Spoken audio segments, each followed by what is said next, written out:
European Cricket League is proudly brought to you by Dream 11, HCL Software, La Junta de Andalucía, Paramatch and Norcane.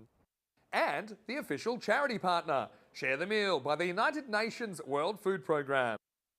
ECL action coming your way, and last night we saw another group run and won. Forfisher, the Scottish club champions, came from 4th seed to win that group. Some heartbreak around yesterday. Now, there's dreams to be made as 5 teams will arrive in Group F. Only one spot on the line next week. I'm Mr. Maximo. This is the European Cricket League, and it starts right now.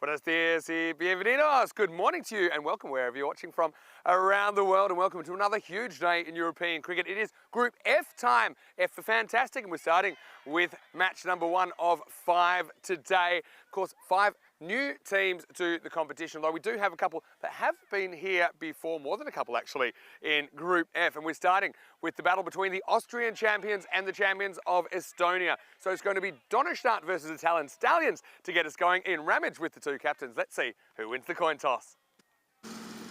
Donnerstadt, you're the home team, you will toss the coin, yeah? Tallinn, the away team, you will call. There you go. Andalucía has been called, it's come down European cricket, so you won the toss. Bat first. So toss has been won by Donnerstadt, who will bat first. So it is Donnerstadt, the Austrian champs, who have won the toss and elected to have a hit. So it kind of bucks the trend of teams that often when they come here, they want to field first. But I think this Donnerstadt outfit, they are from Vienna in Austria. They are pretty confident, and I think they have reason to be. They've been very good in the format. They are one of the so-called lost teams who qualified for an ECL before as champions of their country, but because it was in the pandemic years, they weren't able to come here to the Cartama Oval. So they get their opportunity this morning, finally. Watch out for Razmal Shigarwal. He'll bat 3, he's a real key figure, but they've got a very strong top 6 with the bat, even further than the top 6. I also think that Javid Sadran, he's a very good pickup for them. The wild thing, and he certainly will provide a few fireworks with the bat and the ball. Got to say, Tallinn Stallions, they'll be hurt by the absence of their regular captain, Saif ur Rahman, but they've got some good players in there too. I noticed Gulam Abbas Butt, the golden butt, is in there. Pretty decent pickup to open the batting, but they will be chasing in this one, the Stallions, the champions of Estonia. Let's talk weather. I can tell you, not a cloud in the sky, and that's the way I like it. It's called the Costa del Sol for a reason. We're expecting a maximum temperature of 20 degrees, currently a pretty pleasant 15 to get this one started. Well, I know the cricket school kids are ready to welcome the teams onto the ground. Let's welcome Corey Rutgers back to the commentary box as we get ready for Group F action, match 1. It is the Austrians, Donnerstadt, winning the toss and wanting to have a hit. They want to go big. It's over to you. Let's get ready for some cricket. Thank you very much, Vinny Sandu. Good morning, everyone, or good evening, wherever you're watching from around the world. We've had such a fantastic tournament so far. Amazing finals days. And now we go into a new group. This competition moves so fast. And we do get to see Group F for the very first time. Donnerstadt from Austria up against the Tallinn Stallions from Estonia. Looking forward to this as our 2 officials make their way to the middle. Great to have the cricket school, cricket cool program going on and having all the children out here enjoying all the live action. These teams have waited a while. They've been watching the competition eagerly and they get their chance this morning. A big warm welcome to everyone in the chat. Hope you're doing well. Let's have a look at the 2 teams for this one. Obviously, the Austrians, they come into this group pretty confident. Razmal Shigarwal, the captain, listed there at number 3. He is a serious player. Look out for him. And they will be the strong favourites in this one, 80% to 20%. So we'll have to wait and see if the Tallinn Stallions can cause a little bit of an upset. Good warm welcome also to all our network partners out there. Fancode in India, Fox Sports Australia, Sportsmax in the Caribbean, La Liga Sports, Swiss Sport, and Sport in France, and many more that I don't have time to mention. We've swapped ends again also. So just so that everyone's aware, Groups F and G are played on what could be called the football end these days. And then we will revert back to the commentary end for finals week. what a finals day we had yesterday. Commiserations to VOC Rotterdam that got oh so close. Also to Gozo's Army and BSC who crashed out the competition. But credit to Forfarshire who the night before I heard was a bit of pre-game preparation. They came in hot and they won all 3 games. Credit to them. It's not easy to do that. And if they pick up a few more players for finals week, boy, they could go the whole way. So we're almost set to go. Looks like Utmanzai, the left-handed batter, is going to be on strike. Deep mid on in place in a deep mid-wicket. There's Charles Croucher, one of our officials. Good to have him back on the crew. We had a crew changeover a couple of days ago. How exciting, a new group. It's a warm sunny day, barely any wind, barely any cloud cover. Actually, it's perfect for conditions for cricket.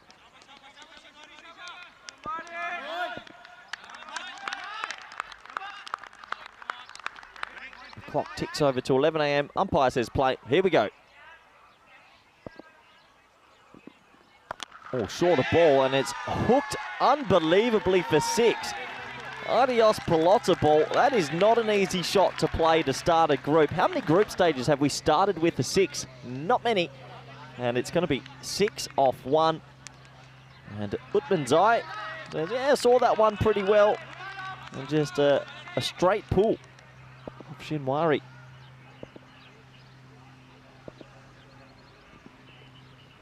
Play and miss. That time, outside the off stump.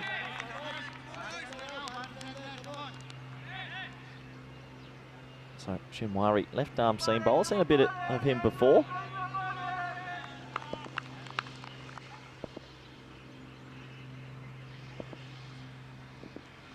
Another short ball, just has to catch up with it. Helped around the corner. 6 and a 4 early in this one. And a good start for the Austrian champions. A lot of people talking in this group. A little bit of a smoky here. That was the previous delivery. And this one was pulled away for 4.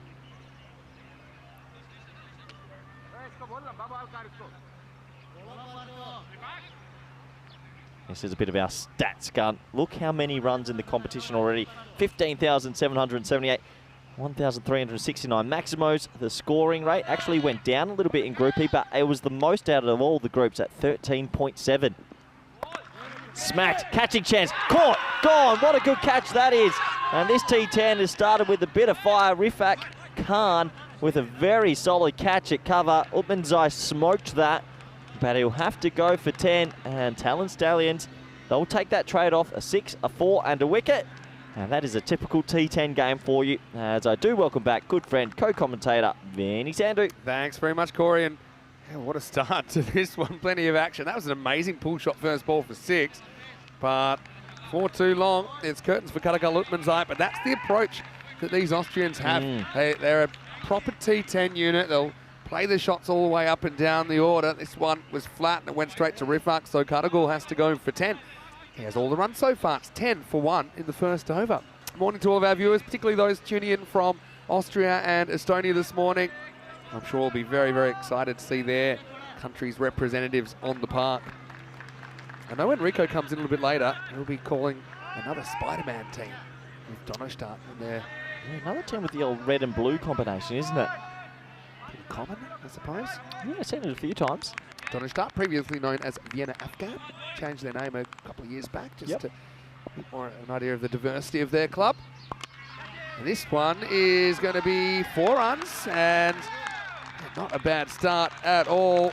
Razmal Shigawal, mentioned him at the beginning of the broadcast. He's a classy player and had no problems whipping that one away for a boundary. Yeah, if you don't get lost in his beautiful play, you get lost in his blue eyes.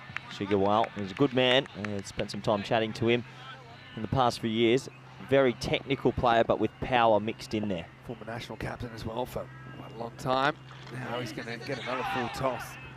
He's going to whip it away for 1. It takes us to the end of the first over. Something for everybody. 15 for 1 after 1. Corey, let's get your thoughts on last night. Obviously, your old team VOC made the final. Forfarshire came from 4th, beat all 3 higher-ranked opponents to take the qualification spot. Well, credit to them. They're the first team to come from 4th, and that actually means we've had a team come from 4th, a team come from 3rd, a team come from 2nd, and a team hold their first spot in the groups we've had so far. I think overall credit to Forfarshire. Not easy to beat those 3 teams as well. That was 3 very tough wins. No gimmies. In order, Ginner, second. Hornchurch, second. Old Victorians, third. Drew first, but lost Q1. Yep. And then Forfarshire came for fourth. So it's tough to do it from outside the top 2, but they managed. Here's Guala. Number 2. Drop down and run. Oh. Bounce throw coming in there. They all bounce throw from about 6 metres away. Gotta like that. Here's a perfect bounce throw. Look at where it goes to the keeper. It was a very good group. I enjoyed the group. It was mixed. It was difficult to read. VOC, nice to see them with a bit of a new brigade put in a good performance compared to last few years. I know you were happy with VOC. Just because I just think they look like the normal VOC that we know from back home, and they put in a good performance. But overall, BSC will be super disappointed to crash out that way, and Gozo's Army were pretty close to getting to another final. I So think that top 4, they were all toss-ups for me. It was. They were all toss-ups. It's because of the rain as well. We didn't get a big sort of group stage, so it was hidden away from us. Yeah, some really good contests, grouping contests yesterday. Probably going to be a wide. Guala is operating here in the second over. And if the rumour mill is true and the availability does change, it does seem like Forfarshire might have a couple of big guns coming back for Championship Week, which is great for Championship Week. And the supporters, out of all the teams in Group F, they did bring the most supporters, so very good for the competition. Yeah, that's true. 2 hours ago, I've seen playing for Estonia sometimes. Right now, big hack attempted from Iqbal Hussain. This Austrian side, they're a side that have won the ECS a couple of times when I've been there in Vienna. There's a beautiful cricket ground there, the Seebahn cricket ground. It's very Sound of Music vibes when you go there. It's in the countryside. It's surrounded by farmland. Quite a nice part of the country. Hussein's trying to get very leg side here, and Guala's not giving it to him. It's clever bowling at the moment, probably not the smartest batting. There's nobody back on the offside. If Iqbal Hussain wants to try and go over cover, for example. Yeah, a bit of a hook, that one. Yeah, and he's come on board with what you said, Razmal Shigawal, the most handsome cricketer of European cricket. Do you think that's true since you've retired? Honestly, the blue eyes will get you. Shot. Oh, fielding by the stumps, absolutely hammered into the stumps. That's actually 3 runs that the stumps cost the batting side there. Much better shot though. Yeah, what a nice shot that was. Yeah, you've got this Donnerstart team. You were talking to me in the car in the drive earlier this morning. You're talking about Pakai Care, obviously, who come in as reigning champs. But you think this team's a genuine smoky in this definitely. group? Look, I know you haven't been to Austria and seen them. Yeah, I haven't seen them personally. But they're much in the mould of. I know they'll hate this because they're a neighbouring country, but you know, Belgian ball. They're definitely that kind of team. Well, we almost had the batsman stand on the wrong side of the wicket as the bowler came running in. Sorted out now. Oh, but they'll be confident. It's also, they're not batting or bowling heavy. I think they deliver in both departments.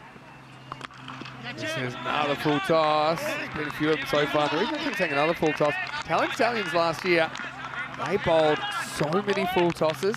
Yeah, I remember that. Remember they were scoring. Ones weren't really a problem. But the Baltic boss at the top of the order doing some good things. I think it was. So many full tosses. I think George Hankins was just licking his lips. George Hankins was almost scouted by the New York Yankees after his performance, just basically belting full tosses over the trees. Last ball of the second. And it is gone after and is absolutely nailed by Iqbal Hussain. Well, that's why he's there. Oh, no, Vinny. This could go under the lawnmower. Whoa. Oh, there's it's okay. We were worried the ball was going to get mowed into the football field. That could have been costly in more ways than one. But Maximo to finish the second over, and it's 25 for 1. I hope our cameras stayed on that. The man on the football field with the big mower almost went over the grizzly ball. I think the grizzly ball, being as hard as it is, wouldn't have felt anything. The mower would have been damaged.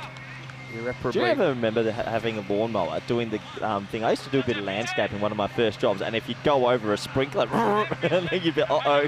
What I liken it to is, you know, the driving range, how you have the guy picking up the balls, you always try and hit him. Anyway, got Crosby of Isle of Man. First time we've seen Isle of Man side in the ECL, and then you've got these two teams, also got Pakai Care, you've got Independence of Guernsey, and that's going to be bowled. Big wicket here. Shigawal swings across the ball on middle stump. So Shinwari gets the big wicket. Donnerstart not having it all their own way early on. A couple of early wickets for the Estonians, 25 for 2. Oh, I love it from the Estonians. Look like the Richmond Tigers from back home with the black and yellow, full straight. And this is why you bowl your spearhead two at the start. Don't hold him back. Try and get some early wickets and get ahead in the game. Gotta say, I love this strip as well. They've gone the same sort of colour scheme, but more of a, I don't really know what to call that. Bit of a jungle vibe with the Talon Stallions. Bit of a wild vibe, if you like. They're feeling good at the moment. That's just clever bowling. Straightens down the line a bit. Abdullah Shinwari gets a big scalp there because Shigawal, he's a guy that can hurt you. He has to take his bedroom eyes up the stairs for now. He goes for 7 and it's 25 for 2. And I've just noticed as well with this Talon Stallion side, they've got a big smattering of players that we've seen playing in Finland for the Helsinki Titans. Hamidullah Shinwari is one. I know Gulam Abbas Butt is one. Zahidullah Kamal is one. Who's behind the stumps. So quite fascinating with the makeup of their team. Obviously their neighbouring countries, Finland and Estonia. Do you know if any of these teams have used the wild card option, Vinny, or is these mostly club members?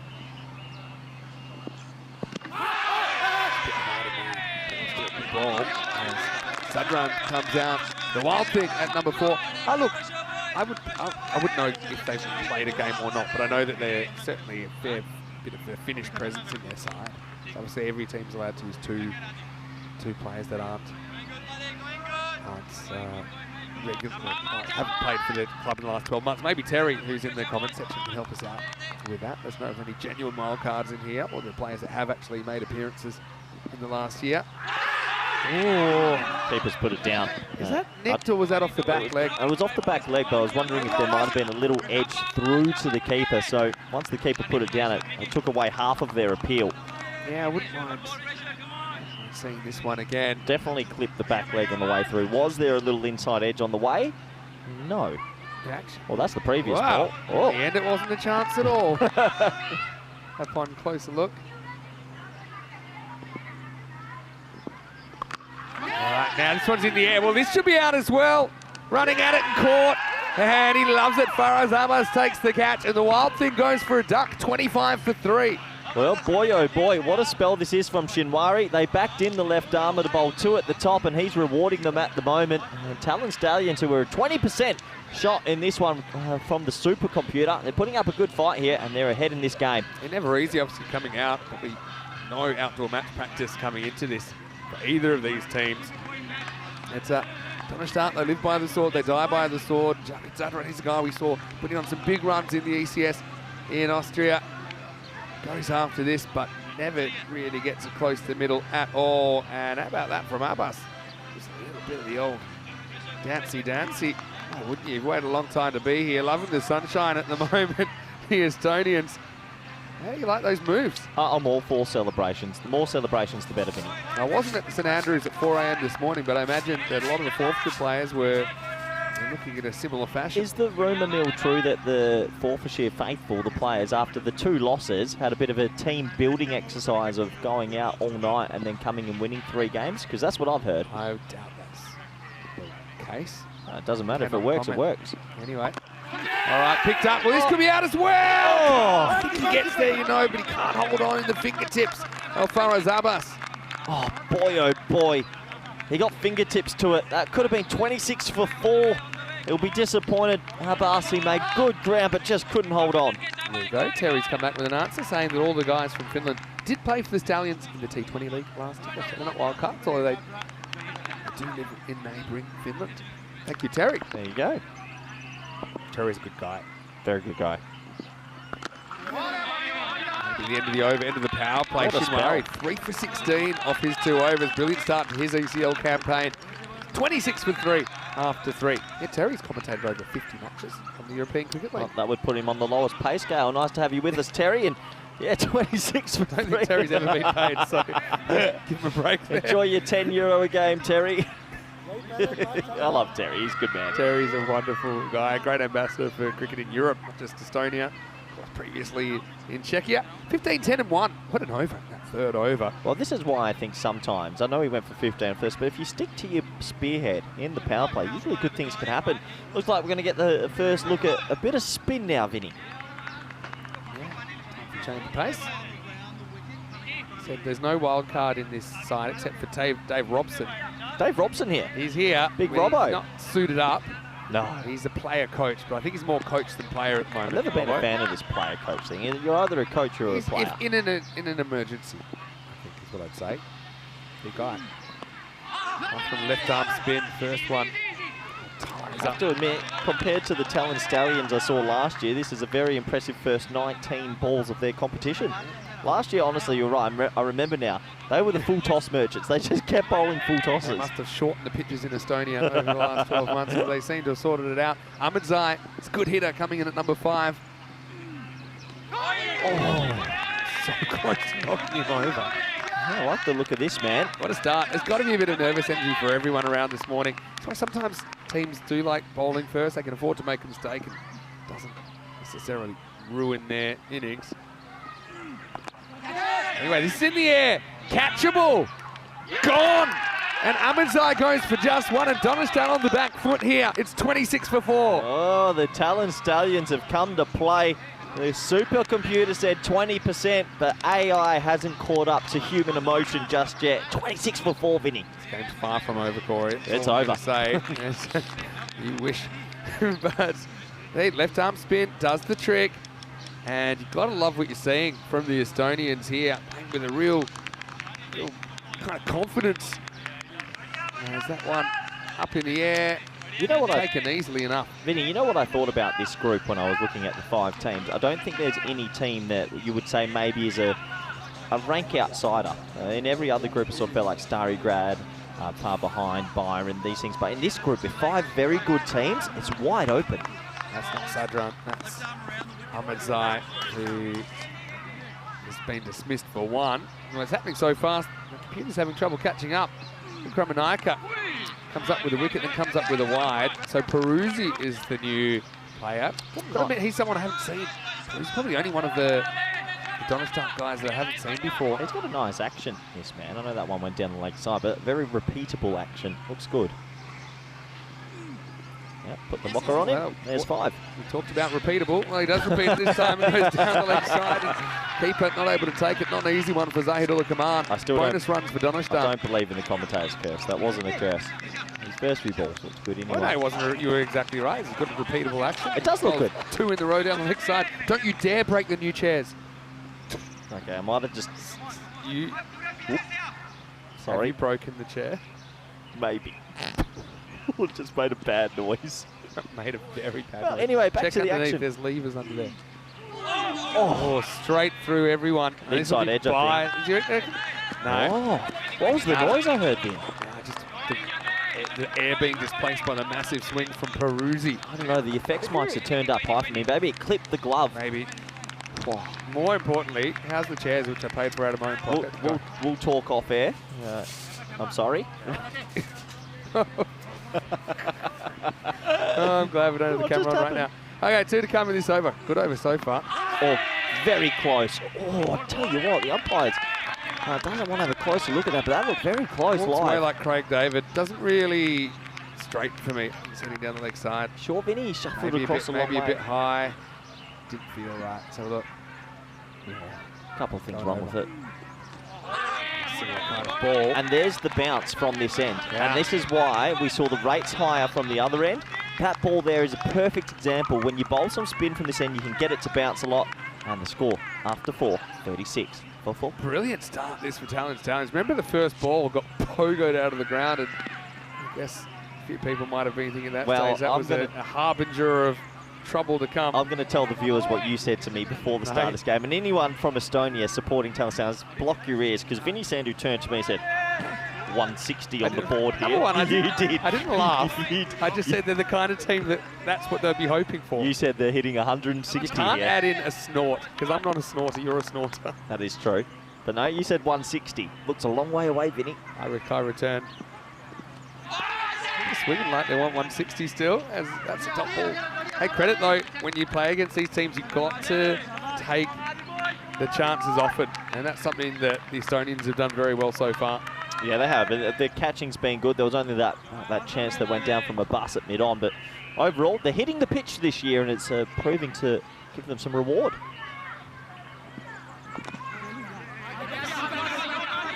Down to the leg side. Really good start, really good start. I've enjoyed this ECL so much, Vinny. You know this is my favourite event of the year. How blessed are we to have had so many good finals days? And we haven't had a normal finals day where, in the sense where it's been the top teams just dominated. It has been so tight this year. Exciting is the new normal. Peruzzi gets a score on ECN debut. And he will get his first run here. But really not necessarily timing too many at the moment. Got to give credit to the Stallions bowling attack. This is Panwa who's coming in the 5th over. True. Terry in the comment section say, Corey, good thing you're not in the lowest pay grade now. You'll have to pay for new chairs. True. All right. It's going nowhere. Well, bowler's end. You have to... Oh, great work from the bowler. This is going to be really close. Well, we've got a big decision here. He pinged it in, but the bowler got in a great position. I thought he had to direct, but the bowler did very well to get behind the stumps. Ooh, just home. Just home. Good work from the bowler, because that was pinged in, Vinny. That would have been a pretty scorcher to take onto the hands. Good work from Panwa.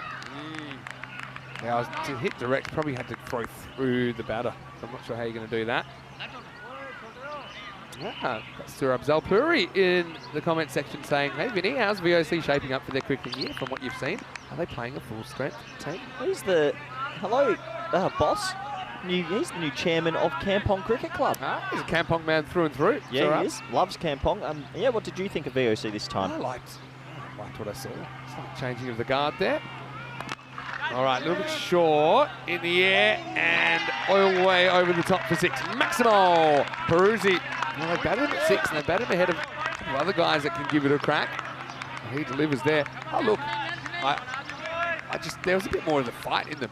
Yep, you know, they the last up. couple of years, there was a bit of a relaxed vibe, maybe not in the right way. Yep. Yeah, they had expectations to get out of the group this time. Oh. Anyway, that one a little bit short, and well, heads up, that one's out of here. Maximo disappears, and so Panwa, it's a slightly wrong to finish. It brings up to 50 for Donnerstadt after 5 overs. They're 51 for 4. Why don't we welcome you into the commentary box then? And one more look. Nice shot. Yep. The Crosby guys getting ready. Vinny Sander here, Mr. Maximo for ECN, and it was a shot so good, I think it was worth seeing a few times. And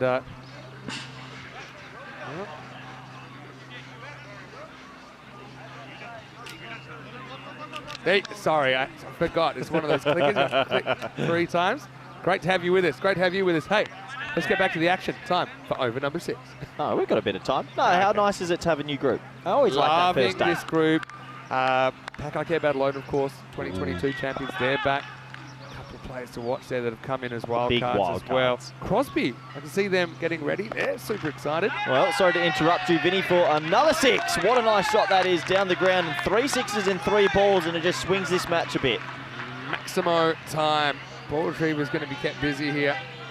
Well, they're just fighting back a little bit now after a slow start. You said they're a bit of a 6-hitting machine type of team, and this is showing that they've got some batting depth. Yeah, very, very well struck there. That's large. Oh, yeah. Kent goes for it, and there's another 6. Well, catchable dropped in the crowd. But anyway, the retrieving will be done. Good to see him taking those kind of catches on. Maximo, though, and straight away we're up 63. I remember before the tournament, I think there was a word to the ball retrievers saying, don't go for it, we don't want injuries, and I love that they've ignored the premises. If you get a chance at a crowd catch, you got to take it. No limitations is all I'd say. That's absolutely laced off the bat. Such fast hands there. Iqbal Hussain. He actually opened innings, don't forget. He's hardly faced. That one was in the jungle before he knew it. Well, this is a nice sign for the Austrian champions. They've been under the pressure, but they're just showing they still belong here. 67 for 4. Ignore the wickets. The rate's okay. Yeah. Kramanayaka, comeback ball. Goes a bit straighter in the air. Slightly misjudged or not? Oh, he has. And he's put it down. First real black mark on the Stallions fielding. Aurangzeb out there. let it go through his hands and it bounces through for 4. Yeah, unfortunately, that's a bit of a goober. He didn't actually have to move too much. Set himself, still moving at the point of contact with the hands, and the ball burst through for 4. I think that's 6 boundaries in a row, Vinny. Yeah. Feels like a lot. It is 6 boundaries in a row. 4 sixes, then 2 4s. Good observation. Thanks, Vin. Killed the run. Oh.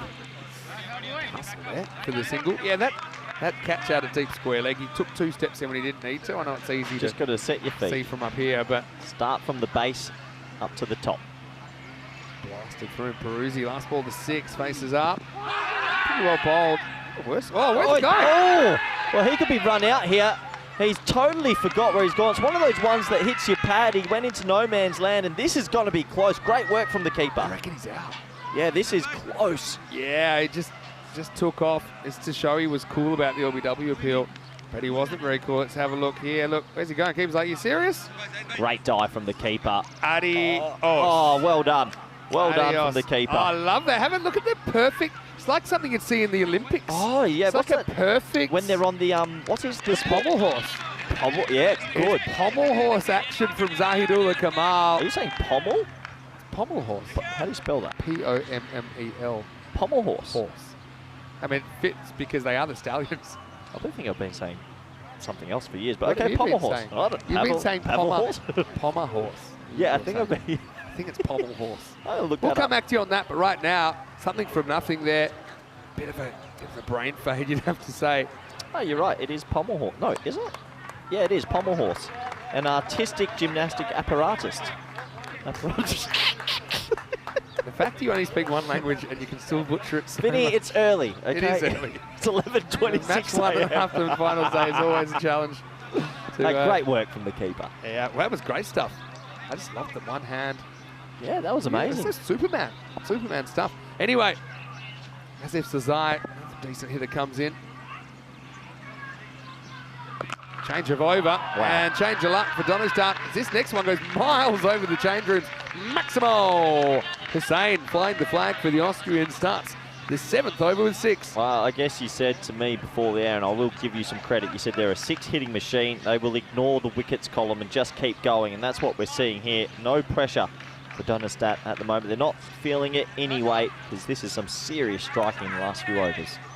Discussion in the chat about how Finnish players play in Estonia, but also you have Estonian players playing in Finland because they're neighbouring countries, and it's nice to see cricket communities coming together. The Finns were pretty impressive. Empire CC in this ECL fought very, very hard in the competition.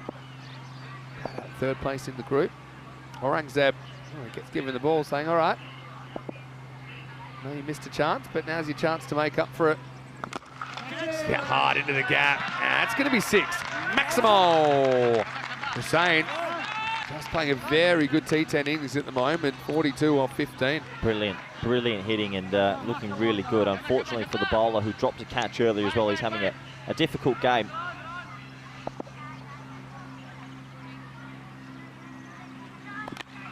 Full tosses are back, baby, and that's going to be 6. And it's a no ball called on field. Good umpiring. 7 up time, then Siete Carreras and a free hit to come. Aurangzeb with a sense of nostalgia puts this one waist high and it flies out of the ground. Oh yeah, fair enough. He's not too tall. That's probably the reason. I like the call. I like it when it's called a little bit more strictly as well. So that's 7. Unfortunately, the man on the Zeb is having a shocker. He's gone for 19 off 2. He dropped an easy catch and he's wishing he woke up on the other side of the bed. Yeah, 13 off 1 probably is... just seeing what's going on here. Maybe they didn't score it right in the first place. I think they've changed the decision. Have they? All right, okay. I don't know, normally if you see them called, a bit awkward, don't call them. That doesn't really matter to Hussein, who brings up his 50 with a big pull over square leg. Maximo. And this is what Donnerstadt are hoping.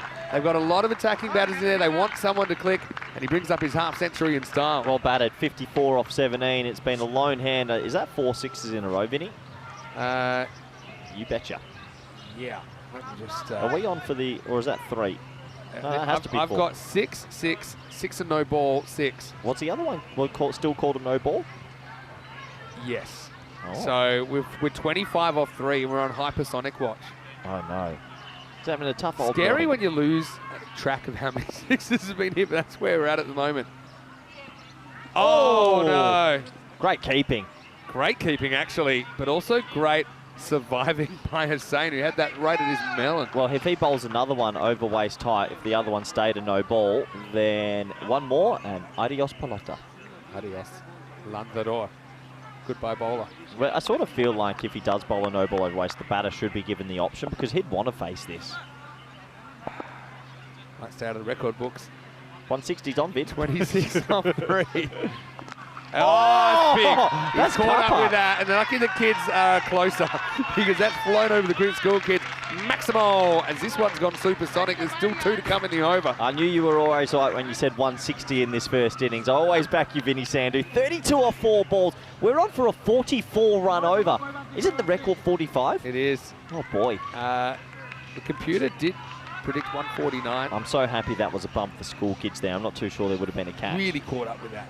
With the bat speed in the hands. How the wheels have fallen off in the last 2 overs. Frustration because the Stallions, they were competitive in patches last year, but just some key moments, things went south. And I was saying 60 off 19. Aurangzeb still got 2 to bowl in the over. Now wide. Oh, no.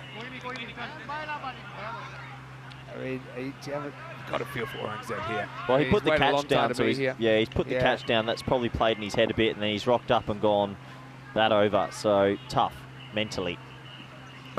Oh, yeah. Belted. That's Oh, wow. 39, and we are on hypersonic watch here. Maximo, 111 now with the ball to go. So Supersonic's a 30 run over, Hypersonics a 40 run over. If we ever get to 50, it's going to be called the Big Blast, and the network will be shut down. You're going to call it the Big Bang. Yeah, the Big Bang. The Big And Bang. the network will shut down if we ever get a 50 run over. But he's on with a chance to tie the record of 45 off and over.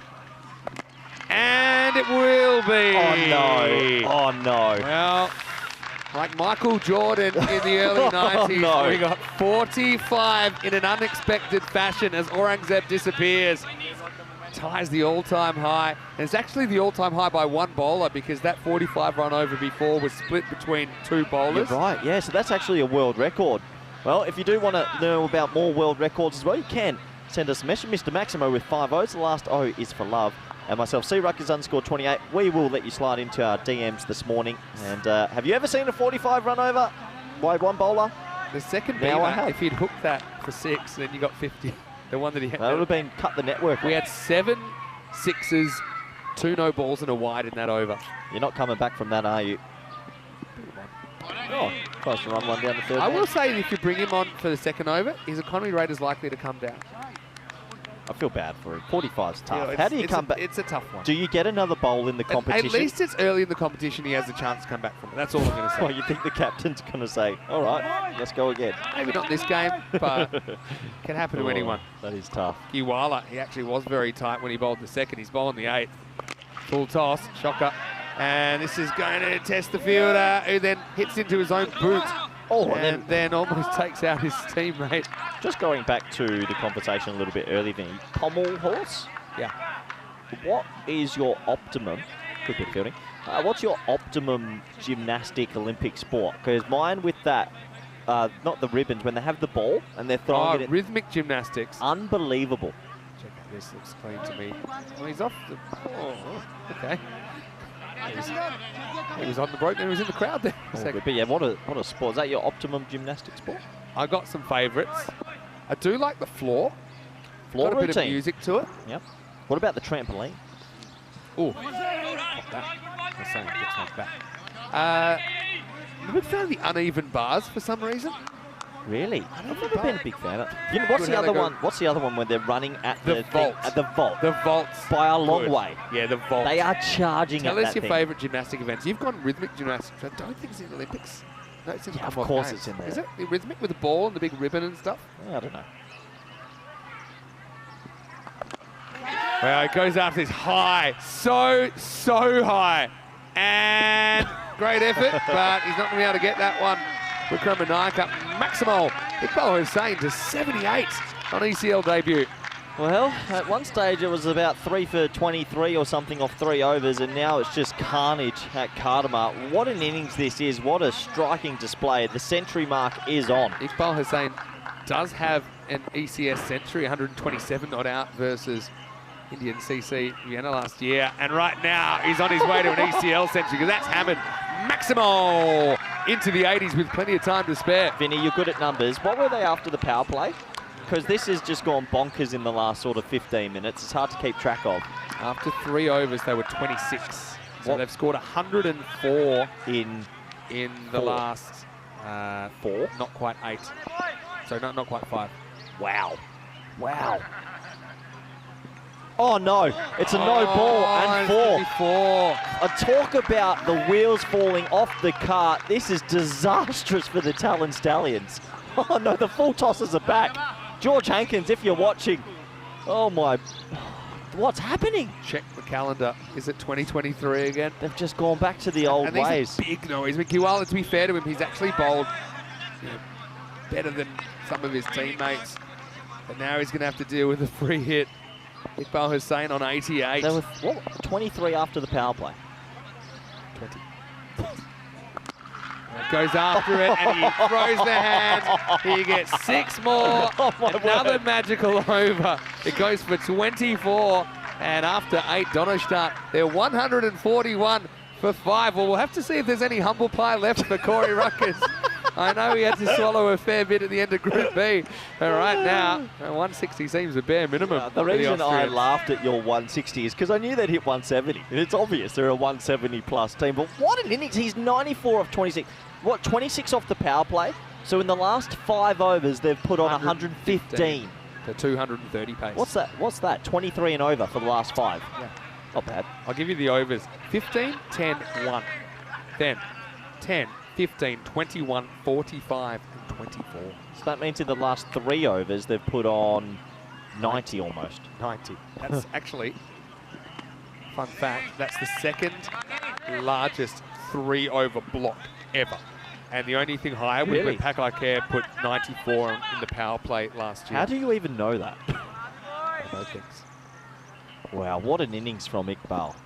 Splendid. It's like a supersonic block, 30 and over.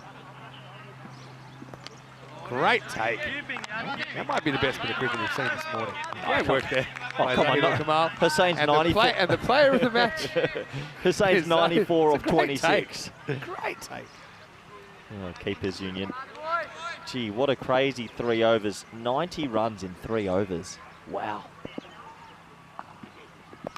All right, this is up. It's in the air. It's a chance. To be honest, it's a sitter.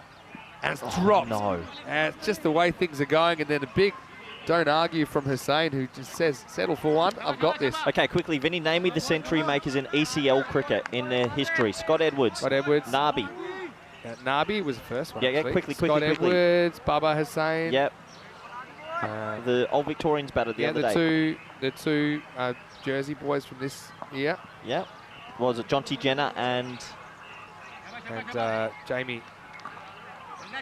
Jamie, okay, very good, Vinny. Anyway, Yeah, 5 players have made you, ECL hundreds. These are the hundreds for 2024. He is 1 hit away from being the 6th person. Bilal Hassan as well. Okay, here we go. Another wide. But he could, so he'll be the 6th or 7th ECL 100, Vinny. Hold on, I'm trying to send the list at the same time. Don't worry about the list, Vinny. We're on Century Watch. Yeah, on Century Watch. This is rare, very rare at ECLs. I think it's the 7th if he gets there. Won't be able to get under this. So yeah, prior to this year, we'd had just 3. Is that right? Oh, I'm asking you. We had 2 in 2019. Nabi and Scott Edwards. Yeah, we had 1 in 2022, which was Baba Hussain, so that's 3. I don't think we had 1 last year. No, we didn't. So it's 3. And then this year? And then this year, we've had... I'll let you mull over that, Vinny. We've had...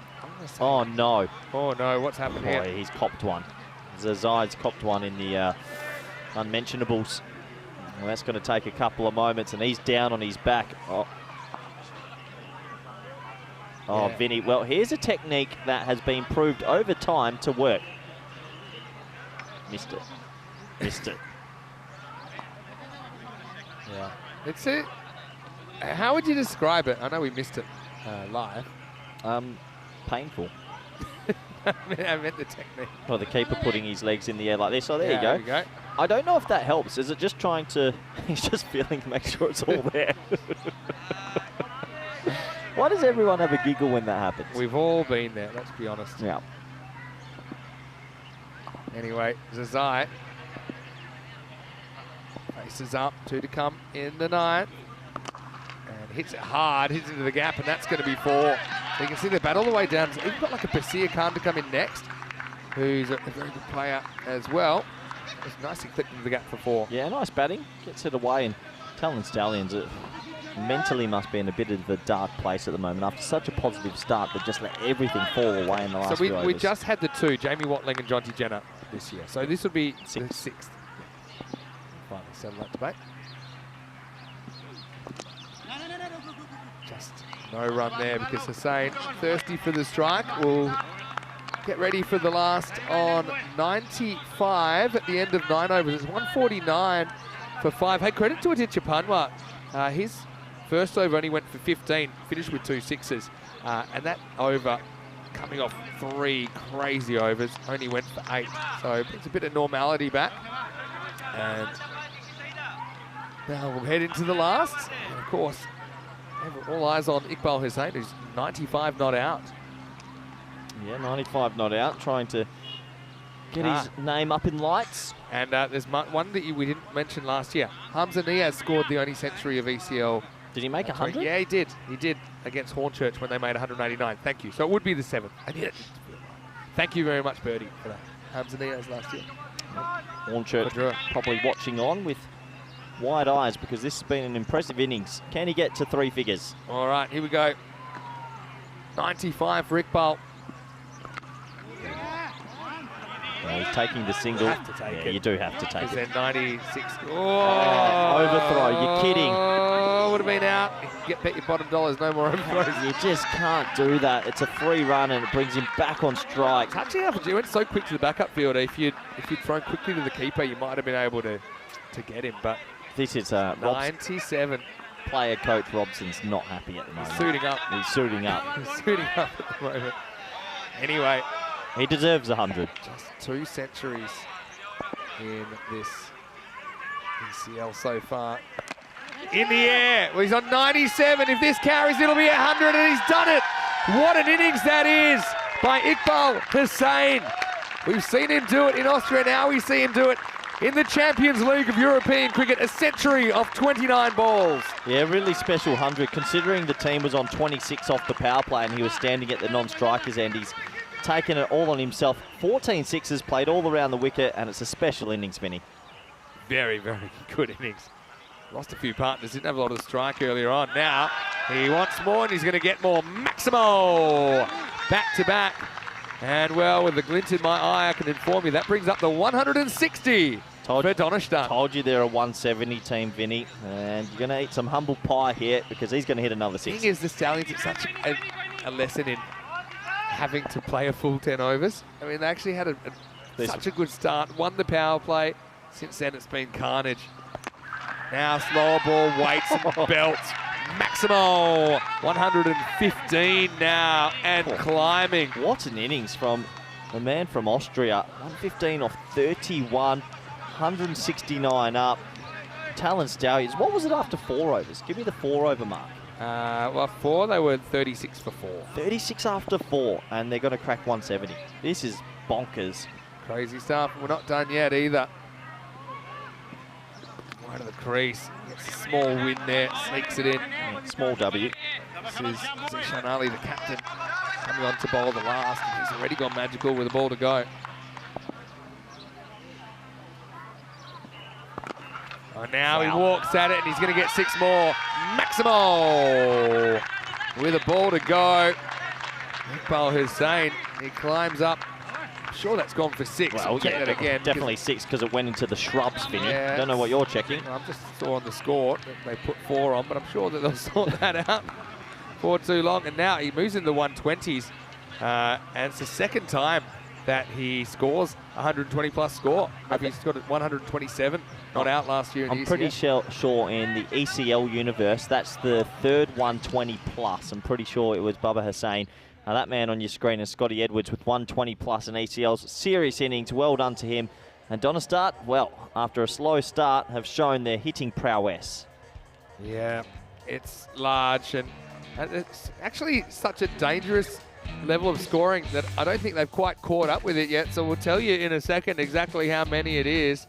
I got a feeling it's going to be 175 at the end of the 10 overs. But two teams desperate to make their mark. And let's be honest, the Stallions, they won the power play. They were able to take 4 wickets in the first 21 balls of this encounter before everything went right off the rails for the Estonians. Yeah, the Estonians were well on top. They kept with Shinwari, 2 overs in the power play. He took 3 wickets. And after the first 4 overs, they were miles ahead. It was 36 for 4 after 4. And then hard to sort of describe what we've witnessed because it happened so quickly. This was a nice safe catch there by Abbas at mid-on. He was having a happy jig. No one saw what was coming though, as the wheels would fall off the Talon Stallions. And it's a bit of a hit to the solar plexus after such a good start. 4 early wickets. It just fell away. It fell apart so quickly, but to be fair, Hussain didn't actually face too much in those first few overs, but then when he did, he just looked completely on. I've seen him bat like this before. I saw him bat like that in that ECS innings last year of 127. I mentioned him before the innings to you as well. I mean, this was a proper gut punch, wasn't it? Where Aurangzeb had that one slip through his fingers, and then we had a bit of a bonus with a run out from nothing. That was the pommel horse style, and followed by the 2-footer challenge from the keeper. But then we had the 45 run over, and then from there it was kind of madness, wasn't it? As they end up with this large score of 175. That's 139 off the last 6 overs. So, I mean, what rate are we looking at there? 23s. Yeah, pretty 23 much. And over, yeah. It's just crazy, but credit to him. I mean, Hussain's hit 121 not out off 33 deliveries. An amazing solo display. 17 sixes in his innings and 3 fours out of 33 deliveries. Pretty good way to open your account in this competition. The next highest score, Vinny, 13. That's a big margin. Didn't need anyone else. Had the bulk of the strike, didn't he, late in the piece as well. So it is 175 for 5. 121 run of those off the bat of Iqbal Hussain. And 17 extras in there. Just a very, very tough one for the Italians to start. Now we're talking, let me see, top of my head, probably something like 120 odd to even get a point out of that. So look, 176 would be amazing if they could do that, but even if they could take a point out of this, at least they could feel they've taken something away. Shinwari seems a long time ago. He took 3 for 16, including just a 1 run over. A wicket for Vikram Anayaka, but things unravelled from there. We'll take a break. 176 will be the target for the Estonians when we return for the second half of match 1 here in Group F. Vinny Sandu, Mr. Maximo with Corey Ruckus. See you shortly for more European Cricket League.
The European Cricket League is proudly brought to you by Dream 11, HCL Software, La Junta de Andalucía, Paramatch and Norcane.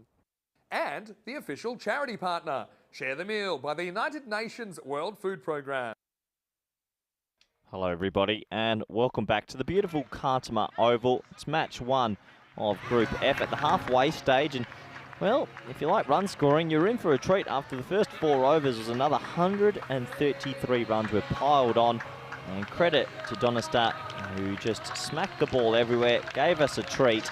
I don't think many people saw it coming, and Iqbal Hussain went on to make the 7th 100 in ECL cricket. Well done to him. Score of 121 not out. And for the Talon Stallions, they'll be disappointed after a very positive start with the ball, and they'll want to come out here and show what they can do with the bat. It's a warm welcome back to everyone in the chat. It's a gorgeous day out here in Cartama. Good morning to Terry, Andrew, Helix, and many more I can see who have been messaging in. And a good morning or a good afternoon to everyone around the world on our network broadcasters, I should say. Hope you're doing well. I hope you're ready to watch this second innings. We've got 5 live games today. It's a new group. It's always good to see a new group, see some new players and how they go about it. Love these kits. The black and yellow of Talon Stallions reminds me of the Richmond Tigers back home. And they make some inroads into this mammoth chase. It's not going to be easy, but you never know in this T10 format. We've seen some crazy games of cricket over the years. So 176 is required.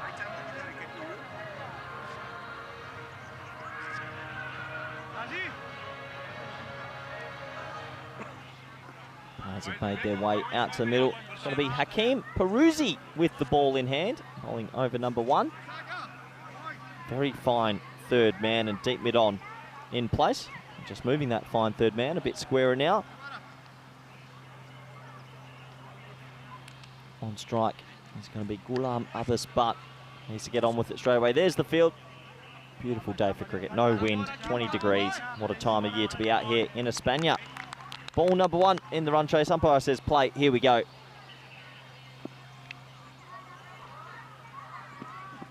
And crunch. Thanks for coming. Adios Pelota. And it goes over the inflatable ball out there. Well, pretty good start. 6 off 1. You see it in your half and you go, yeah, might just lift this over mid-off for 6. Welcome to T10. Probably the most exciting format in the world. If you like dot balls, you've come to the wrong place, because we don't get many dot balls. 6s, 4s and wickets seem to happen often. And 170 now off 59. If they were to somehow rein this in, it's probably going to be one of the best 10-over chases you'll ever see.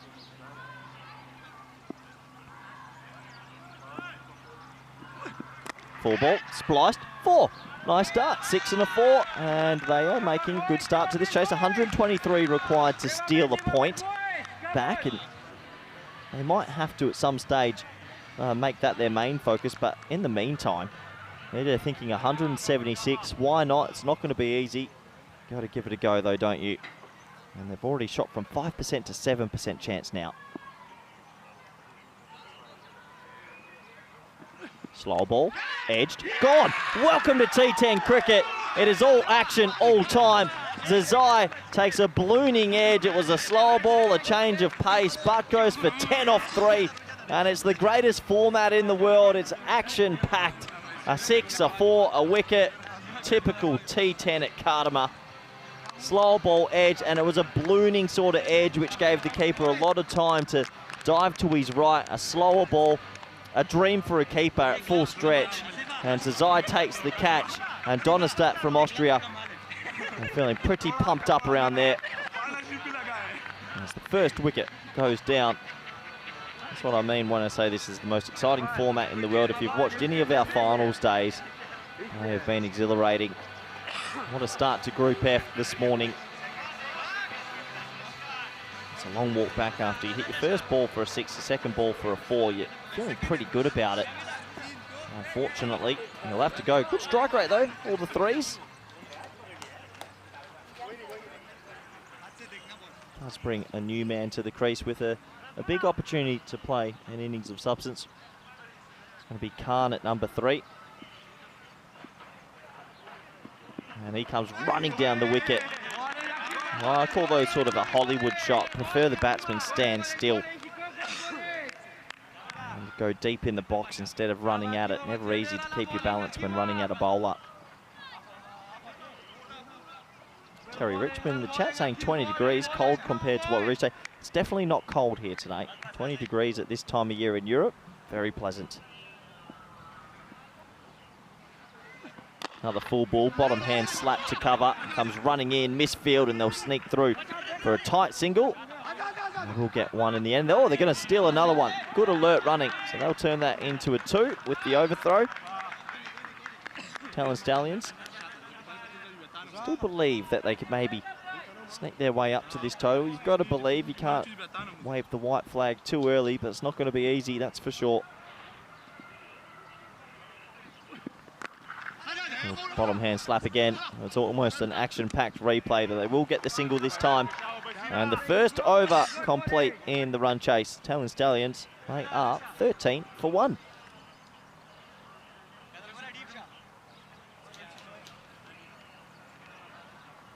"16 games since our last golden ball. That was PUC, Paris University Club versus Dreux. We've had 2 golden balls in this season of ECL. Will we get a third? I'm not too sure. Hope we do. Gotta love a golden ball. Only on the ECN. We've had plenty over the years, and usually they've always been a lot of fun to commentate on. Sadran's got over number 2. Deep square leg, deep mid on 2 boundary riders.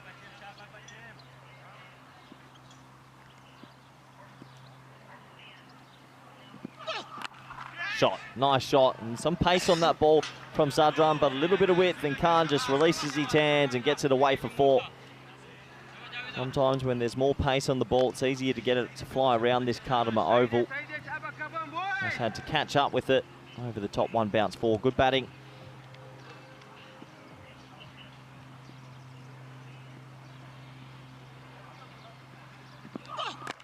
There's some decent pace there from Sadran, getting it through, hurries him up, and just the single this time.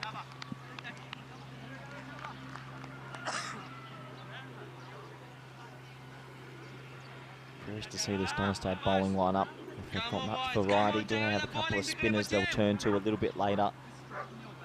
176, they'd love to get all 4 points as well. If they keep them under 123, it'll be a clean sweep to start Group F.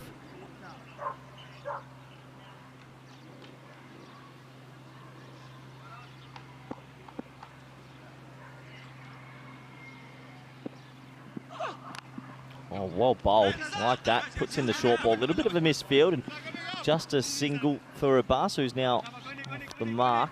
Sadran's got some decent clicks here. Nice to see a fast bowler throw in the short ball every now and then. If it's in the locker, you've got to use it.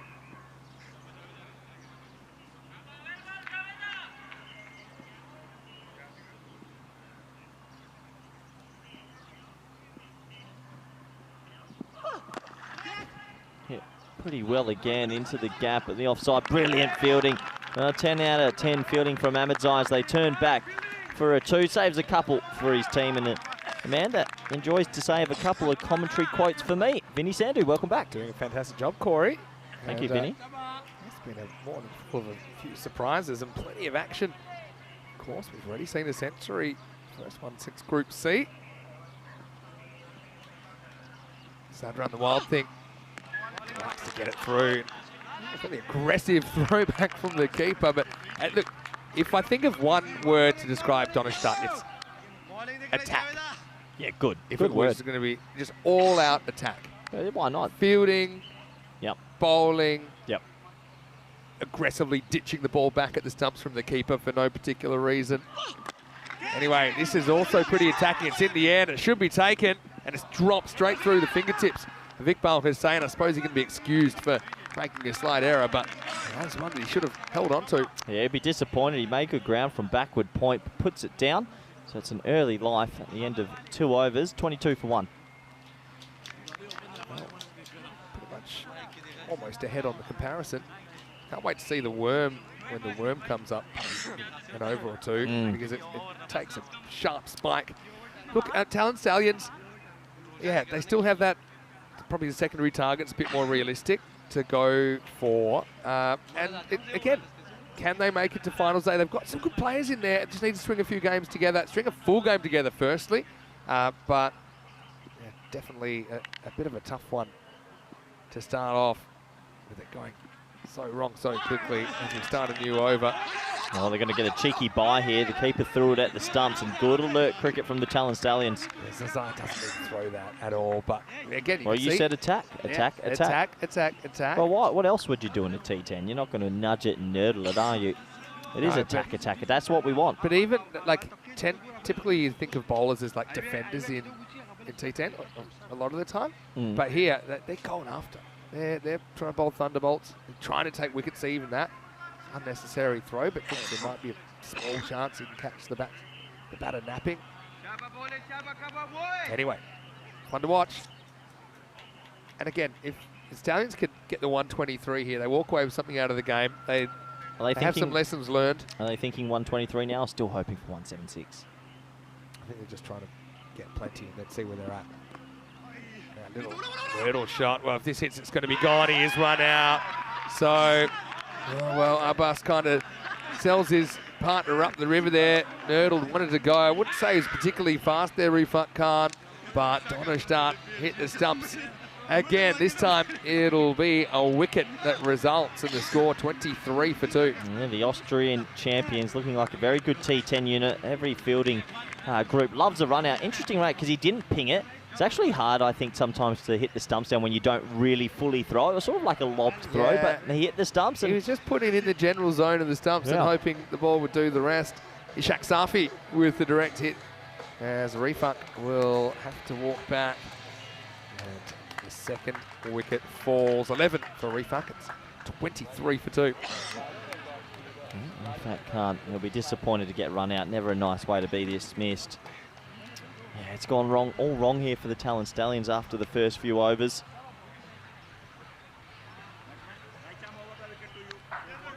New batter comes to the crease. Ishan Ali, the captain. See if he can make an impact.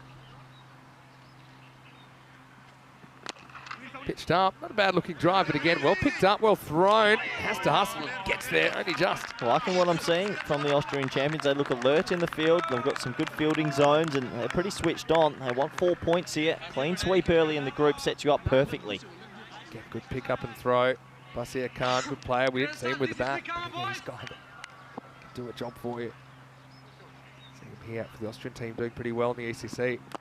All right, goes after this, doesn't quite get it. Fielder comes in, again, goes for the catch. Has the backup of his teammate. Great him trying to turn that into a wicket, but the result will be a long single. I like what you're saying about the attack. They ain't messing around. I mean, a lot of players then would have pulled the parachute early and not attacked that, and he went fully at it. I must have been commentating with you too long, because I almost said if I could describe them in one word, I'd call them all-out attack. That wouldn't have made too much sense. Down the leg side, this one will be a wide. I look forward to when they come up against Pakai Care, and I think they play a very similar mode. And we've got 4 very good games to follow this today, Vinny. Yeah, that's right. Always nice when you see new teams. And look, they've waited a long time to be here, these two teams. It means a lot. A nice looking shot again. Find the fielder. Oh, they changed their mind at the last minute. They go to the keeper's end. Keeper probably didn't realise it was coming his way. Otherwise, he might have been able to get to the stumps there. It would have been out direct in if the keeper got there. Yeah, maybe, Vinny, but I think he assumes he's going to throw to the bowler's end and just kind of throws a bit. Yeah, that happens. Just got caught in no man's land, unfortunately, did the keeper. Last ball of Peruzzi's spell. And he's going to get hit up and over the leg side. No outfielder back there. And it's going to carry all the way. Maximo to finish the third over. Well, they're ahead at the moment, Talon Stallions, because at the end of the power play, they're 33 for 2. Yeah, they are ahead in the comparative scores at the moment, but we know what began to happen in those last 6 overs. Look, you're right, Vinny. If they can still take a point from this game, take a few positives out of it, you never know. But all they need's 30 and over to stay ahead for the next few overs, because it did get violent, didn't it, through the middle overs. And one of the things we talk about a lot is just kind of mentally not getting too high or too low in these ECL tournaments. So you can have the best game of your life and the worst game of your life all in the one day. You can't let it throw you too much. Callum Garden yesterday, Vinny, he golden duck and then went and hit 50 and 50. You get the opportunities, as you saw the Manhattan there, and yeah, it did get violent, didn't it? The patrons have come out. I'm sure there'll be a few Victoria Cervezas floating about soon enough. Yeah, good to see the faithful supporters turning up to support the team. Sahil Zadran short and just kind of guided away. Timed pretty well. It's going to be 4. Nice batting as Stallions still trying to fight back and maybe make a fist, maybe get a point out of this game. Yeah, nice shot. Keep fighting, get that point. You never know what happens later in this group. I do love the fan zone winning. I'm looking forward to a finals week, that championship week. Fan zone's going to be rocking, especially with Forfeiture coming back and their supporters as well. Of course. Zadran. Guys played a lot of cricket for the national team. There's that run down the pitch shot. Hollywood, put it away. They've done 3 of them so far in 20 deliveries. You know how many runs they've made from the Hollywood shot? Bow, absolutely nothing. Only Virat Kohli can run and hit quick bowlers like this. But then if you hit one, then you can say you're as good as Virat Kohli. No, because they've missed 3. If you hit 1 out of 5, it's not a positive. It's you're good with numbers so usually. You're telling me they're due. I just think with someone like Sahil Zadran, you want to stay on the back foot and yeah, because he's probably going to give you something like that. It's going to be a wide too high. But someone that's coming at pace and also that doesn't pitch it up much, you're really selling yourself a big task if you're trying to charge him. Good message from Tim Andrew on LinkedIn, actually. Don't know how he's found that. Whoa, Jeez. A job offer? I'm following the European cricket on Foxtel from Adelaide, and I'm really enjoying it. Thank you, Tim. Yeah, Oh. that's the slower ball that's so slow that it never actually comes out of the How did hand. someone find my... I didn't even know I had one of those pages, Vinny. Well, maybe we should get our social media. Maybe it is good to get some of the viewers We to chime can, in. but you won't have your LinkedIn on there. I didn't even know I had one. As someone that's never really had a proper job. Head talking about commentator myself. of ECN, Bet Corey you've got Ruggett. some sort of photo giving a false impression. Yeah. Oh, good pace. Oh, that is some mayo from the keeper. I've never seen... What a take. I've never seen a keeper take an over-the-top take like this. It was next to him. Oh, you're kidding me. Off him. And That the is- player of the match, Asif Zazai, Oh, that- for saving the 4. That is one of the most That is- mayo dives I've What ever a seen. team. Everyone's around him. Catch it. Oh, he's done it again. Is he out? I don't think it's off the bat. What's he doing? What has the keeper done? I just was excited. I didn't even know it took anything. Why I is think this, honestly, I think it flicks the back pad. No, tell me. I don't care about that. Tell me why the keeper's dived again. Because you're on a global audience here. Yeah, here it comes. We'll see it again. Don't you worry about that. What's happened in the last 2 minutes? That's the first one. Well, that's the first one. Can we Yeah. get the right one up? And that's all you're getting. That was the best dive. I want the other one. He just Zai's on a heater here from behind the stumps. He was ready to ping that one back. Anyway. Oh, what an exciting over. Wicket keepers matter. we were talking about gymnasts before in the Olympics and that. What would you put that dive Didn't in? quite stick the landing, but that's proper floor routine Floor stuff. routine stuff? Do you know what it actually reminds me of? Is another sport called tumbling. What? You heard of that? It's not a sport. In the air, should be an easy catch, and gone. So Zishan Ali is going to have to go, and Sahil Zadran breathing fire in his first over of the tournament. He takes 1 for 5, and she's probably lucky that ball stays away from Asif Zazai. At the end of the 4th over, it's 38 for 3. Yeah. Can you believe it? The keeper's enjoying himself. The Austrians are enjoying themselves. And yeah, Ufus in the chat saying the most unnecessary dive ever in the history of cricket. You gotta love it. Yeah. You know, it's quite funny. You know, they've got, I think in the Olympics this year, there's breakdancing. He could have been in the Olympics for breakdancing, Vinny. Yeah. Tumbling is, I've heard of tumbling. I think you're making things up again. Tumbling is a gymnastics discipline in which they perform a series of acrobatic skills. Yeah, down a 25-meter long sprung track. So they just go 25 meters, whatever you can do. That wasn't quite 25 meters, but you get what I'm saying. 38 for 3. 4 overs down. What, you know how we're talking about Olympic sports and things like that, the gymnastics. Why couldn't we get T10? Why couldn't ECN produce the T10 Olympics? Well, yeah. Well, you can always... Give us your thoughts. Yeah, message us in, Mr. Maximo with 5 O's and myself, C_Ruckers_28. No LinkedIn page on there. True. But yeah, if you want to chime in, could T10 be an Olympic sport? It'd have to be. I think it's the way. Short again. Are the ICC listening? I think the issue is the Olympic Committee, because there's no World Championship of 10 over cricket, they basically put the kibosh on it. That was the issue. And yeah, I think it's a bit of a shame because it's more of an inclusive format. I think. Imagine if we had Greece versus Italy in a T10 match. I look at rugby sevens in the Olympics and the impact, the success that's had. Do you think that T10 cricket's very similar to rugby sevens? Yeah. Yeah, in a lot of ways. Yeah. Could you imagine? Well, one of the issues you've got with the Olympics is, okay, because we'd want to have 32 teams in it, right? Olympic Village, player numbers, team sports. Commentary crew, Olympic Village. Cardboard mattresses, aren't they? What?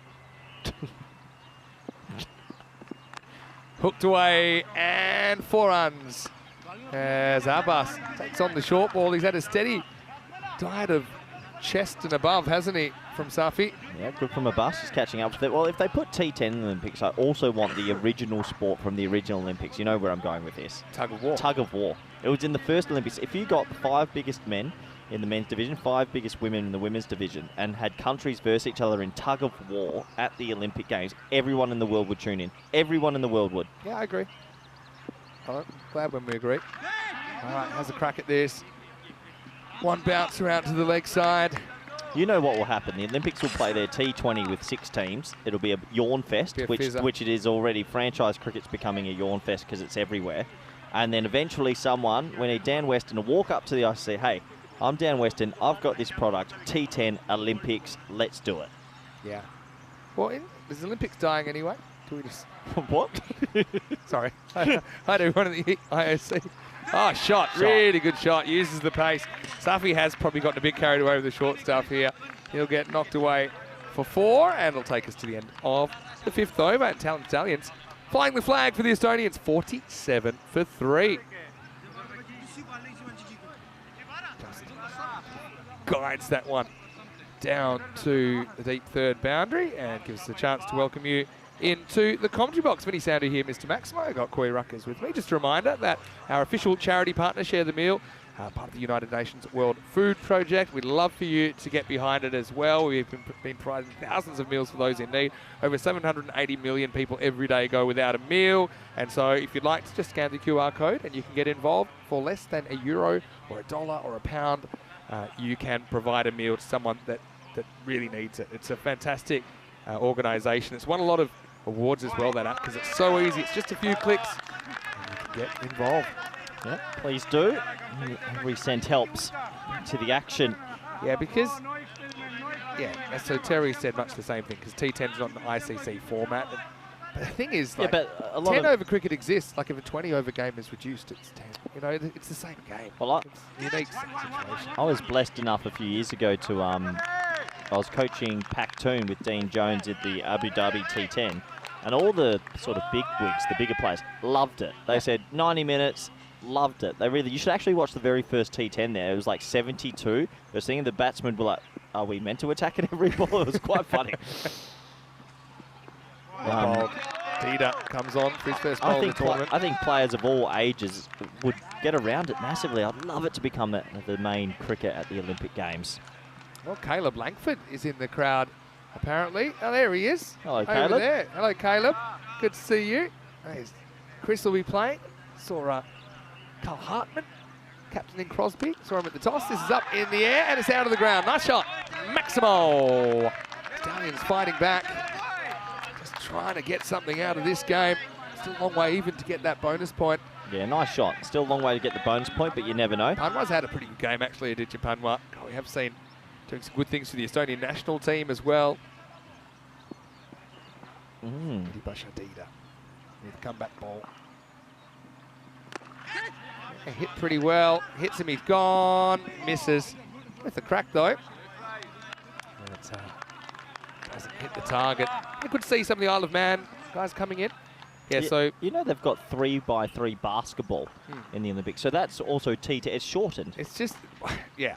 I've got mixed feelings about it being in the Olympics at this stage. I'd rather wait an Olympics or two till T10 is eligible and then put it in then, because I think it'll just have more traction with non-cricket people. Okay, fair enough. So you're talking 2032.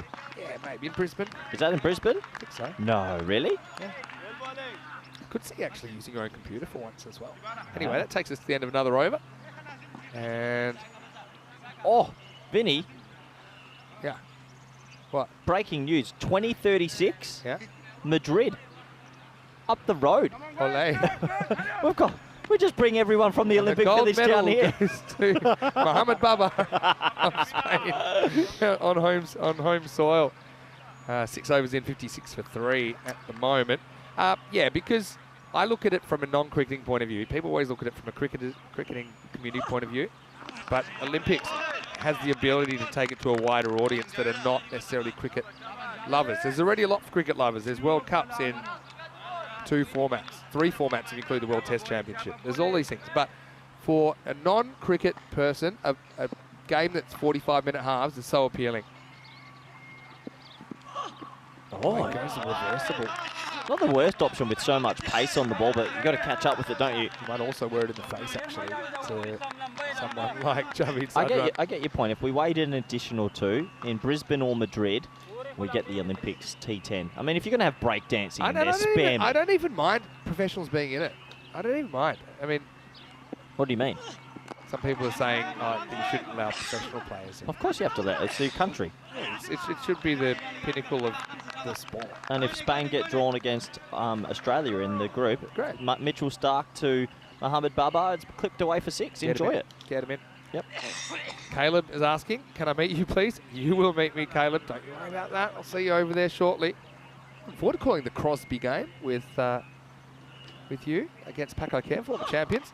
Shot. Nice. Yeah, uses the pace. I like he stays still here, Abbas, and just use the pace. Good hurdle job there from Safi. He's taking a lot of energy at the moment. This will be 4 runs, though. Well guided. Yeah, well guided. You're right. When there's pace on the ball, try to get it behind you.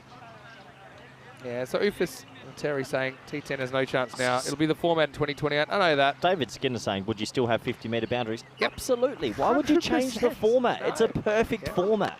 100%. Why do people always want to change good things? Think outside the box. Yeah. If anything, make them shorter. Spectators closer to the action. Artificial pitch, so you can have it in countries that don't have cricket pitches. Correct. So runs galore. No one wants to see a 70-metre boundary as 80 versus 80. I'm a cricket lover, so I see it from both sides. But I think Terry thinks we're saying that it needs to be for 2028. I know it's not for 2028, but it would be good in the future. So that's high in the air. Shot. What a shot. Look out, Paco Care. Well, caught out there. Wow. Who's that? Is that Mohamed Ihsan? It's an Ihsan sighting. Ihsan is in the house. It's great to see him back. And he'd probably have the gloves, I'd imagine, for Paco Care. Look at that. Imagine being halfway through your stretch, just doing a few lunges. He doesn't have the gloves on. And welcome back, Mohamed Ihsan. We've missed you. Take it. Oh, well done. End of the over. 69 for 3 after 7. So even now, for this point, 54 off 18. So very tough. It's possible. Need to have a couple of very good overs. Well, right on cue. Paco Care battle owner going to take on Crosby of Isle of Man in match 2 of Group F. Paco Care led by Mohamed Baba. They've got Sebastian Brunt and Daniel Dorkaya in there as wildcards. Good to see Ihsan back as well. Young Mohamed Atif, the leading wicket taker on the network. Crosby led by Carl Hartman, who's a brilliant keeper. Watch out for him. He's also listed to open the batting as we see a new over starts, and it's going to start with a boundary. So you can see the equation for a point at the moment, 50 off 17. They've had 3 very good overs. Maybe they could still get their talent. Yeah, fighting hard for that point. Nice shot. They're starting to use the pace of the ball, which is wise against this dangerous bowling lineup. Hasn't been the game they would have hoped for, but they'd love a point. Lance Hall's also here. Where's Lance? Is Lance going to give us a wave as well? I think they're over there listening. So what, everyone in the chat here today? Yeah. Isle of Man have been following, since they become part of ECL, they've been following along with ECS cricket. Well bowled. Full. And pretty smart plan for the zone run. Imagine if you had everyone in the chat come to Cartama one day. One day. It'll happen. When we have unlimited money.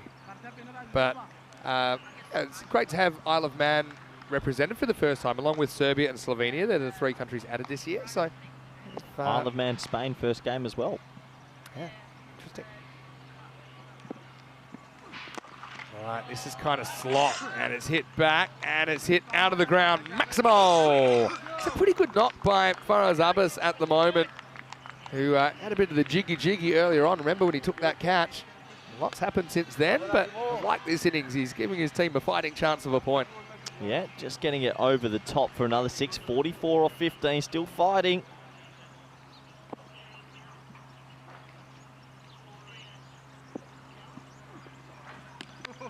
Swing and a miss. Anyway, just going back to the Olympics chat for the last moment. I'm scared that it'll fizz and that'll be it. And they may look at it again, but I'd like to at least revisit the... I mean, number one, I think it'll be a fizzer. So if 2028, that's what it is. I'm not saying that's going to change, but we're talking 15, 20 years ahead. I think that's the format to have it in the Olympics, if it's going to be in the Olympics. And I feel like it's the second most watched sport in the world. Cricket should be in the What Olympics. happens if we created our own Olympics? ECN Olympics? That's where I was going with it. With the world, like, what could we do a World Cup EC? But it wouldn't be European. I like the idea. What would you call it? ECN World Cup. Oh, take my money. I'm in. Investors, invest now. Last ball of the over. Investors, hear our pitch. A World Cup of ECN. Well, we have like England. I think this then I would go non-professional cricketers. So like England 11. What's the Australia quota? You 11. can't have a player that's played more than 10 list A or 10 first class? Something like that? Yeah, you can think of criteria. Or people that are playing in the non-professional system Yep. currently. Imagine a World Cup. Give England 11 a run for their money. The England 11, Australia 11 Ashes. Best of none. No, that's a bit... Now you open it up. You have 12, let's say 12 countries, the same countries you would see probably at an ICC World Cup.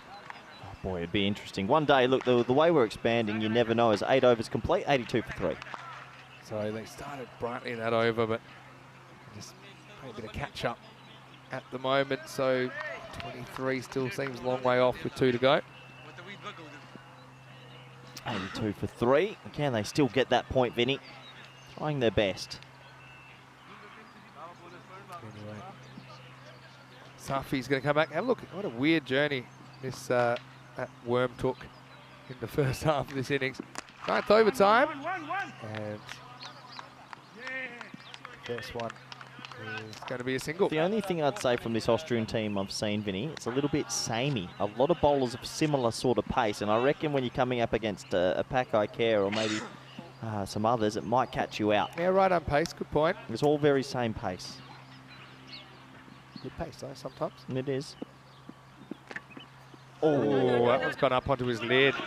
Luckily he remembered to run. I hope he's okay. I think he might have ramped it up into the shoulder and then the helmet. Yeah, I think it's a glancing blow on the helmet. Maybe we'll see it on the replay. Yeah, medics should be getting sent on right now because there was definitely a bit of helmet in there. Still actually hit him at a bit of pace. Might have just shaken him up a bit. No medics have been sent on just yet. I think Charles Croucher just... Charles doing the preliminary. They might have taught Charles the questions. He's asking, did you get hit on the head? That's often the first question of the concussion test. How about the 1% that the supercomputer's giving Talon Stallions from here? Yeah, not too sure the medics caught up with the message just yet, unless they're doing the check themselves.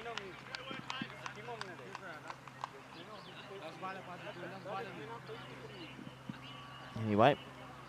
Yeah, okay. Continue on. Bit of behind the scenes action here. He's okay, folks. Yeah, he's fine, thankfully. At least it wasn't directly on the head. You know, since we've said all helmets, we've had a lot of helmets hit. Yeah. Crazy. Shot. Yeah, this is a really good shot. Panwar's played a good game. I know it's a tough one for the Stallions because things really came apart in 7 overs of this game. But look, I think there are some positives there. I like the approach. Yeah, true what you say about maybe a lack of variety in the Donnerstadt bowling lineup. I find it's difficult to win games if you don't have a specialist spin, or win tournaments without specialist spinners as well. Anyway, 33 off 9 for this point. Still on here. If Panwai can get another boundary or two, they've got a chance. I still think that supercomputer stuck. Well, it's Robbo. He's getting ready to kit up. Yeah, he's putting the kit on. Yeah, a little funky deflection.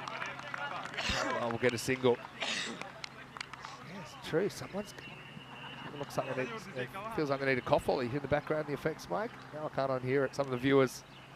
Someone's having a bit of rough time near the microphone. 32 off 8 for a point. 2 sixes here might make it interesting going to the last. Here's Ishak Safi. There's one of them. Yeah, he's just throwing the hands at that. That's going to fly over the boundary. Maximo for Abbas. It's been a good little partnership, hasn't it? Yeah, good little innings. 6 over backward point now. That bonus point is still up for grabs at the moment.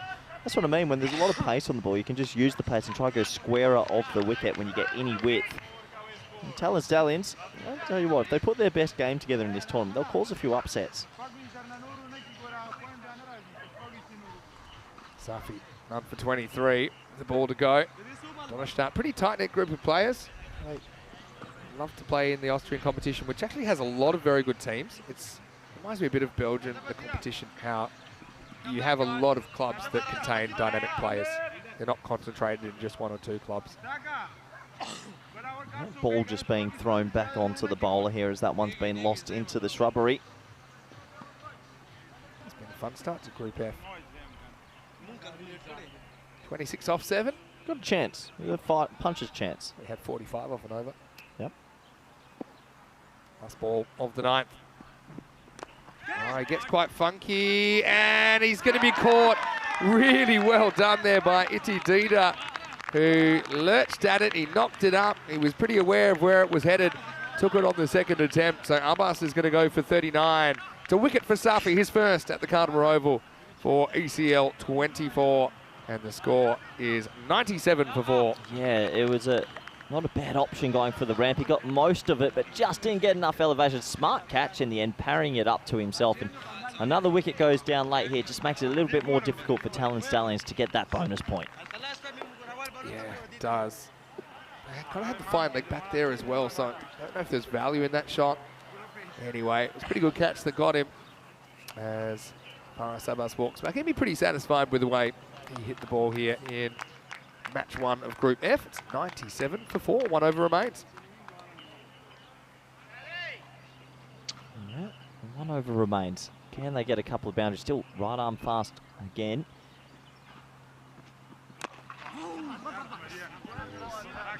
Up in the block hole, jabbed out for a single. So they need, what is it now? 25. Yeah, it's not going to be easy. It's either now or never, Vinny. They'll be disappointed. They've shown glimpses, Talon Stallions, in this game of what they can do, though. Maybe they'll take some confidence into their fixture later today. There you go. There's a boundary. Might keep it interesting. 21 off 4 now. This is Kamal who's come out. Zahidullah Kamal, who was doing the keeping in the first innings. Just kind of attempted Yorker, doesn't quite get it, and that turns in the hands as he manipulates that into the gap. Yeah, 21. Get this one away for a 6. But yeah, the only thing I'm worried about for this Austrian champions when they come up maybe against higher up opposition, 10 overs of right arm seam. Don't know if you get through in a competition or win it with 10 overs of the same. Very difficult, but it's an interesting format. We'll see if it works for them over the coming days.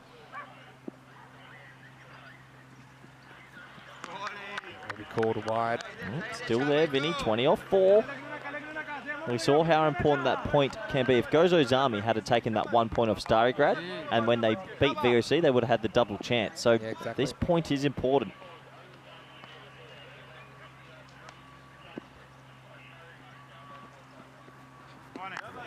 Here's another wide.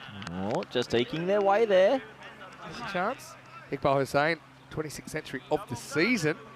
Mohamed Isan up there a couple of times. He actually has 4 for the season already. Good to see him back as well. Yeah, good to see him back. 121. Highest score of this ECL so far. Iqbal Hussain. Oh, that almost took out Panwa. Having a pretty good game. And he's seeing well lucky because that was hit straight his head and just pulled it out the way. All right, so 3 sixes. Yeah, can Panwa do something special? Yeah, that was hit straight at him. Had to get low to avoid the grizzly ball made of mercury. Jeez, that It's hit pretty hard. 18 off 3 for the point. And he goes for it. And fielder almost takes a sensational catch. Gets a hand to it, but most importantly, keeps it inside the field of play. So it'll just be 2 runs. Great effort out there. Peruzzi, I think, that was pulled off. Sensational catch. Yeah, top effort from Peruzzi right at the backhand. He got his right hand to it in the end, didn't he? Yeah, bang. Just couldn't hold on to it. So the bonus point looks like it's going to elude Talon Stallions. And, well, fair play to the Austrian champions. They're going to take all 4 in this one. Now this one is hit towards long off. Yeah, 108's respectable score. It's a real lesson that 10 overs might be a short game, but it's longer than you think. If you completely lose the handle for 5, 6, 7 overs, then just put yourself behind and never be able to get back. Last ball coming up. It's given not out, and that will do it. So Dita will finish none for 20 in his first match of the series. And yeah, now they need infinity runs per over, which is always a difficult rate, but they do get close in the end. Talon Stallions 108 will go down in this one by 67 runs. And Donnerstadt, after a bit of a rough start, they put a mountain of runs on the board, defending them easily. Yeah, well done to them. This is what we've got coming up. Crosby for the first time on the network, and ex-champions Paco Care Badalona. Very exciting teams. We're looking forward to bring you all the live coverage in not so long. And, well, overall in this game, I have to say, it was one man, Iqbal Hussain, a mammoth 121 not out. He'll get player of the match, obviously, and he took his team from a precarious position to a very strong position, Vinny. Yeah, that's true. So we'll be back in around about 25 minutes with the first ball of that one. Pakai Care winning the toss and electing to bat. Why don't we go back and have a look at some of the highlights of the second innings of this one. And that was a sensational catch by Zazai. And, well, Talon Stallions, they were keen just to try and put a decent innings together. Had that kind of secondary target of 123 in the back of their mind as well. That was a great bit of work from Ishak Safi to run out Rifat Khan. And I liked the efforts of Faraz Abbas in there. 39 of 25. Zishan Ali will get caught by Iqbal Hussain for just 6. Panwar with 30 not out of 12 as well. Thought he had a pretty good game. He also bowled reasonably well. It's one that Donnerstadt didn't find particularly easy to get away. But really, at the end of the day, you've got 5 new teams all with a dream. It's only the first game. That's what we will say to the Stallions as well. I know that they'd be disappointed with how things went, but they did show they're willing to take the game on, and that was a nice bit of work from Mohamed Ihsan, who was able to grab the catch out there. We'll see him pretty shortly. I'm certain for Pakai Care. I'm not sure we'll see him opening. Might see him in the middle order. Nice catch by Dita late in the piece, and then, well, time to take cover for Aditya Panwar. How about this for an effort as well from Hakeem Peruzzi? It is the fastest format on earth, the ECL. Good exhibition of what European cricket is all about. And in the end, match 1 is in the book. Donnerstadt 175, defeating Talon Stallions 108. Let's have a look at the scorecard. And Abbas and Panwar stick out there. 39 for Faraz off 25 balls. 3 4s, 3 6s in there. 3 6s also for Panwar in his 30, just 12. 108. It's not the worst score, we'll see. But against the Donnerstadt bowling lineup that bowled with a bit of fire. They just used the 5 bowlers in the end. They all went for between 18 and 23, so it was pretty consistent. The wickets went to Peruzzi on debut, as well as Sahil Zadran and Ishak Safi, but all 5 doing a good job. But as noted by Koi Ruckers, that's 10 overs of right arm pace, and he feels at the Cartama Oval you need some variety at some point, and I guess we'll have to see if they have anything else that they can go to. They might consider the off spin of Shigawal or something like that.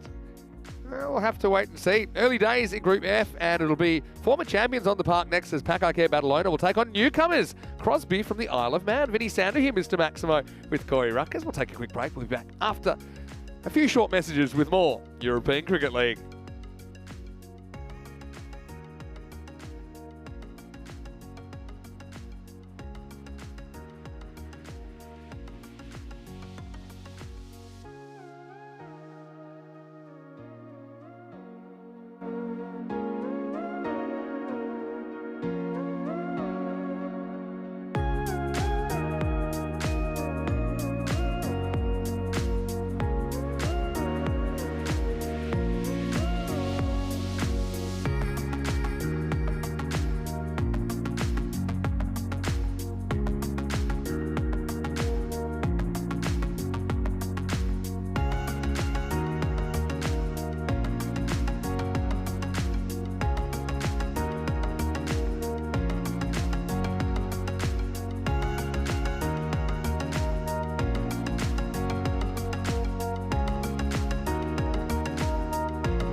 European Cricket League is proudly brought to you by Dream 11, HCL Software, La Junta de Andalucía, Paramatch and Norcane.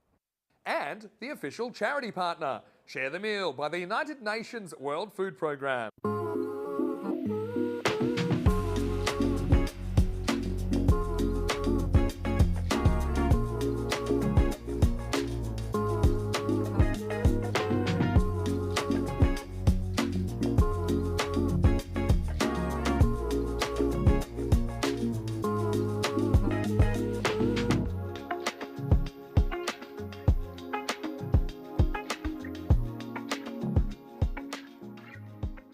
And welcome back. Great to have the cricket school kids here, and we are live at the Cartama Oval today, having a wonderful time in the Champions League of European Cricket, and they're pretty excited because the Spanish club Pacaquer Badalona, they are going to be on Vamos España. That's right. Let's get ready for the coin toss for match number 2 in Group F. It's going to be Pacaquer Badalona of Spain versus Crosby of Ireland, man, on debut.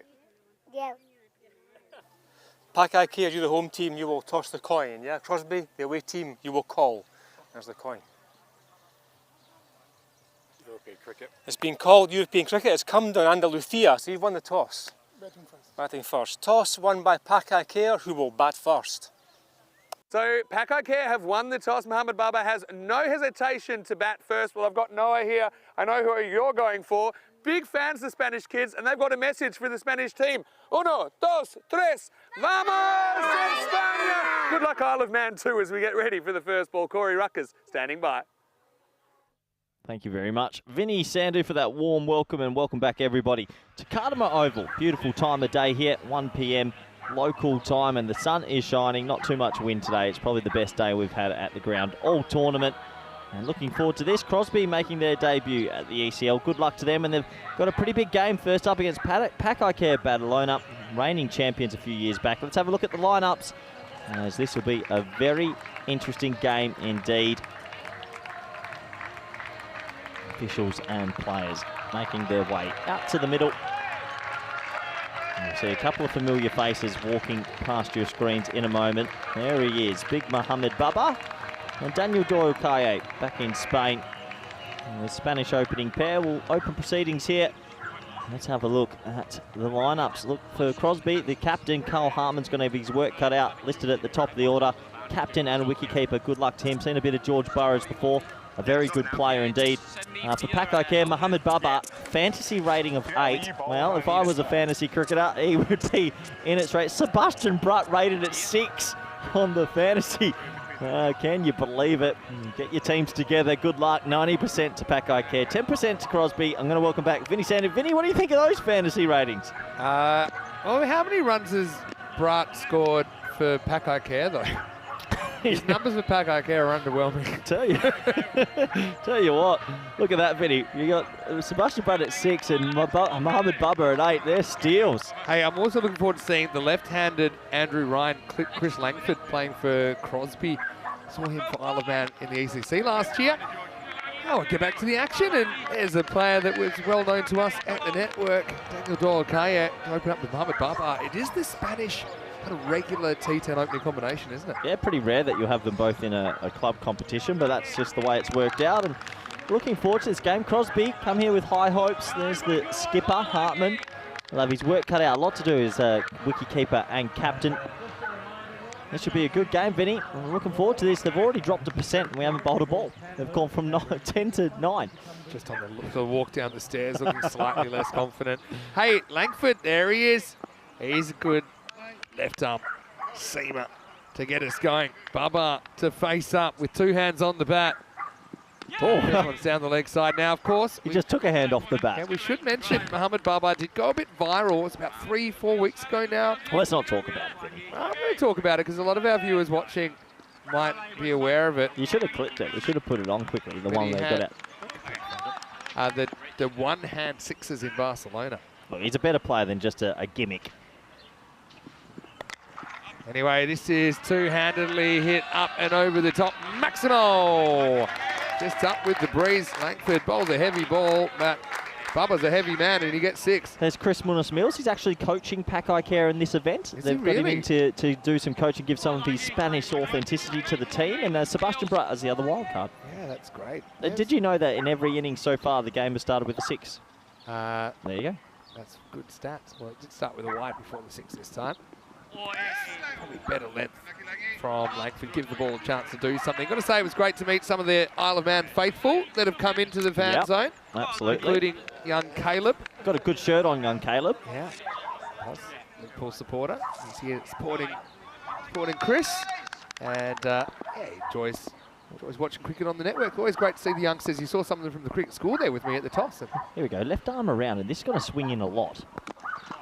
yeah, just kind of throws the bat on it here. Baba will get one. It'll bring Daniel Dorkaya on to strike for the first time. And you mentioned, Daniel Dorkaya came in as a wild card for Pack Care last year in the tournament. They ended up making it to finals day. And he said he got really taken in by the team. He loved it. They nicknamed him Danny Gujar, and it just caught on. It caught on massively. But there's Chris. Great to have him back in a coaching capacity. Seen playing as well. Hope I've taught him enough as a coach. Good luck, Chris. I think your job might be on the line. He does a good job.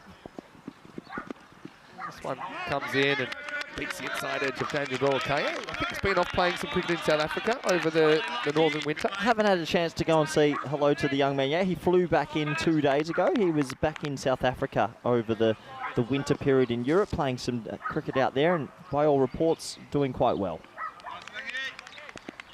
This is a different sort of test, though. You come back to Europe, all of a sudden you've got a left arm around, swinging it in quite a long way. It's been a good over it from Langford. Pitches up, doesn't quite get the middle on this either. It's going to be a single. One thing I love about watching these two open the batting, honestly, original odd pair. They couldn't be more an odd couple, but they have an unbelievable rapport. These two love batting together. Yeah, it's a good observation. When you open the batting with someone, you have that rapport. It just builds this beautiful harmony. Hayden, kind of like... It's, well, same sizes. Yeah. Hayden Langer. It's well bowled by Langford. I think he's kind of worked out. Get fuller, give the ball a chance to do something. Bubba's the guy. I know he struggles with all his other commitments to get on the park sometimes, but when he is on the park, he's box office. Yeah, it's good to have him available for the competition. I know he runs his own business, he's quite a busy man, but he's available for Pack Care, who won a quadrangular and to get here at the ECL out of all the different regions. Just clipped away. Fielder has to watch it go over his head. Maximal. And that's the power of Big Bubba. That was just a chip, and it cleared the fence easily. End of the first over. Pack Care 16 without loss. Well, it has to be touched on. Big Bubba is an MVP of this tournament. Can you name me the other MVPs of ECL cricket? Max O'Dowd in 2019, then Bubba in 2022, and then Jason Van der Merwe of COIMS. A very good three. Year. Anyway, we're up to Group F, Vin. Group F. It's gone quickly. It's gone quickly, in a way. But it's great to have so many clubs involved. This is the most clubs we've ever had involved in ECL. 35 from 33 different nations. Anyway, hoping for an early wicket, and George Newton is going to bowl over number 2. There's the Grizzly stand. I'm sure that some of the Crosby and the Pack Care shirts will be flying off the shelves. Cricketer Spaniard bucket hat, Vin. Oh, tell you what, a couple of those. Anyway, shake, rattle and roll. Newton to bowl the second. Carefully plays this away, gets a sense of what Newton's delivering. Been playing too much 50-over cricket back in South Africa, Danny. How many balls before you're retiring him out here? Well, yeah, it's one more. See if Chris Munoz-Mills could set a statement early. Imagine that. Coaching. I think they're sharing a room this trip. Are they really? Anyway, start from Newton. Now slightly slow ball, he launches that high and a long way over the tents. Maximal, adios pelota. Yeah, welcome back, DDC. He picked that slow ball, didn't he? Just stood still and pulled that a long way. I think DDC's got the actual record for most 50s in ECC at this ground over a couple of editions. He hits a lot of 50s. I'd love to see him go big in this tournament and maybe make his first 100 in a T10.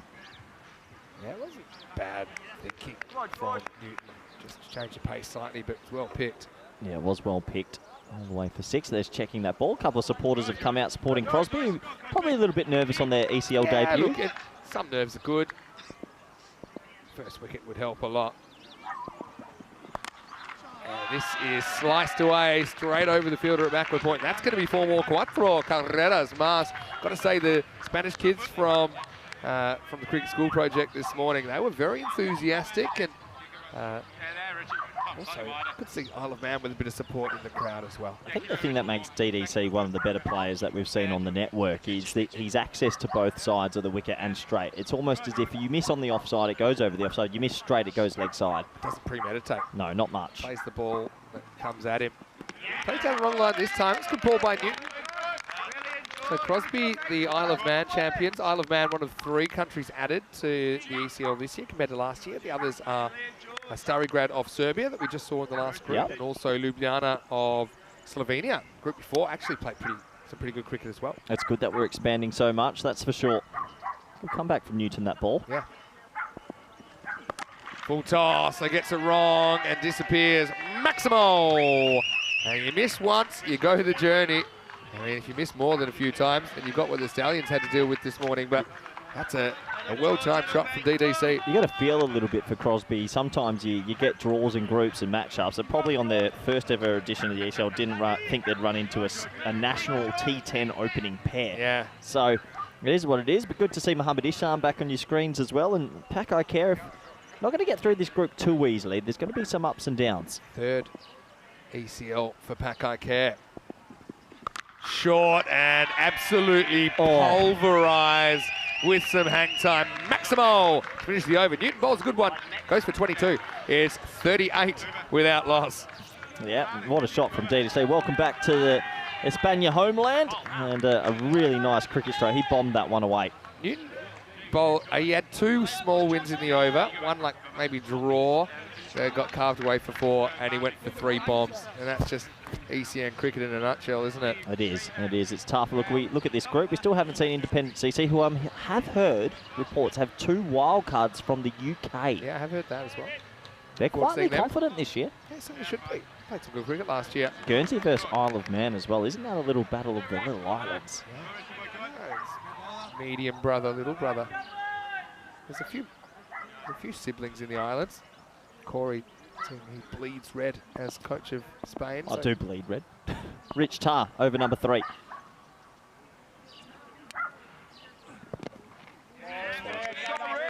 Misses out, gets hit on the pad. Of course, there was some discussion. It's hard to avoid about Spain and Isle of Man and some of the recent cricketing history in the international level. To be fair, that was actually a good series and just a weird last game. Weird last game where it's super collapse or Isle of Man bowled out for 10.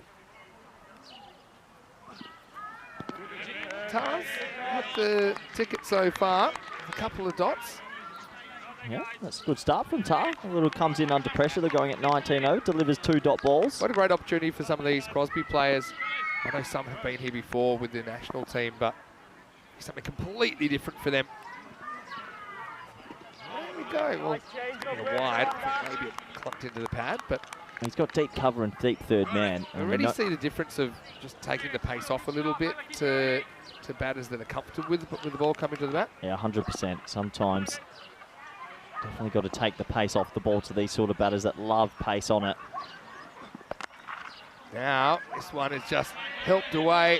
Long chase down there. It's going to be an unsuccessful one. It's going to be 4. Nice effort from George Burrows, but it's going to be 4. It's a bit uppish, in fact. Probably lucky it was into the gap there, Baba. It might have been catchable.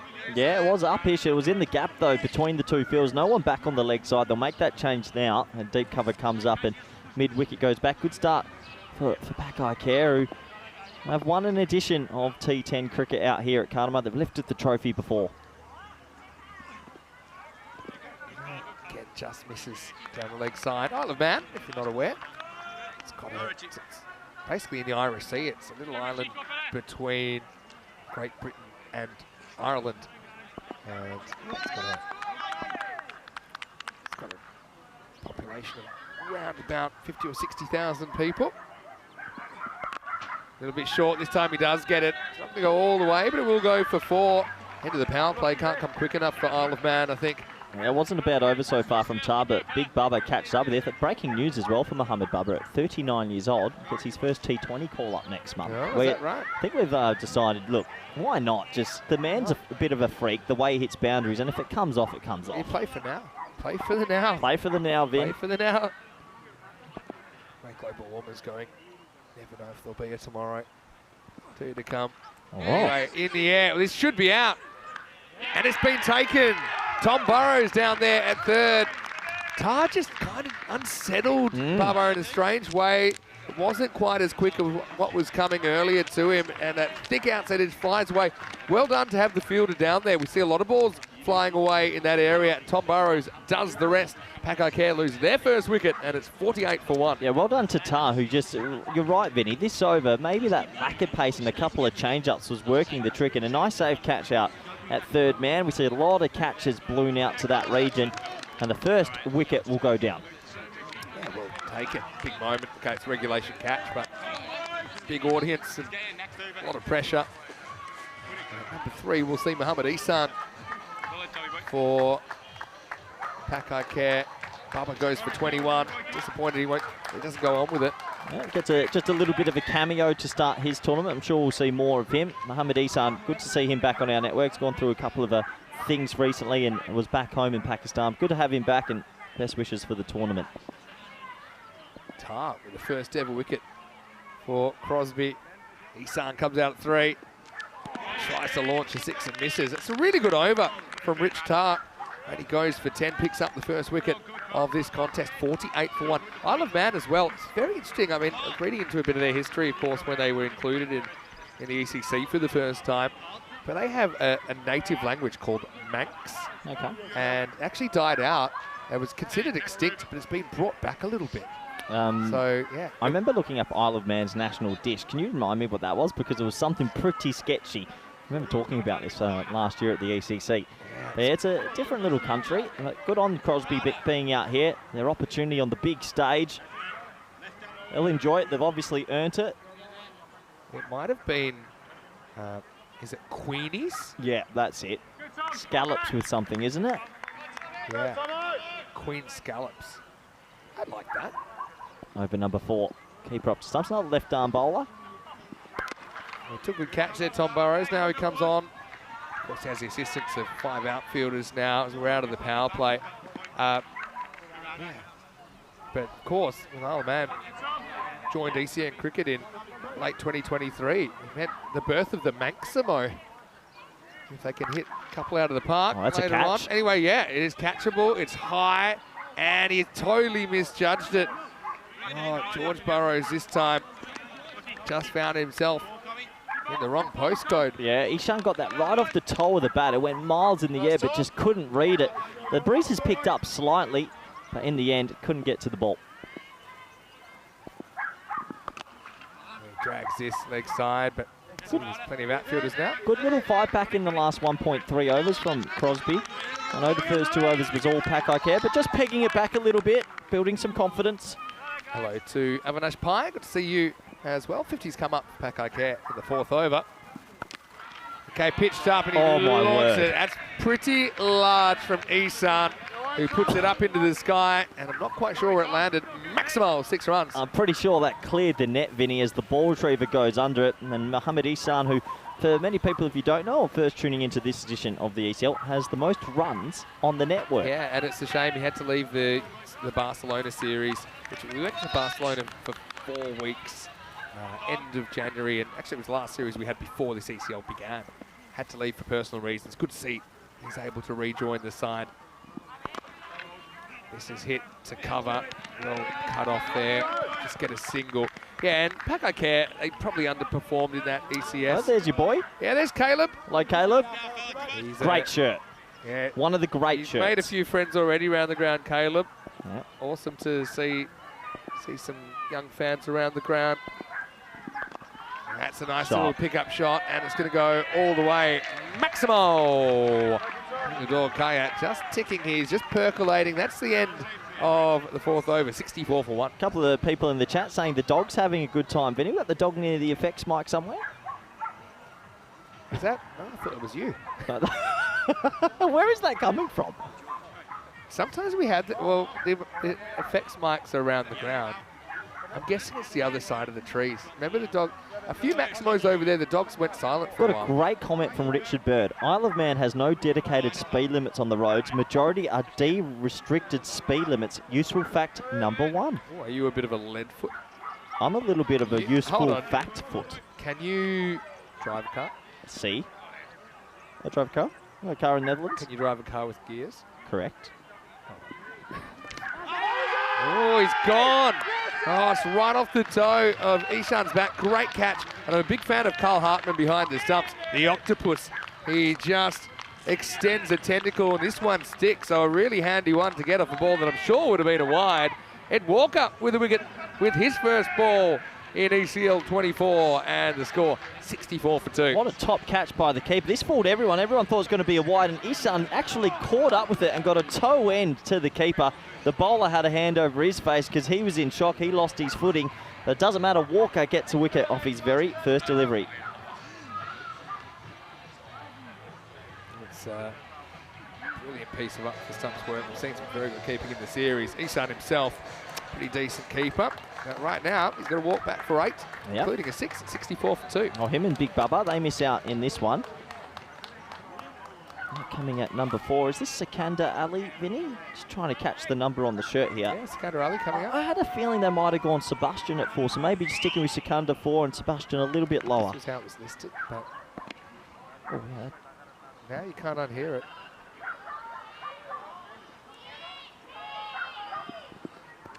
Oh, Yeah, good thinking. it's almost a carbon copy. Imagine if he had towed that to the keeper as well. Yeah, I gotta love when a plan comes together. Ed Walker have to re-bowl that one. Yeah, so what else we got? Jeff Mobbs asking, saying that we say only non-professionals are playing. Well, we don't say that. We say that cricket is not a professional sport in Europe. There are certain occasions. People get a tiny bit of money. Oh, batted. steps across to it. Sikandar, and he just deflects this away. Yep, all Well fielded. done. Oh, no. no. He might have sold Danny Gujar down the river. Wow, that's interesting because Daniel Dolakay normally a very good running through the wickets, but he kind of just assumes Sikandar's not interested in the second. I don't think he heard the call. Maybe the dog was in the background. Good fielding, but maybe just heard rah, rah, rah, rah. There's a lot going on. I'm not aware if, well, I'm not sure, but Daniel Dolakay and Sebastian Brutt, are they playing without payment here? Or? Oh, yeah. Yeah, The they club. just play because they want to. Yep. Actually, that was one of the reasons Sebastian Brutt came here. I got a call from Imran, who looks after the club. He said, Corey, we're missing a couple of players. It's a tough time of year. A lot of people have gone back home and that. Do you have a wild card suggestion? I just flicked on Sebastian's number, and I think within 2 hours, Sebastian said, love playing at Cartama. Really enjoy my time here. Would love to come and play at the ECL. Yeah. I mean, you've got 2 choices. It's a community. Yeah, 2 choices. Yeah, he goes short and wide outside the off stump again. I say, might be worth having a fielder down there. He's been pretty consistently in that area. Walk up this time. Sikandar Ali gets 4. I think the nice thing about the community we get from the ECC tournaments, Vinny, is a lot of the national teams are sort of gelling and then meeting each other. So Sebastian, we know, captain, the Netherlands 11. He's made really good friends with some of the Spanish players and other things. I know the Italian players and the Spanish get along, and there's other combinations there. So nice to see teams using their wild card smartly. I love Ian Latton's comment in the chat. I saw that one saying, yeah, that's it. might be trying to warn everyone about Alistair's short shorts. It's the old Australian rugby footy short, so to speak. They're illegal in 64 countries, but here in Spain, he's allowed to wear them. Daxi Our audio technicians are working on the dog issue. That's the thing. yeah, bang, bang. And you'll never hear from Puppy again. I'm not touching that one. It has gone quiet all of a sudden. Don't hear that dog anymore. The dogs were pretty loud in 2021. That was prime dog. They were the proper. That was the proper dog year. Question. Year of the dog. Sikandar looking to play this little ramp shot, but I don't think you're going to get the option against Walker, who's really bowling it wide of off stump. Yeah. Just be throwing that. Well, they put the deep third back now. Still, can get it over him. He does pump it, and he's going to be dropped. And this will be an interesting one. No, he's okay. Yeah, it does kind of drop it inside the field of play. Check this out, thanks to Spring Productions. Yeah, no problem there. Let's keep rolling it forward. It's just this one step here. Look, does he touch it again? No, it goes forward, he's Vinny. all right. He's fine. Saves 5, actually. Yeah, but he would have liked the wicket. That's the thing. Not a bad over from Walker. He's picked up a wicket. He's not gone for many. Sometimes the pace off, which makes it a bit difficult to line up. A bit of luck helps as well. That wicket, this is another edge going to fly away. They brought the third up. Yeah, they might have had second thoughts about that as DDC is able to deflect it away for 4, and it's walking sticks 77 for 2. I welcome you into the commentary box. Vinny Sander here, Mr. Maximo. Got Corey Rutgers with me. It's strange. We're kind of used to it now, but you have finals night and then you have a new group starting the next day. I mean, we had it last year for the first time, actually. But what it does, it gives you a whole new sense of energy to have all these teams that have been waiting for their opportunity to go out the park and see what they got. And that's kind of the feel of this morning. Still looking forward to seeing Indies as well of Guernsey. Oh, I love this format because it's the new teams. We get the energy, and then before you know it, it's moving day where they end up on the table, and then it's final. So it's very quick, but I absolutely love it, and we're getting close to the championship week. Yeah, just think about the journeys of these club cricketers spending months and months and months, in some cases like Gozo Zami over a year preparing for the tournament, and then make or break in just 3 days. So a lot of emotions flying around. Well, this first one, that's an unbelievable shot. Has he actually got some battle? Oh yeah, watch it. This is going to cannon into middle. It actually swung a little bit as well. But Secunda Ali just showing a little bit of finesse. You'll enjoy this one, Vinny. Yeah, I thought for a second he might have just dudded the keeper. Oh, yeah, you're right. That is the finest of fine laps. Keeper up as well just gives you more margin for error with that as well. But keep it back, I might be catchable. There he is, Sebastian Brunt. Looks at the old black and green, different from the You know what it reminds orange. me of? It reminds me of like on a computer game where you can just trade the players between different teams. Oh, fantasy football. Actually, that's a great anyway, shout. This is going to be for classical cover drive. That's why they like Secunda up here at 4. 4 carreras. Yep, 4 back-to-back boundaries. But you're right, how good are those games where it's like you're playing FIFA? It's like Lionel Messi at 41 years old has signed for Wrexham AFC. Anyway, there he is. That's a great shout. Good leader to have in the side as well. Right, now he wants to get funky and good stop by Hartman. Secunda Ali, I'm not going to... well, I know Nisar had a very good tournament, but he's a very similar player to Nisar in the way he will access ramps and hitting behind himself, and then he'll explode and go straight. Very similar sort of players with the way they use the outfield. Pitches up. Doesn't get the gap, all fielded. A man punching here. Yeah, DDC on 35. Good to see the fans have got into the Victoria Cervases. It's what time is it? 1:20 in the afternoon. Oh, I had about a 4-hour clearance. Happy hour. Every hour's happy hour here at the Cartama Oval. Oh, that's a shot. Such a good shot. I mean, it's just high elbow. It's actually a cricket shot. And it hits the top of the ghost tent. Maximo. What do you mean it's actually a cricket shot, Vinny? Some people think there's no room for cricket shots. Shot of the day so far from DC. Welcome back. And look at this, inside out. Oh, that's not the replay. Well, we've missed that one. The ball did hit the tent, though. It goes again. And this just loops over the field. A great effort there. And it's going to be 4 more. Vinny, I was about to call you. Daniel, 96 for 2 after 6. Can you do me a favour? Look up how many 50s DDC's got in this format. I will. Go on, do me a First, I saw favour. a concerning message from Chris saying the biggest bag in Australia has gone down. And I'm just going to check. The biggest what? One of the banks might have gone down in Australia, in which case I'm just going to check my accounts. Wait, hold on. What bank? It's not. We'll be right back. It's not Commonwealth Bank, is it? Oh, we're about to find out. 45 or 14. Great start to the series for DDC. Bubba went for 21. Isan went for 8. Look, you can look at that in the break. Come on, I need to know how many 50s DDC has. It's hard to work overtime at this job because we're already working about 14 hours a day. I mean, He has 10 50s in the format. yeah, Quite a lot. Yeah, but he averages 44 at a strike rate of 220, and that's just at national level. Yeah, good so, numbers. very good numbers. Secunda Ali 16 off 8 here, as Walker gets over number 2. That's hit pretty hard, and it's going to get the result. Maximo! Secunda motoring the hundreds up for Pack I Care. Well, where did you get that message from? Might be fake news. If everyone wants to throw a few links in, that'd be great. Nice shot. Sikandar Ali just ticking along. Depositors rush to withdraw cash following a failed capital raise attempt by SVB, leading to a sudden collapse. Welcome to ECN Business. So you're telling me both our banks let's are just going hope cashless. there's no bank collapses today. That was the 100 up, by the way, and 37 deliveries. Pitched up and clipped away for 2, but settled for 1. Yeah, so looking at the numbers, I think the 1050s that Daniel Doyle-Carley, maybe I think it's Dan Lincoln. They're the 2 players to have the most in ECC representation. And he has a chance to make a 50 here for Pakai Care Badalona. We've started this tournament quite well. They're quite smooth at the moment. Let's just make a disclosure. We're not economic experts, so... Pitches up and hits it straight and hits it sweetly. Maximo and 50 for Daniel Doyle-Carley. Brings that off just 15 balls. Not missing a beat, DDC in a Pakai Care shirt. Might help heal some wounds. His last innings here, he ended up making a 70 against Sebastian Brutt and lost a game of 182. And he's come back today and he's made another 50. I think he's made like 5 in a row at this ground now. It's brilliant batting. Really good batting. Yeah, it's just a calmness to his play. 51 of 15, and you don't think he's raising a sweat just yet. Oh, no. It's going to be a no ball, I'm pretty sure. Yeah, it's been called no ball. So talk about miss out on a free dinger, though.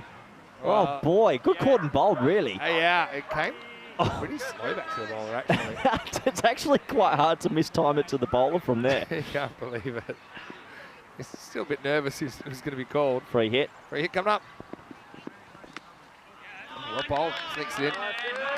That does sneak it inside. Well bowled from I was going Walker. to say we're not economic experts. I hope we haven't started a run on the bank, aka the scene in The Simpsons where they said, "Where's my money, Bill?" Good to see a message from Alec Davidson Solar, who's tuned in with a bit of friendly advice. He's a astute. Good keeper. Astute cricketer. Well, slip from Jamie Brown, but it's not going to cost him anything. It'll just be a single. Looking at the competition, Vinny, Pakai Care, do they go into this group as favourites and it's up to the rest of the pack to sort of catch them? Or I mean, when you look at their wildcards, if it wasn't for the wildcards, I'd probably have them and Donnerstadt. What about independents? Yeah, and Indies are an interesting one. I think that they've got very good chances as well. Just hit hard and won't quite carry.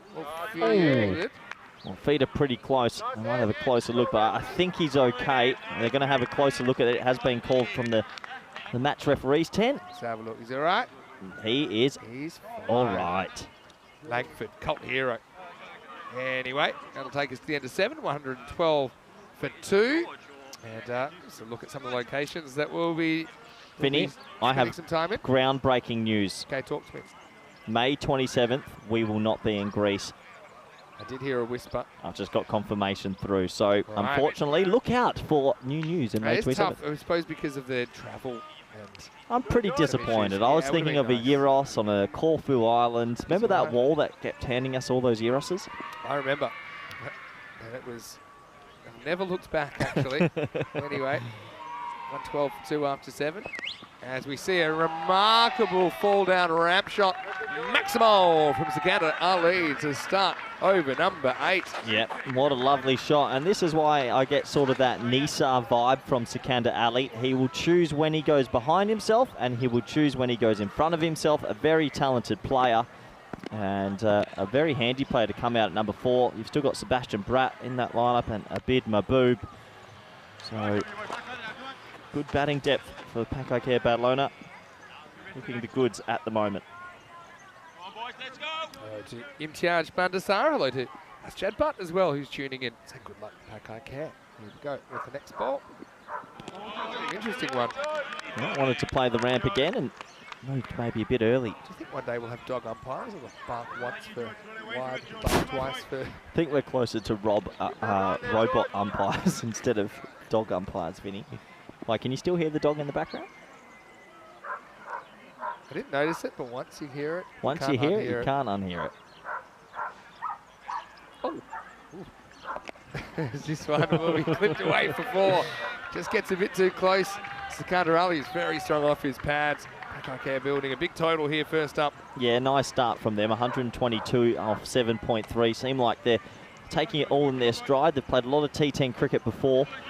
They won a quadrangular, I believe it was, to get here, Vinny, down in Sporting Alphaz. Yep, so each region had their regional winners, and then the 4 regional winners all met at Sporting Alphaz ground in Alicante. Might have been 5 teams this year. I think it was 4. All right, stand and deliver job here as it's belted up over extra cover. Maximo! Secunda to 40. He's got a good blade in his hands, Secunda Ali. That really shot off. It was short, it was wide, and he put it away. Bang. Seen a few of these Malik bats going around. They just ping. Sound like good pieces of willow. Salim Malik. I don't get it. Pretty powerful striker of the 90s. Was it? That's a little bit before. There's Chris. Heavy What do you hitter. reckon? Coach happy? I think so. You don't know Are you with allowed Chris. to show emotion as a coach?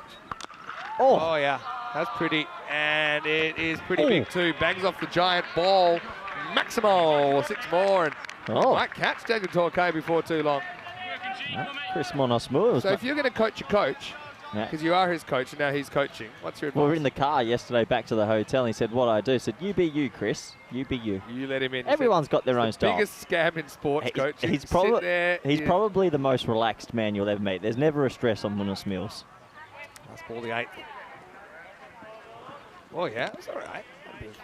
Bounce on it, but down the leg side. Biggest scam in sports coaching. You watch a couple of Tony Robbins videos before you go in. You just regurgitate it, then you go out there and every so often you stand up and clap.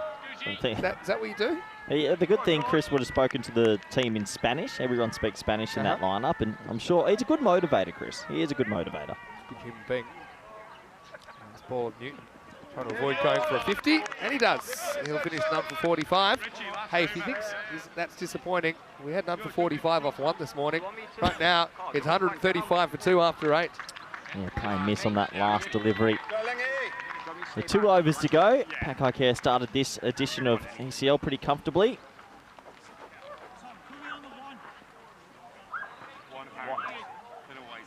I've got 3 separate dogs that I'm hearing, different frequencies. Yeah, it does sound like there's everyone loves dogs, so we should be enjoying the barking. clutching at straws, Vinny. Trying to put a positive spin on it. By the way, I should say that I have the rest of the day off, so I can always watch it with the sound down. Yeah, Langford's left arm seam from around the wicket. We love Langford. He's a character. He's going to continue that left arm round. All happens in the 9th. Here it is. That's a good shot straight down the ground. It's unattended boundary. 4 runs to start the 9th over. Yeah, gorgeous batting, isn't it? Just in the slot, chips it straight. 4 more to the total for TDC. And landed back in the country a few days ago. I'd like to get the viewers involved. Give us an animal noise that you like. What are you talking about? So, like, what do you mean you like? Is there an animal noise that you'd like to be hearing? Goldfish. Some poor start. This is going to be a 1 bounce. Fielded, well done over there.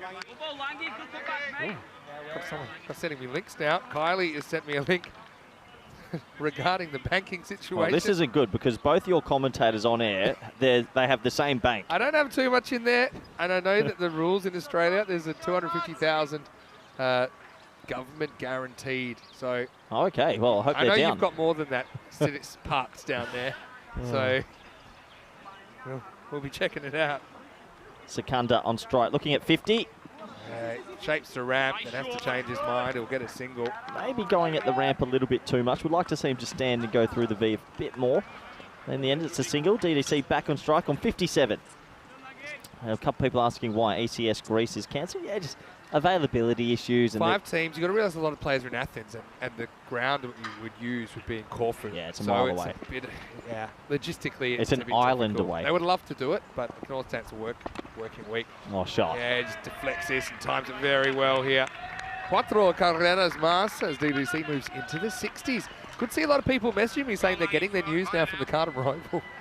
Yeah, good. We're pretty much on the news, aren't we? But nice shot. I've got to admit, spending so many hours commentating, I do miss some pretty big world events, and so I have to catch up. Good, 2 or 3 days later. Got a great message through Cam Blake Photography on Instagram. Maybe you should Maximo the dog instead.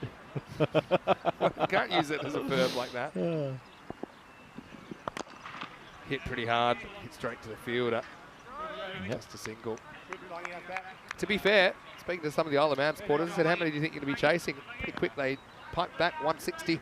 Did they? They're pretty good judges at the moment. As long as they don't get bowled out for 10, they're doing good. No, Crosby, they'll go all right. They've got some batting in that top order. They look like they've got a bowling unit here. They're just playing a very good T10 team. I'm going to go horse. As we hit the end of the ninth over in Paco Care. 147 for 2. So you're telling me you would rather listen to a horse in the background and be like, that's not how they sound. That was a pretty good horse. Horses are majestic. Yeah, they're majestic, but you don't want to listen to it for 10 overs. There's a goldfish. You're not going to hear a goldfish. Exactly, Vinny. That's not the... Sounds as a simple. Like the horse. I think I've done too many games in a row. Arguably, yes. What time's your break started? All right, 48 was the Canberra Alley. What do you think the Fox Sports Australia viewers are thinking right now? I think a lot of them are thinking horse as well. Last over of this first innings. Inspired a lot of poems. Man from Snowy River and so on and so forth. Yeah, well said. Tarp, probably the pick of the bowlers so far. They've waited a while to bring him back. Yeah, they did. They maybe could have used him a bit earlier for his second. Let's get the bowling run up right. Sikandar Ali looking at 50. He is looking at 50. He's 48 off 19. First one. It's outside the off stump. I think the thing with Tar, this isn't a dig at him. You think he's going to be a lot quicker than he is. He's clever. You know, and so it's just a slight few tricks up between his arm speed and the actual pace of delivery. But he's also bowled a couple of cutters into the surface.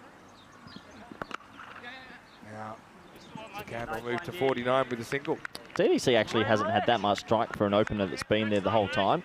62 off 22, batted beautifully. Chris has a good question after Corey's dropped the news that Greece is off, even before we're officially allowed to say it. What will happen? I can guarantee you it won't be nothing. Either something will replace it or we'll extend one of the events around it. Are you sure it's not a week off in the middle of the summer, Vinny? Imagine what that would be. Yeah, so we'll let you know. Another single, well bowled from Tar. I mean, 12 off 1.3, very great. And he got Mohammad Isan. It's like getting Sachin Tendulkar, the most runs in the pocket. Tar's owning him today. 49 becomes 55. Maximo, great effort out there on the boundary. But Sikandar Ali brings up his 50 and Paco Care racing away. There's Chris Taps down there on our camera that was in the action as well, but well put together half century. He brings up the milestone of 22 balls. Yeah, well batted from Sikandar Ali, who came out here at number 4 and has done a really good job. Top effort out there as well. So 2 balls remaining in this innings. Played well through cover, Sikandar. This time he's going to hit it straight down the throat. All right, maybe that's a bit of an overstatement. It didn't actually carry all the way, I think, in the end. That's into the wind, isn't it? So that's why. The TPL cricket show saying us and doing a test match special. We should do a test match one day, you and me. Sounds reasonable. Only 5 days instead of 7. Yeah. 1 ball left in this very first innings. Goes after it, up in the air. Maybe catchable. It is caught. Well done down there by Ed Walker. So Daniel Dorkayat will be the 3rd wicket of the innings.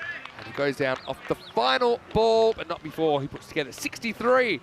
And Paco Care Badalona, not quite the 160, but not far off. They'll finish 156 for 3 after the 10. Yeah, pretty solid innings from Paco Care as Sikandar Ali and DDC back on the shawls of Espana doing the heavy lifting. Wicket off the final ball for Crosby to take some momentum into the second innings. Yeah, as Isle of Man will walk off their club, Crosby, representing them for the first time in an ECL. And the 2 bats, Daniel Dorkaya and Sikandar Ali, walk off with half centuries to their name. Gives us an opportunity to look back at some of the highlights of the first innings of this one. Paco Care Badalona won the toss, had no hesitation to bat. And it wasn't long before we saw the old guard Mohamed Baba and DDC out there for Pack Eye Care. And got to say, I liked the energy out there for Crosby. Obviously, for a lot of them, it's their first time at the Cartama Oval. They knew they were going to be up against it. They gave it everything they had. Won some small batters, but ultimately the weight of runs just kind of stacked up in the end. The top 4 doing the job for the 2022 champions. Yeah, they came out and did what they had to do. Crosby throwing their bodies on the line, which is good to see on their debut at the ECL, but running into a very dangerous top 4. That was the early wicket, though, of Mohamed Baba, who just a brief cameo for him in this one. And then it was DDC and Mohamed Ihsan at the crease. Mohamed Ihsan got a bit of a life early, got 1 hit away. There's our young fan, Vinny. Lovely Liverpool shirt. Caleb. Yep. Yeah, he's been very enthusiastically supporting his side this morning. Ihsan just nicked this one. Almost need to bring out the cue extender for that one. That was a tough chance, I suppose, for Langford. Probably would have stepped on the rope anyway had he caught it. But yeah, Skandarali, I think at number 4, they batted him ahead of Sebastian Brandt. I think he repaid the faith in him to do that. And we'll see what Pack Eye Care are made of in the field as well. Expect a lot of 6s in this format. Pack Eye Care not letting us down with 14 Maximos in the innings. Yeah, I just think that could have been worse for Crosby. I think they won a few overs. They won the last 2 for me. Langford only went for 12 in the 9th. And then Rich Tarr thought he bowled 2 very good overs. He bowled the 10th and only went for 9. So, yeah, they'll be happy that I suppose they compete. And we have seen these kind of scores chased down before. So don't necessarily count them out completely either with some of their batters that'll want to get after this. Regardless, it will be 157 the target. Just if I was to say top of my head, they'll need 110 to get a point, but I think they'll be going after the whole thing. Baba with 21 opening the batting. Daniel Dorkaya top scoring with 63. Ihsan nicked 1 behind pretty early in his innings, and Skandarali 56 off 23 batted pretty well. Got to say, Rich Tarr really impressed me. 2 for 19.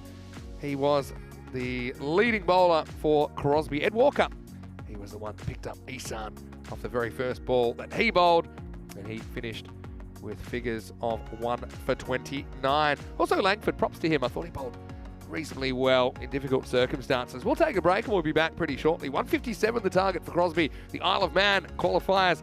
We're hoping for a few Maximos, that's for sure. Pack Eye Care would just love to defend this and get off to a winning start, and they probably love all 4 points. Vinny Sander here, Mr. Maximum for ECN with Corey Ruckers. Just going to check my accounts and I'll be back for more European Cricket League.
European Cricket League is proudly brought to you by Dream 11, HCL Software, La Junta de Andalucía, Paramatch and Norcane.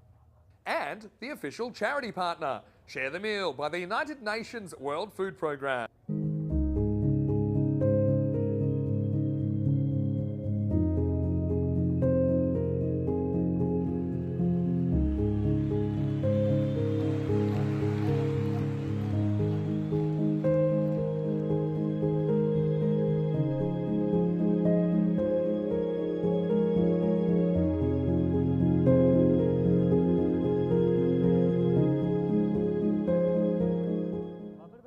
Hello and welcome back to the Cartama Oval in the beautiful Andalucía region of Spain. This is the European Cricket League, the Champions League of European Cricket. 35 clubs from 33 different European countries all coming together for a 4-week festival of 10 over cricket that decides who are the kings of the continent. Right now, it's Crosby going out to bat for the first time in an ECL. Isle of Man, one of 3 countries added to ECL 24. This is their first match. And it's a tough one against the 2022 champions, Pakaicair Badalona. It's quite the story. Pakaicair rising through the ranks to become European champions. 156 in the first innings means 110 would get the Manxman a point as we get going. Baba starts with a Yorker that almost knocks out the off stump. Vinny Sandu, who Mr. Maximo Corey Rutgers with me. And that first one got you physically excited. Yeah, I was meant to be quiet on the mic. You hadn't introduced me yet, but that was so close to the off peg. Yeah, you'll find Mohamed Baba. He's a regular opening bowler for Pakaicair. Gets the ball to nibble a little bit. It's the old paper coming out. Got a bit old school there. Now that's what a coach looks like, Corey. Yeah. Okay. This is hit hard.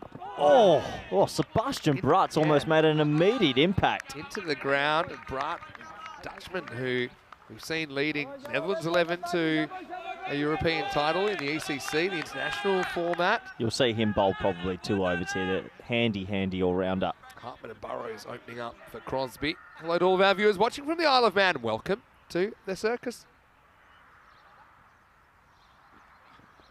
Sprays this one, Mohamed Baba. Isan behind the stumps. Yeah, good to see Ishii back keeping. Yeah, first time on the air for Crosby. I'm sure they're proud to be here winning their domestic championship back home. And you hear a bit of the ribbing from the boys in the tent when every time they're on the camera. Yeah, good to hear. It's healthy dynamics.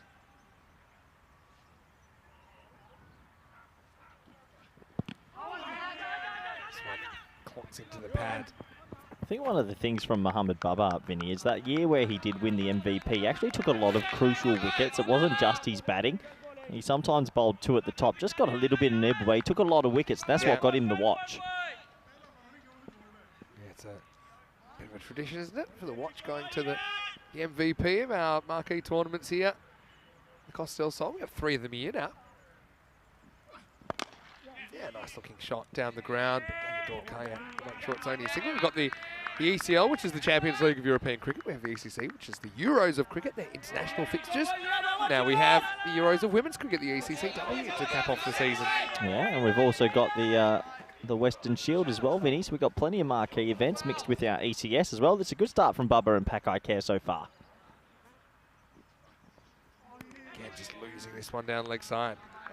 Yeah, just getting his line a little bit wrong here at the start. Couple of extras, but still no boundaries conceded. Pakaicair, they desperately want 4 points. Not easy to defend 110. Exactly as you said, just have a look. Watching on intently. Down the ground. I think Crosby's one of those sides as well. They'll find out their T10 mojo soon enough. It's difficult to come in and you play a couple of conventional strokes, but soon enough, I expect to see them throw the long handle at it. I think later on we'll see the Stallions taking on Crosby. That's in the 4th match of the day. 2 teams without a win at the Cartama Oval. Stallions not able to pick up a win last year.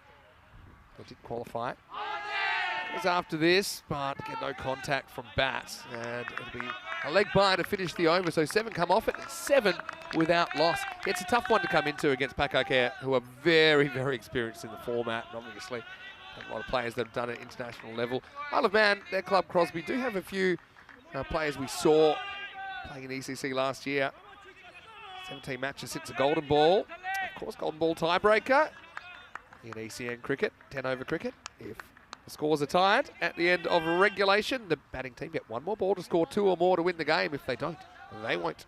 The fielding team will win. Just going to go over the points available for each game as well. Slightly enhanced format. It's been brought in this year. As Hassan Ali comes onto bowl. Oh, edged onto the helmet and gone. Wow, that's a bit rough, because if it doesn't hit their helmet, I think it probably flies over for 4 or 6, but it comes off the bonce and it falls safely into the hands of the fielder. It's 7 for 1. Good to see young Jaffa Raza run past him, just make sure he was okay as well. Yeah, very unlucky actually. He gets the top edge and it balloons off the helmet, easy to Muhammad Atif at 45.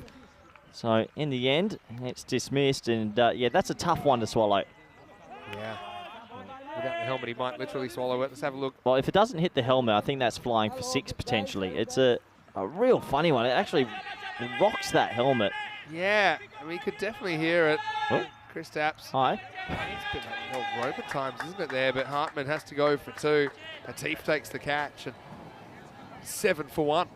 See, when you get hit in the helmet while you're batting, there's a concussion test, but you never get checked if you're out. Oh, you might. It just walks straight past the medics like, you're out of the game. Glancing blow. But, Here comes Tar. I thought he bowled really well in the first innings. Agree. Nice start for Hassan Ali. Gets a wicket off his first ball tournament. It's a tall left-arm seam bowler. Can get it through at good pace, and he can usually swing it early in his spell as well. 3 left-arm pace options in this Pakar side. Jaffa Raza, that you just mentioned, is one. Muhammad Atif, of course, is one. Atif's probably the leader of the pack in this bowling unit. Young Jaffa Raza, I think he's 16. Look out for him. Born in Spain. Good prospect. He's a very good prospect. We're pretty close to the young player of the tournament in the ECS last month. Did he really? Oh, brilliant.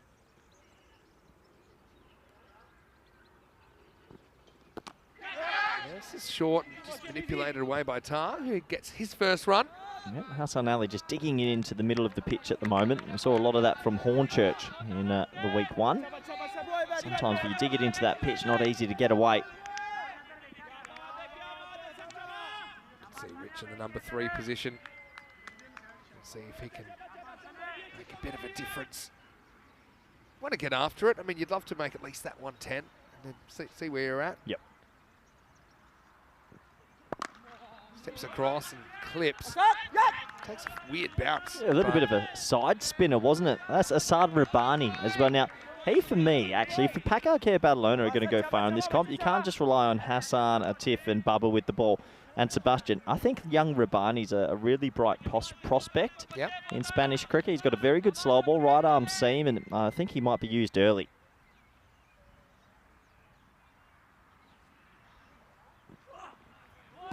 After this, but it's pretty well located in the corridor from Hassan Ali. Got some tricks up his sleeve, does young Hassan. He brought that one back in, and yeah, he's another cricketer that's come on in the last sort of year or so. Left arm quick and good areas there. Seems like the dogs have been neutralised, Vinny. Yeah.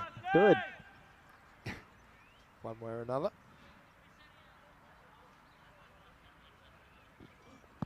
Trying to get inventive, so it's nice to them trying things, but not easy at the moment. A lot of balls beating the bat. Yeah, not easy at the moment. They just need that first sort of boundary to get going here, Crosby. Build some momentum in this run chase. Good to see so much support from Isle of Man as well. They've got a good contingent here at the ground. They've been great in the comment section as well over the last few months since they've been included. Big hello to Lance Hall. Well, they could have been in the comment section beforehand as well, couldn't they? They have been a bit. Spicy. Nissan doesn't glove it cleanly. That'll be the end of the over. And just 2 off that. There was a leg by as well. But at the end of 2 overs, the score is 10 for 1. Yeah, what a spell. Or what a, sorry, not a spell. What an over from Hassan Ali. Bit too quick in the kitchen there. That's what I've been saying. For example, Lance Hall, he's been following the cricket through Barcelona and he's been looking forward to it. So good to see them finding it an opportunity today. Tell me about the Isle of Man flag. Is that one of your favourites? Not one of my favourites, but it's definitely an iconic flag. 3 legs. Yeah. Why are you winking at me, Vinny? I didn't wink. It's just the way I blink sometimes. Bubba again. Right down the leg side. Isan goaded into throwing. Yeah, sometimes Mohamed Bubba really wants to bowl straight. He's a stump-to-stump bowler, and if you get it wrong, obviously, slips down the leg side for a wide. Just need to get that first boundary, does Burrows. Build a little bit of confidence. I'm sure we'll see the best of him. Yeah, it's a proud history.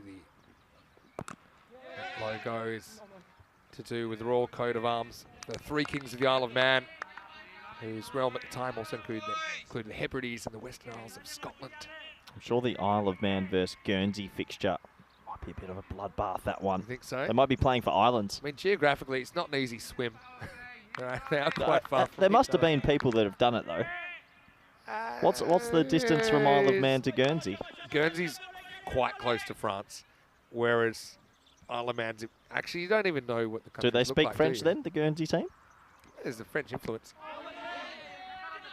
But, yeah, they're a great bunch as well. We've played a fair bit of a few internationals against Guernsey as well, haven't you? We've actually played in the Spanish national team played T20s against Guernsey, T20s against Isle of Man, and next month we have T20s against Jersey. Yeah. So we're just playing the little islands. 3 countries where you're pretty unpopular. So good to see some natural rivalries. Well, hits, runs, and oh, it's pretty close, you know. Oh, I think he's gone, Vinny. Usually with a direct hit like that, you're in a bit of trouble, and Hassan Ali has pinged the stumps down. Gloves coming off. That's never a good sign. I felt if he hit, he's out. And well, the replay will tell the story. Thanks to Spring Productions, or just out. Just out. Good throw. He's gone. Adios. In fact, wasn't the greatest bat extension. Look, he's got a bit more of the handle to use, and he doesn't get a decent slide in. So Burrows is going to be run out for 2 off 7, but maybe he just felt it's time to step aside. Couldn't get much going on in the first 2.5 overs. Good piece of fielding though. Direct hit causes the run out, and it's 13 for 2. Yeah, look, Isle of Man just have to regroup a little bit here. Look, they're not going to get the 157, but 110 is still on. You can make 110, so if they can steal a point from this game, could become very interesting with Talon Stallions, who didn't get any points earlier as well. So that's got to be their aim now. Yeah, you think so. Still got Brunt to come and bowl a couple of overs. I think you'll get Brutt, Mohamed Atif, Rabani. I think actually Pakai Care. I know Sikandar Ali and Mahbub can bowl a little bit of spin, but they might be a pace-heavy attack this year. Yeah, on the charge is Tar. Oh, he would have been run out as well. They look pretty switched on in the field. Yeah, they're pretty keen to avenge the loss of the trophy last year, I'm sure, Pakai Care. Who knocked them out last year? It was Hornchurch. Was it? And 3 versus 4 game in Championship Week. Ah, yes. 3 versus 4. Yep. Only the top 4 of 7 teams in Championship Week even make the finals, remember? Jamie Brown gets a hit. He hits onto his own foot to start. You see how he's picked the ball up there and thrown it to the keeper. Did you see in the under-19 someone appealed and that was given out? But also, don't pick up the ball. No, but that's a bit No, but rough. you know what I'm saying? Like, I'm all for crazy you dismissals. can avoid the whole situation, right? But that's if you want to be, sportsmanship. I mean, okay, I'm not saying you should do it. I'm just saying it's not sportsmanship. It's just sportsmanship to let the other team field. That's their job. Oh, again, replay. Oh, he's hit the batsman. Hit something. Brown works very hard for his first run in this ECL. Yeah, first run wasn't easy. Hassan Ali had a replay run-out dismissal, but missed it and hits him in the leg. Yeah. So that'll be the end of the over. At the end of 3, the score's 15 for 2. Yeah, just got to focus on that 110. Yeah. As far as like the fielding the ball, like that one was probably worse because he's out of his crease, and then, you know, theoretically, that's a bit of a no-no. I just think a lot of these situations are avoidable if you're just sensible. Like, let the fielding team field the ball. Like, you can ask, and if you ask, then that's something different. But even then, seems weird. I always felt it put me in an awkward position as a keeper because I'm like, hey, you're not meant to do that, but I'm having to say thank you. Or how's that? Anyway, Atif is going to bowl over number 4. Same with the Bairstow Carey incident. It's very avoidable if you just don't walk out of your crease without looking.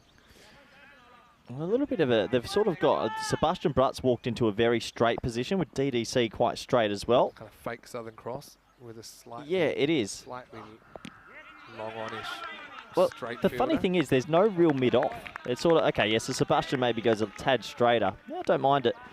Mohamed Atif, look, if Paco Care are to lift the trophy again, Vinny, and be the repeat winners for the first time, he probably is one player that has to have a very good tournament. He's a good young bowler. We've seen his development real time, haven't we, over the last 3 or 4 years.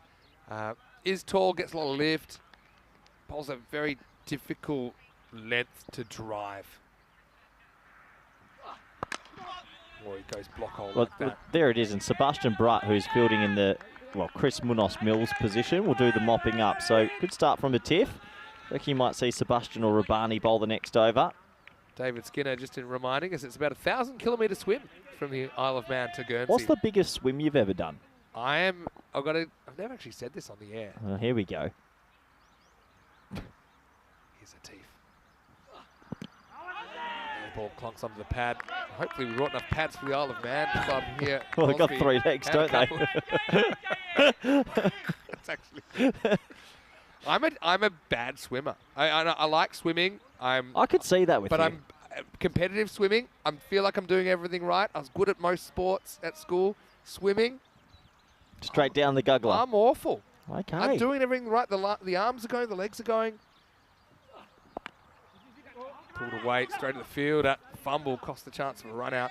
Water polo was finer because I could always hold on to the post as goalkeeper. Okay. But yeah, so for me to swim, to do 50 meters, like I'm not doing it in under like a minute. Breaking news. So in 1,000 kilometers.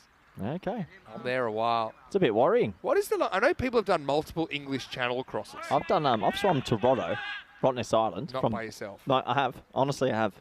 I'll get the photos. In a boat? Nope. In a team?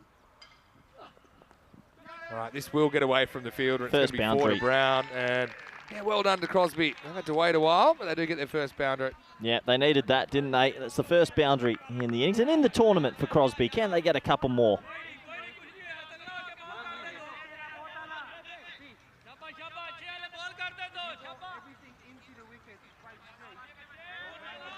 1%. Excited to see the universe where they pull it off from here. See, that's the rate for a point. 14.43 and over. So it's achievable if they can get a bit of a partnership going here.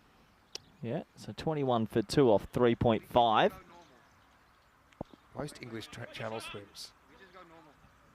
I want to know who's done. Somebody's done 34, but it wasn't at once. Fine leg put back now. It could be a wide. He's tall, but I think just jumps over his head. Yeah, the Rottnest Island swim, it was tough. It was really tough. I had to fight off some tiger sharks and some other sea critters. Out of here. Vinny, in all seriousness, I am a swimmer. So Sarah Thomas of the USA swam across the English Channel 4 times consecutively without stopping. So that's what I was looking for. And I'm going to get the exact distance on it. Because you're talking about swimming 1,000 kilometres. Oh, that almost hits the stumps, but it doesn't. As we see the first boundary of the innings, and Crosby at 22 for 2 after 4. Yeah, really good bowl over from Atif as well. He's got some serious pace in the locker. Doing a good job so far, Paco Care, of defending this 110 to get the full 4 points. So it's the English Channel is 20 miles or 33 kilometres. So it's only ever been done once 4 times consecutively, which would be 132 kilometres. So you're saying it's about 8 times as long as that if you want to swim from Isle of Man to Guernsey. And no one's ever done it. No. You think you could be the first? That'd be I'll tough. be the first to drop you at the start line and wait for you at the finish line. Might have to be waiting for me with Davy Jones's locker. You're on your own. I'll give you a Snickers bar. And here's the young man, Rabani. I like the look of this young kid. He's got some pace. Well, goes the bouncer first up. It's going to be called a wide for over the head. Hey, I think it's a good opportunity maybe to throw the ball around a bit. I'd love to see young Jafar Raza get a bowl. His first time picked for a marquee tournament for Paco Care. Just think it's that kind of a game where you want to get it over into all your bowlers. I think they will. They've got some overs to play here. They still want to get ahead, though, because 110 is not impossible, Vinny. All right, pulled away and doesn't quite carry. In fact, it's not handled out there by Atif on the boundary. 4 runs. Nice shot. Pulled away by Tar. Yeah, Tiff probably could have attacked that one a little bit more. I think he hesitated for a brief moment. It landed right in front of him. and awkward to take. Either you commit 100% or you don't, and that cost them 4 runs. Nice shot from Tar.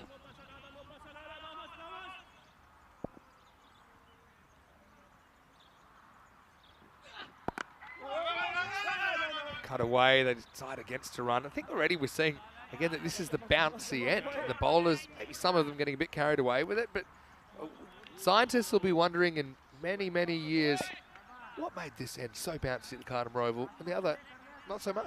Yeah, that's true. Look out for Rabani's slow ball as well. He's sort of got a back of the hand slow ball, though. I know he'll be using in the locker at some stage. Is that it? Yeah. Okay. Very good slow ball. A lot of players have struggled to pick this up in the Barcelona region where the young man hails from. But it's a good slow ball out the back. Yeah. And he takes all the air out the ball. It's actually so far over the back, it's almost like a fast run. Yeah, in a way. That actually broke a bit left to right. And because his arm action is extremely quick, it's not always easy to pick. Well bowled. Yep. Again, yeah, it's a very good slow ball. So Rabani will mix his overs up like this, and another young man that has come through the last few years, and if Paco Care Badalona go deep, he'll have to have a good tournament. Point drifting away at the moment, required rate up to 15.56. I suppose that game, I mean, we've only got a couple of games to go on so far, but that game 4 today between the Stallions and Crosby could be do or die. Could be an early... But we haven't seen independence from Guernsey yet. But we saw them last year, so we got a fair idea. There he goes pace on, but Tar, who's ready for it, and he knocks it for a single. Sebastian Brutt does the mopping up for his new club. Last ball this 5th over, and yeah, it's good signs early from Paco Care in this tournament. Now I'm pretty keen to get to go to the Isle of Man so I can drop you off at the big swim, but I'd also like to check out some of these places. One day, ECS Isle of Man. Yeah, bring it. Well bowled. Yeah, well, it's almost Helmet Town, USA, but instead it's going to be 4 byes as Isan can't deal with it.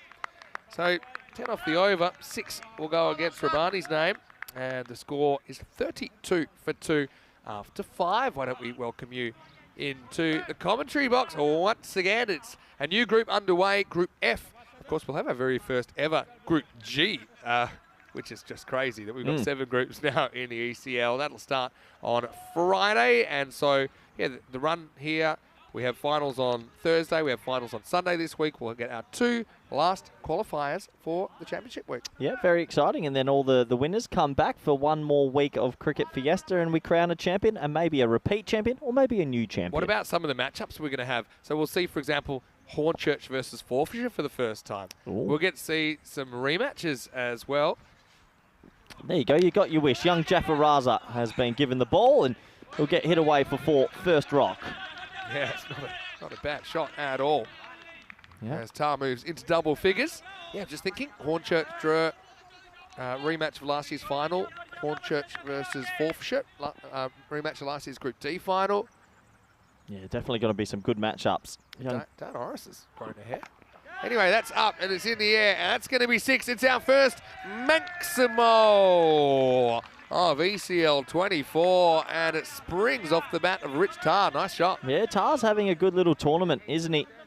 And he bowled well.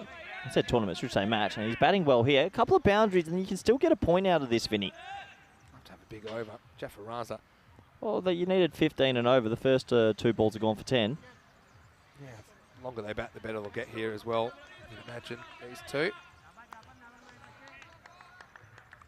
Jaffa is at his best when he's pitching up and he's challenging the stumps. Yeah, absolutely. He's a guy that can get the ball to move. You mentioned he's a youngster born in Spain. He's played all his cricket in Spain.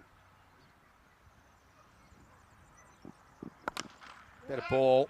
Gets hammered back at him, but they got the straight fielder in place, so it's just a single. Yeah, that's a better ball from young Raza. Yeah, he's played all his cricket in Spain, born in Spain. He's got some pace about him. Crosby just starting to build into this a little bit, finding their T10 flow. Better ball, though. The more balls he has on the stumps, the better. He'll get good outcomes. This is chipped away. Could be a wicket. And it is. Well taken down there. I don't know if it went straight in to Daniel Dorkaya, but Jaffa Raza has his first wicket in an ECL, and it'll be the 3rd of the innings. Crosby 43 for 3. DDC does a lot of fielding there. I think that's actually hit him in the midriff. A bit of banter between him and Sebastian Brutt. I think it went through the hands and got caught in his gut a little bit. But by having Sebastian straight, then it means you can plug that hole. And well done to Jaffa Raza, who picks up his first wicket in ECL cricket. Yeah, just a ball that's whipped away, but not quite the power to get over the boundary yet. And the thing about DDC, he went away, but he certainly wanted to put on a bit of bulk. Clearly that's failed, but good to see him back at the Cartama Oval. Anyway, Jamie Brown holds out for 6, and it's 43 for 3. It's interesting strategy. See where Sebastian Brutt's standing there? We've worked a lot on this with Spain, that because he's quite straight, it just means that your regular mid-on's a little bit in the cow position. And a lot of shots in this format are to cow. Now Baba's in that position because it's a left-hander. So just little things. So here's Chris Langford. He can give the ball a thump. He can give it a thump. That from the ECC. Of course, he coached against Carl of Man, didn't you, back in Group 8 of ECC 23, the Euros of cricket.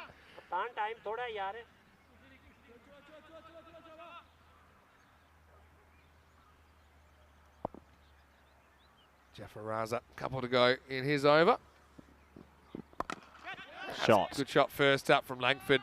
He's a guy I think you've got to bat a bit higher than 5. I just think in this format, maybe even open with him. He's got a solid technique. He's got some power. He starts with a boundary. Yeah, definitely. What a nice shot that is, first ball. If we got the 15 off the over that they would have liked. Oh, someone just playing some piano in the background, Vinny. One of those old Western pianos as well.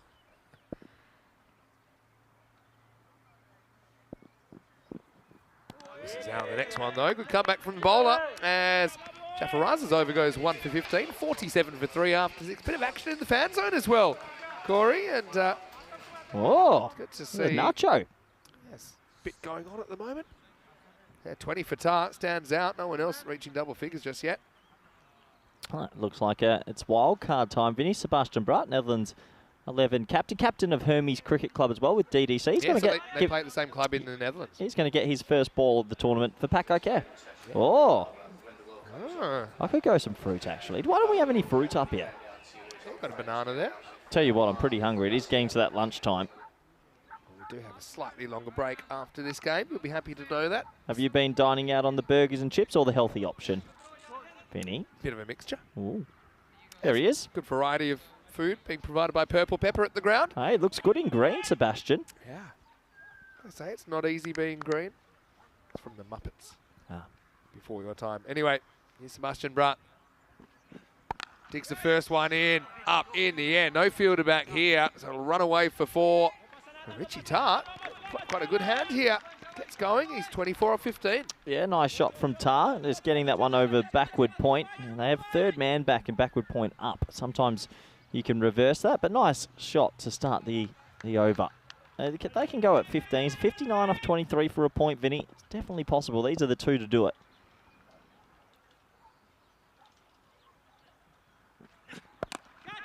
Lifted up and gone. So Brutt has his first wicket in a Paco Care shirt. And it'll be the end of Richie Tar. Fought bravely for 24, but he's the 4th to go. It's 51 for 4. I'm looking forward to hearing the nickname they've given Sebastian. I know Daniel DDC was nicknamed Danny Gujar after a while. Sebastian will probably have a new one now that he's got his first wicket for the club. Yeah, no, well taken as well in the cover region. And so, yeah, Crosby, tough initiation, like I said, for them. Not easy to drive this kind of a length. And Mohamed Atif takes the catch. As Tar hits 3 fours and a Maximo in his 24. 51 for 4. We could also open with him. You could put him at the top and say, hey, have a license and enjoy the power play. Crosby obviously will think on their feet and learn on their feet. I think you just got to go with who's hitting the ball well right now. I know they're kind of out of season, and so yeah, they might have a certain order in mind, but I think you need to be flexible enough. Hello to Charlie Hunt. Good to have you in the comments section. He said Raza being born in 2006 makes him even feel old. It's crazy some of the dates of birth we see these days. Oh, yeah, made a noise. You know what? It's the guiltiest look I've ever seen from a batter. But I thought he hit his pad with his bats. Grobbelaar's come out. Yeah, Sebastian didn't go up. I don't think Sebastian heard anything, but Ishi was right into this one. I think he thought there was an edge. There's definitely a sound. Yeah, bat on pad. Bat on pad. But I tell you what, you gotta act cooler than that, Grobbelaar. He just looks straight at the umpire nervously. Mm. In the end, good decision is made. Oh, it sounded clunky. That was pad. Oh, no, sorry, it was body to shoulder. Yeah, there's some helmet here somewhere. Yeah, just a bit of a shake, rattle, and roll. And, well, get ready, Vinny, because it's concussion test time. Yes, well, this time we're ready for it. So here come the medics. It was only a glancing blow, really. It's, yeah, well, that's Sebastian. Well, let's have a look. The medic's on now, and a quick concussion test. Here she comes. Yeah. Now, what is it to be a concussion test? Well, you got to do a little bit of a dance. There's a bit of a jig. Yeah, holding hand. It's a bit of a square dancing element to it now. Yeah. And he just flicked his grill. That was a fine. Pretty efficient test. And don't they do a great job? Yep, great job from the medic. Off she goes, and there we go. Another successful. Hasn't failed a test yet. Yeah. She knows all the answers. If you get hit in the head up here, do you get a medical test? I feel like you could easily fail a concussion test, even without getting a head blow. Anyway, Grobbelaar, welcome to the crease. Good shot, though. Cracking shot. He's belted that. Well, maybe she might have whispered a few tactics in it. Next one's going to be pitched up. You know what she did? She grabbed his hand, said front foot forward through the covers. Play straight. Trust yourself. Play straight. Be positive intent, clear mind. Good work from the medic. 4 runs. Last ball for Sabah. What's he bowling here? Slow ball into the pitch. Yeah, that's what I thought. Oh, Benny. Well. Congratulations. It's the end of 7 overs. Brant goes 1 for 8. There's 55 for 4 after 7. Yeah, gets his first wicket for Pack. Okay, this is the group stage. We're obviously up to Group F. We've had some teams qualify already, and then we've got Group G. Tell me a little bit about Group G you're looking forward to, Vinny. Well, CRYMS have to be hot favourites in there. They actually topped Championship Week for a fair bit of last year. But I will say they were slow starters. They didn't even get the top 2 in their group last year. And so they had to work the hard way on Championship, on finals day of their group to get through. Romania and Norway will be the biggest threats there. I think Mouflons typically haven't been able to step up at this level, but I mean, it's a great opportunity for them to do that. And Calpe Giants will make up that group. And they've had some recent cricketing experience as well on ECN. So I think it's here we an go. interesting one. The old straight fielder. Well, he's allowed to stand there. If he's not walking in, he's actually allowed to stand there. So the batsman, I don't think, has ever seen this before. But he's got to be stationary. Yeah, I don't think Crosby have ever seen this tactic before, so he was a bit in shock when he saw big Mohammed Babar standing there. Well, that's definitely going to be close-ish. Just going to have a closer look at that one. That looked high. I feel like this is high just because where it bounced. Let's have a look as it goes past. Yeah, for me, that's a no ball. Yeah, because he's on his tippy toes.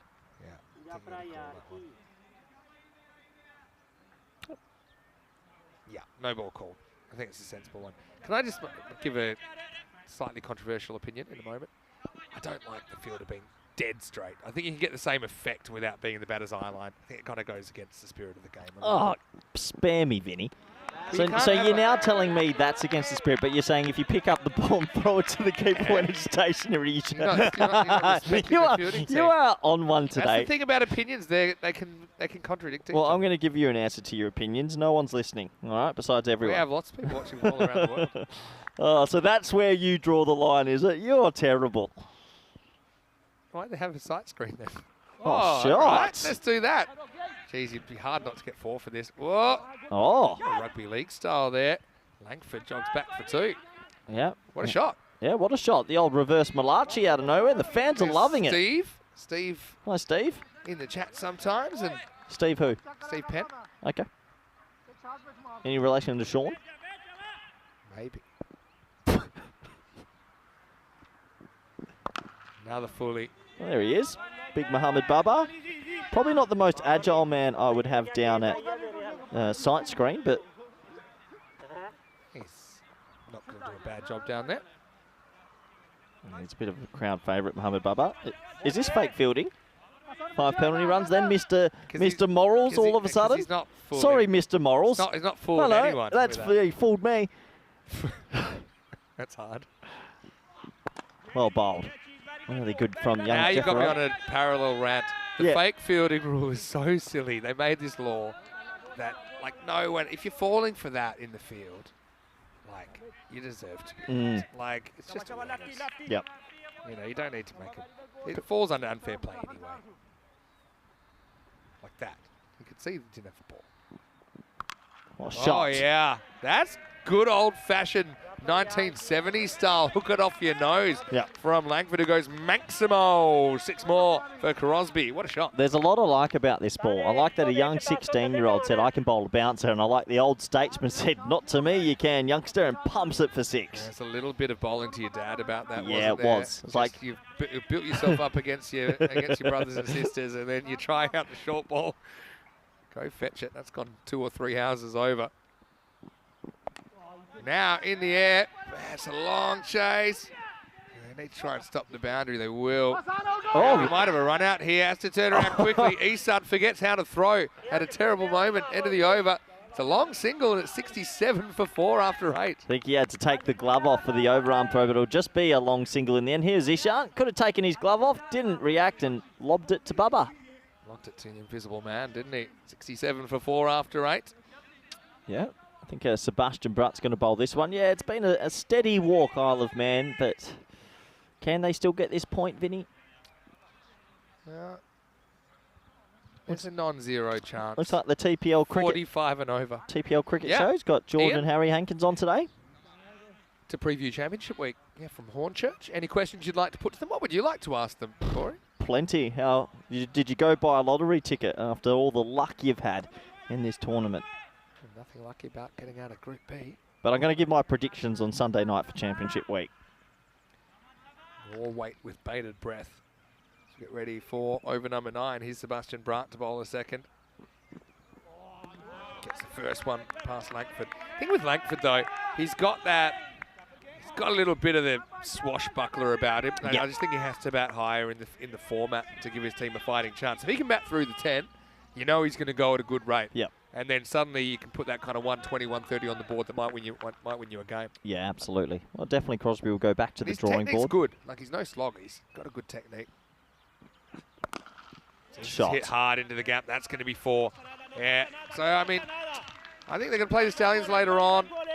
Like to see him up the top. I'd like to see. Okay, he's going to have to deal with some decent bowling first up. We saw the Stallions have a good start. I mean, Hamadullah Shinwari bowled pretty well earlier on. But yeah, I think maybe you go Hartman and Langford to open your innings. A change of pace there from Sebastian Brandt. Yeah, well bowled again. Just keeping it to a dot ball. Langford turning down the 1 there. I think he wants to face as many as possible at the back. And yeah, I agree. If you put Langford at the top, just gives Crosby a bit more oomph at Left that. hand, right hand. Yeah, I like it. I like the call. Brandt, experienced campaigner now in the format. Loves his cricket. Plays for Hermes, you mentioned, with Daniel Dorkaya Yeah. Teammates. in the Netherlands. Bowled him, so he just shows a bit too much of the furniture, and Brandt has 2. Langford departs, but I liked the cut of his jib as he puts 18 on the board for Crosby. They're 71 for 5. It gets a little bit funky, and with fine leg back and backwards square back, it was a very low percentage shot. In the end, it cannons into the stumps, and Brutt has his second as the boys hold hands. We talk about Isan having his name on his shirt when no one else has their name on the shirt. There's a bit of alphaism to that, isn't there? Lionel Messi. How, I need to get to the bottom of how he has his name on his shirt. Well, considering he hasn't been in the country, I have no idea how this happened, but this is a good picture from side on. Gets a bit funky. Crunch. That's a good shot from our mobile camera. Langford swings the bat for his team. 2 4s and a Maximo in there. 18 for him, 71 for 5. Yeah, good little innings from Langford. Whoa, Vinny, here come the brightest pads I've ever seen. My eyes. Yeah, right, it's a bit of the Lathbury Look at Lightning. that. They are extra bright, those ones. That is disco fever pads. I like it. They are very bright compared to the rest of the team.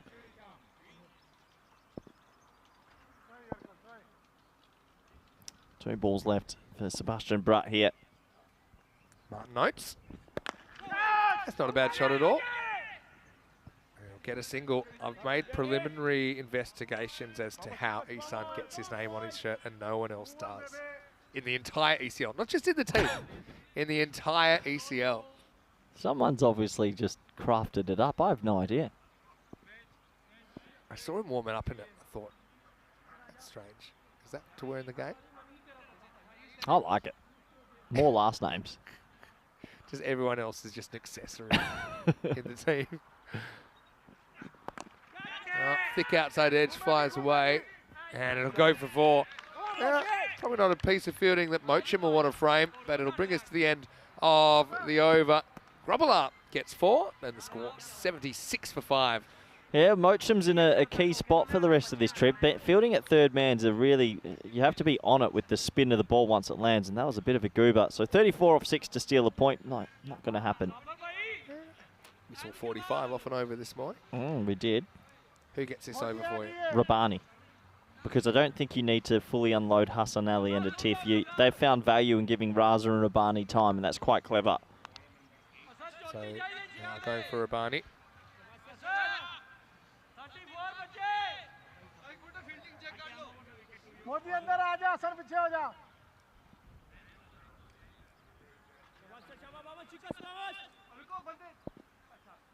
Here we go with over number 10.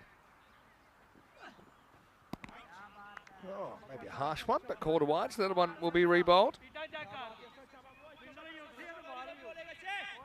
Okay, so I've got our official kit supplier, and he's saying he knew nothing about it, so he must have put it on himself somehow.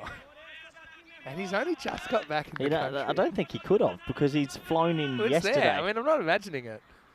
He's only flown in yesterday, so I don't think so. Wow. Well Good bowled. slow ball. Were they imagining? I mean, he has had a good series. He is our leading run scorer on the network in the merchandise shop. Do you reckon they're just selling Isan jerseys, and he's just bought one and said, "Okay, I'll stick it on." Anyway, Oates. Love to get one out of the screws here. Looks like it has a nice setup. Well, it's a piece of it, although it's higher than it is long. DDC will take the catch. So Rabani will get his first wicket of the ECN. Oates has the right idea. Just didn't quite get the distance on it. It went high and it was well taken by Daniel Tol-Kayep. So Crosby loses 6 wickets. It's walking sticks, 77 for 6. Yeah, 77 for 6. It chipped up in the air, and nice catch from DDC out there at deep mid-off, and Rabani picks up another wicket, another slower ball, and clever bowling from the young man. Yeah. Pakakare putting down a marker, as did Donnerstadt of Austria. First up in the day. Oates, got a piece of it. If you're going to go down swinging, and he does. He departs for 1, 77 for 6. Hello to Glynis. Nice to see you tuning in. We've got people from all around Europe and the world actually tuning into this ECL. Joe Humphrey gets a hit at number 8. Well bowled again. That slow ball's working a treat. You wouldn't expect it. I mean, obviously, you haven't seen Rabani before. You're going out there to bat. The arm speed is the same. It's a fast arm speed. But yeah, back of the hand, it's not that obvious. It's back of the hand slow ball. Now I'm on Humphrey here. I want to see him get at least 1 run.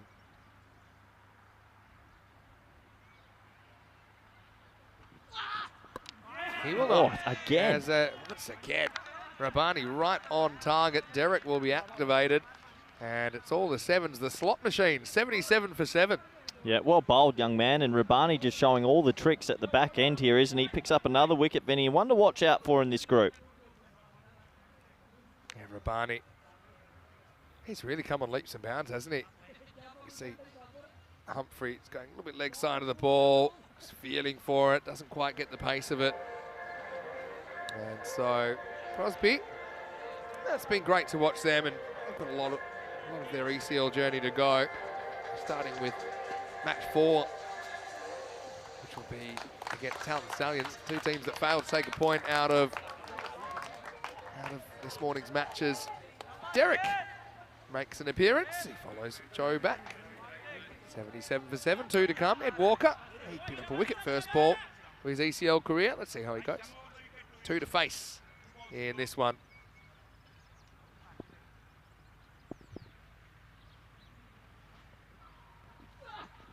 Again, another slow ball. I mean, he's going to the well here, but it's working so well. I mean, first ball, you wouldn't expect it. And there's many ways you can get a wicket with it. If it's on the stumps, it's a threat, bowled or LBW. You can easily kind of hit it up in the air. The last ball of the game coming up. Can Walker get a run? He'll have another ball. He's got some pace about him as well. That quicker one gets through. Makes his slow ball all the more effective. So, yeah, Pakai Care showing they don't have too many passengers in this side. Good news is Commonwealth Bank is up and working again in Australia, apparently. So that's good news for our Australian viewers. Anyway, here's the last ball. Oh, and he's done it. Another one, top of off. Well, Rabani steals the show at the end, 3 for 8. Very, very good bowling. So Walker joins the Duck Club, and Crosby going to be 78 for 8 off the 10 overs.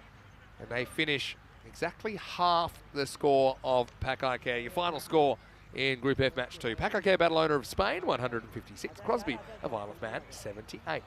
Yep, 78. Well bowled, Rabani. I really like the look of that spell from the young man. And overall, Pakai Care battle owner, they'll be happy with the bat. The top 4 enjoyed their time out there. A little cameo from Bubba. DDC and Sikandar Ali, though, hitting the majority of the runs. And I think they've got bowling options because by giving Jafar Raza and Rabani a good run, they held a Tiff and Hassan back. So they've got options, this team. And we didn't really see any of their slower options like a Bin Mahbub or Sikandar Ali. Sometimes you don't need it. Yeah, who are also very capable.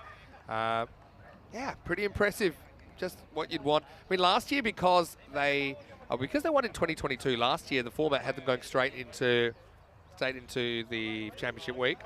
And so I think they'll benefit from playing a few group games first this time. As we'll wait and look at the highlights. Yeah, have a closer look at these highlights. It was some left arm quick against some of these batsmen. That was a bit of a dinger, Vinny. Not easy, but a nice catch from a Tiff.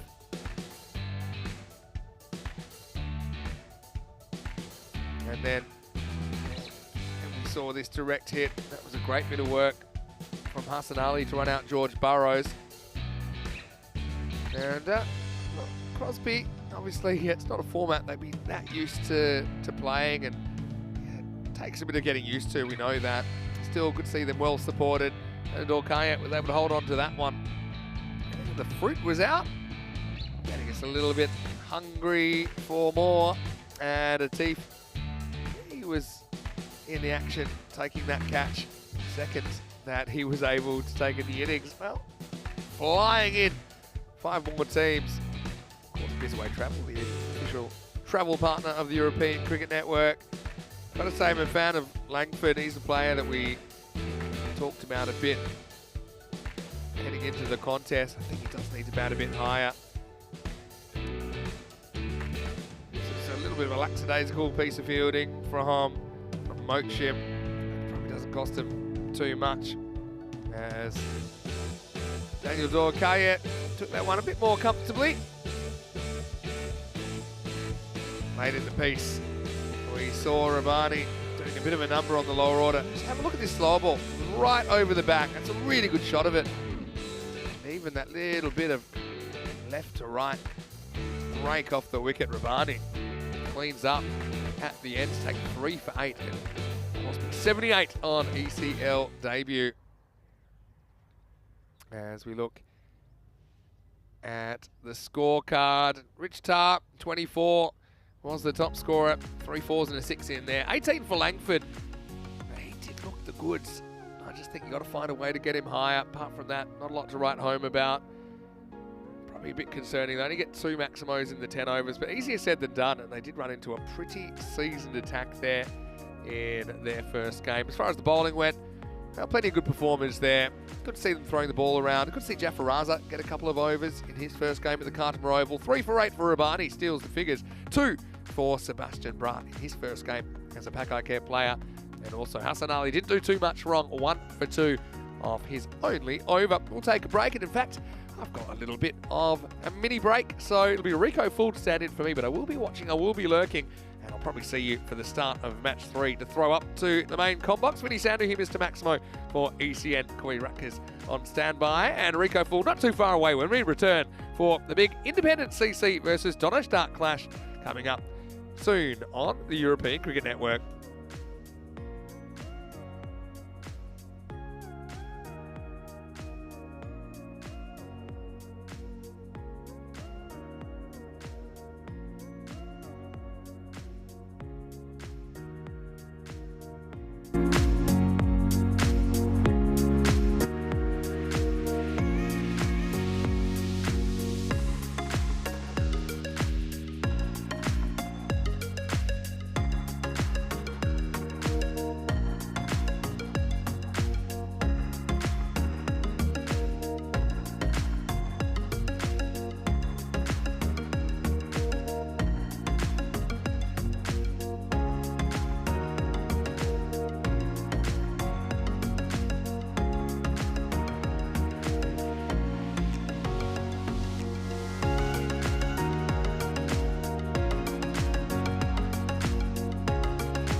European Cricket League is proudly brought to you by Dream 11, HCL Software, La Junta de Andalucía, Paramatch and Norcane.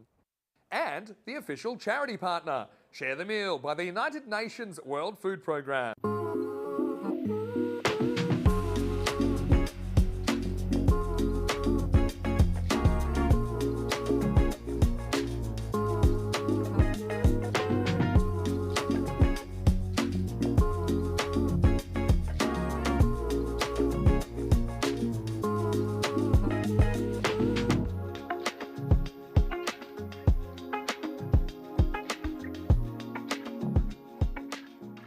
Hello and welcome back. Great to have your company and bright sunshine greeting us here on the opening day of Group F. Coming up, we'll see the fifth team to hit the park in this group, and it's Independence CC of Guernsey. We did see them last year, played some good cricket as well. They're going to be taking on Donnerstadt of Austria. We saw them this morning.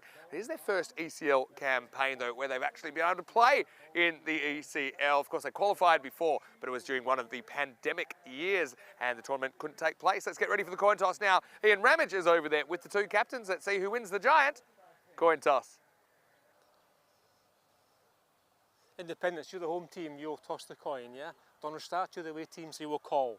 There you go. European cricket's been called. It's come down European cricket, so you've won the toss. Okay, toss won by Donnerstadt, who will bat first. Donnerstadt have won the toss and elected to bat. Look, no surprises there. Iqbal Hussain put some big runs on this morning, the 7th ever ECL ton, and that was a really great moment. Had a bit of a dodgy start though, but they are a proper kind of T10 unit. They will just continue to back themselves to go hard, and ultimately they ended up with 175 runs as a team. But I don't think it'll be so easy against an Indies bowling lineup that actually really impressed last year. I think at times they were the most impressive bowling and fielding unit in Group A. And of course, they didn't quite make it out of that group. But still, I think that they're a team that are a bit more experienced in the format now. They've got some very good cricketers in there. I'm looking forward to seeing what they're bringing to the table. Well, I'm stepping out for the rest of the day, but I'll leave you in the capable hands of Coy Ruckers and Rico Full for the first time today in the commentary box. I can tell you the news from the toss in Group F Match 3 is that Donnerstadt have won the toss. Having a bat, it's over to you guys. Thank you very much to Vinny Sandu, and muy buenas tardes, mi familia. ¿Cómo estás todos? ¿Todo está bien? Yo creo que sí. Y eso es un buenos días ahí in Andalusia, Spain, Cartama, as we get ready for another clash of this Group F. We saw Donnerstadt were in good form earlier. Iqbal Hussain joined the likes of Jamie Watling and Jonty Jenner as two men from Old Victorians that scored centuries in this European Cricket League. And now we have a third, Iqbal Hussain. Will he be in good form in this one as well? And Donnerstadt taking on Independence, a team that we saw last year. They had a 2-2 record in Group A. They finished third in the group, and they lost out eventually in the eliminator to Hornchurch. So they did play some good cricket, and they did finish above Hornchurch in the group stages as well. Tommy Nightingale certainly is going to be one to watch. He scored 152 runs last time round, and Nathan Letizia also was in the runs as well. And with the ball, Will Peatfoot was in fantastic form when he took 11 wickets, including a 4-wicket haul as well. There's your match officials making their way out into the middle. It's Stefan Gooch, and the sheriff is in town. Charles Croucher and Nimrul Singh is the third umpire for this one. Welcome to everybody tuning in on the chat as well. Hello to Dave, Jeffrey Mobbs, and well, the TPL Cricket Show tuning in as well. Doing some great work on the social media there, guys, as well. Great to have you all with us, and what I think is going to be a very interesting match. Hello to Kaswara Mahmood, and well, Kaswara, it's hard to say. I think both teams have had good form. Donnerstadt, I'm pleased that they're here. Remember, they're a team because of the coronavirus, which, by the way, yesterday was the day that marked the anniversary of the coronavirus back in 2020. But yeah, Donnerstadt were a team that did not or could not come because, of course, we didn't have the European Cricket League for 2 years. So I'm pleased that they finally get here. And they made a very good start as well, haven't they? A convincing win over the Italian Stallions, which means they picked up all the points in that contest. And when you get 4 points in one of your group matches, that's massive, and they've done that. And of course, in the last match, we saw the Spanish champions, okay, Barcelona, do the same as well. Well, there's the captain, Razman Shigwell, a lovely guy and a very talented player as well. I'm sure that we can see plenty from him as well in the next couple of days. As you get ready to go, I got confused. I went where I stood last year. you've got to say that the kit here from Donnerstad is pretty similar to what we saw from BSB Freiburg in the last few days. But I'm liking the red and the black with those white stripes there of the champions from Guernsey as well. Independent CC. We get ready to start. Norkane, our official timekeeper, will give us the nod to get going. And it will be the sheriff that's starting proceedings. And we're back. I didn't realise this. We're back at the lake end as well. That's a quick change. So back to the lake end. So I expect to see a little bit more bounce. Okay, here we go. Here's the first, and it's going to be Tom. Who, well, just has a little run and says, "Now, just doesn't feel right." I go back to me, Mark. Well, Tom Cheetah is the bowler. I bet he gets plenty of chip about that name. You know what's going to happen when he appeals for an LBW or caught behind, don't you, Mr. Cheetah? Anyway, good luck to Tom. He's bowling to Mohammed Sadiq first up. And well, Cheetah goes down. Like a cheetah on the prowl. And picks himself up. Has a little bit of a laugh about it, so do some of his teammates. But it's a dot ball. Back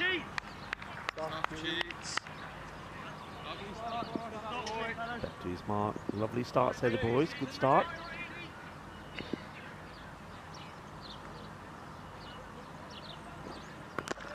Let's hit in the air. It should be gone. It will be gone. So a wicket first up. Sadiq will go for a 2-ball duck. Cheetah is on a heater as he picks up the wicket. So gonna start electing to bat first. They lead. Sadiq will go for a second ball. So he's on his way back. But they've got plenty of batting. He doesn't chew up too many deliveries, I suppose.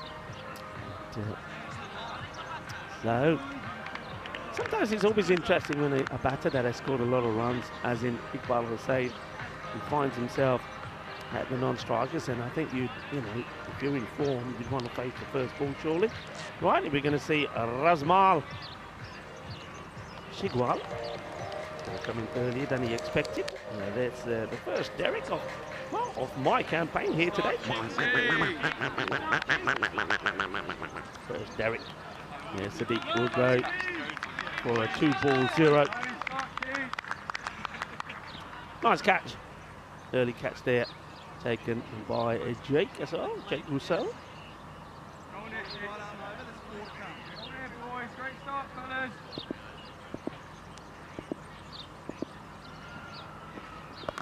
And that one is probably going to find its way over the fielder. Yeah, it does. And Shigwell starts with a Maximo. 6 runs. And an early glimpse of the fan zone, which is filling up nicely. Players and spectators alike. Yeah, a little bit too short. And Razmal does a little bit of his razzmatazz as he gets off the mark straight away. Just a little bit too short. The two umpires just coming together here. Looks like a conversation about the ball. That gives us a chance to talk about this. Some work from our stats gun. Thank you to the likes of Shazad and Ravi that provide us with this information. So run rate per over at the moment around about that 12.8. We saw it around 13 when we started the European Cricket League. It's just come down slightly, but I do feel that once again, I reckon we're going to finish around about 13.1.2. Maximum rate per over 11. So 11 sixes per over. You can see the 4 rate there as well. So going pretty healthily as you'd expect with top players coming together. Short again, and this is even better. He gets a swivel on this, a little bit of the under. Oh! As this one gets sent out of the ground. Razmal Shigwell rocks back, swivels on the back foot, gets it clean out of the middle. 6 match किदा दोस्तों ठीक ठाक हाँ आज तो मेरे ख्याल तो स्वाद आ जाना आज बहुत तकड़े मैच आ रहे हैं यूरोपियन क्रिकेट लीग तो चैंपियंस लीग हैगी है cricket the Namaste, Assalamu alaikum, Sat Sri Akal, everyone, Vanakkam to everybody that's tuning in via fan code in the Indian subcontinent. Well, if you're tuning in, you're loving this. Well, I'll tell you who else is tuning in, and that is the few people tuning in from the Caribbean via Sportsmax. Well, we're bringing you Caribbean-style cricket here as it's shaka time. No hay dos en tres, just bowling the wrong line here. I mean, you've got to think about this. When he got the wicket, he got the batter to be hitting outside the off, and since then he's been short down the leg side and being punished 4 out of 4. Well, we've seen enough of this today already. And this one is attacking the fan zone. Watch out, wherever you are. There's a grizzly about. Well, Shigwell has just gone bananas out there. That over, dot ball, a wicket, and then 4 sixes on the spin. Well, this is what we know so far. We know the names that are there, you can see that. And last night, forfeiture in, well, what a final it was against VOC Rotterdam, the champions from Netherlands. Forfeiture, the Scottish side, they booked their place. 2 more teams left to complete our championship week. Starting, of course, next week, on the 18th of March. So who will be the champions of Group F? Well, we'll have to wait and see. Well, that's a cracking start. Well, I suppose there's a typical sort of European Cricket Network over. Wicket falls there from Cheetah. And then Cheetah gets punished by Rajmal Shigwell. 4 sixes on the spin. Okay, here's Peatfield. Was very good last year. And he is going to get absolutely blasted. And you can probably tell that I've been joined by Corey Ruckers, who puts his headphones on. And the first thing out of Corey's mouth is, oh, because that was awesome. Yeah, I didn't wait for my cue at all. I was just shocked. That was such a belligerent stroke. And what a start. We've got 7 balls, 5 sixes and a wicket. This man has been on fire all day. Iqbal Hussain, 121 not out this morning. Yeah. And he finally faces his first ball, smashes it for 6. And this one's going to be a wide. So he just tries to sneak this one in. And it goes a little bit too far indeed. Umpire, there's Stephen Gooch out there. And Leslie looking very smart in his black. Men in black who are doing a wonderful job. He's out there with the Sheriff, who's at square. Yeah, Independence have been sitting on the sidelines all morning, but they've been pumped up for this. And it's game on early, isn't it? Oh, that's not the area to bowl. That is going to be 6 as well. That goes all the way. 6 carreras. Manos. Arriba, arbitro. That's Sebastian Bratt. That's Sebastian Bratt, the wild card for Pack Care, doing some ball retrieving now. Well, there he is. He's up and about. Yeah, he bowled well, didn't he, Seb? Didn't get a chance to have a bat, but it's good in the green and black of Pack Care Ballo. But what a start. What, 37 for 1 off 8? Crazy, just crazy. And this team this morning, Independence, in their last 6 overs, Rico, this morning, they put on 139. They were 4 for nothing and then just went berserk. Oh, well, how about this? That is a classy shot, you know. He knows he's outside the off. He doesn't swing hard at it. He knows he'll just use the pace of Peatfield. What a classy shot. No 6, but 4. Yeah, there's always a place in this game just to time it.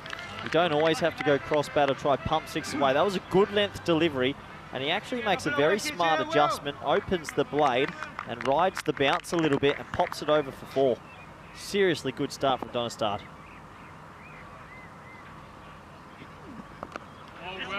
One that's been pitched up, slightly slower delivery as well this time. So it plays all around this. So finally, the assault of boundaries comes to the end.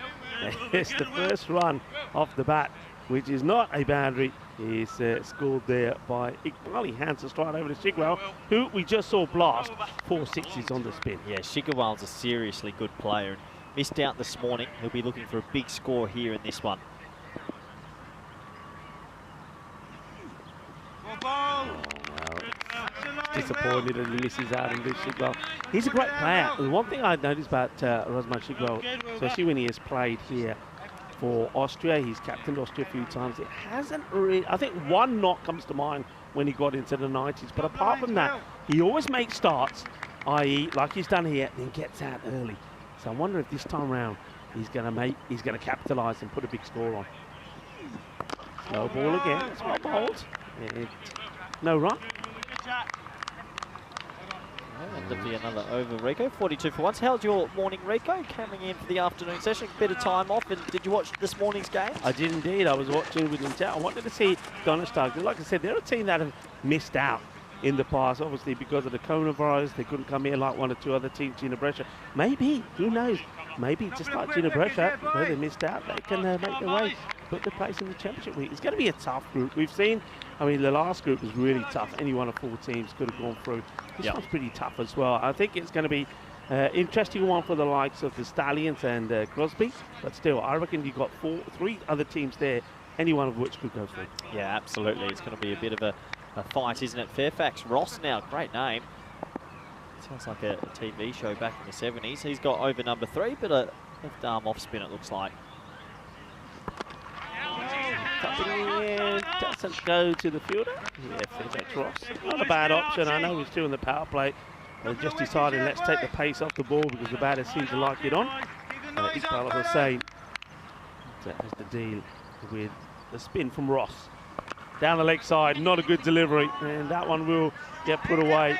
4 runs. I suppose it's lucky, Ross, that it's only 4, not 6, because Iqbal, the mood that he's in, normally, if he got hold of this properly, he would have gone a long way. Yeah, nice shot, and you're right, the mood he's in is very, very violent. 121 not out this morning, the 7th 100 we've ever had in ECL cricket.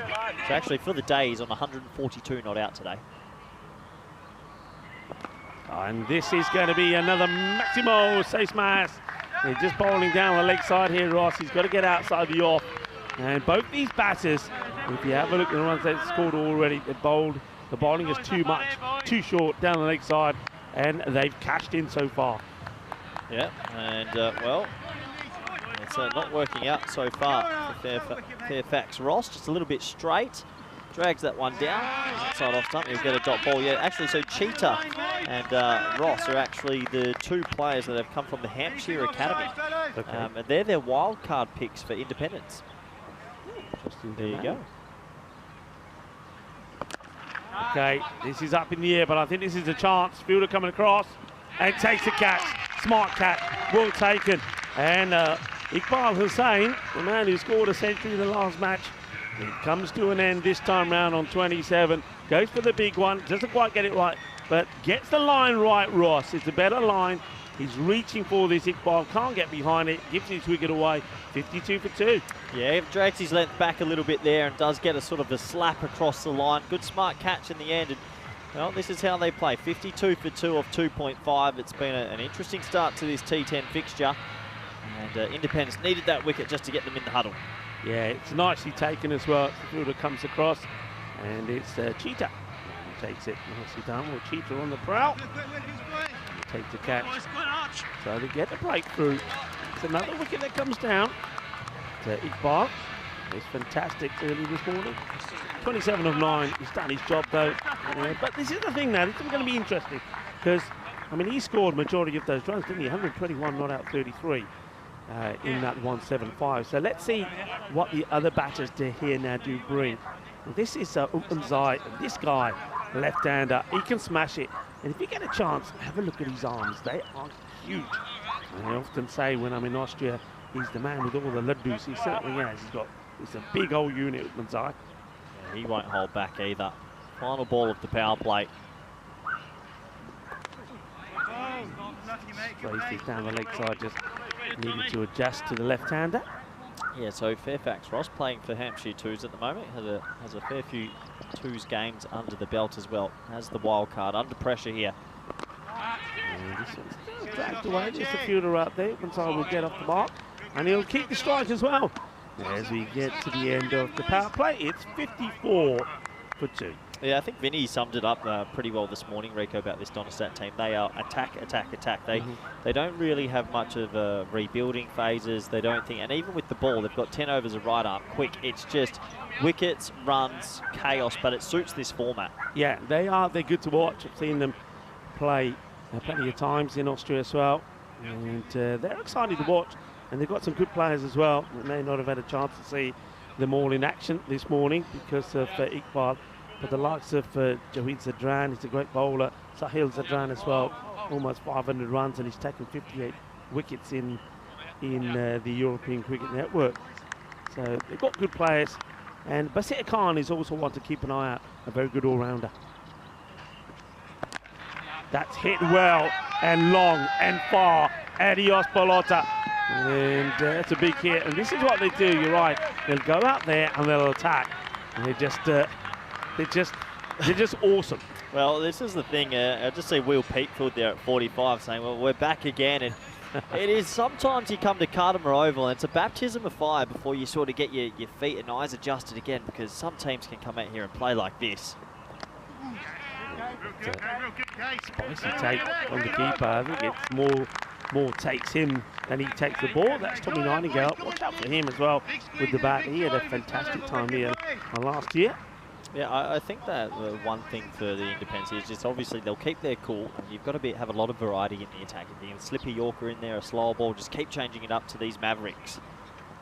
Yeah, it's real good. Good delivery. Just looking at Tommy here. Just looking at Tommy, he seems to be a bit disappointed. I think it's almost like he feels if he took the bails off, he might have had his man. Let's have it now, Gato.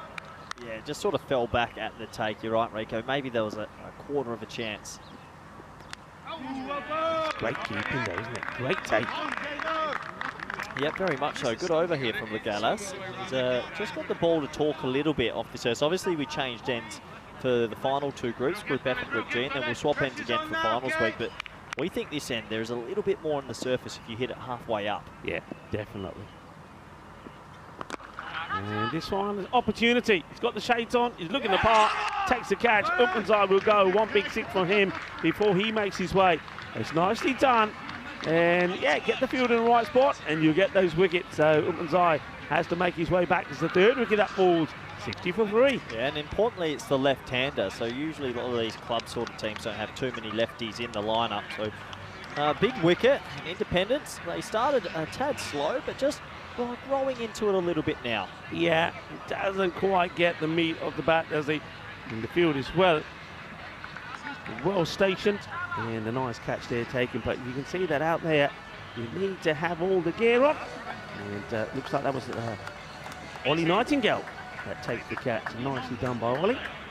Yeah, nice safe catch with the sun probably in his eyes a little bit, held onto it comfortably, and another wicket will come, and you know they're going to play the same way, Rico. They do not mess around. Yeah, Joey Sadran, and that I just mentioned not long ago. He's taken 73 wickets, you know, on the network. He's got to be right up there as one of the highest wicket takers. I don't know, the highest wicket taker is actually here. Of course, plays for Pakake Barcelona. That is Mohammed Atif. Good to see him in action really as well. Yeah, good to see the Pakake Barcelona with a young, fast bowling attack. I actually enjoyed seeing some of the youngsters before. And, they'll go close in this group, but these two teams will have something to say about that as well, as after 4 overs, Rico, the score is 61 for 3. Yeah, so just bringing it back in. Our Independents after that early onslaught, but they've managed to keep Razmal Shigwell off strike, who is 24 of 6. Remember, he scored those 24 of just 4 deliveries, and once again he's kept off strike as Jawid Sadran takes a single, so probably getting a little bit impatient, stuck there at the other end. We go back to the spin of Ross, and this is down the ground and just dropped short of the fielder. He just can't get there. I don't know if I don't think he picks it straight away. He's a little bit slow moving. Just a little bit slow moving, but they've gone back to Fairfax Ross here, believing he could create a couple more breakthroughs.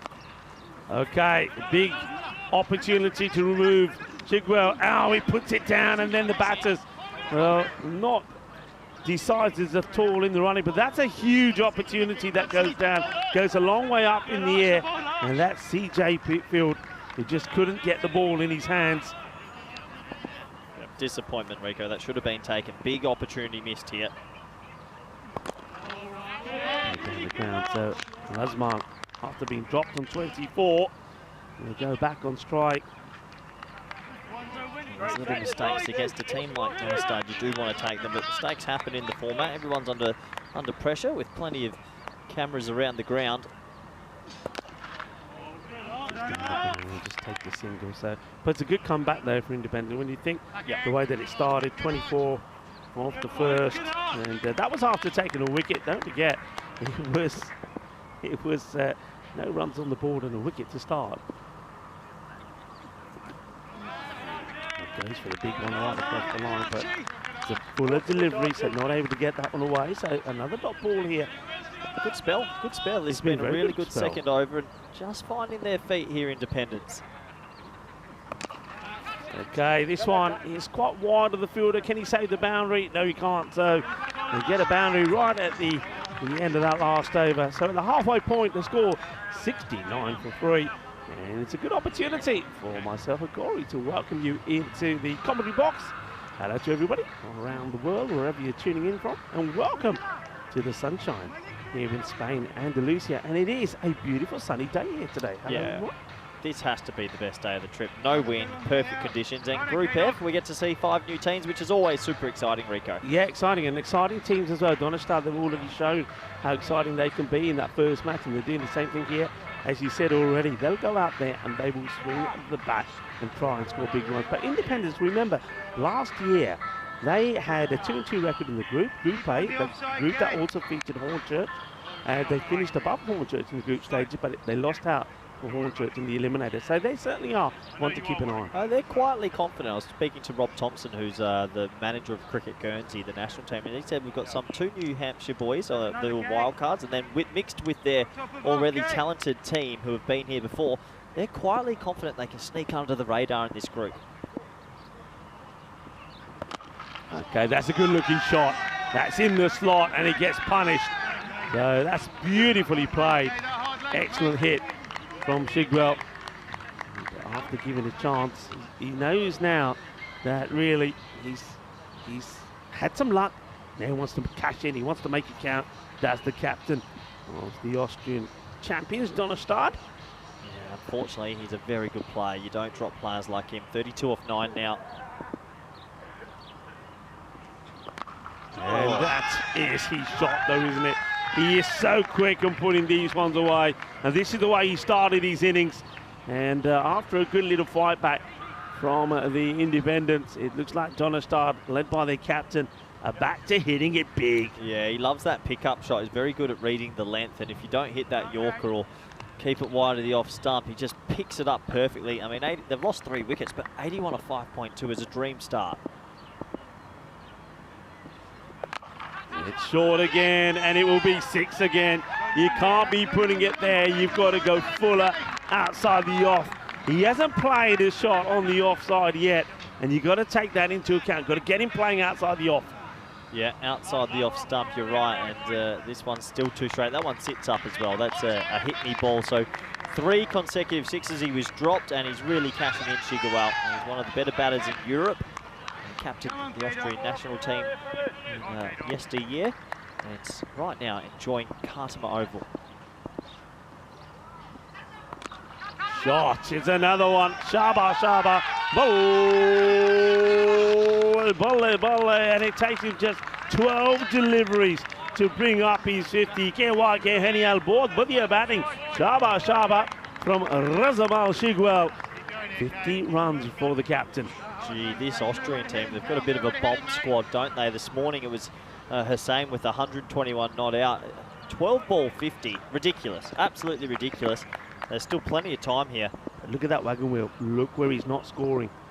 Got to be bowling it outside the off. So that's better, that's hit hard. Doesn't quite carry, the fielder does well. Fielder did very well because it landed in a very awkward spot in front of him. Ends up just keeping it to 1, but Shigwell on 51, 4 overs left. They look like they're on for a big score. What can Jabid Sadran do? He's got to keep one going. Well, he hits this hard, and that is going for a biggie as well. Well, it's raining 6s at the Cartama Oval this afternoon. It's shakka time. Ajita the bad nuna patake chalpe as a Donestad the Austrian champions bring up the 100 at the end of this 6th over. They're laying down a bit of a statement, you'd have to say, to the other 4 teams. This morning, Rico, after 4 overs, they were 4 for 33 or something like this. They went on to make 169, I think it was. Oh, no, 175. 170, yeah. So that was amazing. We're talking about in the last 12 overs they've faced, they've put on something like 240 or something. They are just showing they've got the batting to go very deep in this group. Cheetah comes back and he gets punished. That's big.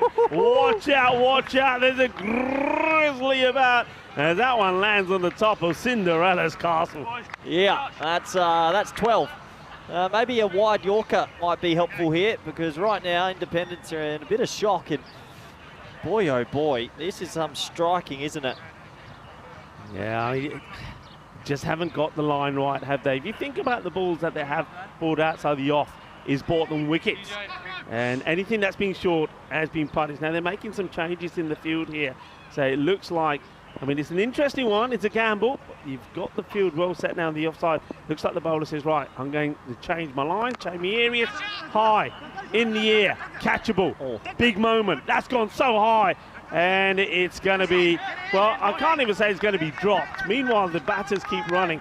This ball is moving in the air, one fielder who's probably put a name on it, it just kept going away, away, away from him. He's called the other fielder off, and in the meantime, the ball drops with no hands on it at all. Yeah, I sort of feel it's probably deep mid-wickets catch that. Very difficult for backward square leg to get there. Fortunately, Jack Brown just couldn't get it covered. 2 more to the total. Okay, better. Outside the off, better. Yeah, much better outside the off, and a bit of pace off as well, just a bit of variety. It's still for the Independents if they can get into the contest a bit, keep them down to maybe 150. You've got a shot here. I know they've got a couple more batters in the lineup, but it does feel like this is a bit of a baptism of fire for 2024 and their T10 roster. That's in the slot, isn't it? In the slot and blasted straight down the ground. That's another biggie. That's a big hit. That is sweet out of the middle. Sweeter than a ball of Rasmalai from Rasmal. Yeah, Shigawal is just showing a bit of batting prowess here. And look at that, there's a bit of, not I don't say arrogance, but a bit of class to that. He hit it, put his head down, job done, 6 more, and he's going to go again. Right now, Cheetah, who's making his T10 debut, wildcard pick, is feeling it. Seriously impressive ball striking, though. Okay, this one is up in the air, but away from the fielder. They should make the stop, they do. And keeps it to just the single. I don't think he was quite expecting that, because of that field was changed to strengthen the offside. 3 men on that offside cordon. I think that was the bluff, and it almost works, but the ball lands out of reach of the fielders. It's the last ball of the 7th over. Goes for it, misses out, but just sneaks it in. It's the end of the over. The sheriff says that's okay. It's 115 for 3. Yeah, with only a couple of wickets down, they have 3 overs of carnage. This is something coming up soon, Rico, the Western Shield on the 6th and 7th of April, our first edition of the Western Shield. And yeah, some seriously good players there. You look at the squad for the British and Irish Knights, the 2 names straight away, Harrison Ward and Seamus Lynch. Big names. Huge names, but hey, you've got a wild card spot there. You've seen some cricketers already in this European Cricket League. There must be some that you're thinking, okay, yeah. And I tell you what we've seen already from some of the batters here from Donnerstad, maybe 1 or 2 of them might be on the tip of your tongue. Yeah, we're keeping our cards close to our chest, as you say, but looking forward to the first edition of the Western Shield, soon to be on the ECN. Shot. Adios. Goodbye. That's 6. And manos arriba from the arbitro. And once again, of course, there is that fence that serves no purpose at all for the cricket ball. And it goes through there with, well, no problems whatsoever. Geez, you wouldn't want to play a game at home with your friends where you said, let's have a drink of our beverage every time there's a 6, because you wouldn't be putting it down. The partnership's 61 off 20.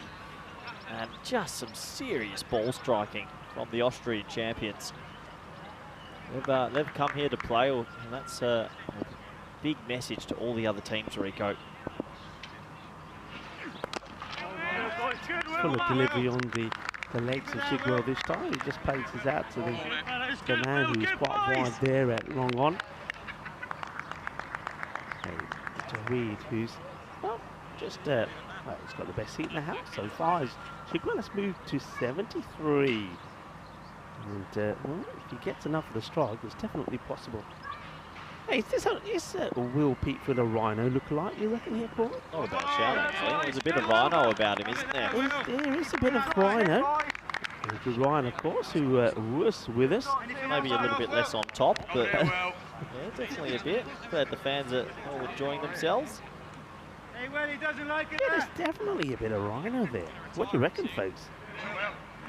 Sajran, he's 13 off 8. I mean, Shigawal's playing his own sort of universe at the moment.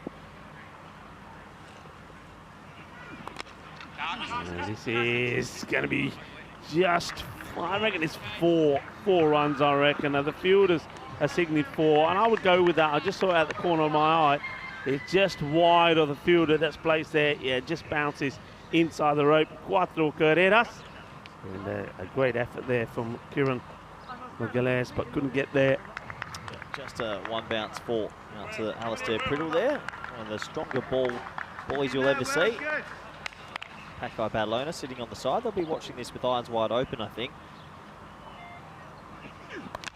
And that's a bit of a full toss. It's a big swing. That goes all the way.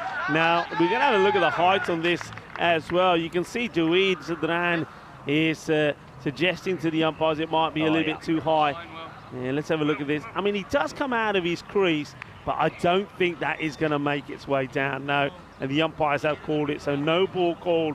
Free hit, so that's a 7-up. And now Jawid Sadran, well, he has got the license to go big. Yeah, he does have the license to go big, and I mean, he's going big anyway, but this is disastrous for the team from Guernsey, who've had hopes high to sneak under the radar, but right now they're in the headlights. Oh, bang, bang, boom, shakalaka. Cleared the net, Ricker. Now, if you can clear the net and on the full, that's a biggie. These boys in Austria, I don't know what they've had in the water during the break, but they are hitting some bombs. Well, the striking has been exceptional. Absolutely exceptional.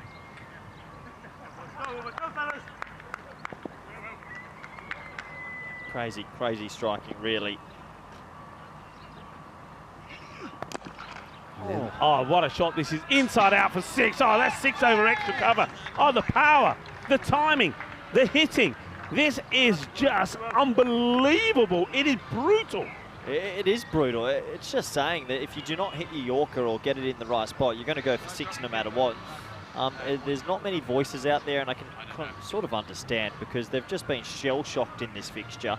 They would have done the warm-up, the team huddle, and you say, look, this is where we want to bowl, these are the plans we have, but sometimes you've got to tip your hat to the batting unit, and the batting unit of Donnerstadt from Austria are clicking. Iqbal Hussain, 27 off 9, Shigawal 73 off 20, and Sadran's 35 off 12, so you've got 3 players that are just motoring. And Rico, that's the 19th 6 in the innings. We've had 19 sixes in 48 balls. Yeah, it's quite outstanding. I was just looking at that myself and I'm thinking, well, and the innings, it's still got 12 balls to go in it, Rory. Still 12 balls to go. Russo comes in and leans into this, but the fielder makes a good stop. In the end, that ball just deviates away from him. But he's quick to react. Outside off, Jakey. They're just trying. I like the way that these independents, they're still trying to encourage each other. They're keeping their heads up here. Yep, it's gone. Yep, that's the snick. So well done to Jake Russo. He gets the wicket. Safe cans behind the stumps from Tommy Nightingale. So Jawid Sadran throws everything at this. Just almost pulls his shoulder out at the same time. But it's nicked behind. Well, I'll tell you what, this is how you can hurt yourself. When you say he throws everything at this, he's just thrown the kitchen sink, the bathroom, the attic, the upstairs apartment. He threw everything at that and just a little feather through to the keeper. These boys don't hold back, but a much needed wicket for the Guernsey champions. And good to see some smiles on the face now. Yeah, the thing is, though, I mean, this is the breed of cricket. This is European Cricket Network breed of cricket. This is the way the European cricketers do it. They go out there, it's cricketainment. And, you know, I was talking to some of the Forfeiture boys yesterday, and they were saying, especially the likes of Jamie King, for example, he was saying to me, he said he's never seen cricket played like this. He's never seen batters just come out and pump balls for sixes. It's a sort of cricket that is unique, and it is taking the world by storm. Well, this one ain't going to be a six. It's a catching opportunity, and it goes down. And it's just going to take the single. Rasmal will say, no, I don't want another. And Sahil Sadran gets lucky, gets dropped on 0. Yeah, he gets a lot of luck there. That should have been swallowed, and it would have been 2 in 2. So Zadran gets life, and Shigawal, he's back on strike, maybe thinking of 3 figures. Shot. Oh, that is great. That's on the big ball. Oh, it goes over the giant European Cricket Network ball. What a hit this is. He walks into this shot, Corey. Yeah, and it's outside the off stump. We're saying bowl outside the off, and then he does, and he gets pumped straight. So sometimes you've got to tip your hat to the batting unit. Shigawal right now, he's eyeing off 3 figures. He's definitely got a chance. He's 80 off 22. Rico, have a guess how many 4s he's hit? None. 0 4s and 12 6s. Yeah. So he's faced 22 balls and he's hit 12 of them for 6. Fair play. On 80. Could we see another century? Well bowled. He'll be keen to try and get back for 2, but that's well fielded as well. Gets a slide in. Does Jack Brown, keeps it to 1. Yeah, that's a good delivery. And maybe you haven't seen too many of those though, Corey. Yeah, I mean, look, it's hard under pressure, but you're right. If the perfect Yorker is still the most effective ball you could probably bowl here, unless a batsman ramps it. So last ball of the night, Zadran's on strike, and he's got a licence to go. And he goes all right. He goes big. That's another monster shot. It's 6 more. So we've got over 26s in this innings. It's quite incredible. Yeah, that is 621 actually, and we've still got 6 balls to play. And if you add the 4 4s in there, we've had 25 boundaries in 54 deliveries. Oh, no. We haven't seen we've seen a lot of good displays at Cartama, but we haven't seen a display in the ECL like this in a while of just brute power. And all those bowlers, besides maybe Fairfax Ross, gee, tough time to come bowl the 10th. You wouldn't be putting your hand up. Okay, 160 on the board already, so it looks like it's going to be a Nathan Letitia who's going to bowl the over here. Now I'm surprised that we haven't seen him earlier. He'll only bowl just the 1 over on Nathan. Yeah, so it looks like Letitia with a bit of a right arm off spinner, sort of hybrid with his arm balls off a short run. He is the captain, and fair play to Nathan here to say, look, I'll bowl the last, considering the damage. You got nothing to lose. I think maybe there's been a little bit too many right-arm, similar pace bowlers. So at least a change of pace, and the keeper up to the stumps might do, well, might lessen the damage, we should say.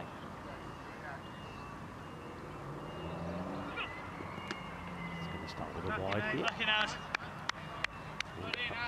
Where would you bowl, Rico? Would you bowl? I would bowl.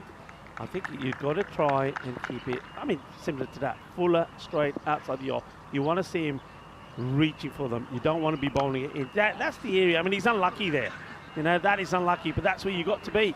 But the thing is, what I would say about it is, if you're going to bowl that, then give yourself a field to it as well. Yeah, absolutely. Edged away this time. So he'll move to 85, Rico, and I guess we're on century watch. He's got 4 balls to make 15 off his own bat. Considering he's hit 12 6s, you wouldn't put it past him.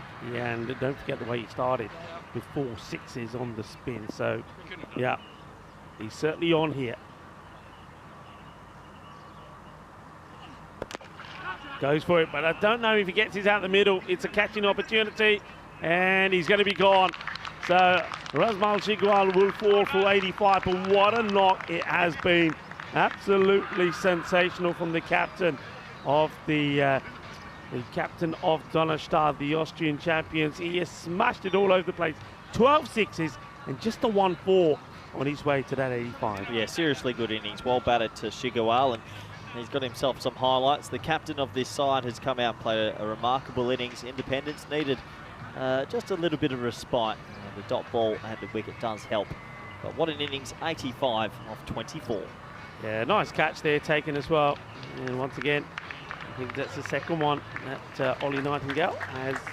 Not Ollie Nightingale, actually. It's actually Ross that takes the catch. Yeah, Fairfax Ross at deep mid on it.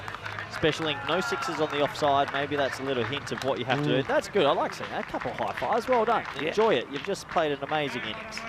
Yeah, don't forget they won the first match by 4 points, right? So they've got those 4 points, which is huge. If they get a big 4 points here, you've almost locked up a top 2. Yeah.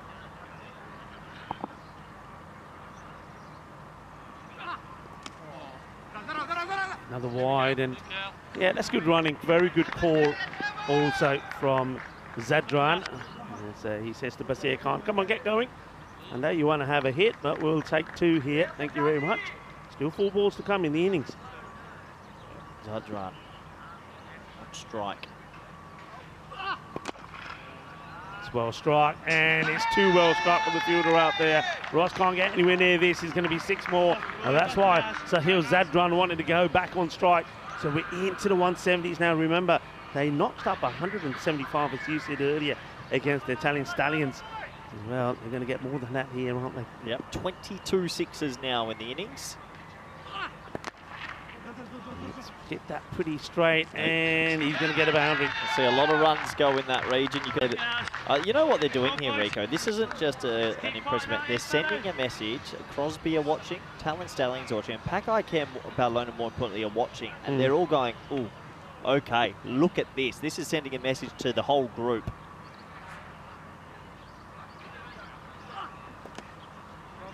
Swing and a miss. They could have probably tried to go for it. They decide not to. What are they doing here? They might be just checking this. I think, yeah, the bowler's actually been running in a little bit in maybe the umpire's face. So I just wanted to see where that went. Yeah, I wonder if we get a chance to have this from the bowler's end. I think the umpire just wants to check. We'll just see it again here. Yeah, so the bowler just got right in front of Stefan Gooch's face. So he just asked to have a quick look. And that's fair enough. If the bowler gets in front of your eyes, the umpire has to make some sort of decision, but it wasn't a wide. Last ball, Rico. And, could be a run out, should be a run out.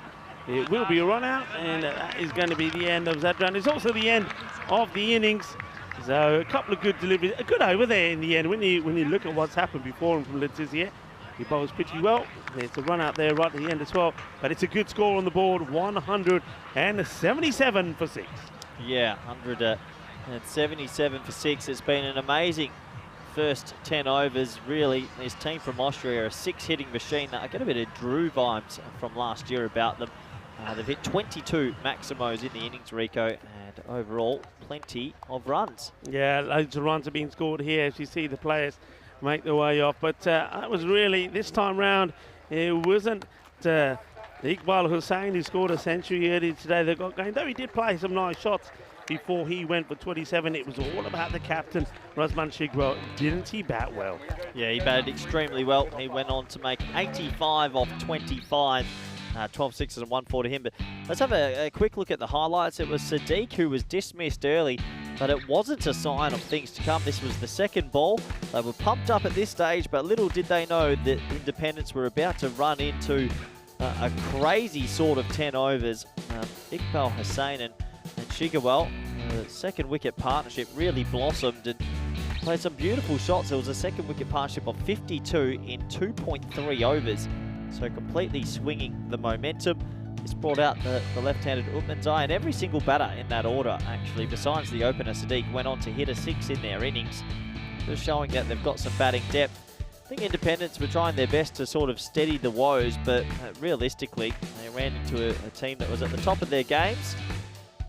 And impressively, did what they had to do. That was a pretty big drop in the end because it was Shigawal who went on to make a lot of extra runs. And, well, if you're a fan out here at Cartama and you like sixes, you definitely came to the right place because it was just raining sixes all over Cartama Oval. This was a little feather edge. Look at that. That is literally throwing the kitchen sink at it. And in the end, it has to be said that Independence fielding lacked a little bit. There was a couple of drop chances, not this one. Fairfax Ross taking the catch there.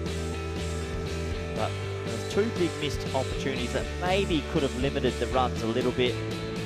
Final ball was run out. Should always run into your run out in the final delivery.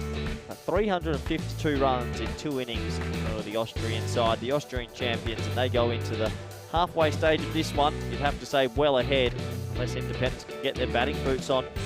Most of those batsmen enjoyed themselves. 27 of 9 for Hussain, 85 of 25 for Shigawal, 35 of 13 for Sadran, and 17 of 6 for Zadran. And impressive overall. They're a team you have to look out for. Maybe not just in this group. If they get through, they could maybe cause some big upsets in Championship week. Have a look at the bowling figures. Not easy. Fairfax Ross sticks out with an economy of 10. Everyone else getting the tap a little bit. 177 for 6. Do join us back in the next 10 minutes for an all-exciting run chase. Thank you.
European Cricket League is proudly brought to you by Dream 11, HCL Software, La Junta de Andalucía, Paramatch and Norcane.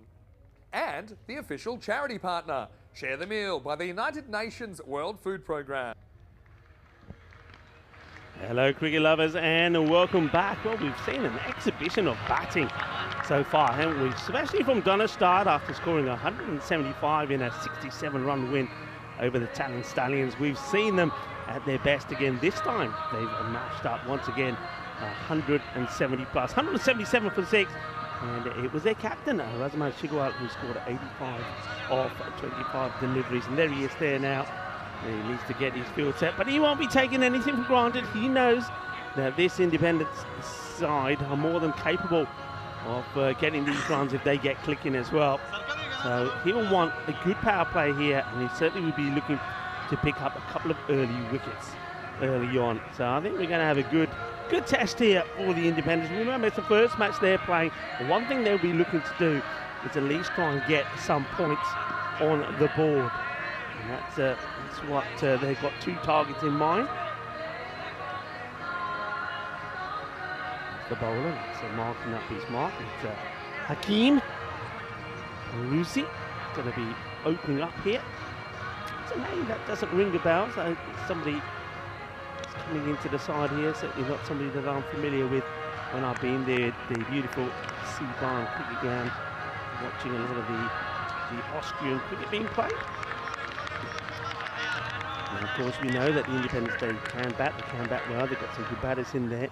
Nightingale's been performing well for them, and Nathan Letizia, watch out for his antics as well. Certainly a very acrobatic batter. It's so Perez just waiting for the umpires to give him the nod. Of course, they will be waiting for our official timekeeper, Norcane, to give them a heads up. And he's got like the head-banded warrior, colour coordinated with the kit as well. So that's the target. We'll see in brackets the equation of the bonus point once that has come through. And that's hit pretty well. Well, that's a good start. It's going to be 6 of the very first. What a lovely shot that is. Absolutely smashed away and hit hard by Tom Cheetah. It's out there with Zach Damerel. Perfect hit. So Cheetah opened the bowling. Now he's saying, right, if they went after me with the ball, it's my turn. Chases a wide one, gets called a wide. But, better areas, I suppose, from Peruzzi. Goes too wide, but it's far better to be in that corridor than short, and where the batters can put you away. Yeah, it doesn't miss the target by that much.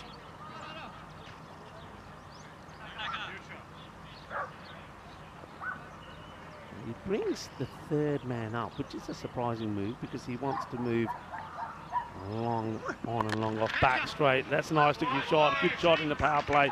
He gets enough off it, gets it over the inner ring of fielders. Go for 2 boundaries from Tom Cheetah at the moment. You can see Zach Damerel is pretty happy with the start here. Now look, they've got to be going at over 17 and over right from the start. But you get yourself a couple of good overs in the power play when you've only got there's 2 men back, and you can bring that down to around about the 15-40 mark. A good delivery, that's better, full and straight. That's what I think Razmal Chigwell will be wanting from his bowlers. Hello to Steve McVeigh, who joins us in the chat. I hope you're well, Steve. Having a chat there with Dave. Hello to Kroom as well. The chat has been buzzing, as you'd expect. Hello to Trip as well. And Ofus, great to have you all with us.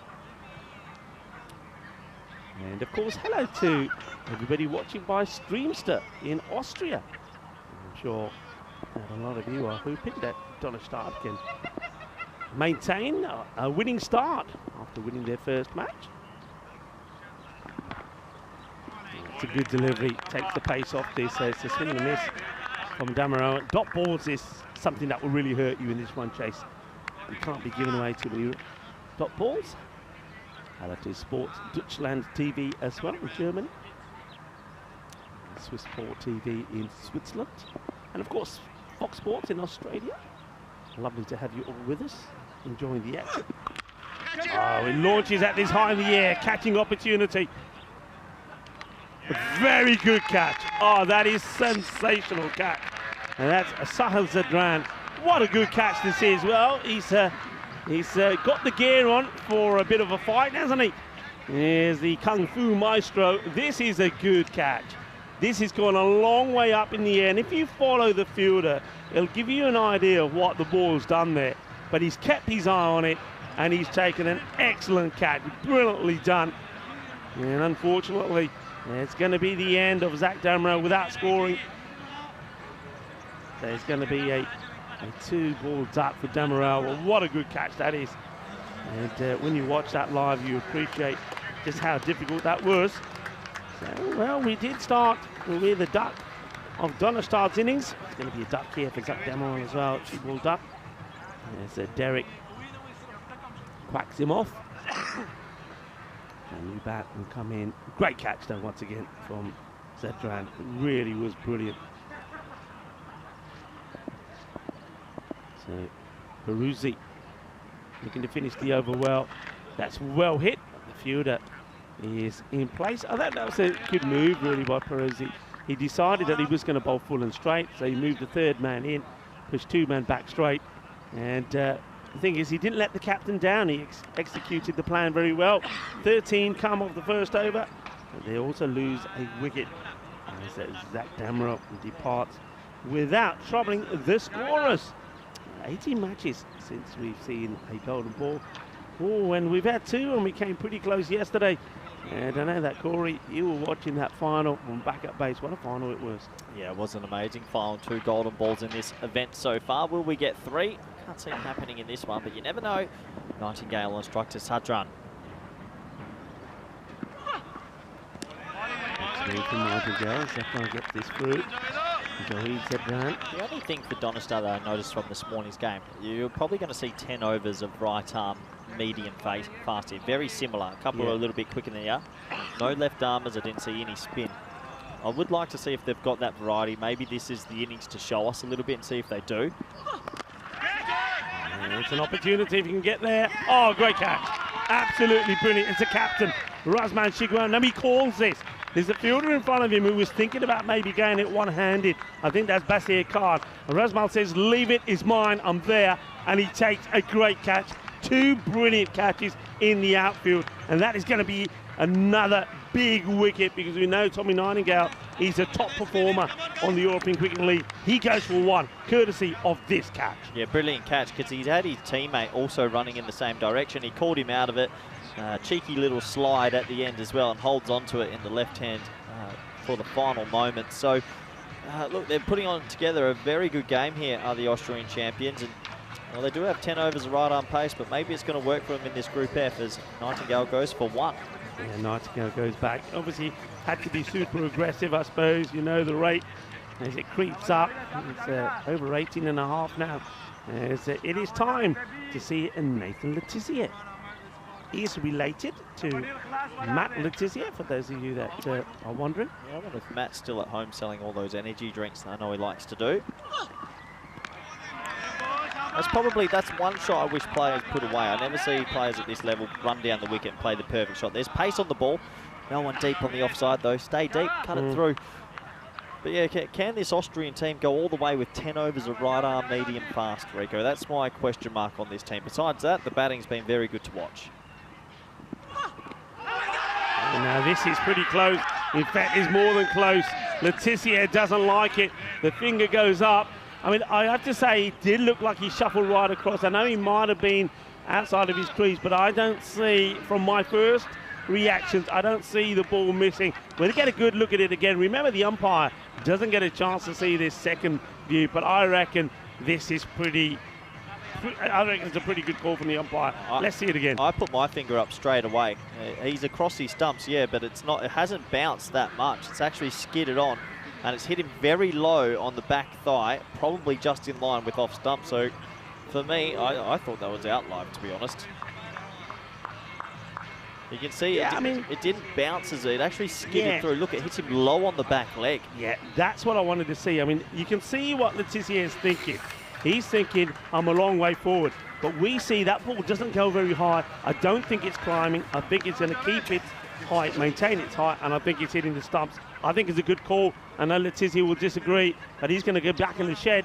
He's going to go for a 0 of 2 deliveries. They're 13 for 3 here now. Well, Fairfax Ross comes out as the wild card from Hampshire, and boy, oh boy, are they going to rely on him. They relied on him with the bowling. They need him to play a pretty unbelievable innings to get them out of a hole here. What a stop. He wouldn't have gone to the boundary. There's a player there, but he still saves the run. They seem hungry, don't they?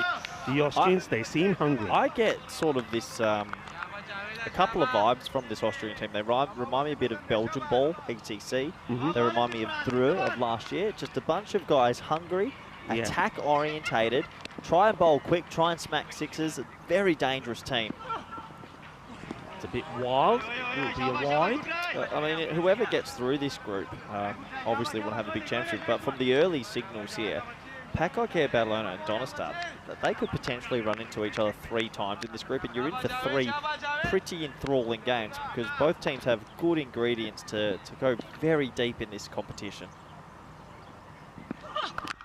Oh, that's high. All right, if this stays in the field of play, that's an amazing catch. And he gets put down. I mean, this was never going to be easy. It's Basir Khan who then recovers and gets the throw in looking for the run out. But that goes a long way up. Once again, though, this one is moving in the air. Now, there's not a lot of breeze around, but that ball certainly goes up, starts to move. Basir does well to get hands onto it, but he can't keep it in his palms. Yeah, no sunnies on as well. And I think at this time of day, what is it? It's about 4:30 local time. That sun, that big ball of hydrogen is right in your line. So, yep, a couple of runs on the board.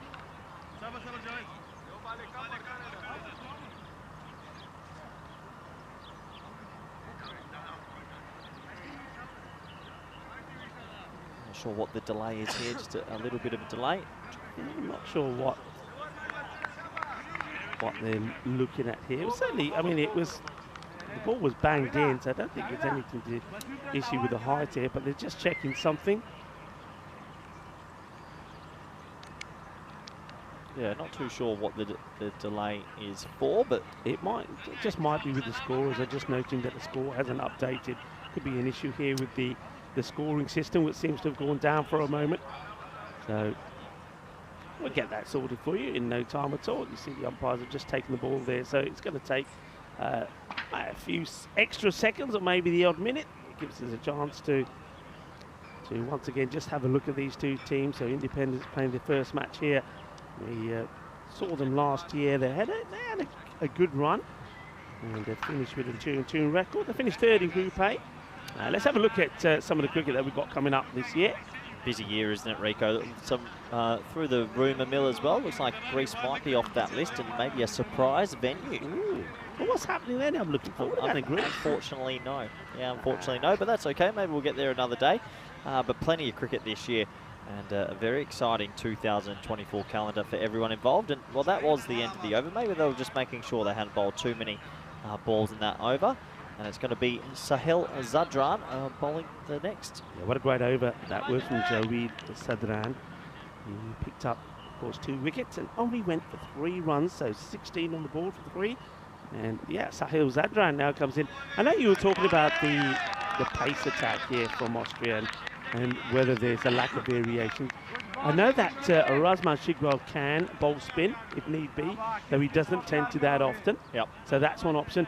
The other difference is they've got someone like Basir Khan, who's very good with his variation. He looks like he's going to be bowling medium pace, but he bowls pretty slow, and he's quite a cunning little bowler. So they do have some variations in that side, but yeah, it'll be interesting how much and how often they use the captain Shigwell with the spin. Okay, interesting. Yeah, I just think if you're going to win a championship like ECL, something deep, every team's always had one big spinner or a left arm quick, that variety. And the only difference I see from Packard to the Austrians at the moment is they've got 2 left arm seamers, a couple of spinners in the tank, 3 left arm seamers, I should say, just a bit more variety, but credit to the Austrians at the moment, they're doing everything correct. That's too high for me, and it gets called on the field play. And it can be run. Oh, well, that's the most bizarre throw that I've ever seen for a run out from the fielder. I think he wasn't sure whether he wanted to throw it or not. Could Ragul Upmanzai, but no ball is called. Good to see an apology there as well. I think Zadran he totally got that wrong, and that can happen if you're trying to hit a Yorker, and he went up to Fairfax Ross and said, very sorry indeed, just got that one all wrong. Yeah, it catches him on the gloves, I think, so that's why. Yeah, it's good to see. I mean, sportsmanship is very, very important, and it's good to know that a lot of the teams and a lot of the players are very, very, very sporting every time that we see them. There's a Dana Oroz just lurking in the background with a burrito, taking some pictures. Well fielded. Captain again, Rasmus well. Well, there's a lot of pressure on Cheetah and Fairfax Ross to actually have big weeks for this independent teams. They've been drafted in, and they may be feeling the pinch a little bit. Not easy when you're chasing 178 and you're 20 for 3. Yeah. But they'll desperately want to take a point. So that 1-2-4, Rico, that's got to be the target. Yeah, it's got to be. It seems a long way off at the moment. Some shots have to be played. This one is high up in the air, catching opportunity. It's a slower ball, and it's been dropped. Can't believe he's dropped that. Cannot believe that Joeid Sadran has dropped it. How relaxed did he get at the point of trying to take the catch? And I'll tell you what, if I'm the bowler, I'm screaming at him here. That's just too lazy. That should be out, and a big opportunity missed. Yeah, Ross getting dropped here. And yeah, he just, looks like at the last minute, he just said, get the gate, get the gate.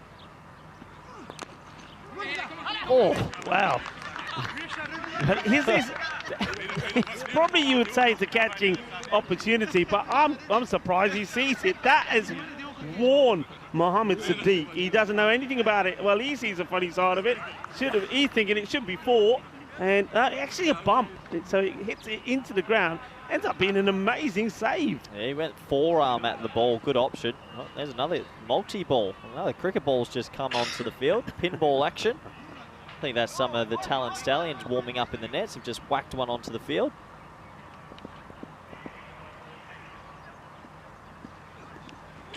Oh, there's an edge. And I just noticed here the keeper was just going one way. He's giving us leg by. Yeah.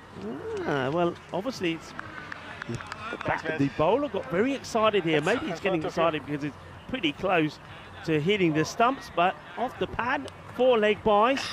You just see the wicketkeeper there just getting wrong-footed there, Zazai. Starts to go one way, look, and then, yeah, clearly off the pad, sends him the other way, and couldn't get there. Right, 4 handy leg buys, you take them any way you can. You look at that first innings, and it was just destruction, wasn't it? An over of 24, an over of 31, an over of 30. So you're already looking at 85 runs in just a 3-over period. And when you're doing that, you're going to hit a massive score. 26 for 3 at the end of the power play. And of course, we know that, well, they got 24 Donnerstadt of just the first over. That tells you how far behind they are. We're just waiting the batter for some of the players that are going into the warm-up areas to get and move away from behind the side screen. There's Joeid Zadran, who put the catch down, comes in. Now he bowls one that Mohammed Sadiq can't stop. He had to move for this one, but couldn't get there quick enough. That's a nice shot. This time Cheetah will get the boundary. Yeah, nice shot. Just had to catch up with it, clips it round the corner, and 4 more to the total. So starting to build a nice little partnership. It's 94 off 41 for that point save, basically. In a group where it looks like there's going to be 2 front runners, you want that extra point just to keep yourself out of danger. Yeah, it's very important. Don't forget that earlier we did see the Italian Stallions and Crosby not picking up any points at all. So a point is pretty crucial. And this one, well, can he hold it off his own bowling? Yeah, he can. Of course he can. It's a different ball game when it's off your own bowling. Joeid Zadran, and well, look at Zadran who goes up to him, probably says a cheeky word in his ear, but then does congratulate him. He holds on to it. It's a wicket that will go. Tom Cheetah will go for 18 of 9 deliveries. I think he gave him a cheeky kick up the leg there, basically saying, why didn't you catch my one? But nice catch off his own bowling. Another wicket will go down. Right arm fast, doing the trick at the moment. They're sort of missing these pull shots, maybe getting hurried up a little bit, hitting the splice of the bat. And a nice safe catch. It's a good catch, keeps his eyes on it. It's away from his body. I mean, you know as well as I do, hardest ones to take, right? When you're on the move, you can't get a good balance. So he hasn't got, his body's not stationary. He does well to hold it. Yeah, he does very well. 30 for 4 now. Yeah, that 124 seems a long way away. Of course, we're talking 124 because that is a score that if the Independents can get to, they at least take a point away from this fixture. Otherwise, Donnerstad, for the second time today, will take all the points. That's going to be a wide, and well, I suppose if they do take 4 points here, they'll get the old octopus, wouldn't they? As we like to call it. If they take 8 points, and then Paco Care play another good game as well, you might have 2 front runners and then the other 3 fighting it out to get to finals. Very interesting indeed. 31 for 4 here.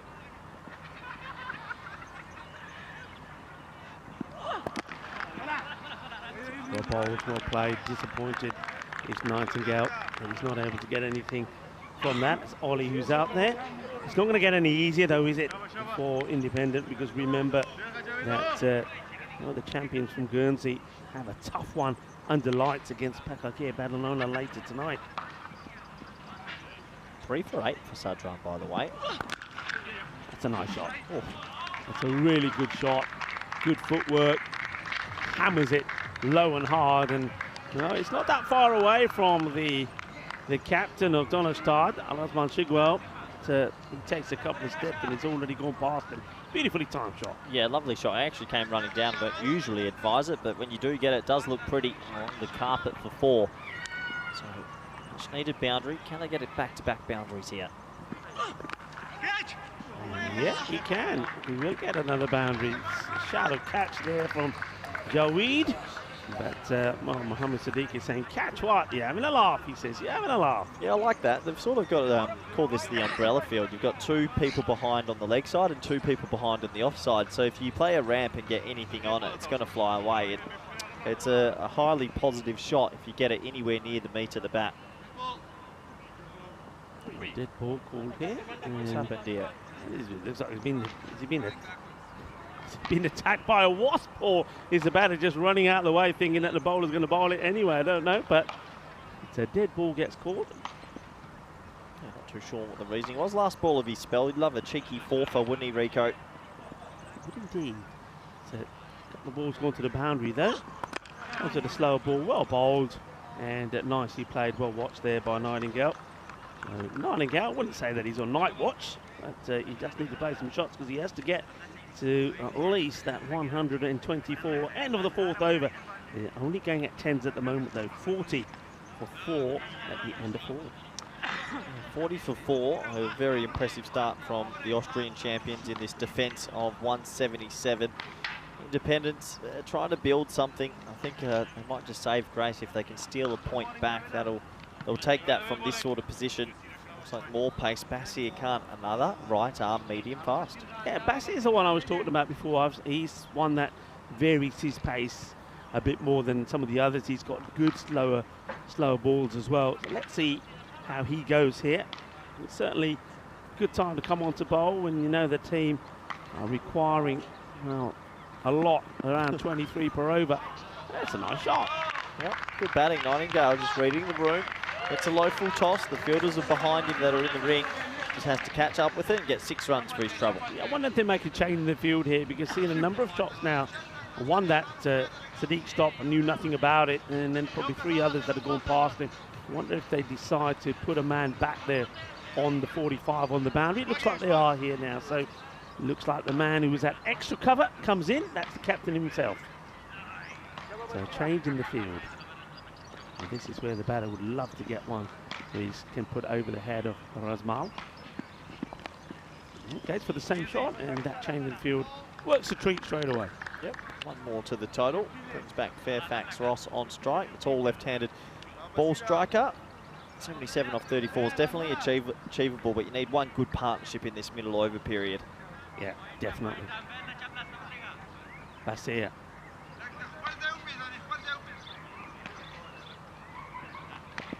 To the left-hander. Ross, of course, already gave an opportunity, but Sadran put down. This one is going to be a chase for the fielder, and he's not going to get there. It's going to be 4 runs, and it doesn't matter how you get them, as long as you get them, they need to get to that 124. That's the first thing that's on their mind for the Independents. They want a point. Pick up a point here. It could be massive. Bearing in mind that Crosby and the Stallions earlier did not pick up any points from the matches that they played earlier. Yeah, couldn't agree more, Rico. Just even 1 point here can sort of get you on your way a little bit. Asking the question and gone.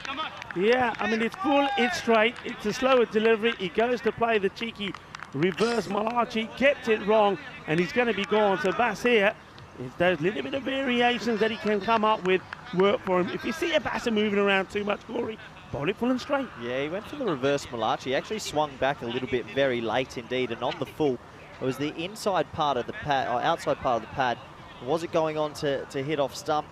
Your question mark will be, did it come back enough last minute just to clip it? But in the end, he'll have to go, and another wicket will fall here, Rico. Yeah, I mean, people were saying, I'm in a 9, is it not? Remember, umpire standing wicket to wicket. That for me is umpire's call. The umpire decided that's going to go on hit, and well, the Sheriff sends the batter back. That's going to be the end of Ross. He'll go for 8. So the Bass here picks up the wicket. All the top order, all top 5 already back in the shed as CJ Peatfield comes out to the middle. And he's going to get a cheeky 4 to start off with. Yeah, another cheeky 4. I think it's a position that is got to be used a bit more from some of these teams. We see so many balls running out to this third man region. The one thing with third man, Rico, it's a very different spot to others on the ground. It's usually on the ground, so you can stop the 4. Yeah. Deep backward square leg is a spot where it's usually over your head. And you're going bye-bye, adios, pulla. So have a man down here and see if you can stop a couple of 4s. Yeah, I agree. He's also very wide as well. Well, he's being moved a bit finer here now by Basir, the bowler. Upish and taken. It's plucked out of the sky by Razmal. He's a top campaigner. Razmal Shigwal, he is not going to miss those. And CJ Peatfield, after getting a little bit of suerte, well, no más suerte for Peatfield, he will go. And Shigwal holds on to another catch. Another wicket goes down. They are now 55 for 6 at the end of this 5th over. Well, what can you say about this Austrian team? Besides the very first 4 overs this morning, they've put together a perfect day.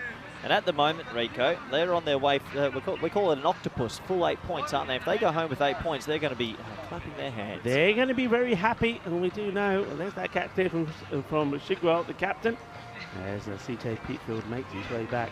2 balls, 4 runs. Well, the octopus is pretty tasty here in España as well. I know here in Andalusia, yeah, the pupa is very nice. So, yeah, I reckon Austria will be very happy to get the octopus here. So, look, they're going to be happy anyway. The weather in Austria is pretty cold and chilly, probably still pretty snowy.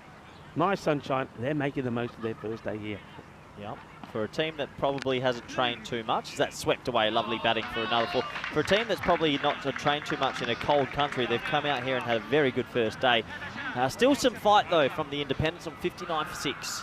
Yeah, nice shot. I mean, the risky one has to be said because he's playing this from right in front of the leg stick, and the bowler will probably be thinking, okay. And change in the field here now. There's 2 men being deployed in that sort of behind the square leg. So you can have 2. You can't have any more than that. So they've sort of got a very fine leg. You've got a man behind square on the boundary. And they're taking on the arm of Shigwell. Shigwell doesn't take it cleanly. No, doesn't take it clearly. Big smile on his face, and I can understand why. The captain's had a very good day at the office. Look, let's just go back to this bonus point. 64 off 28 at 13 and over. We see 13 and over quite often in this format. So they've got to not get over the loss and still focus here. They can still get a point. Itibasha Dida is the new bowler. Edge gone. Thank you very much. Nicely done. Good areas. And that's going to be the end of Will Peatfield. He's going to go first ball, a golden duck. Yeah, tough times here. They're getting run through, and Austria, they're sticking to that right arm medium fast and just doing a job, aren't they? Another duck, and well, Rico, you've got something special on your hand. No, it's a goldie. So it's going to be a But this was officially named, and of course my name is James Pond. This is What? James Pond. Yeah, okay, I'll bite. That's not bad. Can we show it again to all the viewers? James Pond. James. Hold on. Keep James up for a second. I've got a present for James. Have you now? I do. And there he is on your screen. Little James Pond. Well, Here you go. Go get yourself a Victoria Cerveza, James. Take my token. He's happy. Actually, give me that back. No, you can't have it back now. This game's a fizzler. I'm going to the bar. That's a food one. Imagine if we could have sub-commentators throughout a game. Oh, this game's over, and bringing you Vinny Sandu. Okay, all right. It looks a long way away, doesn't it? 64-26 just to get that 1 point. Brown is the batter, and he's going to get a no ball here, isn't he? Surely that's a bit high. Yeah, the sheriff calls it, and it gets called straight away at D-Dart. It's going to be a no-e, so that's going to be Brown gets to the other end. I don't know if he's got any. No, it's leg by signal. So Ollie Nightingale has the opportunity to go after the free hit. Yeah, free hit time, and strap yourself in and enjoy the immunity cloak.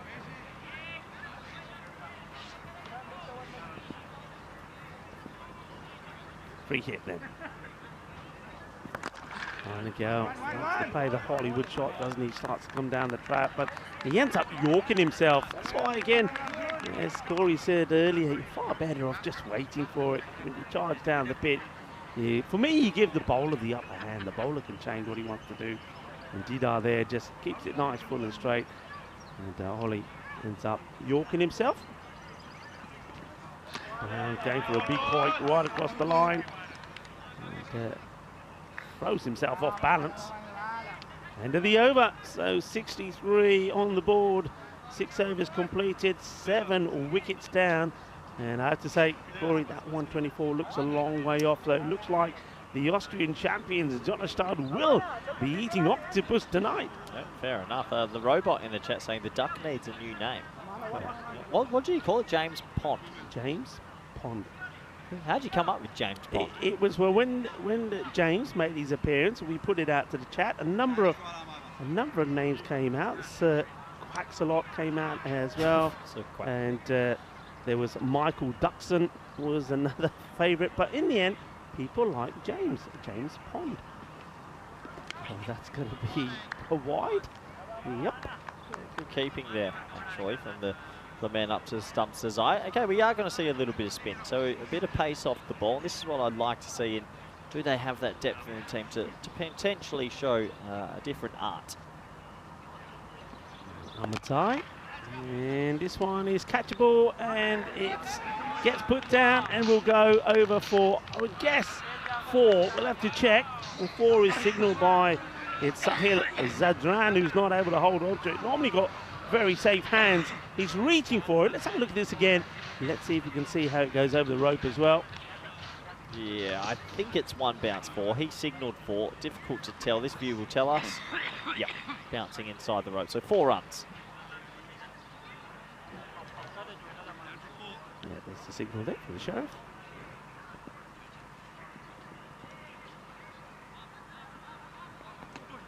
That's nicely bowled. Good areas as well. And that's one thing that we'll find from this end. The slower bowlers, if you've got them in your setup, they'll be successful because they'll get that little bit of extra bounce as well.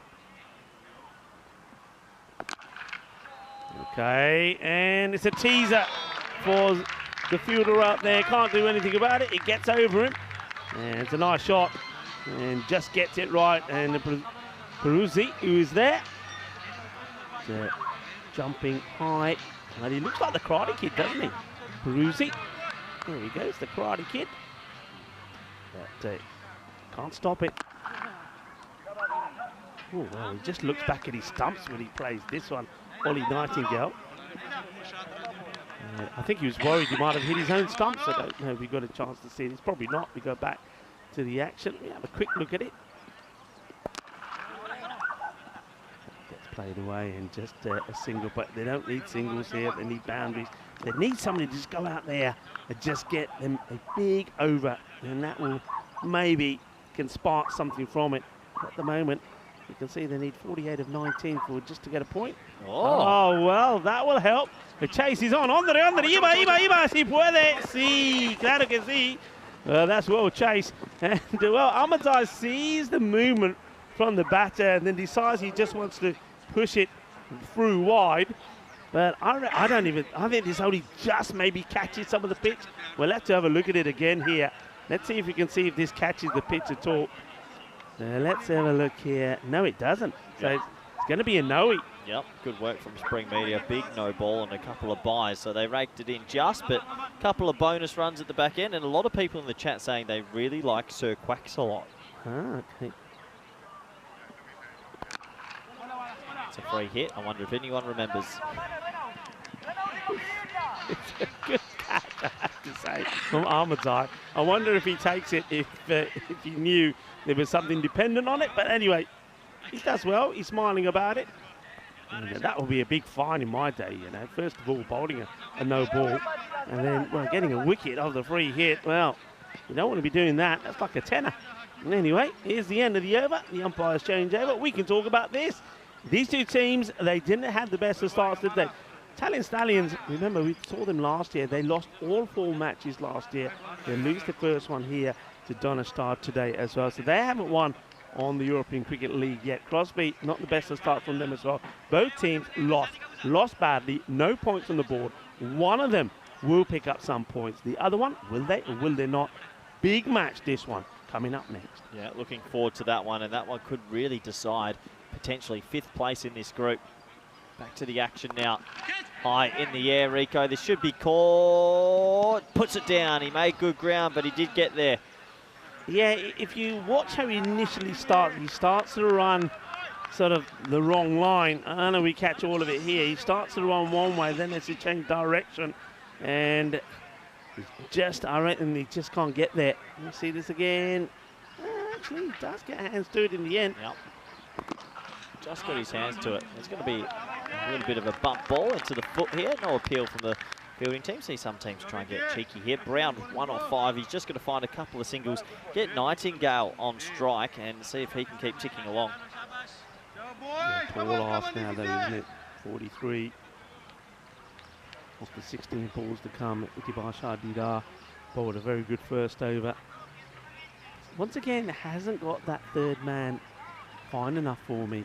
And when you think what he's bowling, I think if there's anything on the bat, it's going to go sail away to the boundary. So he did make that move earlier when he moved Aman Ahmadzai a lot finer, but he's sort of strayed quite wide again, and that leaves that gap well open. Just need Brown to get a single here. Just misreading the room a little bit, trying to hit. If he just runs a 1, get Nightingale back on strike, and that point's still got a small chance. That's going to be a no-hit, and it's been called, so that's helpful. That's 2 extra runs and a free hit. Yeah, and of course it does get Nightingale on strike, so he's the more likely, you would think, who can crack a couple of boundaries. They certainly need one here. Yeah, been a couple of no balls, haven't they, in this innings? A number of bowlers have been guilty of over-pitching, the ball being too high. So, I think that's the 3rd now. Extras, been on 14 extras. There's 3 no balls, and that could be another. Oh, well, we'll have to good look at this. It's a nice shot that gets played away. So that was the 4th no ball, actually. Now this one, maybe it is coming down, but let's have a look when he plays this. So he doesn't come attacking. Yeah, this one is okay. Not the best of deliveries. So well done to Ollie. Yeah, nice shot. Just clicked away. Low full tosser, just under the waist height. You can see he'd get a little bit low to play that shot. So 87 for 7, 37 off 14, Rico. There's still a chance. Oh, well.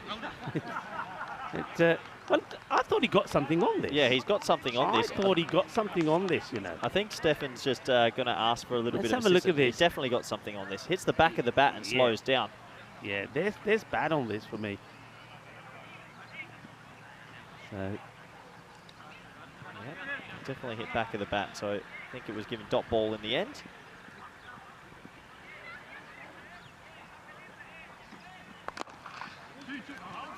Well bowled, the fielder comes across, they just take the single, so over comes to an end. Good spell of bowling from Itibar Shardida, goes for 15, picks up the wicket, and 8 overs now completed. It's 88 for 7. Yeah, 88 for 7. Still fighting hard. Nightingale with a pretty impressive 40 not out currently. They're going to fall well short of the total, but still, as we know, the new bonus point system just keeps teams in it for a bit longer.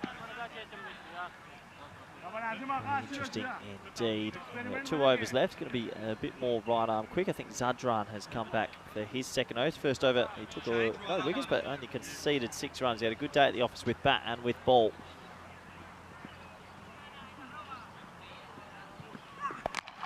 Shot.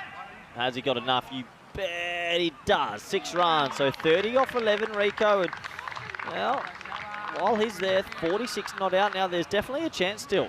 Yeah, that's what they need to do. You've got to be positive. You've got to play your shots. I mean, they're making the most of the extras that they've been given as well. You've got to keep fighting. You've got to try and get this 124. It's huge. Find another boundary. And that's hit hard, and I don't think the fielder's going to get there, you know. He ain't going to get there, and that's a very fine half century for Ollie Nightingale. 50 of 21 deliveries. Looks like a man who's got a purpose about him. Lovely shot. And though there's a fielder there, that's come sweet out the middle. Cuatro más. Well batted, ball Badanya. And Sahil Zadran, is probably the first bowler who's under some real sort of attack here. And he came in at number 6, so it's been a really impressive innings. 26 off 10, still fighting, getting closer.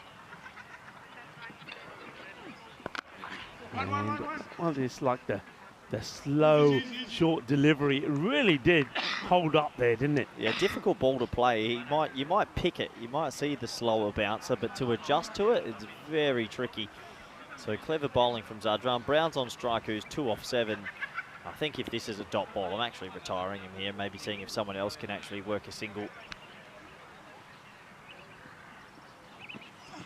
There we go. That's all you ask from him. If he can just do that a couple more times, they've still got that shot, Rico. Yeah, absolutely. That's the right thing. Ollie Nightingale, last year, the highest score he scored was 19 not out, so you can see a huge improvement from him. It shows they've got some batting depth if the number 6 is making a 50 in T10. It's going to be, that could be a minimal. That is a huge bonus. Massive 5 runs gained on the board there. And that takes the score to 105. Thank you very much. Zadran gets his completely wrong. Completely wrong. Completely wrong line, completely wrong length. The batsman moved a bit and he freaked out. 19 off 8. And Nightingale, if they take a point, they go to 3rd in the table. Yeah, this is massive. And Donnerstad just here towards the end, just getting a little bit sloppy. We've seen some uncalled for no balls, some extras, and now that one. That really hurts you. Plays that nicely. Fielder coming across. Can't get there. Cuatro más. So Nightingale, well, he certainly is being a bit of an angel for Independence here. Has 4 more runs. We have really good innings from the number 6 batsman to come out here and get his team up to, firstly, a respectable total, and secondly, maybe a point. 1 ball left in this over. It might be in the back of his mind to potentially work a single here and then try face the last 6 balls of the last over. Don't even take a 1. Yeah. 15 off 7 balls to get a point. Zadran, it's been expensive in this one. And he finishes with a dot, and that hurts because for 2 reasons. It means that Brown is going to be on strike. Now, you were calling for maybe a change of retirement. I think if you're going to do it, I would do it here. Have a new batter, somebody maybe who you can call upon to go out there and whack a ball. Have him there now to face the first ball here. This could be a huge delivery, this one coming up to Brown, and it looks like the bowler's going to be Basir Khan. 109 for 7. Yeah, look, you can be clever this one. Let's say he misses this ball, Rico. I would suggest you hold your crease, cross over, and get him on strike and run yourself out here. You have to swap it over. You can play a little bit indoor cricket style. If you play and miss this ball, hold your crease, get Nightingale to run it and cross at the last minute. He has to get on strike because they've still got a shot at a point.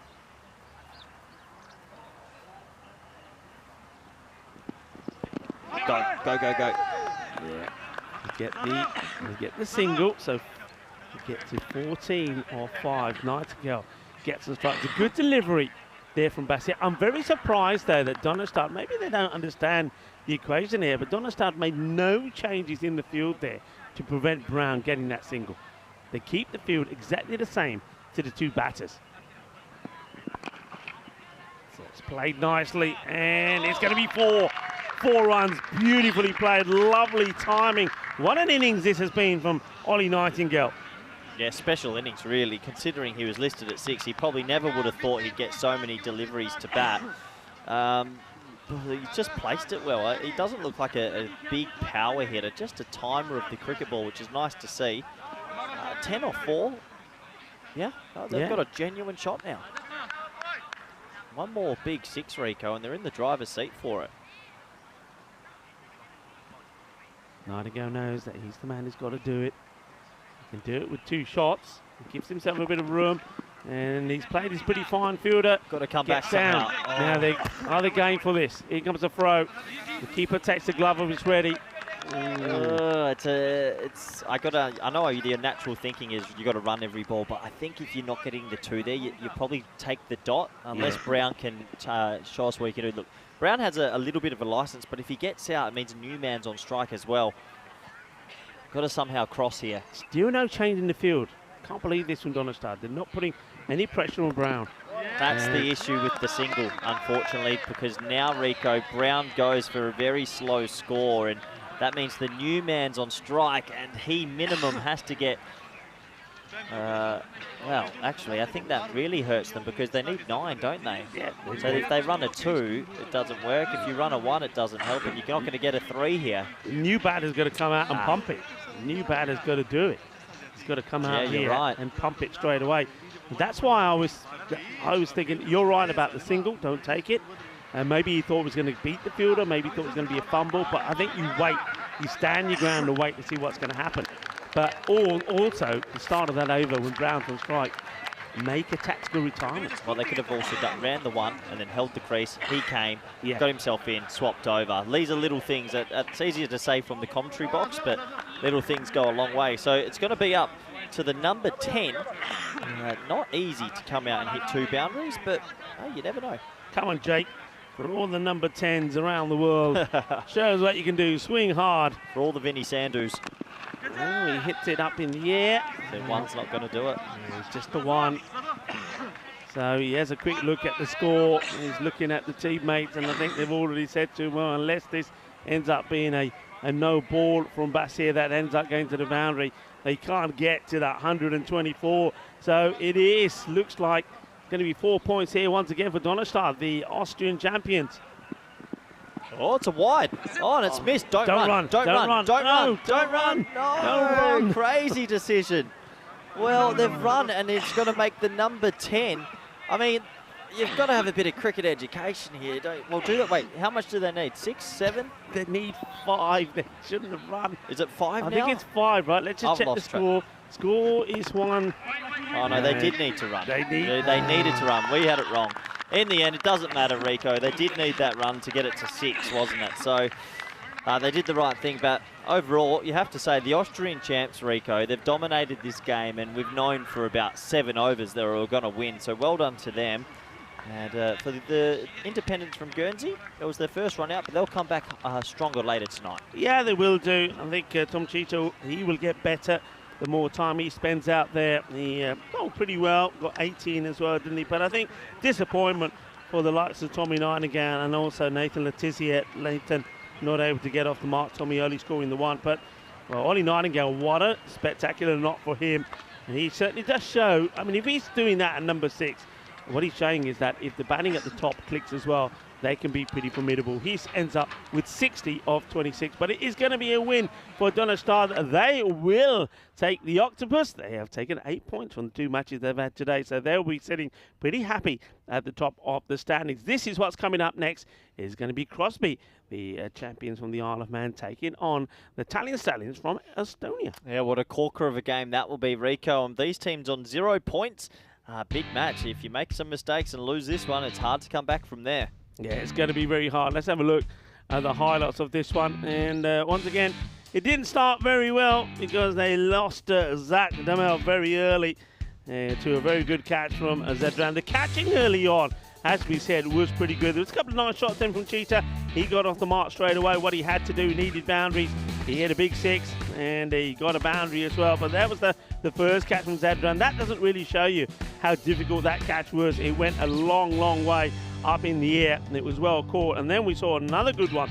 This one from the captain, Razman Shigwell. Yeah, nice catch from Shigwell. Had a really good game. There was a couple of catches and an impressive innings earlier in this match. And overall, Donnerstad, they made a couple of bloopers in the field, Rico, but when you've got 170 odd on the board, most things are going to go your way. Yeah, that's right. I mean, they needed the luxury of those few extra runs because some of those chances that weren't taken. But once again, though, with the batting, I mean, this one was a valuable runs as the ball came off the pads and went to the boundary. And, well, Zedran showing that he can catch, though it has to be off his own bowling. Yeah, it was off his own bowling. Good for the old fantasy scores. The crowd was enjoying it. That was LBW. A little bit of late tail, probably clipping the off stump in the end. He had to go. And the Austrian team, they'll be very happy with their day's performance. That was a nice safe catch from Shigwell as well. But it was Nightingale in this sort of back half, Rico. And if it wasn't for him, to be honest, they could have been an absolute mauling. But while he was there, they still had a chance at this bonus point. Yeah, you're absolutely right. Nightingale scores more than half of the runs for his side. That was a nice bit of bowling there. And good action captured there as Itibar Shardida takes the catch. Well, there was James Pond. And a lot of people saying they're like, they want to change his name. You can't change his name now. That was big, that, wasn't it? 5 wides coming at a crucial time, and that was pretty big as well. Full straight. That was a wicket of Brown. And when that wicket went, really, with just 2 balls to go, you knew that they had it in the bag. So well played, well done to Donnerstad. It's been a fantastic start for them in the European Cricket League for the first time. Remember, they're a team that, because of the pandemic, weren't able to come the time that they did qualify before. So they're making the most of it this time. And what an impressive start it has been for them. They've batted twice first. They've scored 170 plus on both occasions. And they've won both matches, picking up all the points that are available to them. Only Ollie Nightingale getting in the runs there. But with the bowling there, 3 wickets early on there for Jawid Zedran, 3 for 17. Then Basit Khan as well, 3 for 23 as well. And then we saw a wicket there through Itibar Shardida, who bowled very well as well. And Peruzzi only getting the 1 over, but I'm sure we're going to see more from him as well later on. So this is the match summary. Donnerstad, well, their work on day 1 of Group F is done. They played both their matches and they have picked up 8 points from both of them as well. So they will be sitting very happy at the top of the table. 2 teams that weren't too happy to start off today is Crosby, who lost to Pakakir Badalona, 156 to 78. The batting just didn't click. No points for them.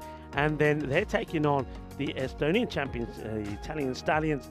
They 175 to 108 in favour of Donnerstad, losing as well and not picking up any points as well. So that is a very important match, and that one is well, the next match that we have up for you. So I'm Rico Full, and I'm going to be here for the rest of the day with Cordy Rutgers as Vinny Sandhu. Mr. Maximo takes a little bit of time off, so join us back for a very important match in this Group F. Hasta pronto, mi familia.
European Cricket League is proudly brought to you by Dream 11, HCL Software, La Junta de Andalucía, Paramatch and Norcane.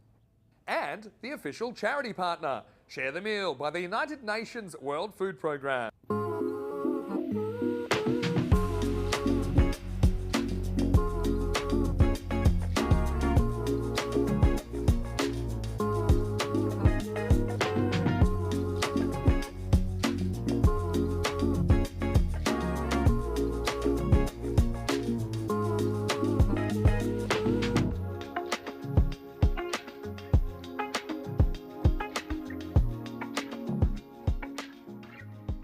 Hello viewers and welcome back. Match number 4, and it's a chance for us to welcome back two teams that we saw earlier. We saw Crosby, the champions of course of the Isle of Man, taking on their Italian Stallions, the champions of Estonia. Thing is though, earlier on things didn't go well for them in their first matches. Both teams lost heavily and didn't pick up any points from those matches as well. The two captains are with Ian Rummage, the tournament referee. Let's join them and see what happens at the coin toss. Crosby, you're the home team, you'll toss the coin. Talon, the away team, you will call. There you go.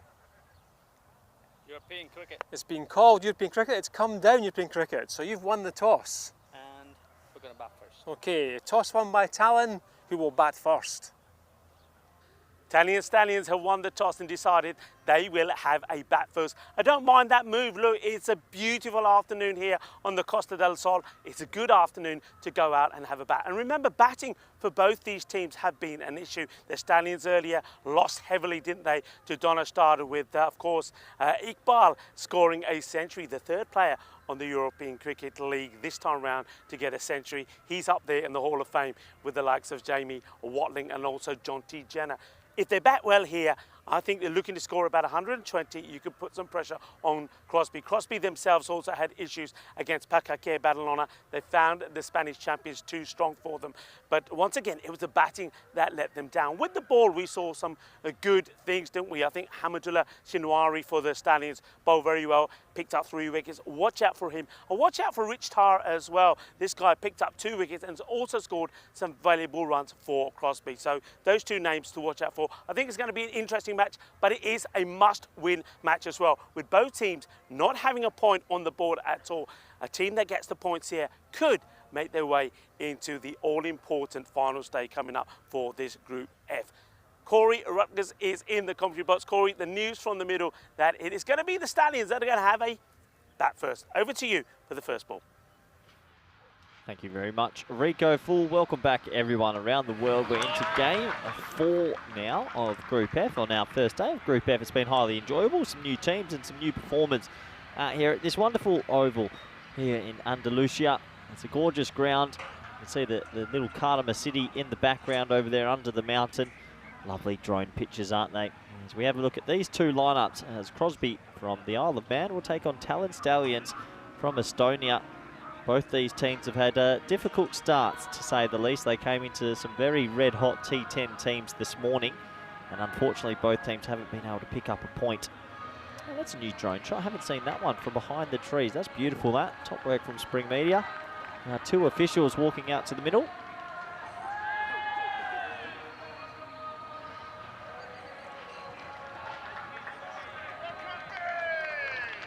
Charles Croucher and Nilma are our 2 umpires for this one. Good luck to those 2 gentlemen. And we've got a black and yellow versus a yellow and black in the kits. So maybe we'll be able to tell them apart. I hope so.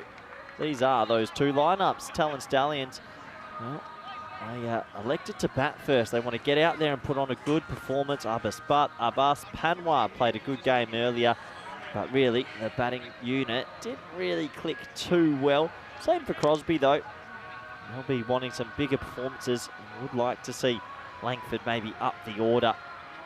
38 to 62%. It's the battle of 2 teams that desperately want to play on finals day in a couple of days' time. You don't want to be knocked out in 5th place. Still Independents as well, don't have any points on the board. So creating a win here, and even if you could get a win by 4 points, you create a bit of a gap to the bottom of the table. So there is plenty to play for. Good to see plenty of smiles on everyone's faces. And for me, this is a little bit of a 50-50. Very difficult game to call this. Talent Stallions have more experience at this ground, but Crosby showed glimpses earlier of what they can do. Warm welcome back to all the supporters and viewers around the world. Hope you're doing well. And all our network partners, a fan code in India, hello. Streamstar in Austria, La Liga Sports Worldwide, Fox Sports Australia, and many more. Hope you are well. Hope you're ready for some T10 action. Quick turnover into this game. Umpire Nilmar says play. Deep mid off, deep mid wicket. Here we go. Down the leg side. I would like to see Langford. I know he went around the wicket after getting a little bit of tap in his earlier match versus Pakokea Badalona, but really like it if he came back over the wicket. Just to maybe bring that LBW back into the frame. Difficult to get an LBW from left arm around.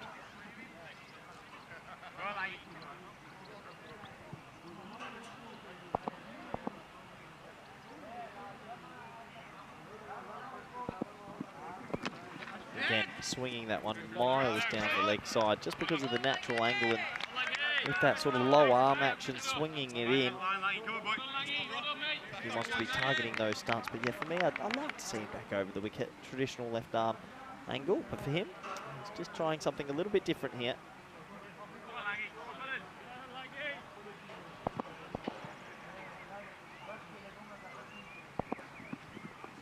Yeah, that's the thing you're always trying to counter.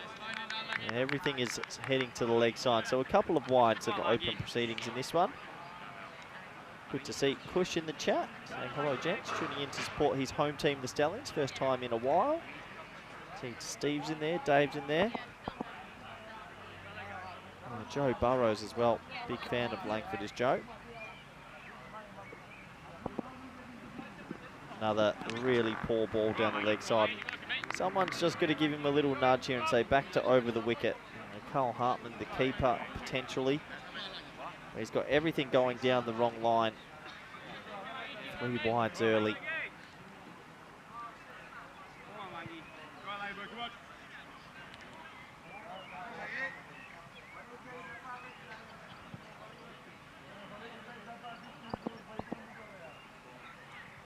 Langford again.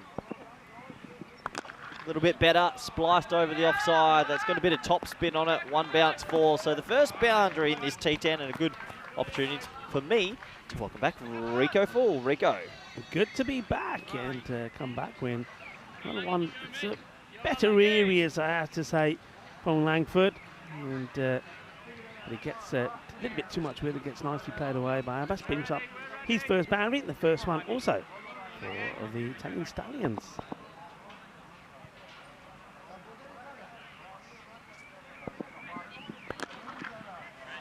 That's a nice looking shot in it. Once again, it's that little bit of width. That's beautifully played, and it looks like Langford probably wants to bring one across to the offside. Well, that's fair enough if he's going to be keeping it there, but that's nicely played all along the deck. Quattro querida. That's a beautiful shot. Nice shot. Really nice conventional shot from Abbas. It was over pitch and just pumped it along the ground. Safe batting. Nice start for the Talent Stallions, Rico. 11 off 3. Yeah, it's nice. Positive move. Wanted to bat first, and like I said at the coin toss, I think it's a good move. It's a lovely day to be having a bat first, and that's nicely played. And now he's toying around with the field, isn't he? And with the fielder being brought into the circle on the leg side to allow sweeper to go out on the off. The batter then goes boom, boom blasting over the leg side. Good hit, good shot, 6 runs. With this angle, he always knows it's coming into him as well. Left arm around the wicket, and he does swing it in. So, yeah, I just think he's missing a trick here. Usually if you come from left arm over, the ball is angling across, and then if it swings in, it creates a difference in the lines of it. So, anyway, plenty of runs early. Oh, that's going to be a difficult take, and he can't stop it. Yeah, you're right. I think he just needs to look at this. I mean, you can see what he's bowling. If he's bowling that from the other side, I mean, maybe he has tried it. Maybe he just can't get the ball to go across the right-hander from the other side, and he ends up being on the pads. But he's better off trying it. That really hurts. Yeah, this over now has gone magical. Still 2 balls to come. Yeah, look at it swing. Really tough on the keeper. The keeper can't do much about that, Carl Hartman. He's the captain as well. Probably got a lot going on in his mind. But Langford, if you are going to come around the wicket the whole time, bowl an off-cutter then. Bowl one cross seam, stop that swing, because at the moment he's not controlling it.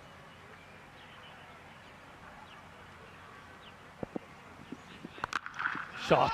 That will go all the way. Bowley. Inna sona. Shaka lagya. Well, it's gone magical.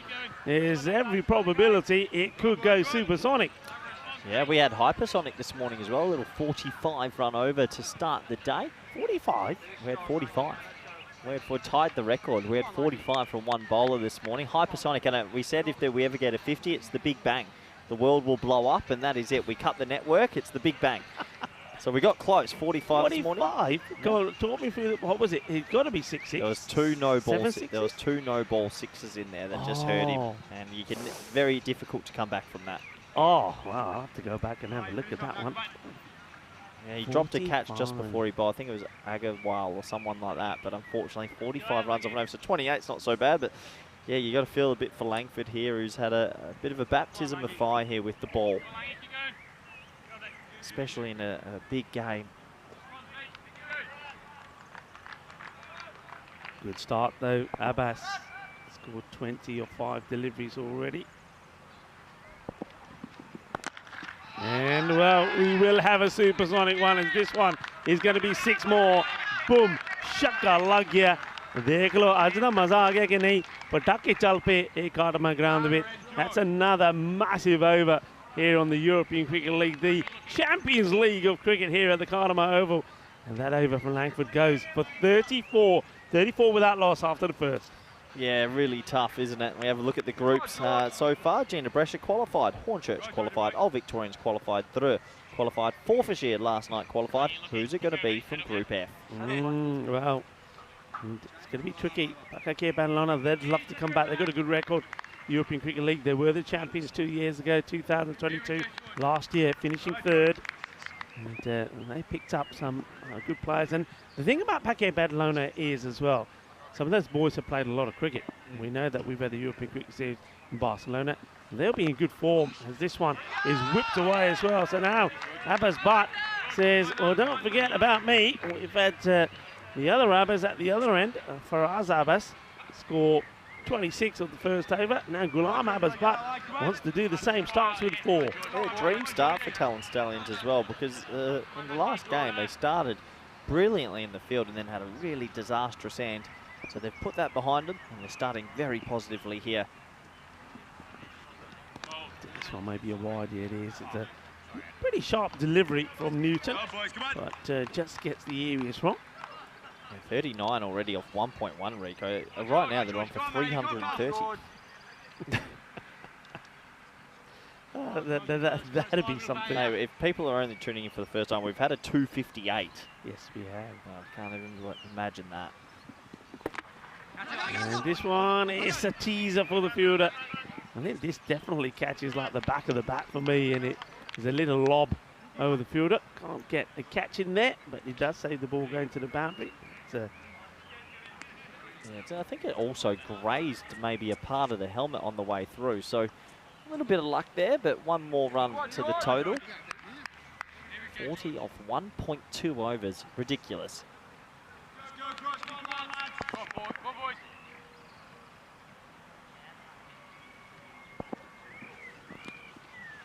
He's got some pace about him if he gets them all in the right areas. And he's hopping around a little bit. It's Faraz Abbas. I think that's hurt him. Yeah, you can see he's got a dead leg now. Here's Faraz. And now he does.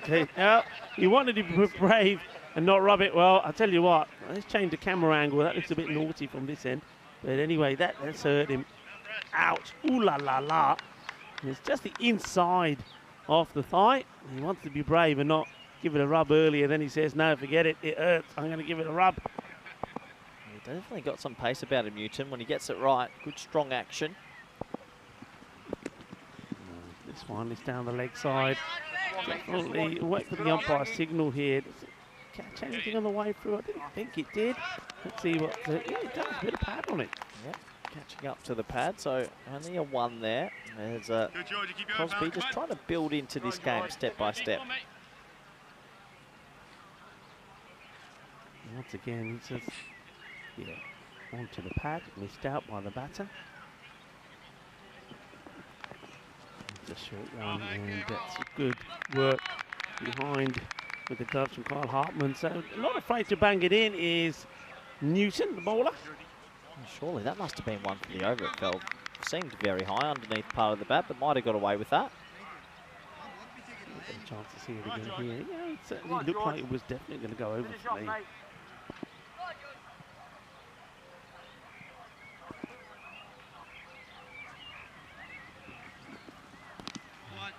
The length is okay, and he's got good pace, but he just needs to tune the radar in, doesn't he? Just once again, that's good length, it's good pace, but it's down the leg side. He's just got to get this ball straight. I wonder again, maybe still struggling with that little bit of early swing with the new ball, the same way that Chris Langford did.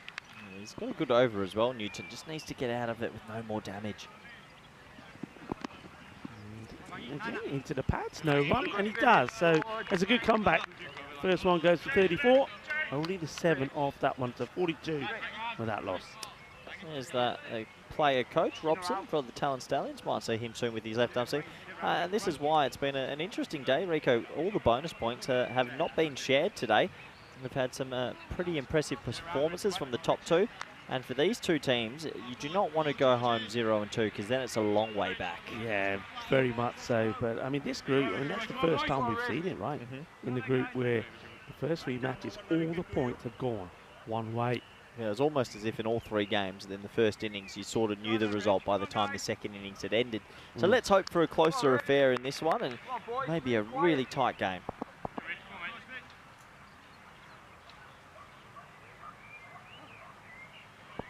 Rich Tarr, who bowled well, and he had a good match actually. Yeah, he was the shining light, so to speak, I would say, in the Crosby bowling lineup in the first game today. He got Mohammad Ihsan out, caught behind. He actually batted well as well. Good to see the Talon Stallions with big smiles on the face. They're enjoying themselves. And sadly should as well.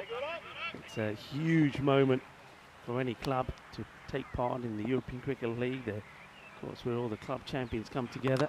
They've earned their right to be here, and they're certainly going to come play hard and have a good time as well, and enjoy themselves, and why not? Into the Andalusian sunshine. Nice bit of work there in the field, gets a palm to it, stops the ball going for the boundary. Just fighting back steadily here. The first over went for 34, so the last 1.2's only gone for 10. It's good signs for Crosby, good bit of fielding here.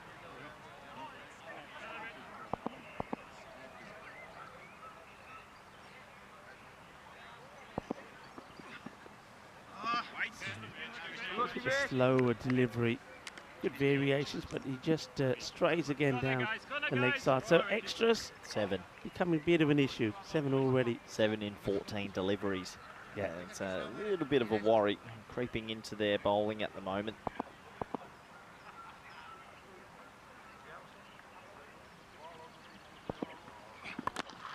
That's a good hit down the ground, and it's going to be 4 runs. Nicely played, the 2 men.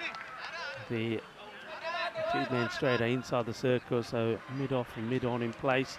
So once you get this well strike out the middle, it's always going to get you a boundary. 1 bounce, 4 runs. Yeah, nice batting, you're right, Rico. Just had to get the elevation, Abbas, and he got it. He's 31 off 10 at the moment, enjoying himself out there, and almost on the 50-run partnership now. And he goes for it again. He's just bowling it in that slot, really. And I don't mind it. If you got to bowl and the bowler says, I'm going to bowl it full and straight, then the captain will say, okay, I don't mind that, son, but I'll give you 2 men straight. That's what you got to do. You got to change the field for this.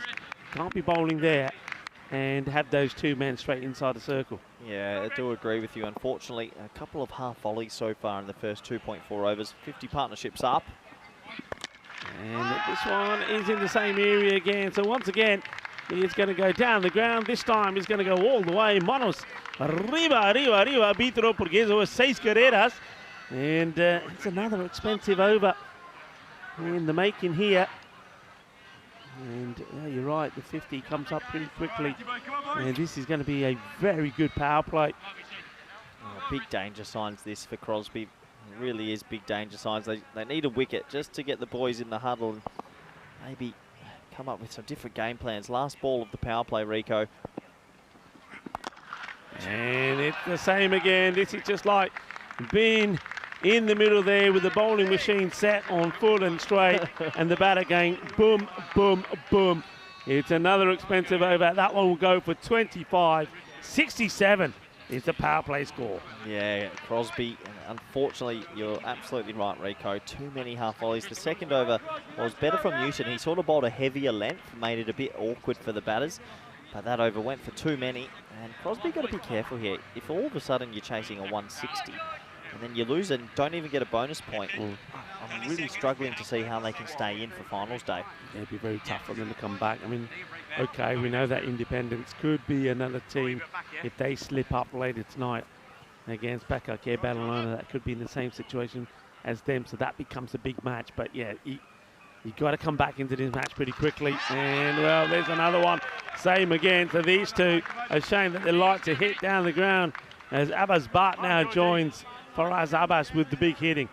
Yeah, another half volley, a lot of step hit deliveries, and I just think at the moment they're just trying to find a way to get the Yorker in. You need a perfect Yorker, or maybe take it a bit wider with some maybe pace off, but really they're running into two batsmen who look in red hot form. Yeah, and well, Jordan Newton didn't bowl a bad second over at all. He gets hit for a big six first up. What's his reply going to be? Go short and sneaks it in. Let's have a look at the height on. Well, it's been called a wide now, so I wonder if this must have been called for the height. Let's have a look. So I don't think it was. I think it was maybe just the line on the line. It was just a bit wide, but that's also the one bouncer for the over, so that doesn't help things either.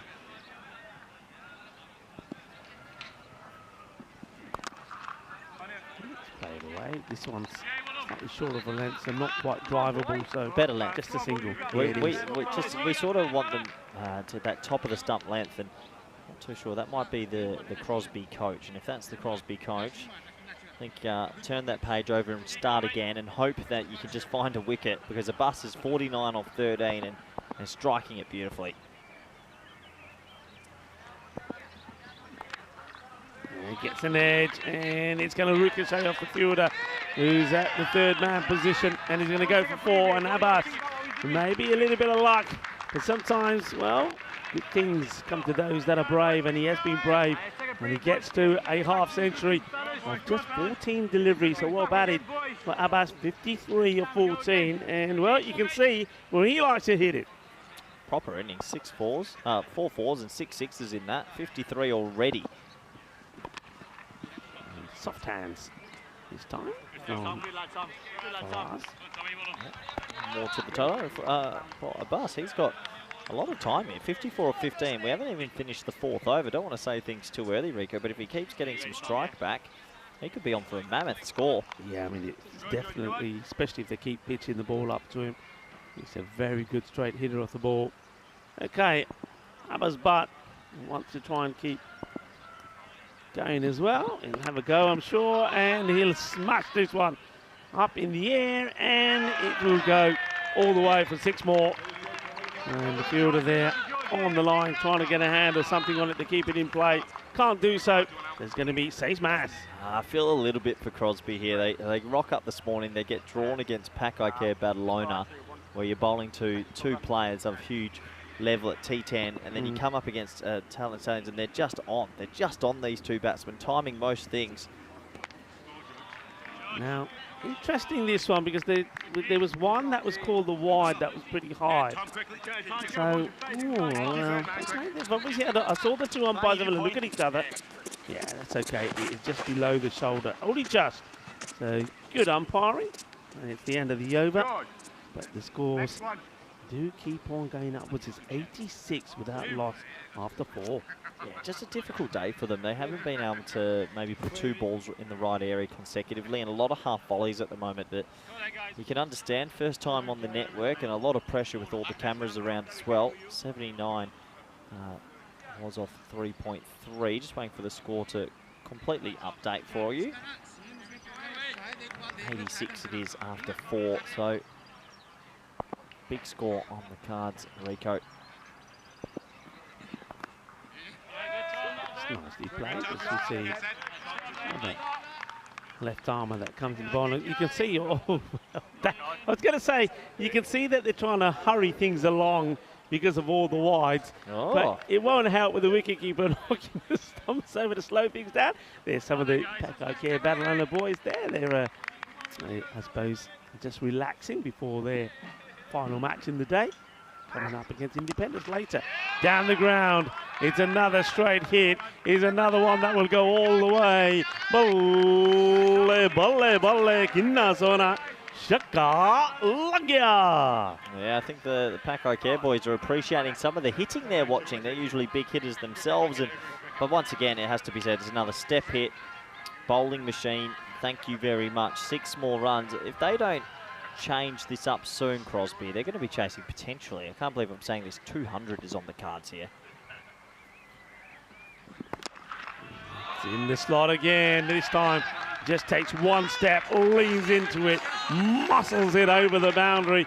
Well, yeah, well, they're laughing and watching, but they'll know that they're going to be up against these boys as well at some point. What a lovely hit that is. Yeah, that is a lovely strike going over the offside now. So the little team from Estonia, Talon Stallions, they truly believe they've got a good chance here. And there's a few Pakai Care Barcelona players watching on intently. They've got the last game tonight. Burrows under attack. And more pain, more misery. That is huge. That is a massive hit. It's still going, you know. It's going. Ondre, iba.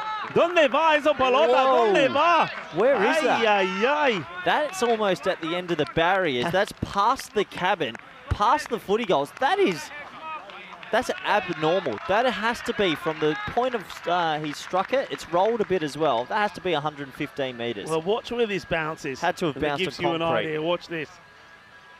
Boom. There it goes. It's hit the road. That is ginormous. Oh, boy.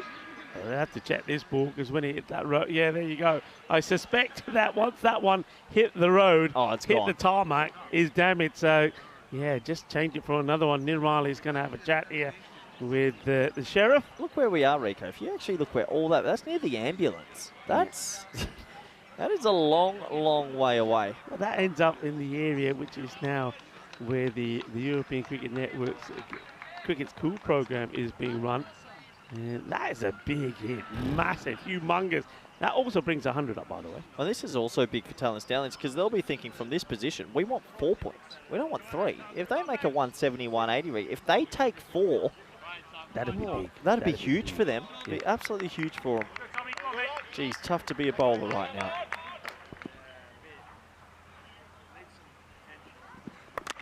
Slower, but he picks it. Fielder's out there and holds on to the catch. And that's the wicket that they wanted. They'll have a look at this just to make sure that he's nowhere near the rope. But from where I'm standing, he holds on to the catch pretty well. So a little bit of joy for Tom Burrows. And he picked up his first wicket. He has gone for 19 with the ball to go in the over. Ghulam Abbas, but his innings comes to an end. But what a great partnership between those two, worth 105. Yeah, nice catch. Just watch his right foot. No, I don't know.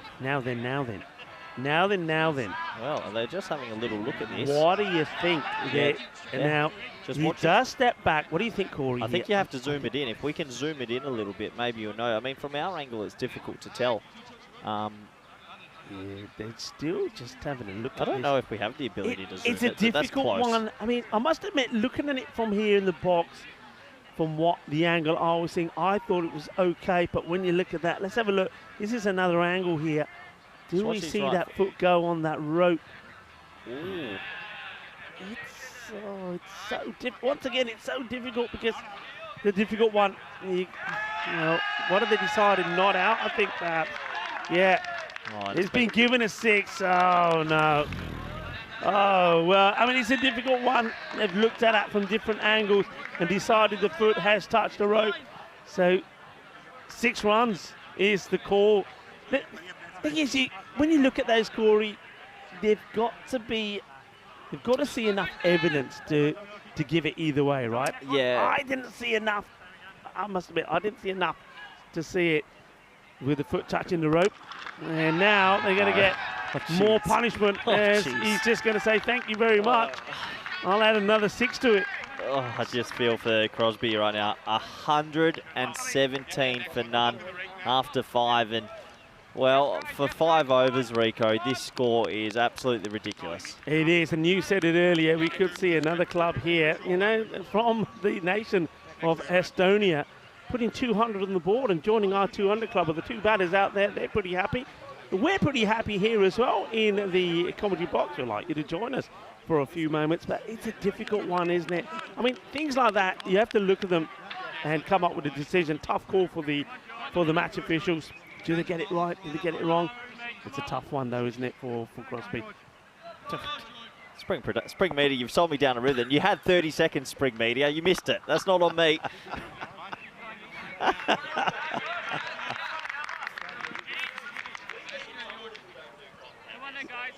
So,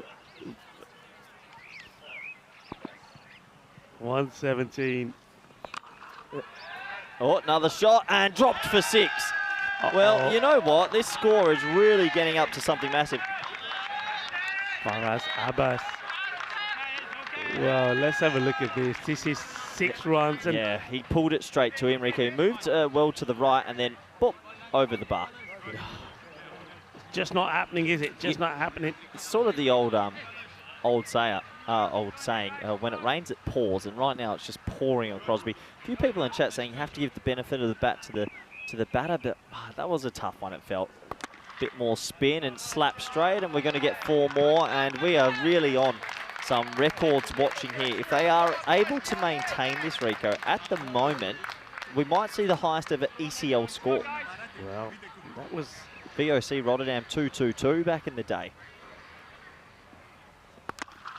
It's hit pretty hard, and just going to be a single. Yeah, let's have a look at these.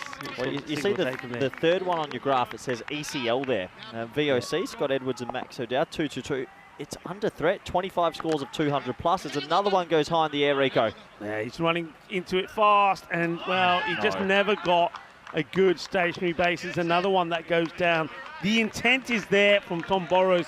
He runs there quickly, but he doesn't get into a good position. Another one drop. Meanwhile, we've seen another batter.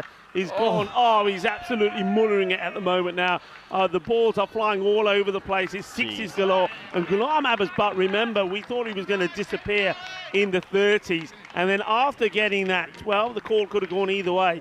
After being given not out, 6 to his name, he hasn't stopped hitting 60s. And he's mashed his way to 66 of 18 deliveries. I think this is doing a lot of damage to Crosby cricket, because they would have gone into this game, Rico, as, oh, this is a 50-50 shot. You're not versing a Pak Ikea or a Dunistan, so where they're probably expected to be pummeled a bit, but not in this. They're expected to be 50-50 against an Estonian team, and psychologically, this isn't easy to come back from.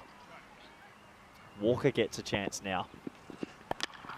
And this one is going to test the fielder. Can he get something on it? Yeah, Well it does well. It does well. It doesn't overcommit, waits, and gets a hand on it and stops it going to the boundary. That's good work there by Rich Tar. They just need 1 over where it goes for 10 or a couple of wickets or something. Okay, good fielding there. Saves a couple of runs.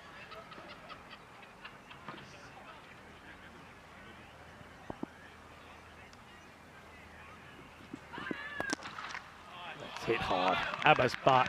And you know, it's not that long ago where we were talking about, for us, Abbas, who just got to 50, and you said he's got so much time, he might even go on to get 100. At that point, Abbas was about 18. Ghulam Abbas, that is. Look at him now. He's moved on to 70 of 19. He's eyeing up 100. Oh, he misses out on that one. Half volley, and the keeper wears it. Hope he's okay. A dot ball, hey, this over from Walker, 5 off 3. You take that. Crosby just need a wicket. They just need something to go their way. Got a feel for them. Edward Walker, can he be the man that gets the breakthrough and gets one past the bat? And then he goes in the same area again, and it's been hit powerfully for 4 more. Change the field or something. Put someone back at cover. Just do something, please. They're just sort of sitting there as passengers at the moment. The same field setting all the time. He's hitting a lot of 4s through that cover region. I don't know, Deep backwards square southern up and put cross, someone get a that, southern cross in. yeah, Get try those something. two wider, one bit straighter. And this one is going to be Rich Tar, who'll get down and make the stop. I mean, maybe you got to go back to him at some point as well, pretty soon. Maybe the next day, but he's a wicket taker, 2 wickets in the last match. Got to do something here. The field does change slightly here. There we now. go. That's good. So Better. cover's Yes. gone back, square legs up, and they're just trying something. You've just got to keep your head up. Uh-oh. Yeah, thinks it hit the keeper on the way through. Yeah, just collected the keeper on the way through. He's worn a few, isn't he? He's worn a few behind the stump there, Kyle Hartman. I've got that as over. So 7 overs complete. Pretty good over in the end of 146 for none. This is the tail of the tape. Gina Bresch from Italy, Hornchurch from England, Old Victorians from Jersey, Dreux from France, and Forfarshire from Scotland are in finals week, championship week. And we're just waiting to see Group F, Group G. Yeah, well, we know Hornchurch have been there before. We know that Dreux have. And, well, we also know that in this group, Pakake Badalona have been there before as well. Independent CC, they lost out at the elimination stage last time in their group to Hornchurch. So they're a team that have played a good level of cricket, Independent. So we're expecting to see better from them tonight. They're a team a bit like Pakake Badalona that know all about playing under the front line. That's a Gundy ball. That's going to be a 7 up. It is a 7. Oh, no, Lothian comes in and gives 7 to start. The 153 up is off 7 overs now. Oh, Rico, 200 is on. Can you believe we've had 25 scores of 200 or more? I didn't see this coming in this contest, but these two openers have clicked. And Abbas, but you're right, has caught up, motored past, and he's enjoying himself. For us, Abbas has been on 50 for an age. And Yeah. Ghulam Abbas Butt has overtaken him. And he was on around about 18 or so when he hit his 15. It's quite amazing. Oh, boy. Well, some of the striking here at the moment has been incredible. Look where this one ends up, Corey. My jaw's on the floor a little bit. I've never misread a game more. You know when you have a 50-50 game, you're not expecting this. Sometimes you think, oh, a team's going to come out here, hit a big score, but I didn't see this coming. And at the moment, this is just disastrous for the team from Isle of Man. Okay, gets a little bit carried away this time. Misses out on it. So the champions from Estonia. Wow, Italian Stallions. They'd love 4 points here. A lot of credit to the keeper, though. Hartman's taken a few good takes up to the stumps. There's one positive.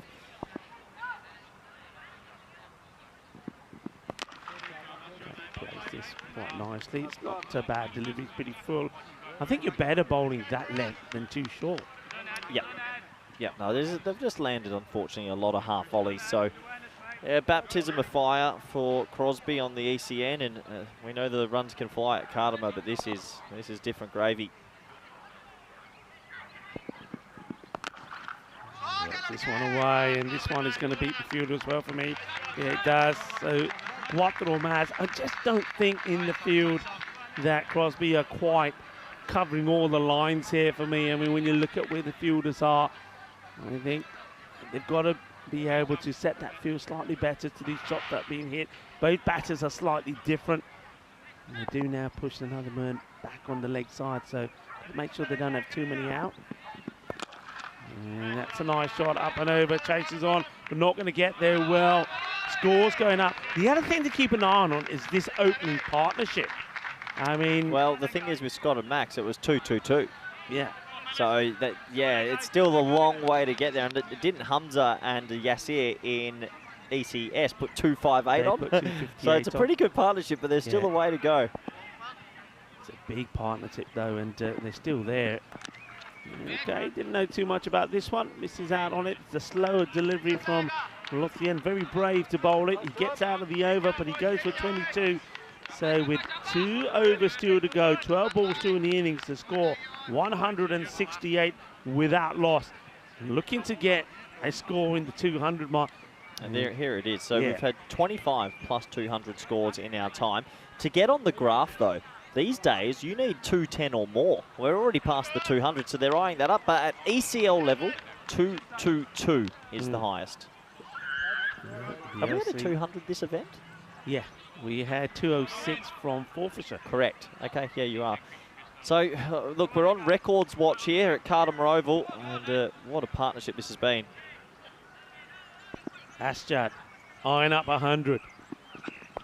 And if you're bowling there to him, he's going to get there pretty quickly as well. He now moves into the 90s. 94 of 27 deliveries. There's some pretty tight shorts for the ball retriever, Alistair, but 6 more. Look, Rico, he's 1 boundary away. You can only make runs against who you're against. 1 more hit away. Yeah, he was dropped, remember, on 49 by Walker. Since then, he hasn't looked back. And then, of course, well, was he or wasn't he caught on the boundary? Well, talking of catching, and oh, it's going to be 6. That's going to be, I reckon that's his 100. That is his 100. He brings up his 100. It's another, well, it's a valiant effort on the boundary, but he gets parred over. 100 from Ghulam Abbas, but an outstanding innings, 100 of 28. He has been a 6-hitting machine once he got that little life. And 12 sixes, or 13 sixes and 4 fours. Oh, and now it's a no no ball. It's another 7 up. No. There is no end to this. There is no end to this carnage. Oh boy, it's a no ball front foot 6, and oh, Crosby just need to dig a hole right now, Rico. This has been some batting display, front foot over the line. Partnerships are going down. They're going to crack 200. They're going to get themselves onto the graph at the moment. 187 run partnership. We're starting to talk about this is going to be in the top 3 or 4 partnerships we've ever had. Yeah, definitely. He's got a free hit now. All right, here we go. He hits it really well. The fielder makes a stop. It's important, especially when it comes to partnerships and records. The ball going just for a single. Well, 210 will get them on the all-time honours list. But this is just a crazy innings. Oh, unbelievable striking from the 2 openers. It's going to be a wide, so he's pretty keen to give it back, isn't he? Here you go. Give it back to him quickly. Don't let me get cold. Gidar Zamazage can eat. Dekh lo aaj they scored. Batting first, the scores to do have been amazing. 175. Mention as well, that's the 8th century ever at an ECL. Number 8. Number 8. Number 8. And the 4th in this one, right? Correct. Yeah, 4th oh in no, this one. it's going to be a wide, and they're not going to get the run. A bus, maybe a bus, but a bit tight, and a crazy throw comes in. Yeah, I'm surprised he doesn't run there. He had the opportunity. There's still 3 balls to go in the over, so why not take it? I hate to say this, Scott Edwards and Max O'Dowd's 2-2-2 of VOC Rotterdam is on the brink here. It's close.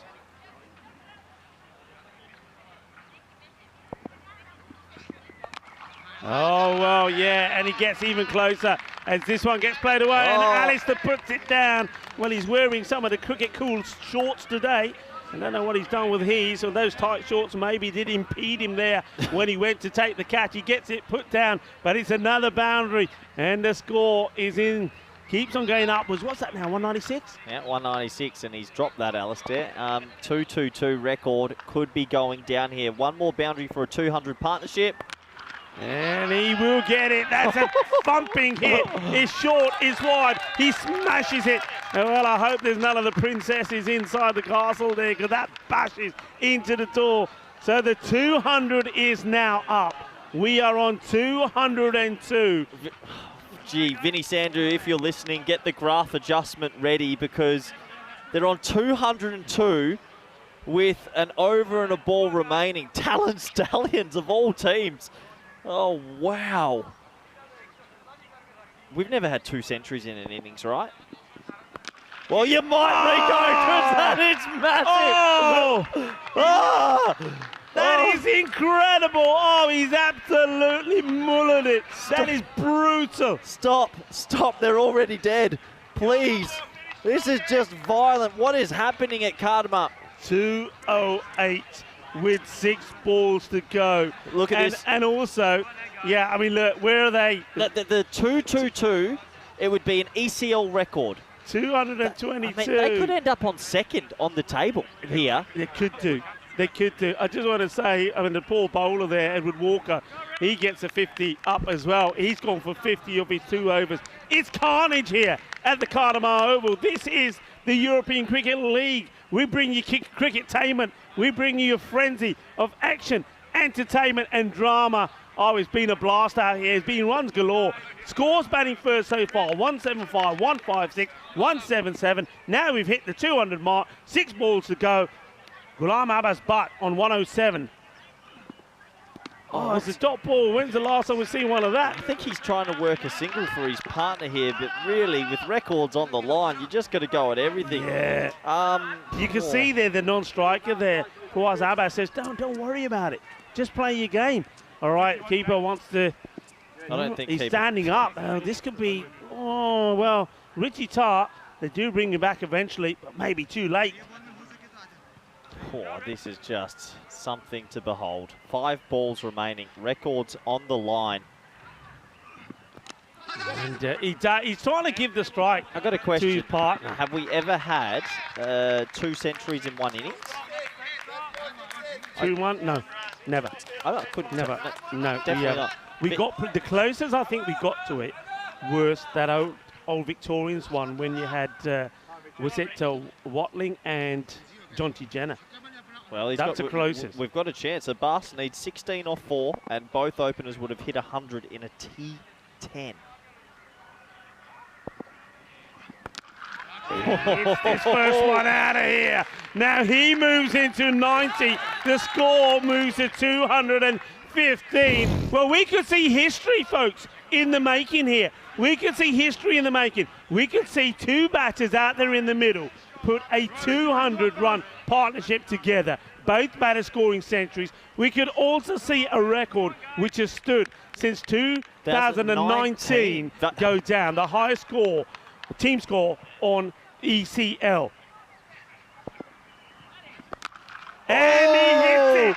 He hits it a mile. It is big. It's humongous. This Grizzly has had enough. He's at the bar and says, give me some counselling. Give me some victorious, because I've had enough. I can't take it. Here we go. Well, Max O'Dowd and Scott Edwards, if you're watching, it's almost over. 2 more runs to have the highest ECL score, the highest ECL partnership. 4 runs for both openers to hit 100. It could all happen in this ball, Rico. It could all happen here. Where are they from? England? No. Scotland? No. Ireland? No. Where are they from? Everybody, where are they from? Estonia. Estonia. The Stallions. He hits it into the ground. He doesn't want to run because he wants his century. Oh, well, would you believe it? He doesn't want to run. I can understand it. Why didn't he hit it This high? record's at stake here. This record's at stake. Why hasn't he hit it in the air? He's hit it on the ground. Okay, this is his last chance. Well, will they do it?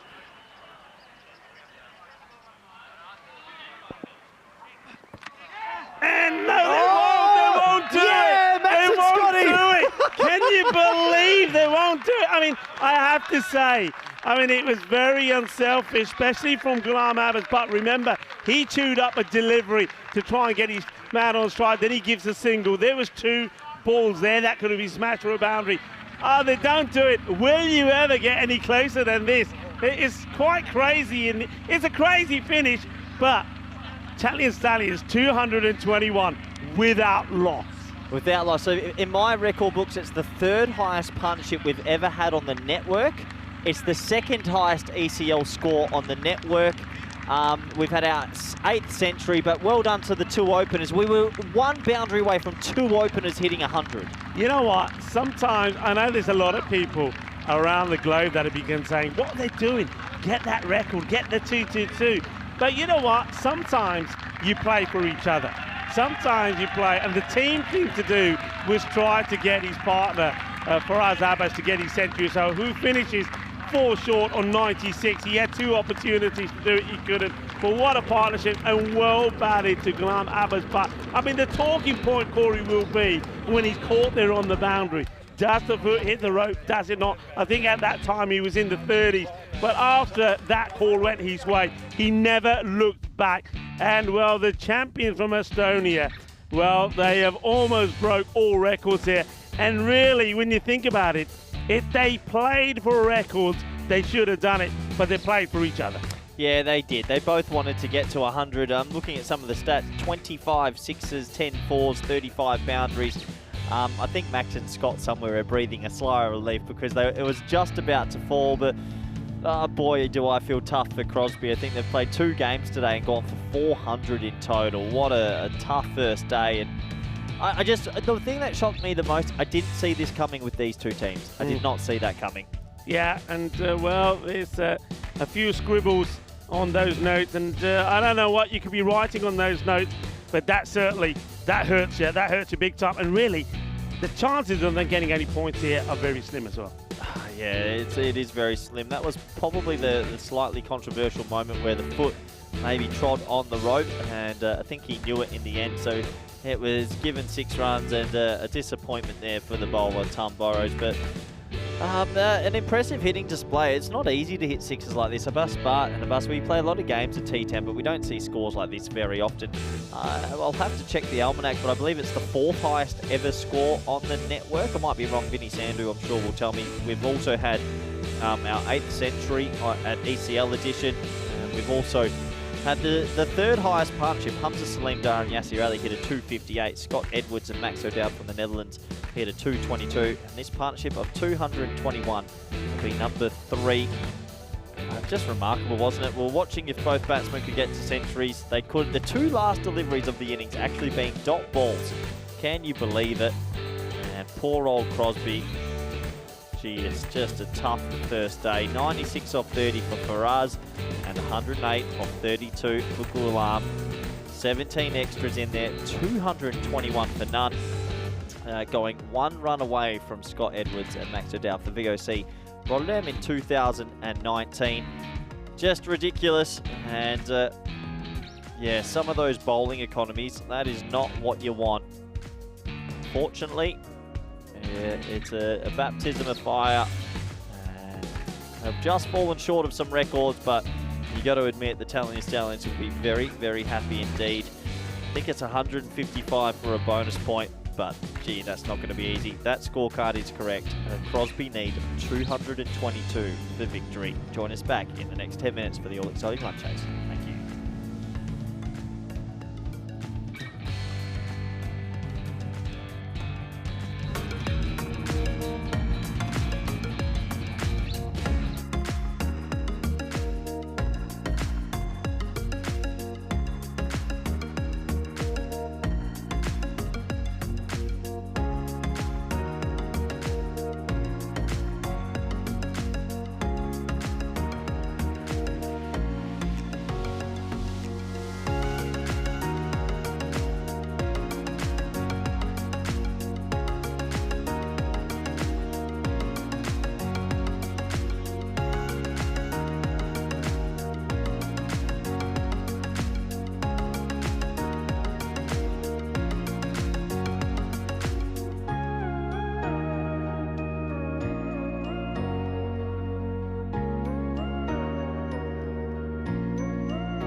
The European Cricket League is proudly brought to you by Dream 11, HCL Software, La Junta de Andalucía, Paramatch and Norcane. And the official charity partner, Share the Meal by the United Nations World Food Programme.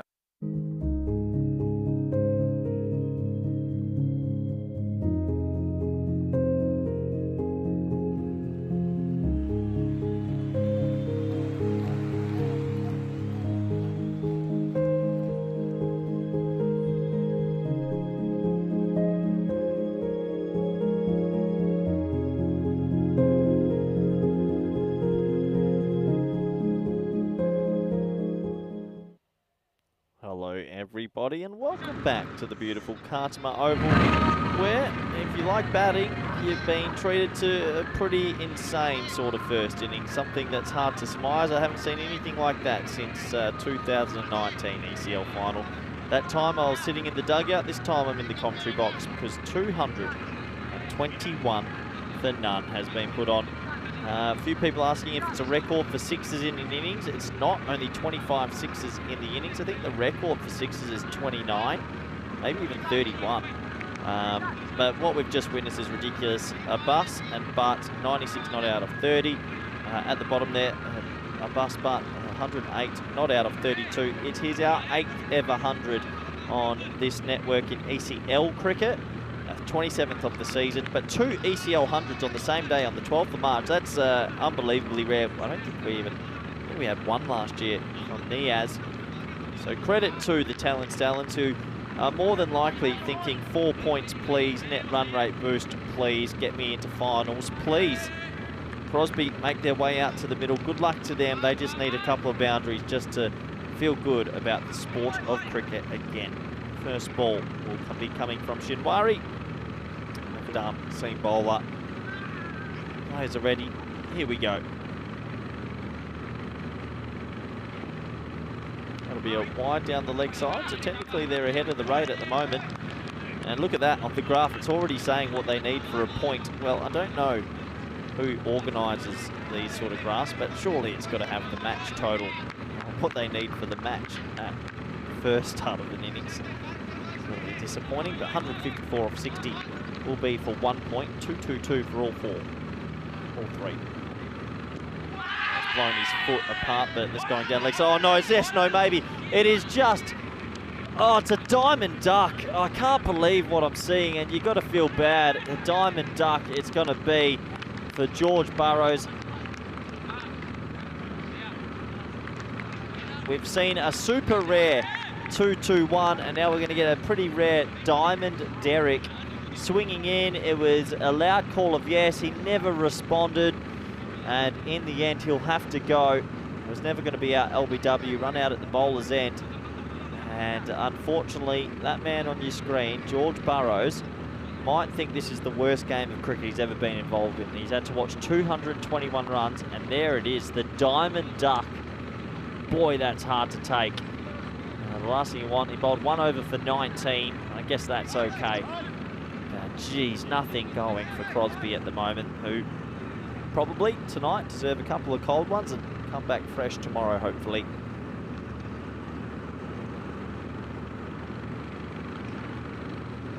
Next delivery's down the leg side. Might have clipped a little bit of pad this time, so that's why it's not going to be signalled a wide. Yeah, a lot of people in the break asking if it was the highest ever partnership. It's the 3rd highest ever partnership on the network. We've had 258 hit in the ECS, but we've had 222 in ECL. That one will be a wide, and 5 wide. So Shinwari getting it all wrong because he's aiming at the stumps, trying to swing it back in. That will be the first boundary, so to speak, in the run chase. 6 extras to start us off. He's getting some shape, but got to start it out a little bit further than the off stump instead of trying to start it on that middle stump. Boy, that's very hard for Burrows. A diamond duck after 221. It's a cruel game sometimes, and that's going to be a no ball 6. It is. Well, game on. 13 off 2. Don't count them out just yet, Crosby. That will get them applauding in the dugout. A little bit of positive energy can go a long way Shinwari gets this one all wrong. Talon Stallions are very well known for bowling full tosses. And that one is pumped away. Nice shot. Free hit time as well. If they keep up this rate, they win. And if they win, we're in for a treat. That's going to be down the leg side at 4. Good batting. Nice start this from Crosby, who, well, still new to this T10 format. That'll give them some positive energy in the dugout. As I welcome back Rico Full. Yeah, good to be back. And yeah, I heard you saying there, and I saw it as I was coming back to the box. Poor George Burrows, a diamond duck. It's not what you need once you've just been smashed all over the place and haven't been able to pick up a wicket yourself as a team. Yeah, I just had a bit of a chat there to some of the guys, and we're just in disbelief what they've seen, the boys and girls in the fan zone. Okay, this is a catching opportunity, but it's not easy. And he tries to take this completely wrong. It's almost like the Grizzly says, "Come here, let me show you what I'm all about," and knocks him over. I think he's hurt his fingers here. Well, look how stunned that man is. Newton is still in shock from what's happened. He hasn't blinked. And look at the face plant here. Boom! Oh boy, cricket is a great leveller. Bang! Oh, the Cartama turf tastes good this time of year. Oh, well, opportunity not taken. Now this one is going to be a chase, but it's going to be Quattro Mas. Well, they're not giving it up, are they? They're not giving it up. They know what they need. 20 odd every over, and at the moment they're doing it. Too sure who the coach of Crosby is, but that notepad can go away for 10 overs, I think. Just let the boys swing and have some fun. But look, they've got 20 off the first, Rico. There he is, look at him. It's tough to swallow. Well, there's some serious permanent damage that could have happened in that first innings. Oh, that's good. Oh, shot. 29 off the first, Rico. They're going to chase this down. Well, let's have it. Well, there you go. He's got over the shot now, and he's moving. He's gloving. 29 off the first. Well, bring it on. Bring it on. Look, who expected the Italian Stallions to get 221? Come on, be honest. Nobody did. No. So, look, who's expecting the Crosby side, the champions there from the Isle of Man, to go and get these runs? Nobody. So let it be, let it be. 19 matches since the Golden Ball. How many off that over, Rico? 29. 29. Well, there's the 250 up off 11 overs in this game. It's just madness. Madness. What a day of runs it's been. I mean, we started the day with the scores, the average score being about 129. This has to be the most highest scoring first innings day in our history. Yeah, I'm with you there. Yeah. What have the scores been for first innings today? 175, 156, 177, 221. You couldn't tell me another day we've had 4 first inning scores like this. Anyway, over number 2, Pinto. Olin Pinto with the ball.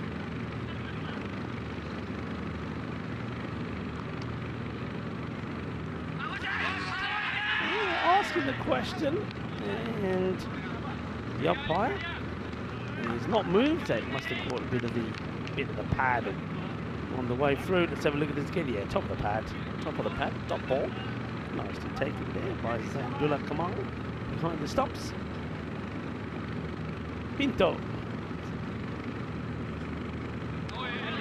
Sneaks this one through as well. I suppose you've got to be in a bit of a rush, but it's not been a good day for Browns, has it? No, it hasn't.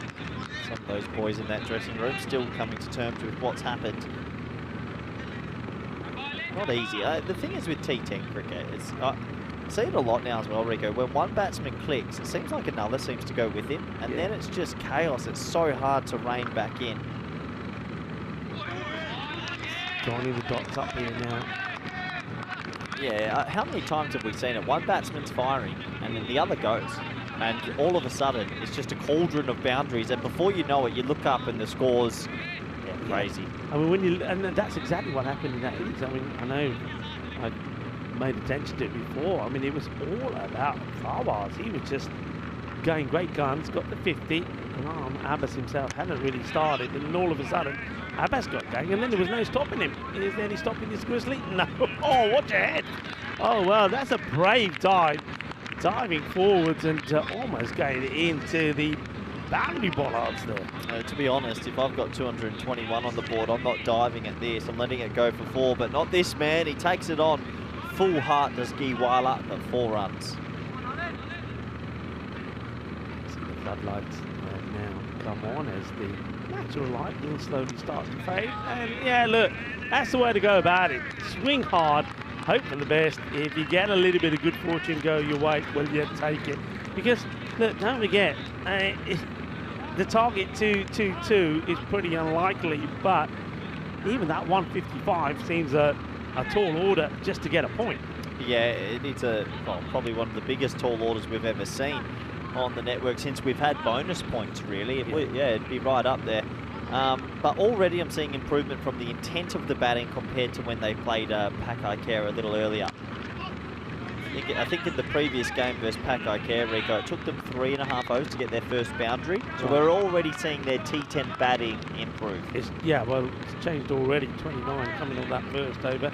Sort of followed a similar pattern of the Stallions innings. The Stallions, remember, they hit 34 off the first, and then the second over bowled by George Newton was quite a good one. Only about 8 runs came off that one. So 9 come off this. So they want to go back to obviously hitting the big shots to stay up with the rate. This is how the tables look at the moment.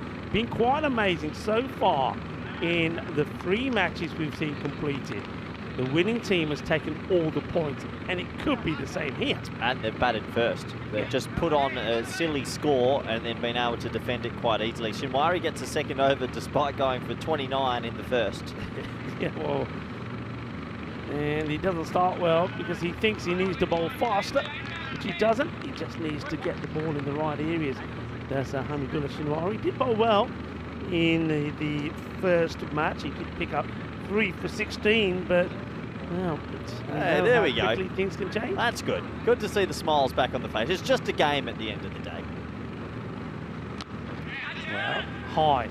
This one could just plug, and it's dropped. It's dropped, and they'll come back for.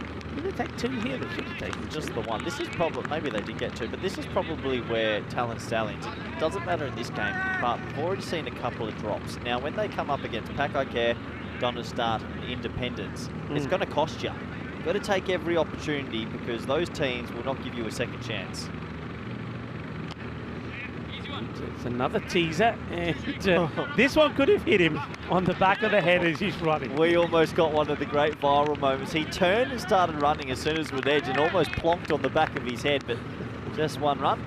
There's one more man that's still in shock. Let's hope we get him back soon enough. That was Panwa running, thinking he's going to chase down the ball, but the ball almost catches him on the back of the head. A bit of help from the umpire there. Thank you, sir. Regula, can he start to get his accuracy right here? Nope. Poor spell this from Shinwari, who's meant to be their spearhead. Took 3 wickets this morning, getting it all wrong here. Yeah, he's just not able to get that ball to go across. There it is. Yeah, it's updated. You know the thing about this is, and we were here, so we know a lot of people would say, "Oh, that must be really close."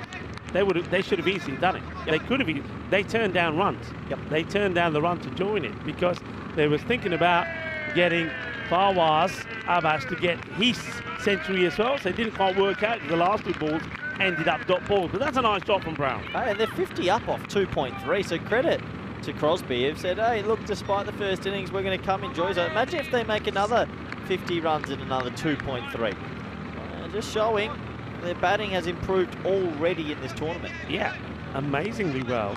Let's just have a look. If you want to like improvement, remember they only scored 78. Correct. Against Pakai Badalona. So look where they are here already. Shinwari's almost got his 50 up as well. Yeah, it's not the best of moves really for the captain to go back to Shinwari. I don't think this really helps your confidence. That's a nice shot. But it will be stopped with just a single. I have to admit though, there's a nicer touch that the ECL record stayed at 2-2-2 in the ECL final in 2019 with older balls instead of going now. I wanted that to stay a bit longer. It's because it's your club. Yeah, let it stay a bit longer. And I think you're right. I think Talent Stallions did you a huge favour there because that record the last 2 was balls gone. were dot balls. Yeah, because Well, we know why. That's 4 runs. Shot. That will do nicely. Thank you very much. Yeah, you know why? And this is what I liked about it. I know there's a lot of people who are saying, why didn't they get records? Should have got records. Okay, records are there to be broken, and they can be broken at any time. But that would have been a special moment. If that had worked out, if both the batters there, Fawaz Abbas, who finished on 96, and Graham Abbas-Button did get his century, if both batters brought up their century, I mean, that would have been historic, and it would have been a marvellous team moment. I think they went for that team moment as opposed to breaking the record. So I like that in a way. I like it. I know a lot of people say, hey, there's a chance. When will you get the chance to do it again? Maybe never, but you may never get a chance to see 2 players in the middle and score a century as well. And that's another good hit to Hartman. Well, he had a hard time, didn't he, behind the stumps, Kyle Hartman. I think he did a really good job in difficult circumstances. He certainly got a few bruises, I'm sure, after being behind the stumps. Now he's doing a little bit of hitting out there. So Shinwari, it's not a good spell for him. He will ring the 50 up for him. So he's the second bowler in this match. And that will go for 50. 52 he goes for. So at the moment, it's game on. Dare I say it? It's game on. Yeah, well, look, the second over, the second last over went for 40 there. I didn't even realise that. I didn't know we had a hypersonic in there, and there was, what, 3 overs over 30. Yeah, just a crazy game, this one. I mean, they're 60 off 3, and you think they're miles out of it still, but that bonus point, with this start, that bonus point's become a realistic target now. Yeah, and if they get that, that'll be massive. Massive. And also what a match it will be with over 350 runs being scored. Okay, looks like we're going to have a change in the bowling. Yes. We're going to go with Ladisha Rama Makara to come on to bowl. 20 off 10. Brown. Slight appeal, but that's going down the leg side, so dot ball. Nayana gets the appeal in. There you go, there's the bonus point equation. 154 to get a point back. And with the start they've had, it's definitely become a possibility. So a bit of spin. And it's going to run hard here. Should be looking to come back for 2. Fielder should get there. It does. Just a bit guilty of bowling very straight down the leg side so far, the Talent Stallions. If the Talent Stallions are going to do something in this competition, the bowling and the fielding does have to improve quite a bit.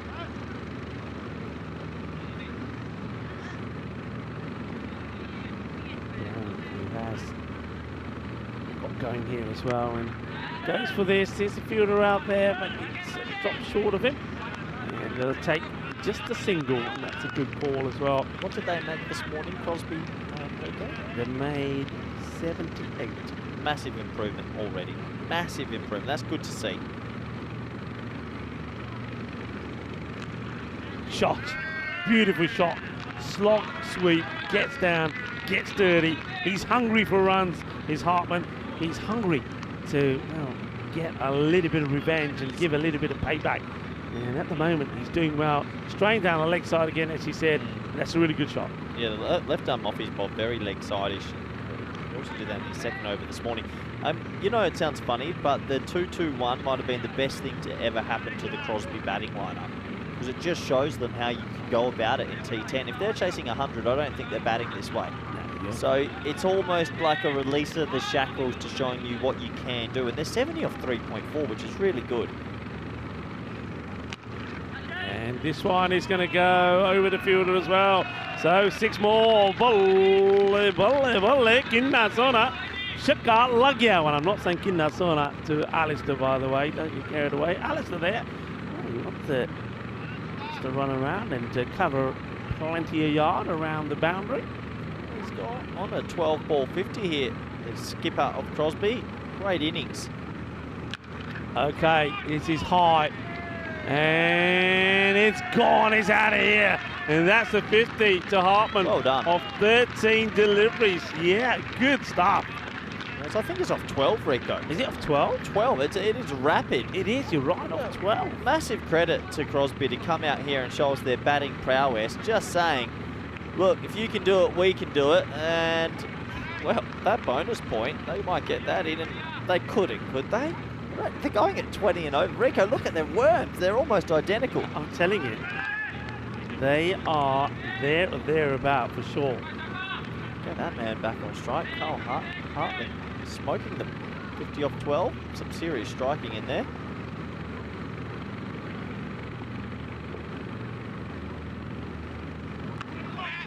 It's a nice shot, and that's going to be 4 runs. Beautifully played, gets a little bit of width, gets played away. So, well, you've got to say though, the Italian Stallions, well, 2 of the batters were in great form, and they showed us just how brutal they can be. But with the ball looking a little bit suspect, and bowling runs here. Bowling runs. They are talent Stallions, and they're going to come up against better oppositions with the bat as well. So they just need to get their bowling boots on a bit here. These two have clicked at the same time.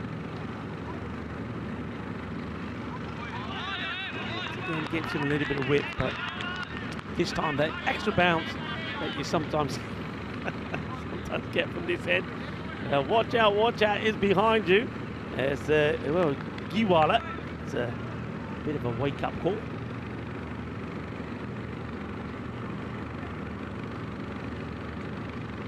Doesn't feel right about it, and he stops himself in his run. Yeah, that's fair enough. If you don't feel right, don't go through with it. And, well, what's everybody in the chat making of this, and people watching around the world probably wondering if you've just tuned in. Well, welcome to you, first of all, and yeah, you're watching the European Cricket Network. This is where it all happens. It's a different breed of cricket like you've never seen before.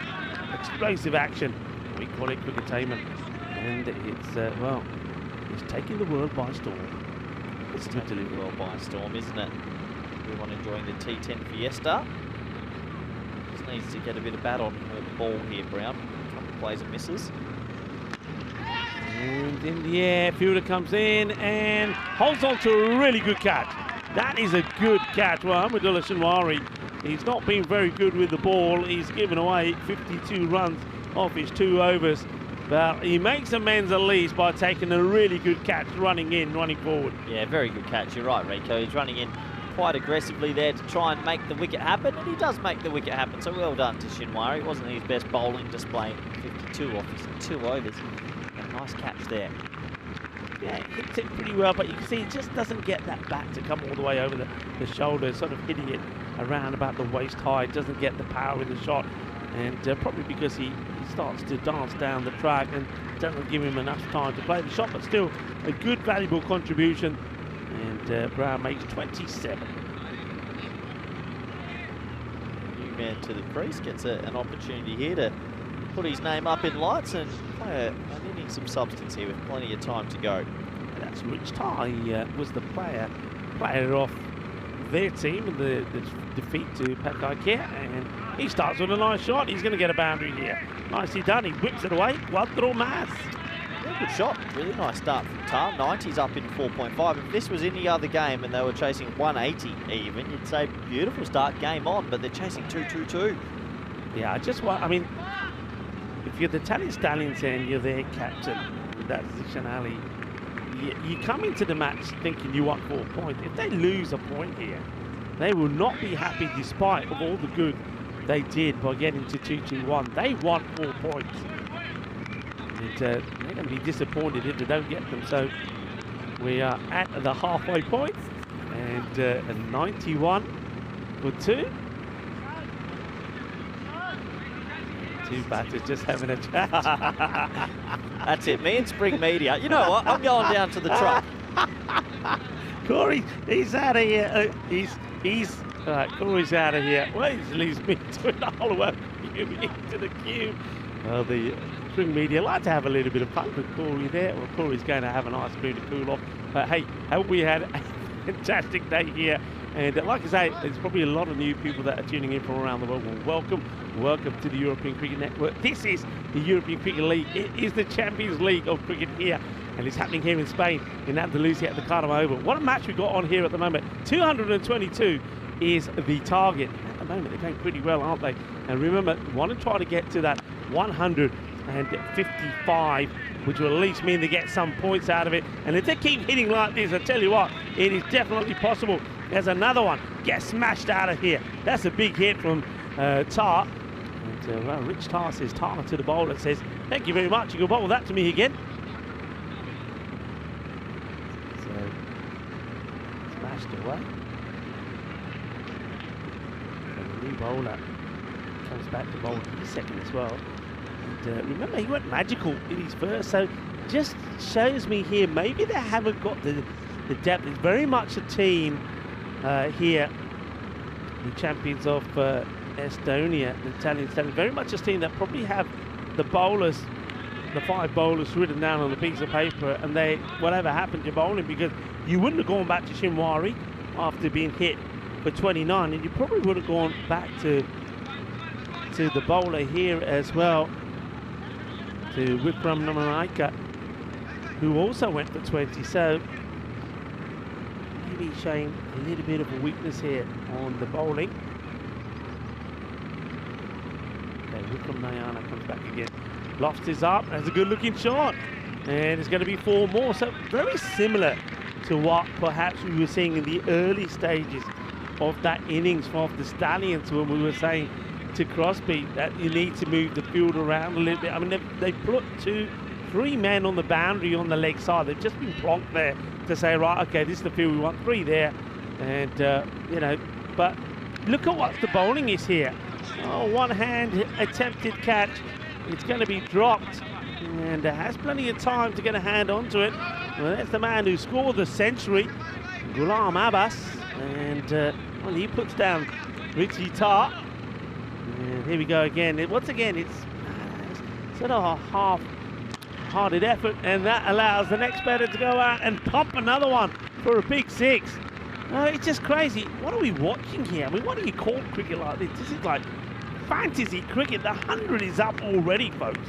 And I tell you what, I'm not going to turn around and say that 2-2-2 is not on. And this one gets played away. I suppose the only thing is that every time the ball doesn't get hit to the boundary, whether it's a single or a dot, then the equation changes hugely. But that's the end of 6 overs.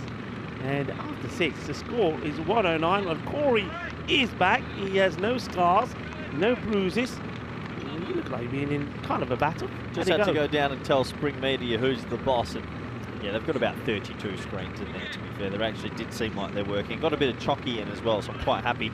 So you went down there to have a... I was going to yell at them, and then I saw some chocolate. So you were nice? Yeah, I ate some chocolate. It's a great job. Kept moving on. Did you bring it? No. That's not very nice. Did you hear me? I tried to get on the mic and speak in your ear at one stage, but you didn't hear me, unfortunately. I didn't hear you at all. No, I think you were talking in your mic. Ah. You pressed the wrong button. How good's Hartman been? What an innings. Honestly, a lot of credit goes to Crosby here, who would have been down in the dumps at the halfway stage, but they've come out fighting, and Talent Stallions a little bit poor in the field, dropped a few catches. Yeah, they've not been at their best. And when you look at that, I was just saying before you came back, that you could be sort of saying the same thing here to the Stallions, what we're saying to Crosby about the field. I mean, look at the field here that they've set here. It's all sort of one-sided, put everyone on the leg side. A lot of areas on the offside uncovered. Third man is up when we've seen balls go through to this part of the ground as well. So they've not really got a good clear plan here where they want the fielders for Giwala. Now, this is going to be an interesting one. Now, there probably is early movement. So I think he moves early, but does he move this much? I think the umpire wants to have a look, but that outside line is a hard line.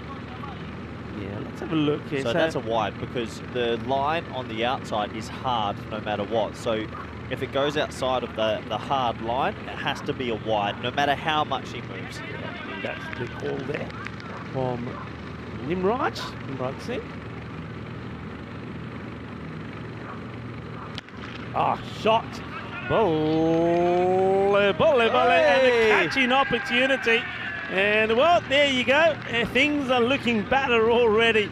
And that's Edward Walker who takes the catch. And now the boys are saying, why didn't you do that when you were out there then? Well, Edward Walker went for 50 off his 2 overs, but now he's in the limelight with a great catch. And it's much easier when you sit in the dugout. At least they're still enjoying themselves. And I can see them say, yeah, you see that? You're on camera. You're on camera. You are. And this one's probably another wide. Yeah, it is. So I've been really impressed with Hartman this innings. I mean, 63 off 17. He kept really well despite the chaos. Yeah. He was captain. You imagine at that innings break, he's got so many things running in his mind, and he's come out here and put on a really good display. Kudos to him. Yeah, couldn't agree with you more. As this one is again hit well. Fielder in the hunt, gets down, makes a stop, just a single. Yeah, I mean, and what he's doing here, he would have said all the right things to the players. Look, okay, it happened. It wasn't our best performance, but look, this match is not over. We still can take something from this match. We can still get the win if things go wonderfully well and amazingly well for us. If not, we can still get a point. So he's leading by example. He's making them believe. And if there was anyone in the side that didn't believe, well, he's made them believe. And you know what? This is hurting the Talent Stallions, who aren't a given to go through the group. They could have had, I didn't give them a chance of getting 155 here. They're going to probably save a point and protect the net run rate. Yeah. Talent Stallions had a caught better. They could have already pushed themselves miles ahead in this group. Nice shot, 4 runs. That's a beautiful hit from Rich Tart. And he's a good batter. I like the look of him. And maybe with the ball as well. They probably just left him to come back too late to bowl the last over. But good hitting, and I'm liking it. And I'm with you. The Stallions may win this match, and they should go and win this match. But I think the team that's going to be the happier at the end of the afternoon is going to be Crosby, because they didn't think they're going to get anything from it, and they may still walk away with a point. And if the shots keep getting played like this, they will definitely get that point. And who knows, maybe more. Boy, it'd be a big finish if they do, Rico. It's going to be 7 overs complete, 129 for 2. Boy, I bet you they wish they were chasing 180, 190 now. Anyway, the lights are starting to come on. This is what we've got coming up this year, and looking forward to all the events we have on the calendar, Rico. Certainly am. Of course, we've got Championship Week here starting next week, when all the group winners will come together and we will be crowning the champion. And then straight after that, we continue in Portugal, where we have a European Cricket Series happening, and also the Western Shield, where Team Europe will be taking on the British and the Irish Knights. Of course, you'll be there with coaching the Team Europe, and you'll have Conrad Greenshields by your side as well. The ever reliable Conrad. Down the ground, fielder's got to stop it. Does, good pick up, and keeps it just to a single. So Panois is the bowler. It's Panois. 30 for 2. Peter Panois bowled reasonably well in that match as well. Got a good knock in with the bat as well for the Stallions. Let's see if he can make a difference. He started pretty well, no boundaries as yet.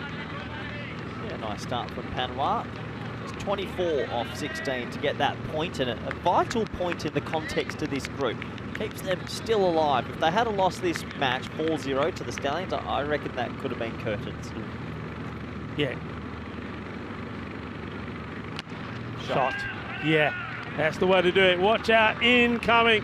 And it's glad that all the spectators there, the fans are keeping their eye on the ball, running out of the way, not trying to catch it and doing themselves any harm.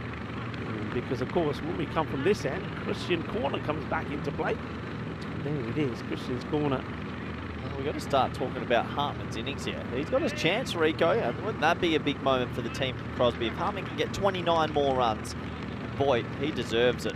Gets very low, doesn't he? Starts really low. Here we go again. Yeah, just watch the way he gets down here. Chance though, and you have snookered him. What do you do that for? Yeah. Go back downstairs. You're not getting any more sweets. Go on. Disappointing. What an innings from Hartman, though. What a special innings. He's ended up caught at backward point. And, well, the captain has at least showed a lot of fight from Crosby after going through it all in the first 10. He's come out, played an innings of substance, and put his team in the pole position to rescue a point in this game. Yeah, well batted. And you know what? For a captain, after the grubbing that they had when they were in the field, to come out and bat like that, I think that's an amazing effort. He should take a lot of pride.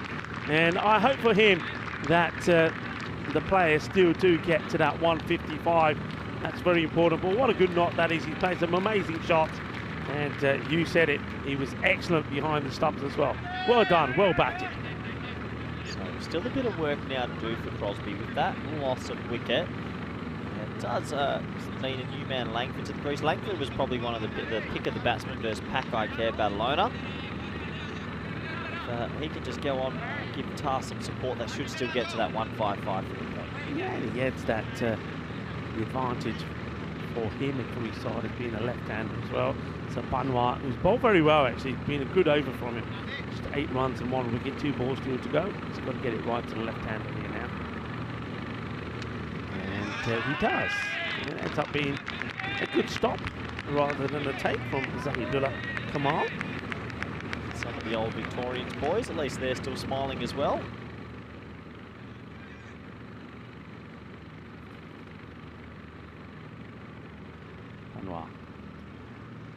And he finishes a good over, just the 8 runs from it and a wicket. So it's the first over really. You can actually turn around and say it was a good one, because all the others before it, not really much cop. So well bowled, 137. The score stays. There's 12 balls still to come. Just have a look at, this is the worms here. I mean, never mind the 2-2-2. The main important thing here is getting to the 155 to try and get something out of it. And if Crosby can do that, I think it's more of a win for them than it is for the Italian Stallions, because Stallions would have dropped a point. Hits that firmly. We'll go to the fielder. It's just a single. So you can see the equation there. So they needed 17 of 11 balls. So this becomes a very important over. Just a little bit of pressure. There's Letitia. Right arm, off spin, sort of underarm. Hope he's well. He's a good man, Nathan. Pinto. He's the bowler to go back on. Now he's bowling to Langford, who's paid a miss at the first 2 that he got. A bit of pressure here for this point now. Whoa. Up in the air. Who wants it? The keeper's going to get it. Oh, there's the trouble. Oh. There's trouble. There's Argy Bargy, and he holds on to it. He said, mira. Well, how does he hold on to this? Pinto has done amazingly well to hold on to this, because he's basically been sandwiched by his own players. Okay, mira, and in the end they come from everywhere. He gets knocked down, he gets wrestled to the ground, but he holds on to it. This is quite exceptional, really. Yeah, Zahidullah Kamal, the keeper, just thought he was playing a game of rugby and came and tackled him to the ground. Watch this. Oh, boy. He's saying it's mine. The bowler says, what do you mean I'm right under it? Watch this. He takes it and then gets clobbered. Oh, look. And then he still tries to take it out of his hands. Look, he's still trying to grab the ball. Well, I tell you what, they'll do anything to get some fantasy points, wouldn't they? It's another wicket that goes, and unfortunately, it's going to be a 3-ball duck for Chris Langford. Yeah, that was a bit of a funny situation, and it could have been much, much worse. Crosby just falling down at the back end for this point, and I tell you, this point is crucial for their survival in the competition. They don't get one here, they're in a lot of trouble. That helps. That will help a lot, yeah. If there's a scenario where they lose all 4 points, that means tomorrow when they play Donnerstadt, they'd have to somehow get a couple, which I don't think will happen, but that would mean against Old Victorians they need 4 to at least match the Stallions. Old Victorians? Not Old Victorians, Independents, my apologies. Yeah. So if they don't get that point, this is going to hurt them. And that is out. They're just starting to wobble at the wrong time, Rico. No way, no way. It's going to be a first baller for Christo, and he's going to go for a golden duck. If they get so close and fall at the last hurdle, it will be very, very painful. It's hurting me, because they've done amazingly well, but the captain goes, Hartman, after scoring 71, and now we've seen a normal duck, a 3-ball duck for Chris Langford, and it's a golden duck for Christo, and that hurts them. So 9 balls to come, and they're still trying to get to that 155. That gives them a point. Yep, still trying to get there. They just need one player to have a small mini cameo and they'll do it. But right now, it's looking a little bit tough. Golden duck, there's Derek. New man to the crease now, has a job to do. Need a little bit of luck. And he gets this played away. They take just a single. So they get, I suppose, Rich Tarn strike. Now he's batted well. He holds the key here. Holds the key. And it's 15 required of 8 deliveries to at least get something out of the match. And that'd be a big win for them. Short, and this will Just get away from the fielder, and it's going to be 4 runs. That will help. Well, they deserve a little bit of luck, you know, Corey. They deserve a little bit of suerte, and that will get them some. Yep, 11 off 7 now. There's Paco Care warming up for the next fixture. Are they batting or bowling first in the next one? Do you know if they're that Christian Munoz? He's the coach for them this week. Is he their coach? Yep. Oh, well, that's news to me. Do you know if they're batting or bowling first in the last record? They are going to be fielding first. And you know the look you just gave me there? It's the same look that Mohammed Baba had when the opposition said we'll have a bat. Yeah, they do like to chase. We're going to go to the last over. 10 runs required to steal a point back. They'll probably bowl Panwa, who bowled an over for 8. He'll be confident, but can Crosby steal a point? This is big over this. This is big. And you know what? You could turn around and say that their survival relies on this over. I actually agree. I think if they don't get a point, I can't see them getting out of the bottom or 5th place. If they get a point, there's still a way for them to sneak out. Okay, he's got the right man on strike, Zatar. Needs 10 of 6 deliveries. And, he squeezes a dot in here. Oh, pressure, 10 off 5. Yeah, let's watch this again. It's a brave delivery to bowl. He tries to sneak it in, and he does sneak it in and gets the dot in.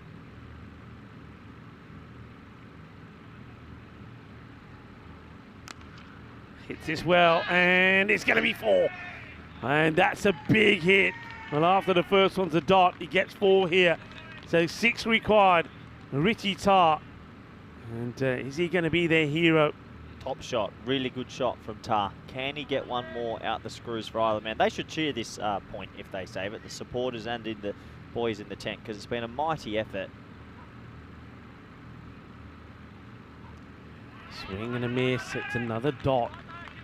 Ooh, 3 balls. Why has the graph changed now to 73 off 3? We need the other one, thank you. Don't know if you're listening, Sports Interactive, but it's 6 off 3. 6 off 3. 6 off 3.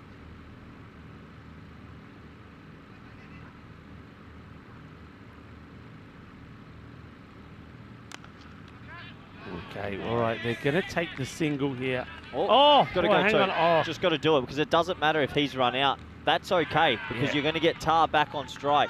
So to be 1 and probably run out, they're going to go to the 3rd umpire, but it gives them a chance still. Yeah, big moment this, because obviously if you can take the 2 runs as well, that's even massive.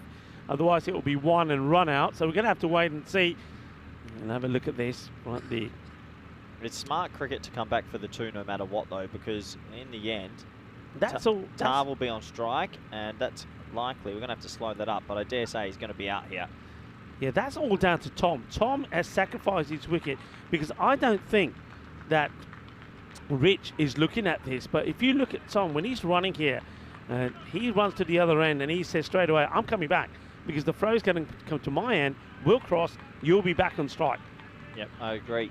I agree completely. So it's going to be 4 runs required off 2 deliveries to get that vital point, which could prove very valuable tomorrow evening. Yeah, Lothian does the right thing.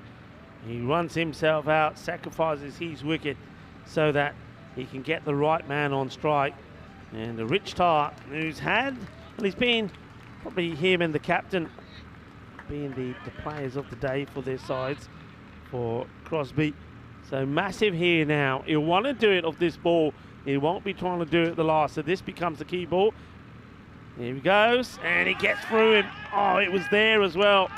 He plays the wrong shot here, Corey. Just needed to clip this away on the leg side. So we go to the last ball. Oh, this is nervy. Not needing the boundary for a win, but needing the boundary to get a point here. Are they on 151 or 150? Well, they only got the 1, didn't they? Might need the 6. Oh, it gets dragged away. So they're not going to get the point here. And hang on a minute. Well, there you go. You got to feel for him. You got to feel for him, because it's been an outstanding effort from Crosby, but they are not going to get anything out of the contest.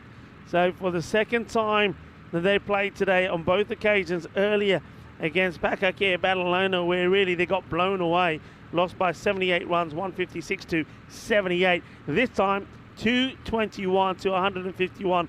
They lose by 70, but they get nothing for their efforts. Yeah, nothing for their efforts, and it's almost 1 foot out the door. This is what's coming up in the evening fixture. Pack Care Badalona, a pretty famous team in the T10 world, up against Independent CC. Looking forward to this one, Rico, under lights here at Cartama. Yeah, looking forward to it. You can see that Adil Shafkat, he comes into this one as well. But yeah, I think the likes of Mohamed Baba and DDC has just been in fantastic form, hasn't he? He just loves the Cartama Oval. He always performs. Ishan, he'll be hoping to get going as well. What about Sikander Ali? What a knock from him. Yeah, serious player as well. They've got some good firepower in that top order. Well, the notepad was out, and trying to chase 2-2-1 was never going to be easy. But to be fair, in the first 5 overs, they gave it a real shake. They certainly did. And I think they were causing a few concerns for the champions of Estonia, the Italian Stallions, because they were scoring runs briskly. 29 came off the first, and Shinwari, for some reason, was given a second over as well to bowl over number 3. He went for 52, and at that moment in time you thought, well, maybe the win looked improbable, but the 155 to get a point certainly was on.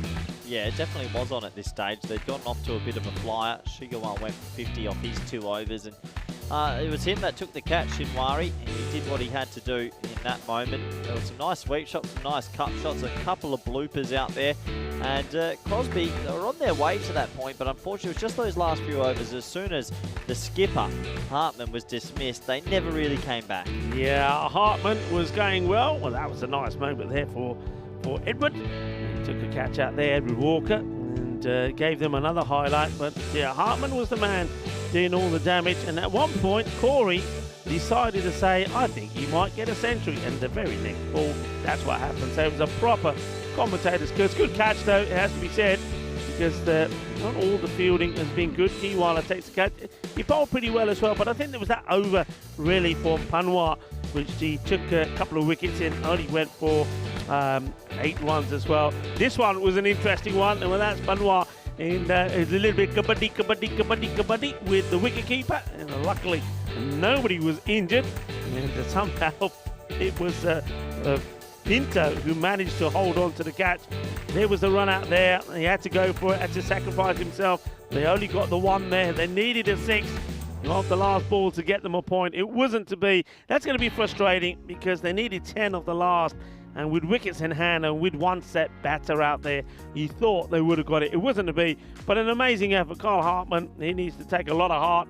And the way that he went out there, 71 of 21. And then Rick Starr, good knock from him, 39 of 18 and earlier. And Jamie Brown, 27 of 17. Yeah, well done to them. They tried their best, but they just fell short of the bonus point. Let's have a look at the bowling figures.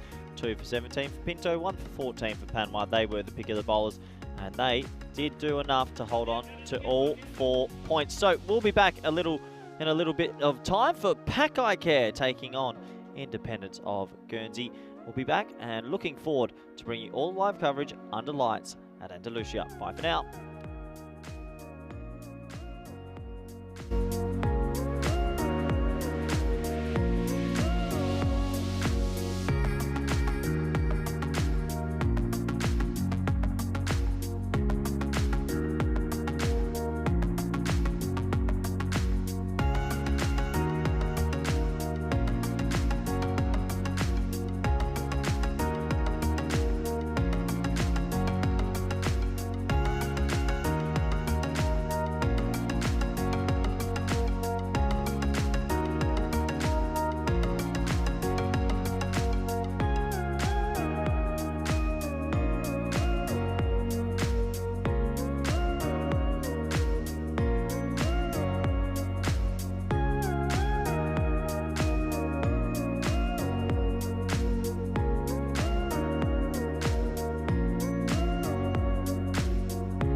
The European Cricket League is proudly brought to you by Dream 11, HCL Software, La Junta de Andalucía, Paramatch and Norcane.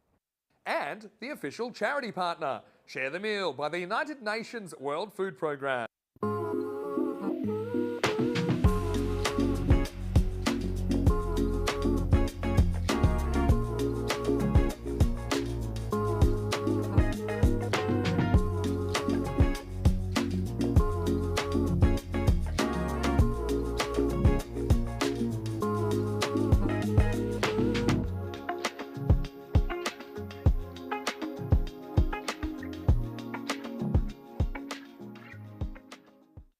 Cricket lovers, and welcome to match number 5. Match number 5 is when the dynamics of the game changes, the match that happens under the floodlights. And I think it's going to be a spectacular one to watch.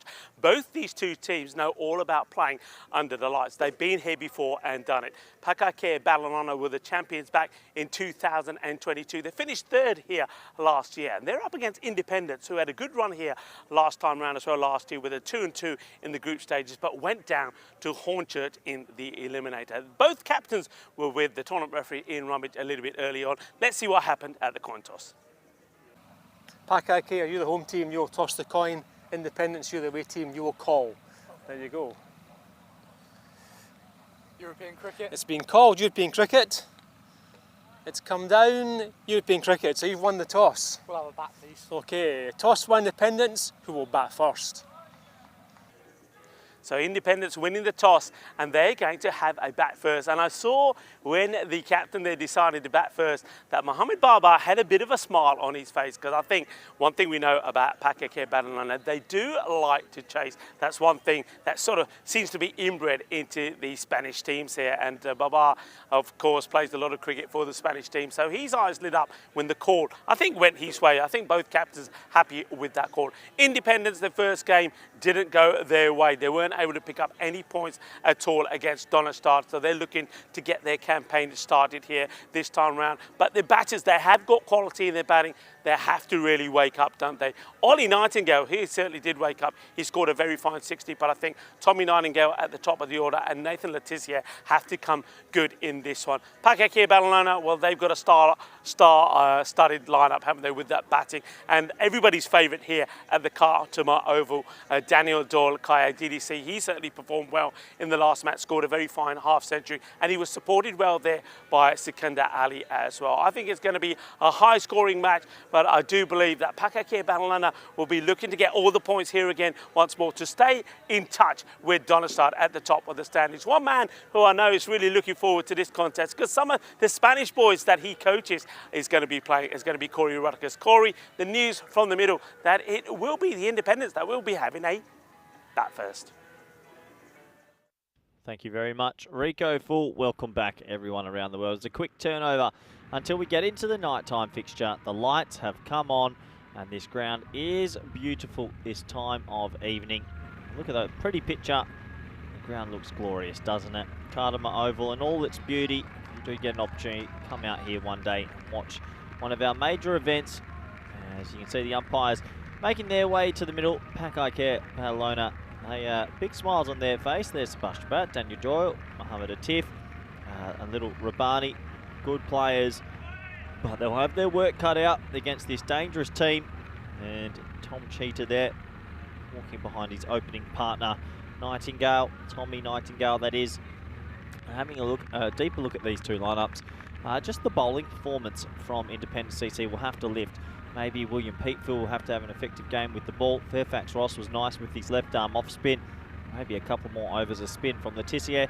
Pakake Balonana will go into this as the heavier of the two teams in favouritism. But under lights and early on in this competition, you never know what might happen. They won't necessarily be an 85-15% game. It could be much closer than that. Independent CC definitely have some players in that lineup to cause a few scares for Pakake Balonana. Good to see the big smiles on their face. Back for the second time in their club's history to the ECL. So it looks like Mohamed Baba will have the new ball. Deep mid on and deep mid wicket are the two boundaries, and deep third man. So they're going to have to bring someone in because they've got three people out before the first ball is bowled. And I think they're just making that change now. It'll be Sebastian Brutt has to come into the ring at deep mid wicket, and it'll be deep third man and deep mid honour, the two boundary riders. So we are all set to go. Players ready. Stefan Gooch just about to say play. It's almost 7:30 p.m. local time.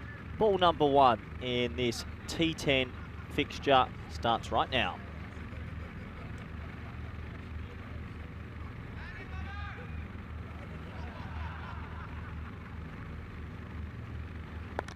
Nice clip straight to Sebastian Brutt at mid-wicket. It's yes, no, maybe. Dot ball as I welcome back Rico Full for this game. Good to be back, and it's very unusual to see that man wearing those colours. Yeah, looks good in the green and black. Sebastian Brutt, yeah, welcome to the party, Sebastian. Good to be here. Looking forward to this contest. Independence looking to bounce back, goes a little bit across the line here to Babar. And this Ishak behind the stumps. Good to see him back. I know that he had to leave early during the European Cricket season in Barcelona to attend to some personal family matters. But glad to see he's back, and he certainly does add a lot of strength to this Pekka Barcelona side. Independence lost badly to Donnerstad in match number 3, not picking any points up. They're keen to get some points here. Pekka Barcelona had a cruising victory over Crosby. It's a nice looking shot. It doesn't get it past the fielder. Good work. Very nimble on his feet. DDC. Oh, he's got some new shoes. I think he went to the Grizzly tent in the break, so might be faster than ever. Young DDC. Damarel it is with Cheetah, left-handed batter. Can they get off to a good start, Rico? Make a big game of this one.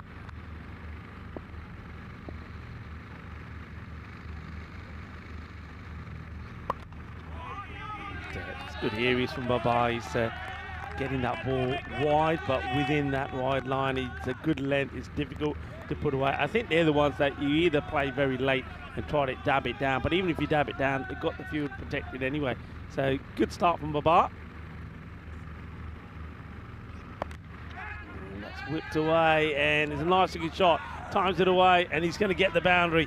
As the fielder has to pull the handbrake, and that's Hassan Ali who chases after that. But cuatro carreras in the first runs really off the bat, and it is Zach Damrow that gets that one away. Yeah, nice shot, just chipped over the leg side for 4. So first boundary as they make a little adjustment. Third man's going to come up at deep mid-wicket is back. Last ball of the first over. Mohamed Baba, reigning MVP of this very competition, Rico. In the air, and it gets over the fielder. That's a Atif. That's a drop. He's dropped that. Atif should be catching this, and I'll be Mr. Grumpy coach here, Rico. Going to be grumpy. Well, they can see the funny side of it. The two batters out there, but well, let's have a look at it again. It just went through his hands. He's a tall player, Atif. Oh, we missed it. I only just missed it on screen there. But Bubba and Sebastian and DDC, they weren't happy, but he was. 9 for none. Well, the Indies, as in the Independent, CC, they're happy. Well, we'll be happy as well, because the excitement and the adventure here at the Cartama Oval continues.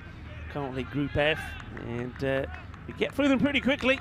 2 days of group action, then finals day, and then final group. And isn't it fitting that CYMS, the Irish champions, will be here over St. Patrick's Day? Oh, well, look out for that date. Here comes Hassan Ali, bowling to Cheetah. High in the air, all right. You got the light to contend with. Sebastian Brutt takes a catch. And I suppose when you know Sebastian Brutt, the money is always on him. He is a great catcher of the ball. Yeah, he is. Hassan Ali took a wicket off his first ball in this morning game as well. But I guess when you add a player of this calibre as a wild card, you don't just get a batter, bowler and leadership, but the fielding. I know a lot of players would have dropped this. Not the Dutch Netherlands 11 skipper. Very good catch, Rico. That's a great catch. He's a great catcher. I'm so used to seeing him in front of us here of our score box, taking the commentator's box and the scorer's box, of course, taking some brilliant catches in this part of the ground.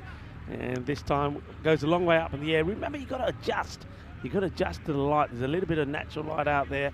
There's also the floodlight, so that's a really good catch. And Nightingale, well, he's going to go for a first baller. Yeah, he'll have to go. The fires are on. It's not too cold tonight, but fires are on just in case for the spectators. Yep. Big wicket early. Hassan Ali, tall left arm bowler. He'll be very happy with that. Start took a wicket off his first ball this morning as well. Looking for a bag here.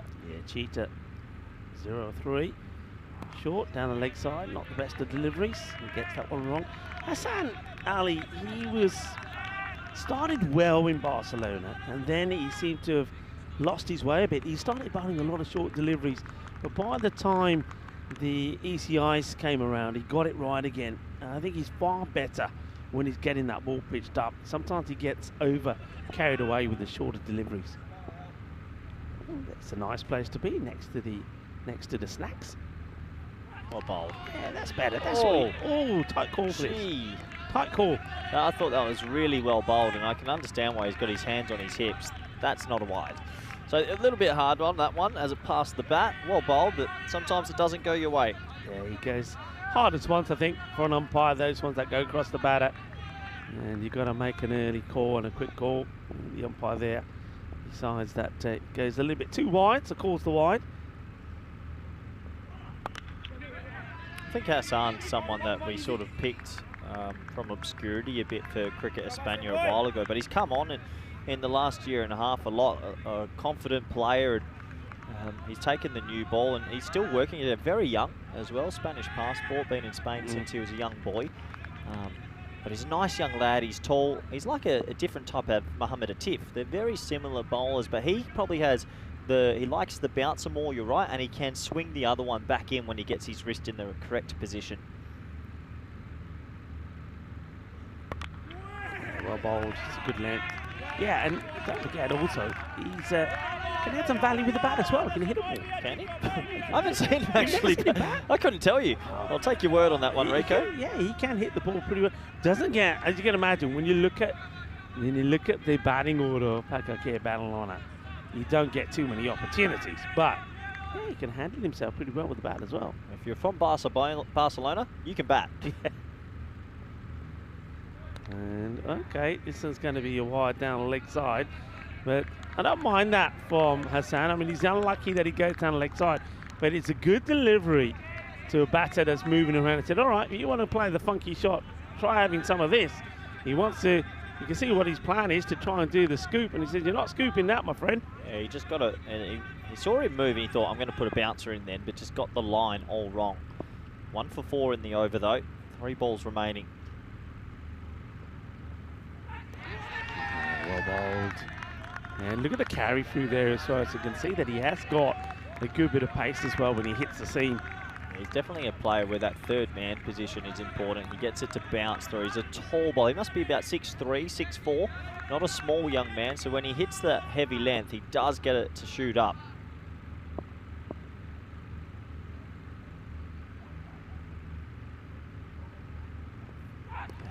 And, well, I think he's certainly moving around a lot, but I like this. This time he follows him.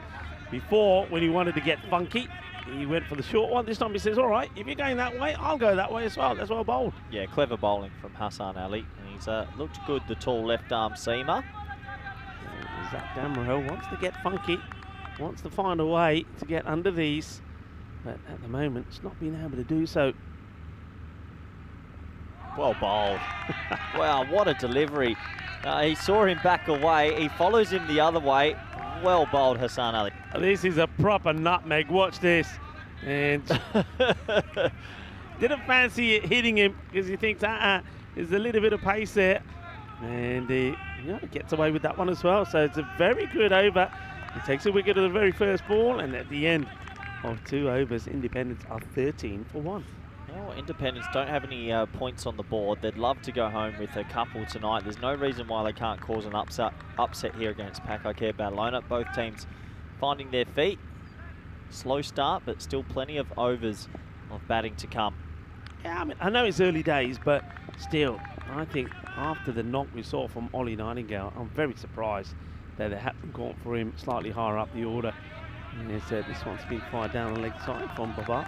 Yeah, Baba is the type of bowler, he's always sort of attacking the stumps. And every now and then he'll just miss the leg stump. Nightingale at number 3. Slow start, but wickets in hand. There's Sebastian Bratt, wild card selection for Pakake. Looks better in green and black. I thought you'd say it looks better in red and yellow, but never mind that, as this is played beautifully down the ground, and it's well stopped. Excellent work. Really well done. Well, there he is. Well, he's going well on those Grizzlies, isn't he? Well, he's got a change of thread. He's got some Grizzlies on his feet, DDC, and he gets there. Well, they are the go faster Grizzlies. One thing about young Daniel, we know how good he is with the bat. He's rapid. He's very, very, very quick over 10 to 15 metres. So having him out at deep mid-on, he sort of can cover 2 positions in one. Yeah. Great stop. Great save.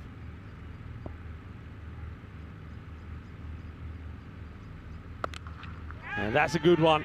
That's going to end up at the top of Grizzly Hill. That's a good, firm strike. They only take the 1. I'm surprised they didn't take the 2 there, but it works out well in the end, as Damrell has been looking to get going. Fires the middle of the bat. That's the top shot, 6 runs. Yeah, lovely shot, 6 runs. It was, Bubba's been bowling very, very full. That one was just on a normal length, and Damrell adjusted quite nicely and got that one away for 6.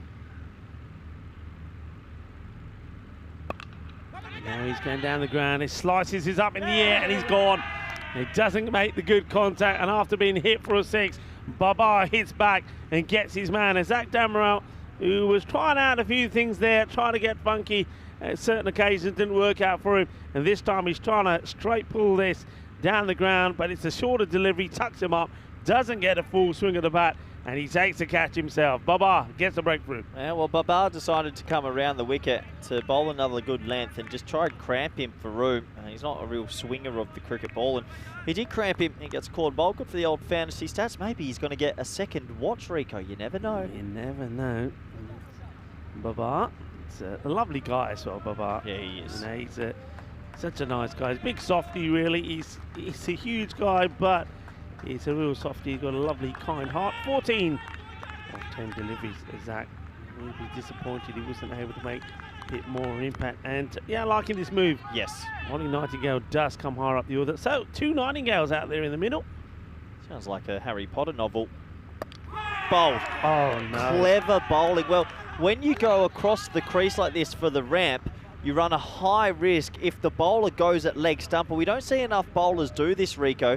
Sometimes they just follow the batsman, but if they move so far outside the off stump, why not hit the leg peg? Well bowled, Mohamed Baba. Yeah, I mean, that's what I always say. If a batter wants to move around, go full and straight. I don't know, though, if it's what you want to be doing the very first ball you go out there. Look where he ends up going here. And, yeah, he's going to be very disappointed. Ollie Nightingale, after being the pick of the batters in the last match when he scored 60 or 26, he's 60 not out as well. Well, he gets out very first ball. And just like that, Baba, well, he is on a hat-trick. Yeah. So hat-trick balls are coming up. So there's the golden duck.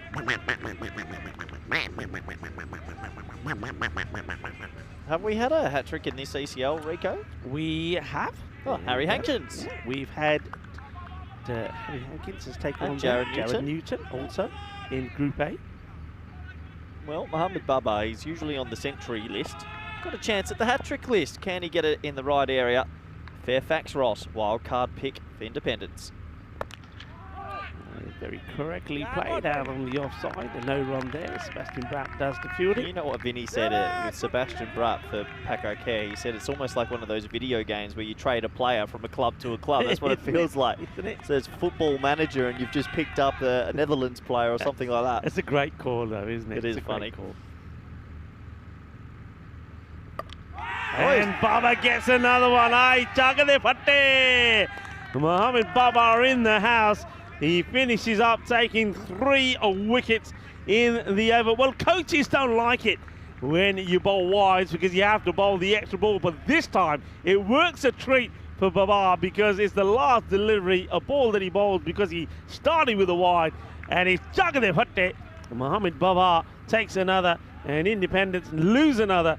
They are now 21 for 4 at the end of the power play. Yep, and the one finger to the sky celebration. The thing with Mohamed Babar, he doesn't get too much movement in the air, but he's always attacking the pegs. So if you make a mistake as a batsman, bad things usually happen. And Independence have had a tough day at the office, and at 21 for 4, it's not improving just yet. Yeah, it's 2 balls up this time, so, well, Ross will have to go. And he's somebody that really they were relying on to stick around there. So now they've really got some hard work to do. 4 wickets have gone. Normally, when a team loses 3 in the power play, it's very difficult for them to try and come back and bounce back. They've lost 4 here, and it doesn't get any easier for them. I like this young man. I like them. I like them bowling. Barcelona, I think he's a good player. And, well, this one is going to be smashed away for a 6. Rabbani comes on. The first one he bowls is a little bit too short. And it's a good hit. It gets over Mohamed Atif.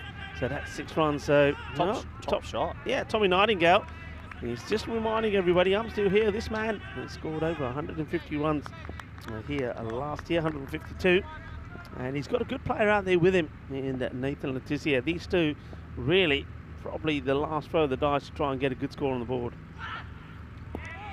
Yeah, you're right about Rabbani. This morning he was unbelievable. Yeah. But we've watched, he took 3 for not many. And you're right, he's a very clever young bowler. He's got pace at his age, but he's got an array of slower balls. He's got a couple of different ones. One's out the side, one's a split finger. And this morning no one picked it. He's bowled 2 pace on. Will it be this one?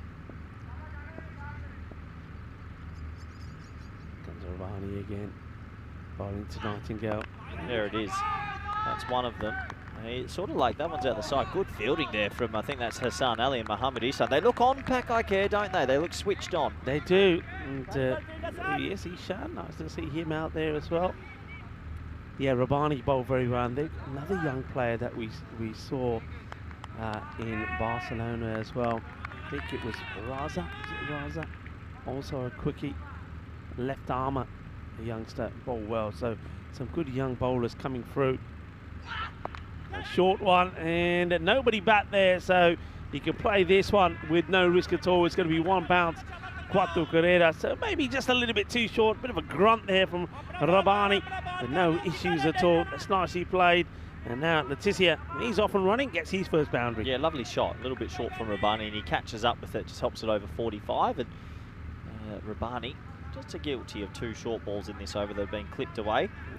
Yeah, Pakai Care, one thing about them, there's an array of youngsters. Hassan Ali, Mohamed Tif, Rabbani, Mochsum, as well. There's 4 or 5 young quicks at this club, which is always nice to see. It's a bit more fuller, and he backs away from this, I think.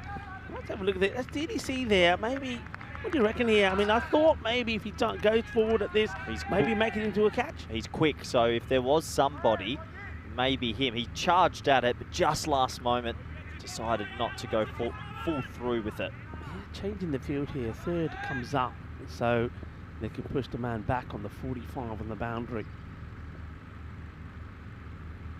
Maybe the slower one from Rabbani. He fingers it in and he gets it in the area, so it's better delivery. Good finish from Rabbani. He goes for 12, 4 overs complete, 33 for 4. I think the other bowler I was thinking about was Jafar Raza. Yeah, the young Jafar Raza. He's 16 and born in Spain. Yeah. So a very young team, Pakai Care, compared to maybe 2 years ago when they actually won the competition. Some young quicks coming through. I think the good thing for them, I mean, we've seen 4 very good overs. We haven't seen Mohamed Atif and Sebastian Brutt, and they're probably, you would say, Atif's the leader of the attack, and Sebastian Brutt's in there to add more value. So Pakai Care, probably from what I've seen in the competition, have a very well-rounded bowling attack, and it is a bit pace-orientated, but they've got Sikandar Ali in there who could bowl spin if they ever wanted. Yeah, absolutely right there. And don't forget, you've got those variations from Sebastian Brutt as well, which a lot of batters find very difficult to pick. There they are. Now going to Atif, who is the leading all-time wicket taker on the European Cricket Network. This one is pitching outside leg, so can't be OBW. He has taken an amazing 142 wickets on the European Cricket Network. How many games is that, 142 wickets for Atif? I'll see if I can get that for you. overall, well, I can tell you the number of innings. So, yeah, 150. 150. And when you only get 12, so he's taking almost a wicket every single game at an economy of 10. And when you play in Barcelona, if you don't know, the runs fly, so it's very impressive. Yeah, that's very impressive. Barcelona, I mean, average sometimes over scores are around about 25. So it's a shorter one. Ishan can't get hold of it. I think the most impressive thing about young Atif, he's bowled to some of the best in Europe. Yeah. And a lot of the oppositions they've spoken to, England, Netherlands, Portugal, others have always said that he's such a nice young man, but he's a very talented bowler. He's always thinking about it. Comes from a nice height, left arm quick. He's broken into our T20 squad recently.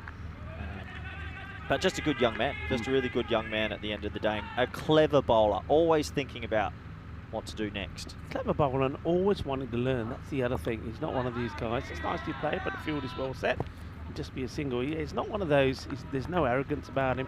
He's not one of those players that thinks he knows it all. And I think for me, he showed that in Barcelona, because we know all about his bowling, but he showed us about his batting as well. You know, he showed that he was prepared to work hard for his batting. And in that the European Cricket Series here in Barcelona, when Paco Barcelona had a lot of their key players missing for the earlier matches, he ended up being one of the key batters, and he batted very well. Don't tell me that, Rico. He always tells me about his batting, but that is a lovely shot. Down the leg side, gets his line wrong, and the batsman catches up with a good batting. Yeah, it's a good shot, and you'd expect that from Tommy Nightingale. He wasn't able to click earlier in the earlier match, and it was a disappointing show for him, but he's come back showing what he can do here. Only made 1 or 2 deliveries, and it was Razmat that picked up the catch to remove him, but that's a good shot. Quick hands. Yeah, well, that's one thing. If you're facing someone with pace, just catch up with it. Don't have to bomb the 6, just catch up with it. So it's a nice hitting there. 2 balls remaining in this over.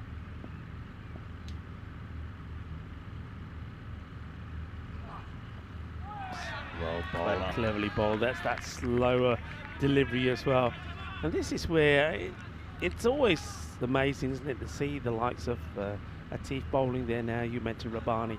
How the bowlers, by playing this format, and of course they play a lot of this format, how, you know, you could turn around and say this format is very batting orientated, right? You would say that the batters always have the upper hand, but how they've come up with different things to give them a chance and an option. I mean, that's not a good ball. Gets this one wrong. I think it might have been once again the slower one, but gets it wrong. Gets hammered out of here. That's going to be 6 runs. So, boom, shakalaka. They get that one wrong, but, you know, they're always working on trying to do things different, and maybe that's the reason they're right. He goes, overcooked it, gets smashed out of here.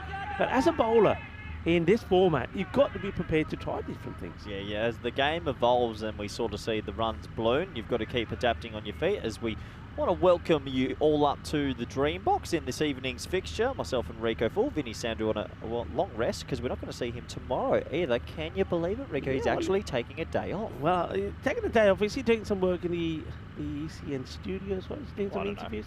Vinny, don't come to the ground for the day. It might do you some good.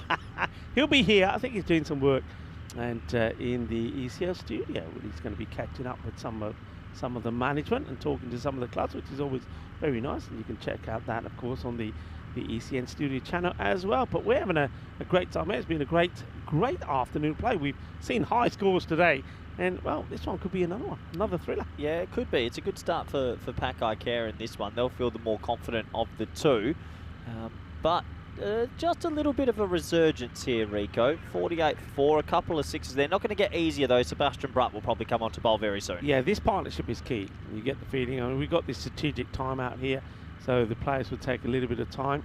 But yeah, I think this partnership is key. You've got Nathan Letizia and you've got Tommy Nightingale, 2 batters who, if they click, they do play well together. You've seen that already.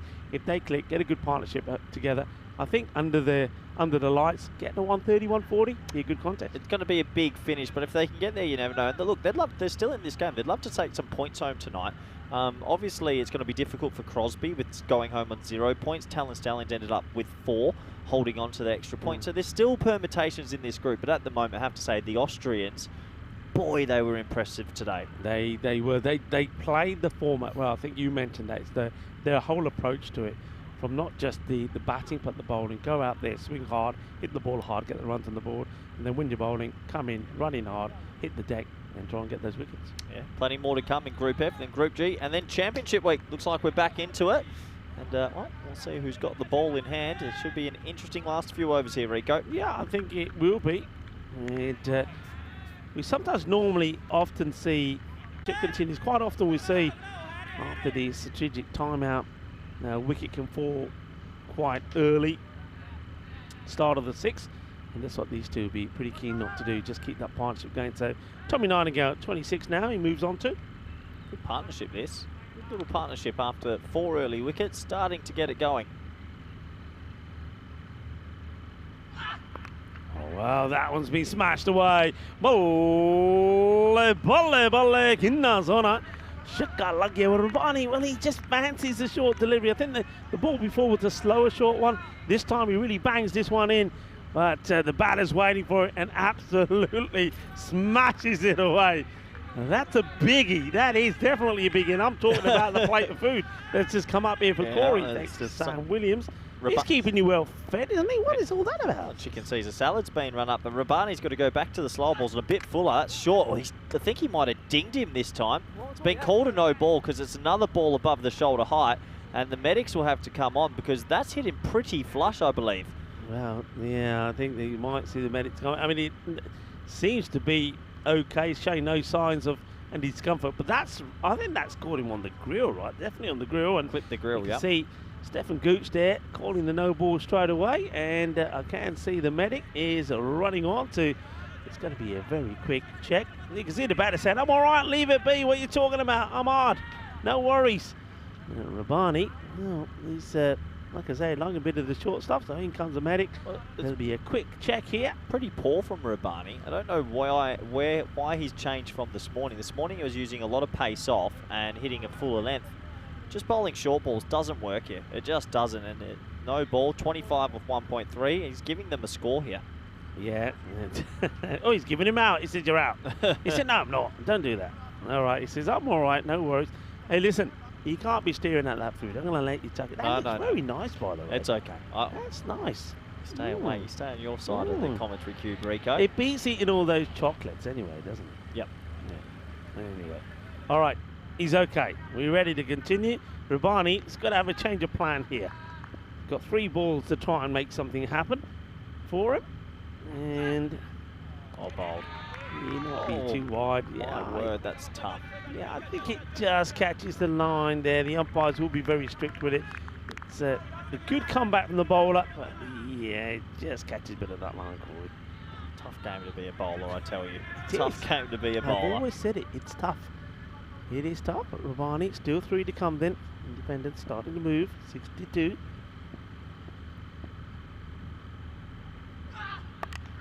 Slightly slow delivery, so it's gonna go to the fielder. Oh, is it? No, there's a misfield there. Oh, well. Oh, the wheels are falling off. No, that's not like him at all. Baba lets this one go through. GDC has to jump over the fence and retrieve it. Just watch this. Yeah, oh dear. And DDC was backing up and thought, nah, he's got it, I'm all right. But no, he wishes he'd carried on because he would have saved that. So an error. Rabani. Gone for 30 now, still 2 to come in his spell. And it's short again. He has got the fielder there, and that's nicely handled by Hassan. Gets it in. Yeah, I think if Rabani was maybe a few inches taller, you could probably understand he might get a bit more out of it. I know it's the bounce here. You got to play to your strengths. So in this over, they've put fine leg back, and he's a young man. Has he thought, oh, fine legs back, that's giving me a license to bowl short? Maybe. Well, it's mixed messaging. At the moment, Nightingale is playing a good hand. He's 33 off 13. Leticia's 12 off 7. They can still get to a very competitive score here. Yeah, that's better. That's better areas. Slower delivery. I mean, if he varies that pace and the line outside the off, I don't think there's any issues with it. But banging it short, I don't think that's working. Certainly not to Tommy Nightingale. He's already proved he can handle the short ball. It is the end of the over.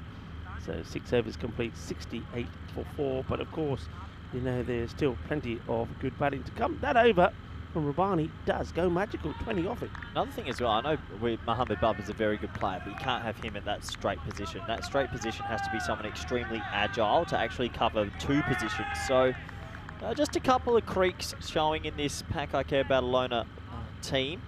And right now, Independents are looking to cash in, but Sebastian Brutt will come in and bowl over number 7. Yeah. Sebastian, very good play. He's adapted to this format so well.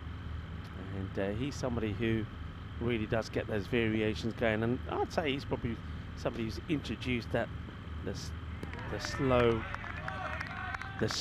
ball, the slow short ball, if you like. And he's the master of it. Gets a good one through there, and there's a little chat there with the umpire. Says, bit of dew on the ground. It does get a little bit dewy when the floodlights come on late at night. Of course, the temperatures do drop, and some people don't nose pain very well. When the temperatures go down this time of night, they do drop fair way, and that's been hit pretty well, and it will go all the way. Manos arriba, Vitro. Eso es 6 carreras, says Tommy Nightingale. He's eyeing up a half century here, and at the moment, Nathan Letizia is saying, you keep on going, son, you keep going. I'm enjoying watching you. Yeah, I mean, temperatures probably would have been around about the 21, 22 when the sun was out. And when the sun disappears, it could drop down to about, 12, 13. Okay, he's got this one, or trying to get it in the gap, doesn't hit it as cleanly. It'll just be a single. 75 for 4, 50-run partnership from these two as well. Well done, because they were 21 for 4, and at that stage wasn't looking too good, but this partnership breathed some life into this game.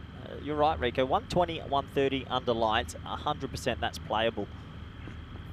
It's another good delivery straight down leg side. Good take from Ishan. He's moving well, isn't he, Ishan? I'm liking the way he's moving around. Good footwork, gets there, makes a stop. Yeah, good to have Mohamed Isan back. Good movement from the keeper. Nathan Letizia playing a little bit of a second fiddle role in this one, but doing a job.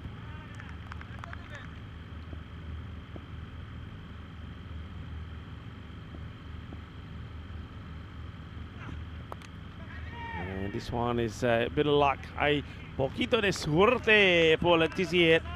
Es una buena pelota, pero marca 4 carreras, and that'll do nicely. And any boundaries, any little bit of luck that comes your way, Independence will take it. Yeah, can't do much about that. You see Isan giving him a clap saying, well, it's an edge, but this is, I don't know if he needs fine leg back. Sebastian Brutt's not going to bowl too many short balls down the leg side, you'd hope. That's off the pad. Nice take from Ishan, but it's going to be given not out, straight off the pad.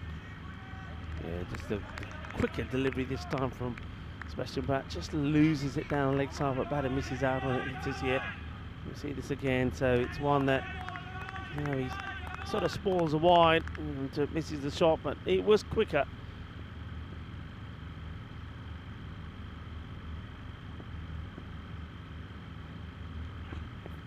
That's pretty wild as well, and the batters this time do change over as well, and well, Ishan is probably wondering what's going on there. That's the 2 or 3 deliveries that have been fired in there down the leg side.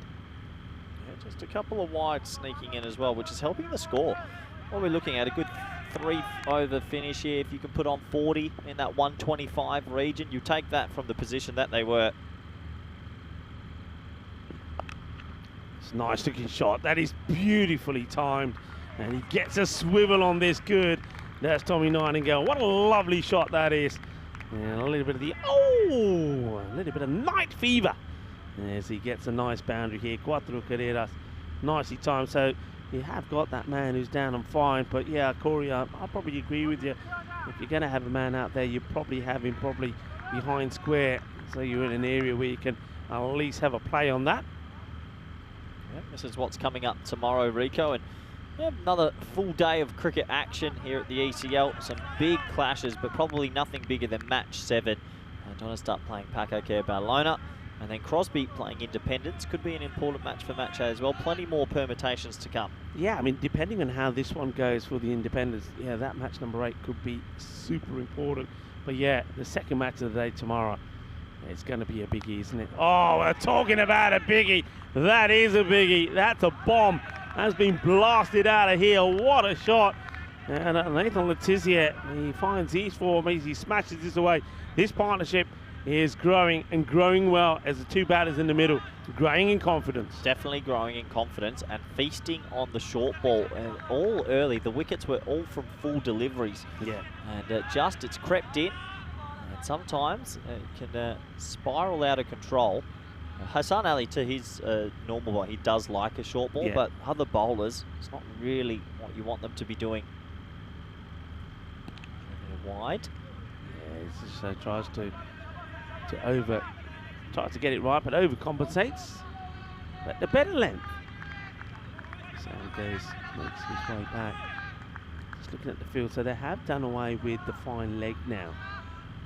And 45 gets brought up into the circle. Third man back pretty fine.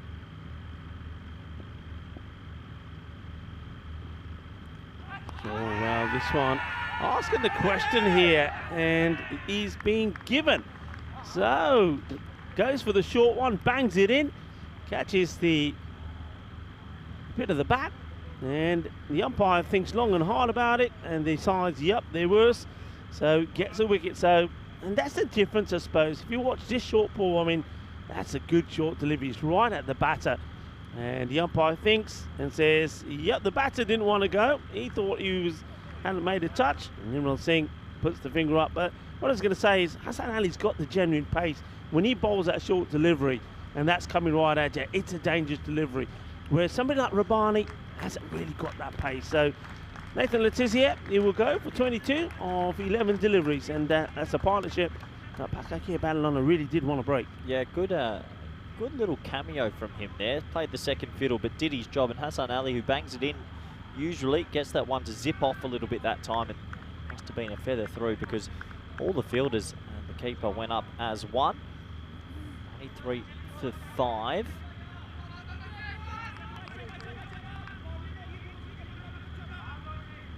Batter comes out now is Petefield. And this is CJ Petefield.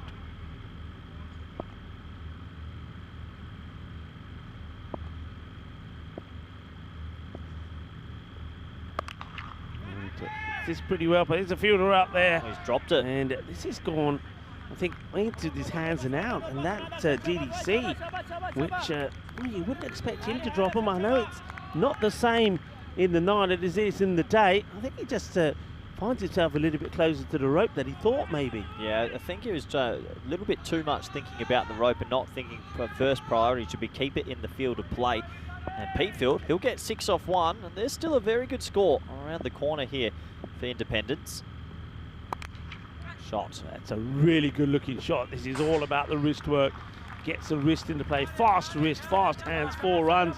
Well, 6 and 4. Hungry for more is CJ Petefield. Yeah, very good batting. This one's slightly over pitched, and he just opens the stance and pops it over the offside. So a 6 or 4. They've just found a good knack of getting back-to-back boundaries in the back half here.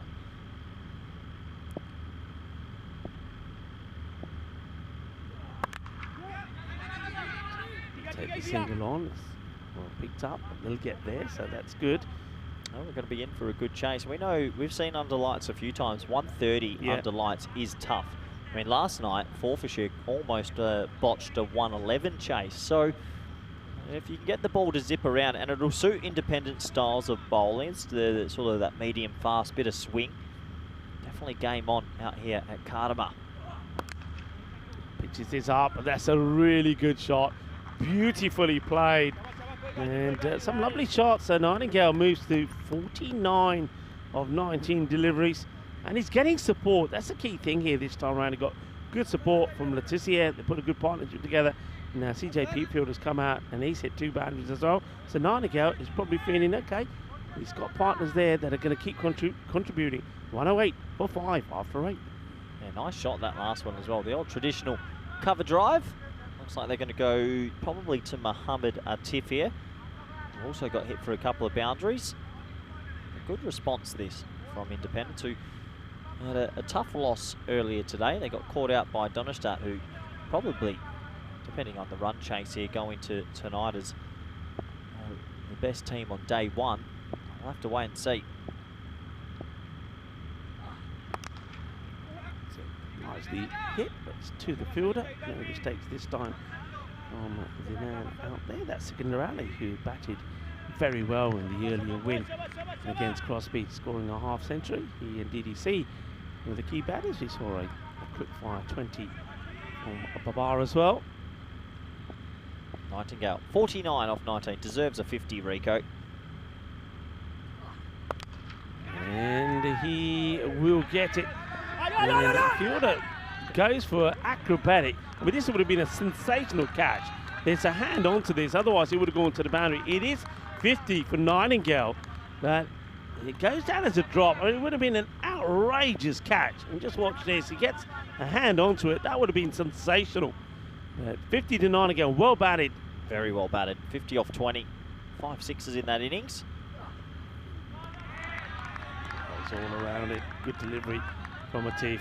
I reckon the Pakai Care just in those middle overs got confused about the fine leg. They started putting fine leg back, and I think some of the other bowlers started thinking, well, I have a license to bowl short, but you can bowl a short ball, but if it's a short ball at the body and you don't get the height right, it's actually easy to clip it away for 6, and it's cost them 20, 30 runs here. That could prove vital.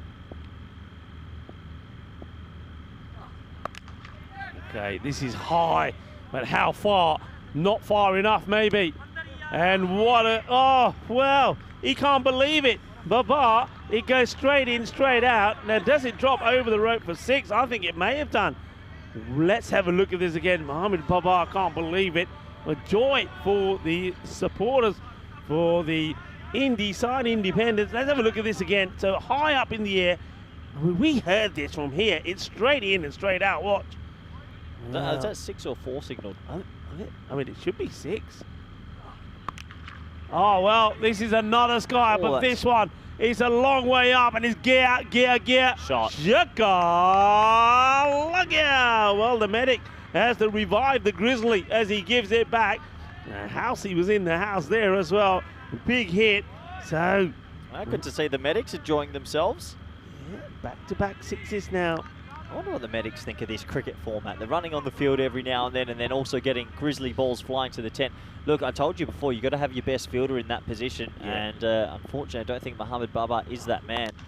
It's hit straight to him, and he takes one on the shin. He actually going to save a couple of runs, but I think if you had a more lively fielder there, that could have been a chance. Yeah, I mean, it was hit very hard. I mean, Babar, I think he's putting his hands up, say, what we're going to, he's saying, look at the ball. Well, Stephen Gooch is saying, let's change the ball. Well, if Babar is being hit by the ball, it does some damage to it, that's for sure. I mean, we've seen the ball that's been changed when it's hit the road, when it's hit the fence. But when it hits Babar, it definitely is going to take a chunk out of the ball. Babar sees the smiles about it, but I don't think he saw that Grizzly. But fortunately, or unfortunately, whichever way you want to look at it, it hits him. And he saves the boundary. Hey, they get to the 120 already. There's still 6 balls to go. Independence will be very, very happy indeed. They've batted well, really batted well in the last 5 overs. It's been 9 to go, but Peatfield's little 26 off 8. There's some of our own crew enjoying themselves. Yeah, very nice. That's Jay and Ashwin there. I think that's Ashwin's brother has joined up, and Ashwin's his girlfriend as well. It's a nice moment to enjoy this contest and maybe sit and have a few bevies as well. Well, this is another biggie straight down the ground. Que guay, que genial, que grande, grandísimo. 6 carreras más y esto golpe es más dulce de tarta de chocolate. Dámelo más. We have seen a day of first innings big scores. I think if they hit another 20, every innings today in the first innings has been 150 plus. Correct. We have seen some mammoth scores today. Usually from this end, it's a bit more the bowling end, but not today. Some players have really clicked. Nightingale's 56 off 21. That was an unbelievable shot, just chipping it straight about 60, 70 metres. Sebastian Brandt bowling the last, gets hit for 6 his first. And that's not the best of deliveries either, but he's going to get a wicket from it. And you can't believe it because it's down the leg side, but there's the difference there. You know, you were talking earlier about having the fine leg back on the boundary. It doesn't do anything. Doesn't really, do anything. no. He's there in the catching position, not the best of deliveries, sort of tucks up the batter a little bit. He plays the shot. He thinks he's okay. Yeah, look, he plays the shot, said, yeah, that'll do nicely. And then when he looks round, he's put it into the hands of Rabbani. He takes a good catch, diving forward. Nice catch from young Rabbani, just to dive forward. Never easy, and holds on to one. They've struggled with the high ones tonight, but that is a nice catch from the young man. And the end of a very impressive innings from Tommy Nightingale. Came in when his team were in disarray, and he leaves with his team in a very good position. Yeah, it's a good knock, and I know he was disappointed in the last match when he just got the one, but this is what he can do. Really good knock, well batted, and he's put his team in a good position. There's still 4 balls to go here. They'd love to try and get to that 140, score between 140 and 150. Let's see what Brown can do here. Oh, wow, this one just takes off. And what a good take that is in the air from Ishan. What a delivery this is. This hits the deck and just takes off. Watch this go. Yeah, it hit the pop, it hit the popping crease. It shot through, didn't it? Went up above the keeper's head. So good reactions from Mohamed Ishan, because that easily could have shot through for 4 byes. And a pretty good last over so far from Brett. A 6, a wicket and a dot. It's this high up in the air, but it's a catching opportunity, and it will be taken by DDC. So this over not quite going to plan for Independence, and yeah, they get the 1 boundary, don't they? The very first ball went for 6, but then after that, we've seen wicket, dot, wicket. Yep, nice safe catch in the end. Sebastian Bratt, and more importantly, it's another dot ball for Pakai Care. So 6 off 4 balls this over with the 2 wickets. And just holding Independence late charge somewhat. It's a 2-ball duck for Jack Brown, who hasn't really been able to get going here today, but at least he doesn't chew up any deliveries, and he gives the opportunity for another batter who maybe can go out there and clonk a couple of boundaries. That'll be the plan. Brad, good.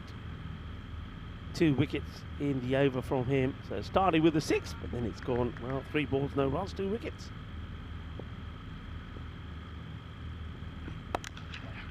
Should just be a single. So really good over from Sebastian Bratt, who bowling the last. If this was a bad over, Rico, let's say it turns into a magical over, a 20-run over, before you know it, you're chasing near 150.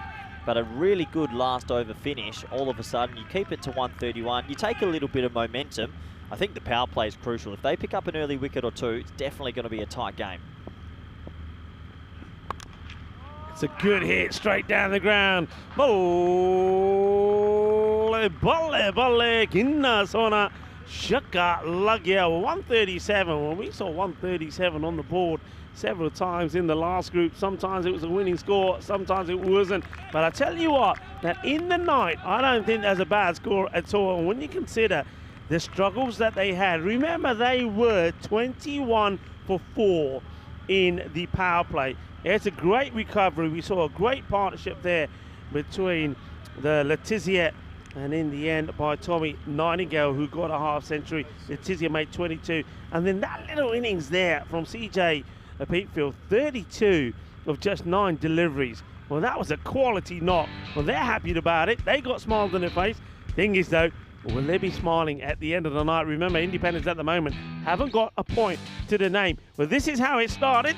There was some natural light at the beginning, but pretty soon it disappeared. It got chillier, the fire came on, and there was plenty of fire out there in the middle earlier on as well. But it was Pakai Badalona that were blowing hot. Yeah, there was Pakai Badalona blowing hot. It was 4 early wickets, some clever bowling from Hassan Ali. There was dot balls galore, and some good fielding early, but it was all Pakai for the start, but then it did change in a drastic way. Mohamed Baba got hit for 1-6, but did pick up a couple of wickets early. His figures of 3 for 16. Very impressive indeed. And at this stage, you thought Pakai Badalona, the reigning champions from a few years back, were going to run through them, but it wasn't to be the case. No, it wasn't to be the case when we saw 2 and 2 there from Baba. And he, in fact, picked up 3 wickets in that over. Finishes with figures of 3 for 16, so well bowled to him. Though he did have a few woes in the field. You might see some of those coming up in the highlight as well, when there was a couple of misfields and a catch. Well, that was false. Oh, brilliant. And, well, this was the batter after being hit on the lid, getting a quick test. That was Tommy Nightingale, but he showed there was nothing wrong with him as he kept on hitting the boundaries. Mohamed Babar, though, he was having a few woes, and I think, yeah, you're right, maybe Pakake Badalona need to think twice about who they put up there with DDC. Yeah, the ball kept going to him, but unfortunately he wasn't able to stop it. There were some big sixes as well, Rico. Some nice height on it. We've seen the runs go through the roof today, actually. This must be one of the highest scoring days we've had all ECL. And credit to the Independents, their supporters were very happy indeed, and they put on a late flurry. Yeah, I think certainly in this 2024 European Cricket League, it's got to be the highest scoring day. It might be the highest scoring day altogether, especially when we saw that 221 and a valiant chase from Crosby as well. And they managed to get to 151. We'll have to wait and see. I'm sure Vinny Sandy will have all the stats for us, but I think it ends up being a very competitive score here under the floodlights there from Independence CC, the champions from Guernsey. I think they've done very well. It's a really good recovery led by Tommy Nightingale, who scored 56 of 22. Of course, there was a great partnership between him and Nathan Letizia. And then when Letizia went, well, CJ Petefield came out and he smashed it to all parts of the ground. Yeah, he did. That little cameo from Petefield gets them up to a very good score, 137 on the board. Have a look at the bowling. Baba, 3 for 16 was the pick of the bowlers. Hassan Ali, 2 for 26, and the rest going in the 30s helped them get up to 137. So join us back in the next 10 or 12 minutes for the all-exciting run chase. Thank you.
The European Cricket League is proudly brought to you by Dream 11, HCL Software, La Junta de Andalucía, Paramatch and Norcane. And the official charity partner, Share the Meal by the United Nations World Food Programme. Hello folks and welcome back. Well, a lot of people on the chat are saying, what a comeback by the Indies. Yes, of course, we're talking about the independents, the champions from Guernsey, and it is a good comeback. They were 24 for 4 in the power play, and they managed to get rally round and get 137 for 7, and that's thanks to a very good half century from Tommy Nightingale, who did brilliantly. Well, how about that? Well, Corey, we'll appreciate this one. That is for real, and that is absolutely fantastic. Oh, what? That is beautiful. And teams huddling together. Here we go, Independent CC, champions of Guernsey taking on Paco Barcelona, the Spanish champions. And they know all about the might of Paco Barcelona. And of course, the Spanish champions, they love to chase as well. They've got powerful hitters, but they've got the runs on the board. And I think Corey said it earlier, that if they can pick up a couple of early wickets in the power play the same way that Paco did against them, then this match is very much alive. And, not easy this time of night. You often find that we often see some low-scoring thrillers. We saw that, of course, in the group final here yesterday, where Forfeiture did win the final. They needed 2 of the last over, and it went right down to a win with a ball to go as their captain Jack Hogarth hit 4 to send the Scottish into delight. Okay, here we go. So Paco Barcelona had a good win earlier, and they picked up 4 points. Independence yet to pick up any points in this group. And there's the first one, and that one goes right through Babar, and Babar plays this very late indeed. So dot ball straight away, and it doesn't really pick this at all. Just watch this, Babar. He seems to lose sight of it. So good start from Tom Cheetah.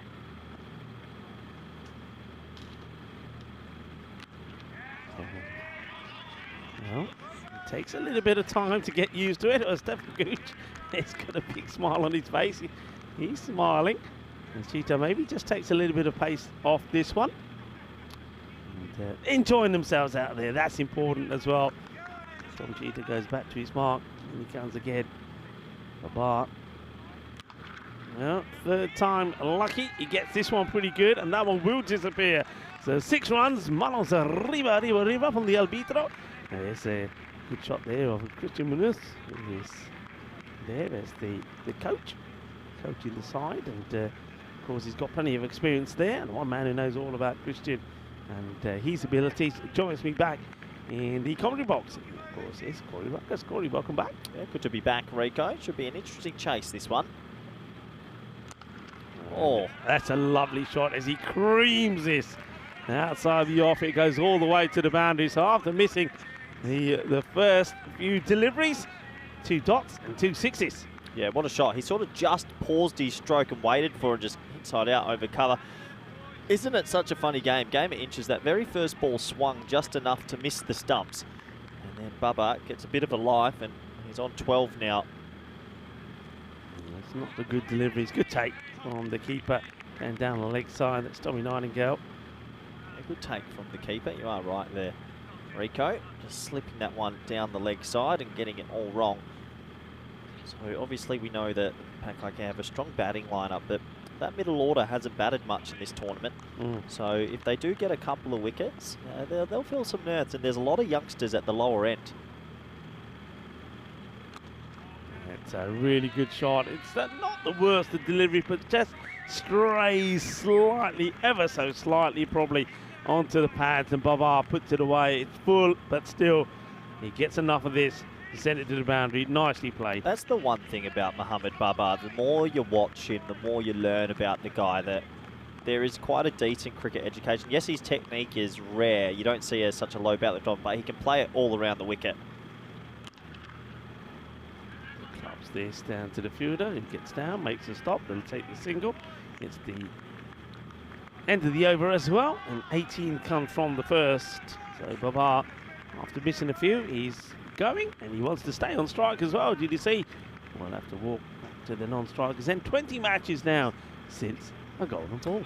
This is in the Goldilocks zone, I'd say as well. 1-3-7, so you never know.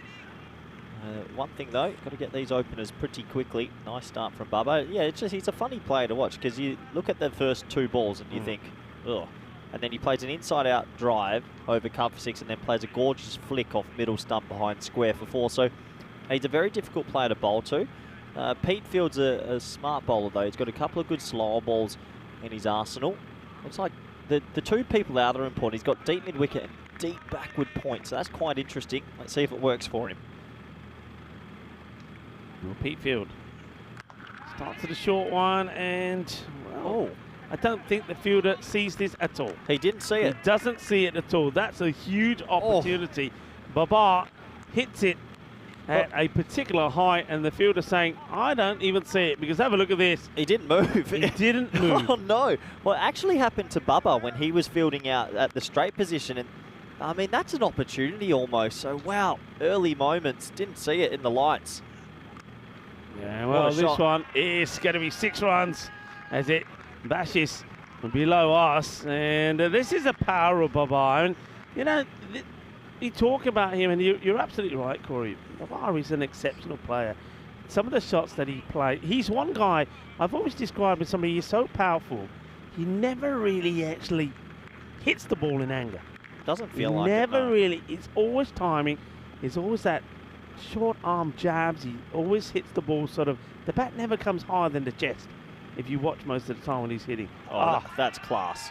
That is just exceptional, isn't it? It's exceptional. He's just an enigma, isn't he? Because when you looked at him in the field before, you'd say he's not a great mover. He doesn't look like too much of a cricketer. And then you put him out in the middle with the bat in hand, and he has a way of manipulating the ball 360. And for a big guy, he's actually got a lot of touch to his game. So yeah, nice start from him. This game is still on, but Pete Field and Independence need to find a way of getting a wicket here. Yeah, they do. Now, remember that another thing here is that if they get off to a really good start, they could be looking to get this inside 7. And that's not impossible. They're not getting this inside 7, Rico. Oh. Come on.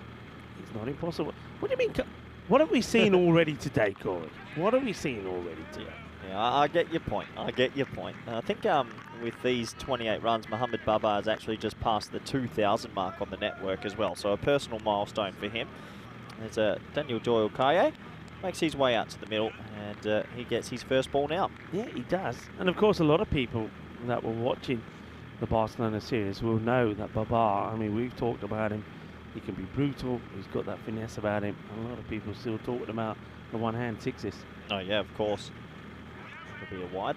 One interesting thing about these two as an opening pair is they're almost like the odd couple. Complete different style of players. Yeah. But DDC, he loves batting with him, and they both have a very good rapport. But you couldn't ask for 2 different types of players, two different types of builds. But yeah, if DDC gets in, look out, because the man's hit a lot of 50s at this oval. He does very well at the Cartama Oval, there's no doubt about it. It's a good player, solid player. It's a slight misfield there in the field, which allows the batters to rotate. Yeah, I think there was some statistics before. He's got the most 50s in ECC cricket, and he's only played 2 editions. I think he's got 11 50s at international level at this ground. So if he gets in, it's trouble signs for Independence, but if Independence can get a couple of breakthroughs, it's still very much game on. Just down the leg side, good work again behind the stumps there from Nightingale, but not the best of areas from Pete Field. He's let himself down a couple of times with that delivery. There's Moch Sim and a couple of the Pack Ikea boys in the change room. I guess for Pack Ikea, they've played a few editions of this ECL as well. Obviously came third, came first. So they've seen it all before them in run chases and setting scores. They wouldn't be too nervous just yet. And this is going to be an edge which also will go all the way for 6. And that's the thing with Babar. Even when you often get the false shot from him, and as a bowler you think, okay, I've beaten him, even the edges fly for 6. Yeah, he's that big build. That bat he's using's a huge blade. He does that, get that one away for 6. So 2 overs complete, 38 for none. I have a feeling we're going to see a bit of spin now. I wouldn't be surprised if Archie Fairfax Ross comes into the attack. And will the spin do the trick? Well, you're right. They do go to Fairfax Ross. I think he was the pick of the bowlers for the Independents earlier today. This is the table, and well, Independents would love to go home with some points here. Even if it's 3, I don't think they mind. Any points in this game is a good achievement from them. And for Crosby, they need to get some points ASAP. Yeah, it's a big day for them tomorrow. We've got some very important matches coming up. We know that, and their day starts in match number 3 tomorrow, match 8. Where they take on the Independents. That's this one. Clever batting. It was just sort of angled in, maybe a little bit more edgy than he might have wanted, but sort of looked to run it down. Yeah, it's probably more edge than finesse, but 4 runs. Yeah, so we've got to find a way to stop these boundaries. Sometimes it's power, and sometimes, as you say, Corey, just a little bit of finesse. Right, Fairfax Ross. Short, and too short, and that gets put away. You don't want to be bowling there. Maybe he goes for a slightly quicker delivery, but doesn't get it right. He goes to the boundary, and at the moment, those two looking pretty happy and in the middle. Yeah, I think the one thing about these two, they make boundary hitting look so simple. Before you know it, you look up and you go, oh, they're on 50 off 2.5 overs, and it's very hard to get back in the game. And they've done it quite a lot in the past, and they're doing it now. Oh, doesn't quite pick this one. DDC doesn't often do it. Look to just tap it round the corner instead of hit it. Almost came off the toe of the bat. And it did. A little bit lucky there.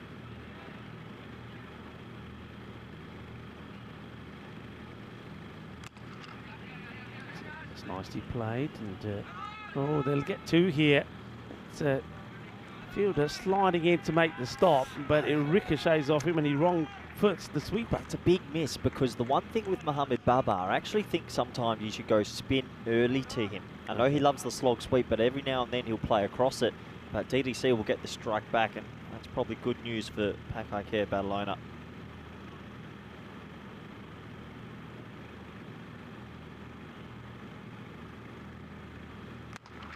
Oh, wow. Off the back foot, Corey, and it would disappear into the night sky. What a powerful hit that is.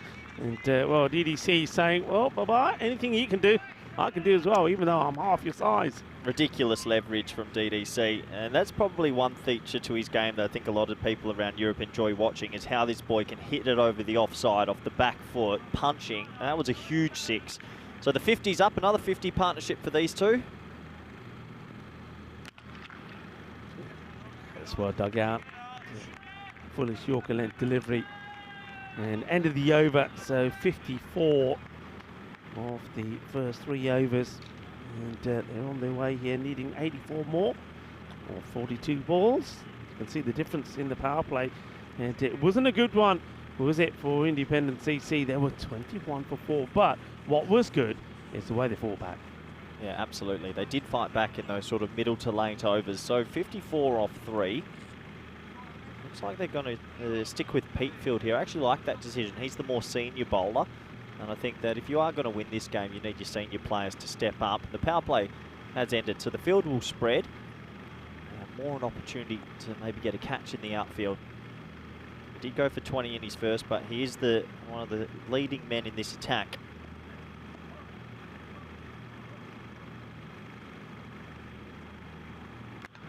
Oh my word, Rico.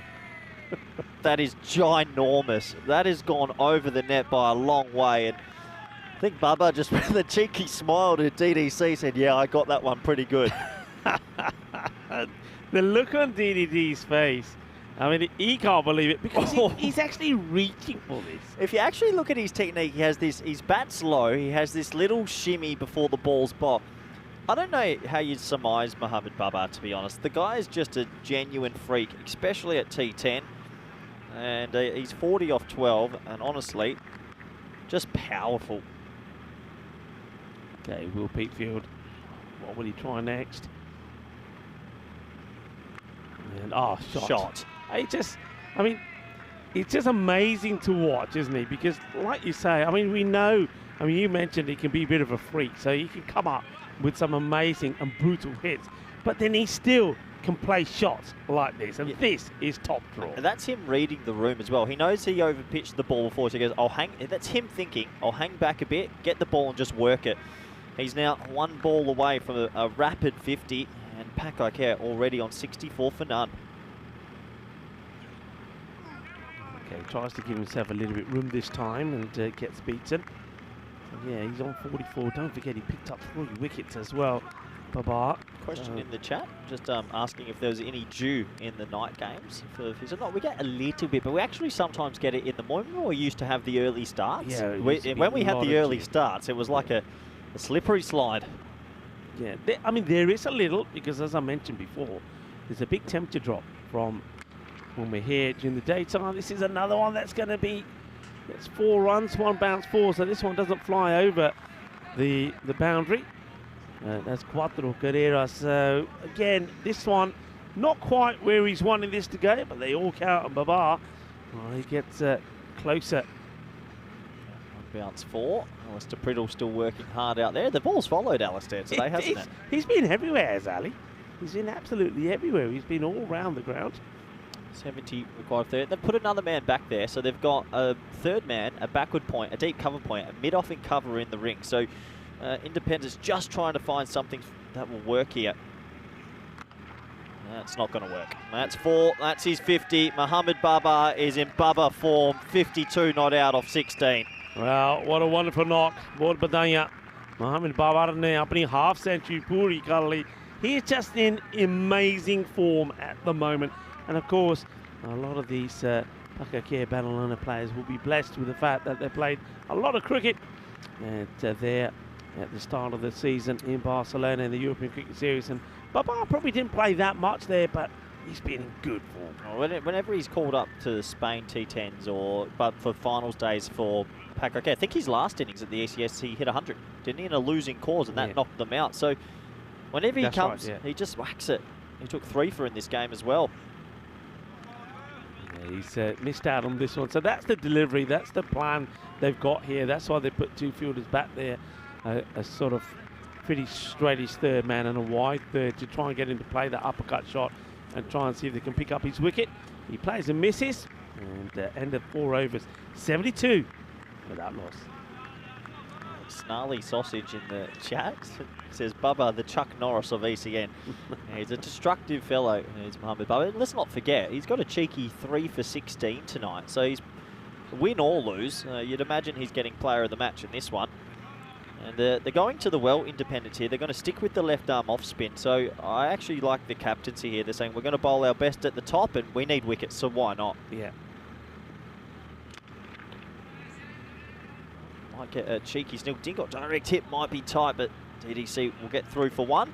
Yeah, he's very quick. I think you got to worry about Babar. Babar saying, come on then, have a go if you want to. To the fielder, he's enjoying himself out there, is Mohamed Babar. This is an interesting one. Now, Bubba versus spin.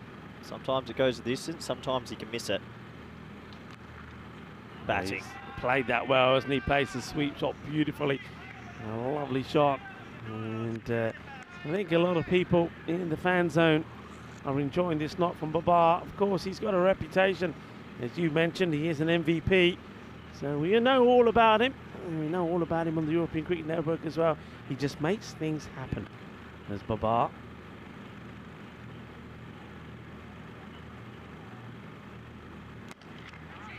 Firmly hit. Chance maybe? No, doesn't carry. You've got to go at that. I know it's difficult with the lights, Rico. That's Jack Brown there. But in this situation, with no wickets on the board, you just feel any half opportunity might have to take a big risk. DDC seems to be playing it pretty safe at the moment. Oh, well, look wow. at this. Oh, what a shot. Is that one of the shots of the day, isn't it?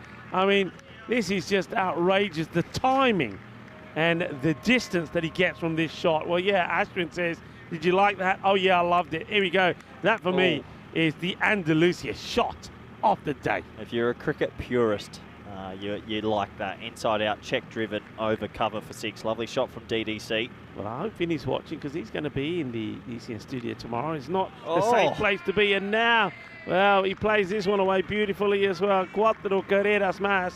And that's going to be 4 runs. It's beautifully played, just clips it away. And umpire singing 6 there, but I think you'll check this again. It bounces well inside. Here we go.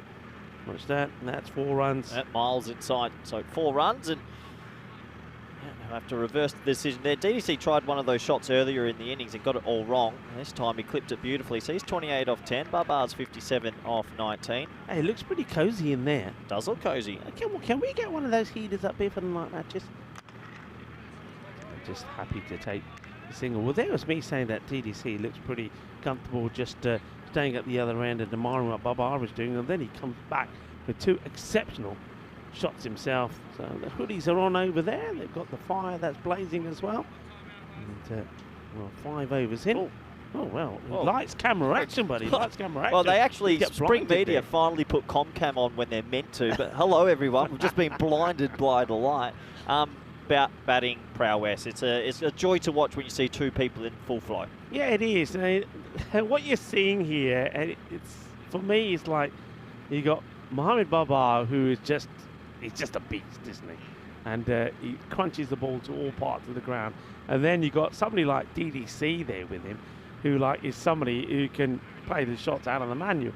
So it's a great to see the combination of the 2 out there in the middle. Yeah, and I guess Paco Care are blessed because these are the Spanish openers for T10 cricket. So you're actually bowling to an international T10 opening pair at club level. So Paco Care are blessed to have those 2.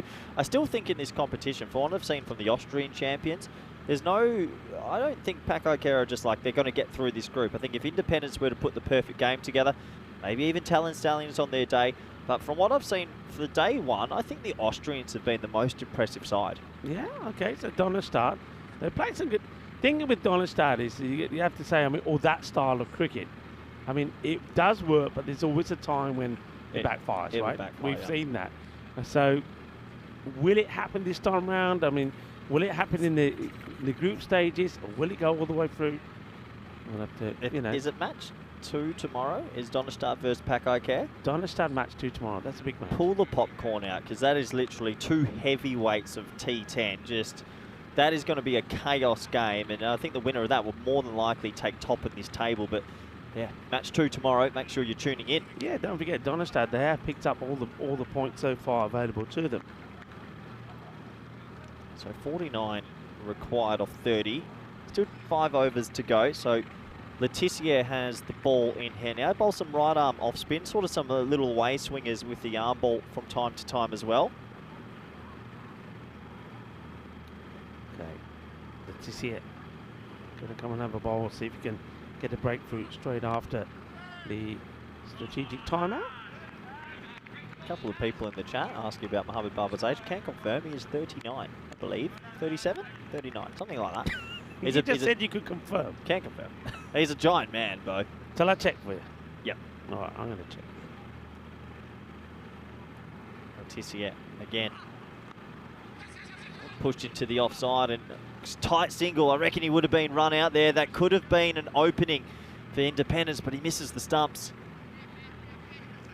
Well, Bubba, I think DDC with the big smiley face, because Bubba's calling him, look, that's pretty sharp for a 39-year-old, 37-year-old, whatever he is, but he will just get home. He was born in 1987. 37? 37, yeah. Oh, bold. Oh, bold. This is a really good over from Letitia. Look, at the end of the day, despite this great start, it's still 48 required off 27. So, never say never.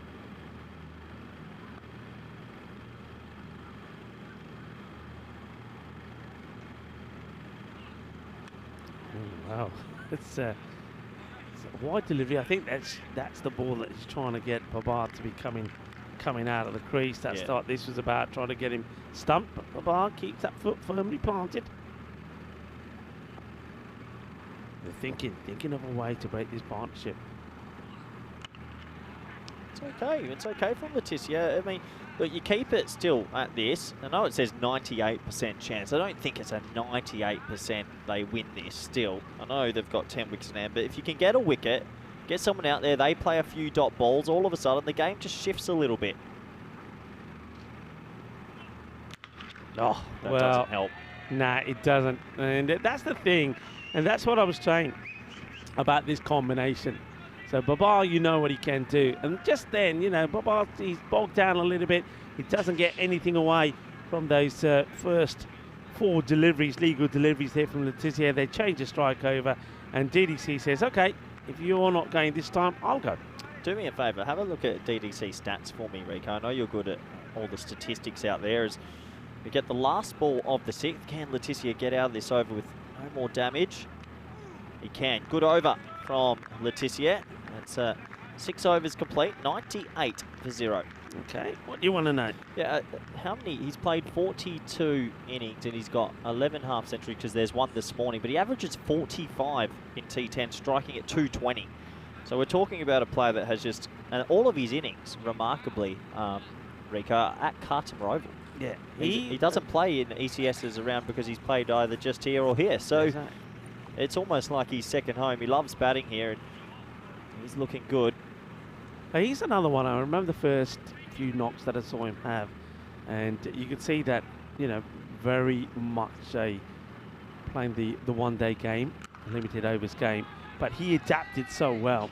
And that's the thing that I'm amazed about him, is the way he adapted. And I think he's one of those players that can adapt to any kind of format. As we see another boundary that gets put away on the leg side by Babar. Yeah, just worked around the corner for another 4. Pakai closing in on this chase. I don't think they were too stressed about the winning it within 7. They know if they just win enough games, they'll get that double chance. Okay, that's good luck. That's high, but how far? It goes all the way over and disappears. Well, that's just a powerful hit down the ground. And for a moment there, did you think that the camera guys were going to be copying this one? Well, I thought I heard someone say catch. When he first hit it, I thought went high, not far. It's sort of like a check bottom-handed shot over 80 metres straight. I don't know anymore. And okay, I don't think he's played this to go quite there, but it still manages to get another boundary. That's Cuatro Mas, and Babar has now moved into the 70s. Yeah, just this one a little bit of luck, isn't it? Tough for Cheetah, the bowler. Balloons away for a couple of extra runs. Guess it's a matter of time. Pakai Care, Badalona, they didn't bowl good for the last 5 overs, I thought, Rico, but just showing that they've got some serious power in this lineup. And this is going to be a hard chase for the fielder, who does really well. A little bit of rock and roll on the man out there, and good work, good fielding, gets a throw in, and that's Archie Fairfax Ross. Nicely done. Yeah, brilliant fielding. Really good cannon in from the outfield as well. So saves a boundary. They only get 1. Brings DDC back on strike. Yeah, DDC was sort of almost halfway up for the second, but Babar says, nope, I'm not coming back. Probably a rare false shot there from either one of these 2 batters. Yeah, that one climbed up a little bit off the surface and a little bit early on it. Just saying he's looking down there. I think a little bit of climb. Well bowled from Cheetah though. He got that one to swing a bit as well. Yeah, Cheetah ball back to try and get the breakthrough. Hasn't happened yet, but he's got a ball to go in his spell. And it's not going to happen as this one gets whipped away for 6. Watch out in the fan zone. It's another one coming your way.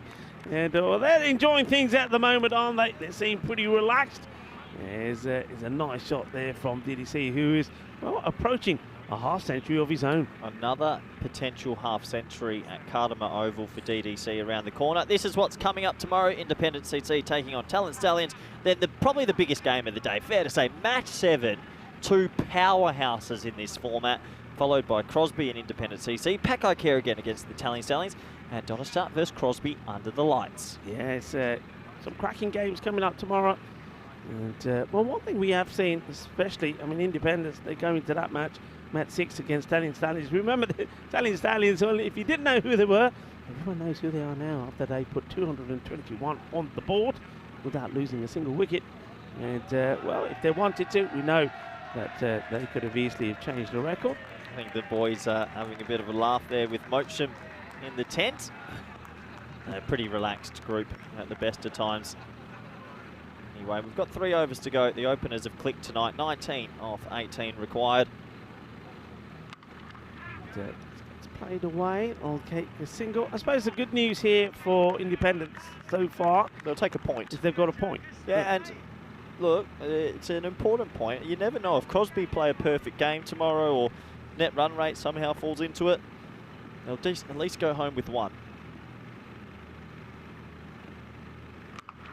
That wow. has disappeared. Well, what a shot this is. Boom. Shakalugya. It's in the moon. It's gone up to the moon. That's it. That's where it's gone. It's in the moon. I'll leave it there. Thank you very much. There's, well, back here. Boys are enjoying it. Oh, what a glorious shot. And, well, he's just 2 away from what will be another half century here at the Cartama Oval for DDC. I have a feeling this is like 5 in a row at this oval in this ground. Remember the ECC when we lost to the Netherlands? I'm pretty he made one then. He made one in the semi. He's made a lot. And that will be another 50 for DDC. Welcome back to Spain. He flew in 2 days ago. 52 not out off 19. And these two are just a seriously good opening pair. Yeah, they are. They're a joy to watch. They really are. If you're a neutral and you like entertainment, well, you've had it here today. And these two in this match have provided it as well. Well batted to DDC. 52 not out. And this partnership worth 130. Slower delivery, and he just plays this one out and says to Babar, there you go. I'll give you a couple in this over. Yeah. Abid Mahboob there, enjoying himself as well. Part of the Pekka Care battle on a setup. He captained them well in that European Cricket Series in Barcelona. Oh, well. Okay, it's a wide delivery, and well, there might have been a few people wondering if we were going to see this from Babar. Well, he goes for it, but sometimes it doesn't look very good. It looks a little ugly, but I tell you what, if he pulls it off, it looks something sensational. We did it a few weeks ago, but I'm not sure on it, and I'm scared he's going to do it again here. Wow, okay, he looks like a tennis player who's turned up and wants to play cricket, but let me tell you folks, whatever you think about it, he can pull it off. But that's good bowling. He says, all right, the only way you're going to get this shot is if I pitch it up to you. I'm not pitching it up. Rico, I don't know what I feel about it. I know he's hit 2 for 6, but I'm not sure. He plays this one down and he'll get the single. Babar. The only thing I'm trying to think about it in my head is like, you know when back in the day when the switch hit came into it? Yeah. And people were going, can you do that? Oh, it's just, I don't know. I don't know if I feel comfortable with it personally, but anyway, 133. All right, well, I'm going to put you on the spot then. Please don't. I'm going to put you on the spot. So he's going to be playing, obviously, for Spain under you. Are you going to tell him not to play the shot? Well, he did it when I wasn't aware 3 weeks ago, and he hit 2 of them for 6 out of 3 balls. And I don't know, because I try to keep an open mind with cricket. But I just don't get the... I know he's a jokester. I know it comes from a non-malice place, but still. Oh, no. He's going left-handed now, is he? Okay. Well, you can do this. And the bowler just smiles and says, all right, I'll come. So now batting left-handed, Babar. At least the bowler's got a smile on his face. And, well, it's all happening there. He wants to be left-handed. Then he changes to right, and then he goes for the one-handed shot. I think some of the players are turning around and saying, hey, get on with it. We ain't won them. They haven't won the match here yet, by the way, can I just say. So, yeah, interesting. Well, he's starting left-handed. And shot. He clips this away. It'll be just a single. Yeah, I mean, there'll be people watching this some will say it's entertainment. Others will turn around and say it's not very sporting, that he's being a little bit cocky. Oh, what's your play on it? And I'm going to look in the chat. Some people have got Andrew saying no need for showboating. Yeah, you know, people have different views. Yeah, personally, knowing Bubba quite well, he doesn't do it from a place of malice, but I'm not the biggest fan, personally. I think that you just got to keep, keep some spirit in it. And the thing is, they haven't won. It's been signalled wide, and they'll get an extra run here. So I'm not too sure why the keeper tried to run DDC out there. Yeah, just throws us away. I think he's throwing that in frustration. But anyway. Yeah, I think it is. It's out of frustration. I think Tommy Nightingale's not quite liking what he's seen out there from Baba. That's obvious. And he goes for it again, and there's that throw again now. Yeah, take the run. Yeah, you know, this is now what I'm seeing here now. This is what can happen by doing that. It creates a little bit of tension. So they'll get. I'm pretty sure that's match over now, with the one run. It makes the game end with a little bit of spice that's not needed in a sense. If he had a hit, he actually would have been run out. So that was probably a fair time to throw it. So they'll get through for a leg bye. And in the end, Pakai Care take the win. But yeah, it causes a bit of tension, and a simple victory in the end for Pakai Care, who chased down 137 in a pretty comfortable fashion. Yeah, they win in the end, and they do it with, you see there, 9 balls to go. So Baba, he is not out, and 76 or 30, and we saw a good partnership between them as well. That partnership worth 138 with DDC 53 off 21. Yeah, always going to be talking points about some of these things. You can see some of them like it, some of them don't like it. There's a bit of chit chat, and let's have a look at what we've got coming up here tomorrow. So Independence CC, well, they do pick up a point, so that's a massive plus for them. They didn't want to go away from the day without getting anything, get a point.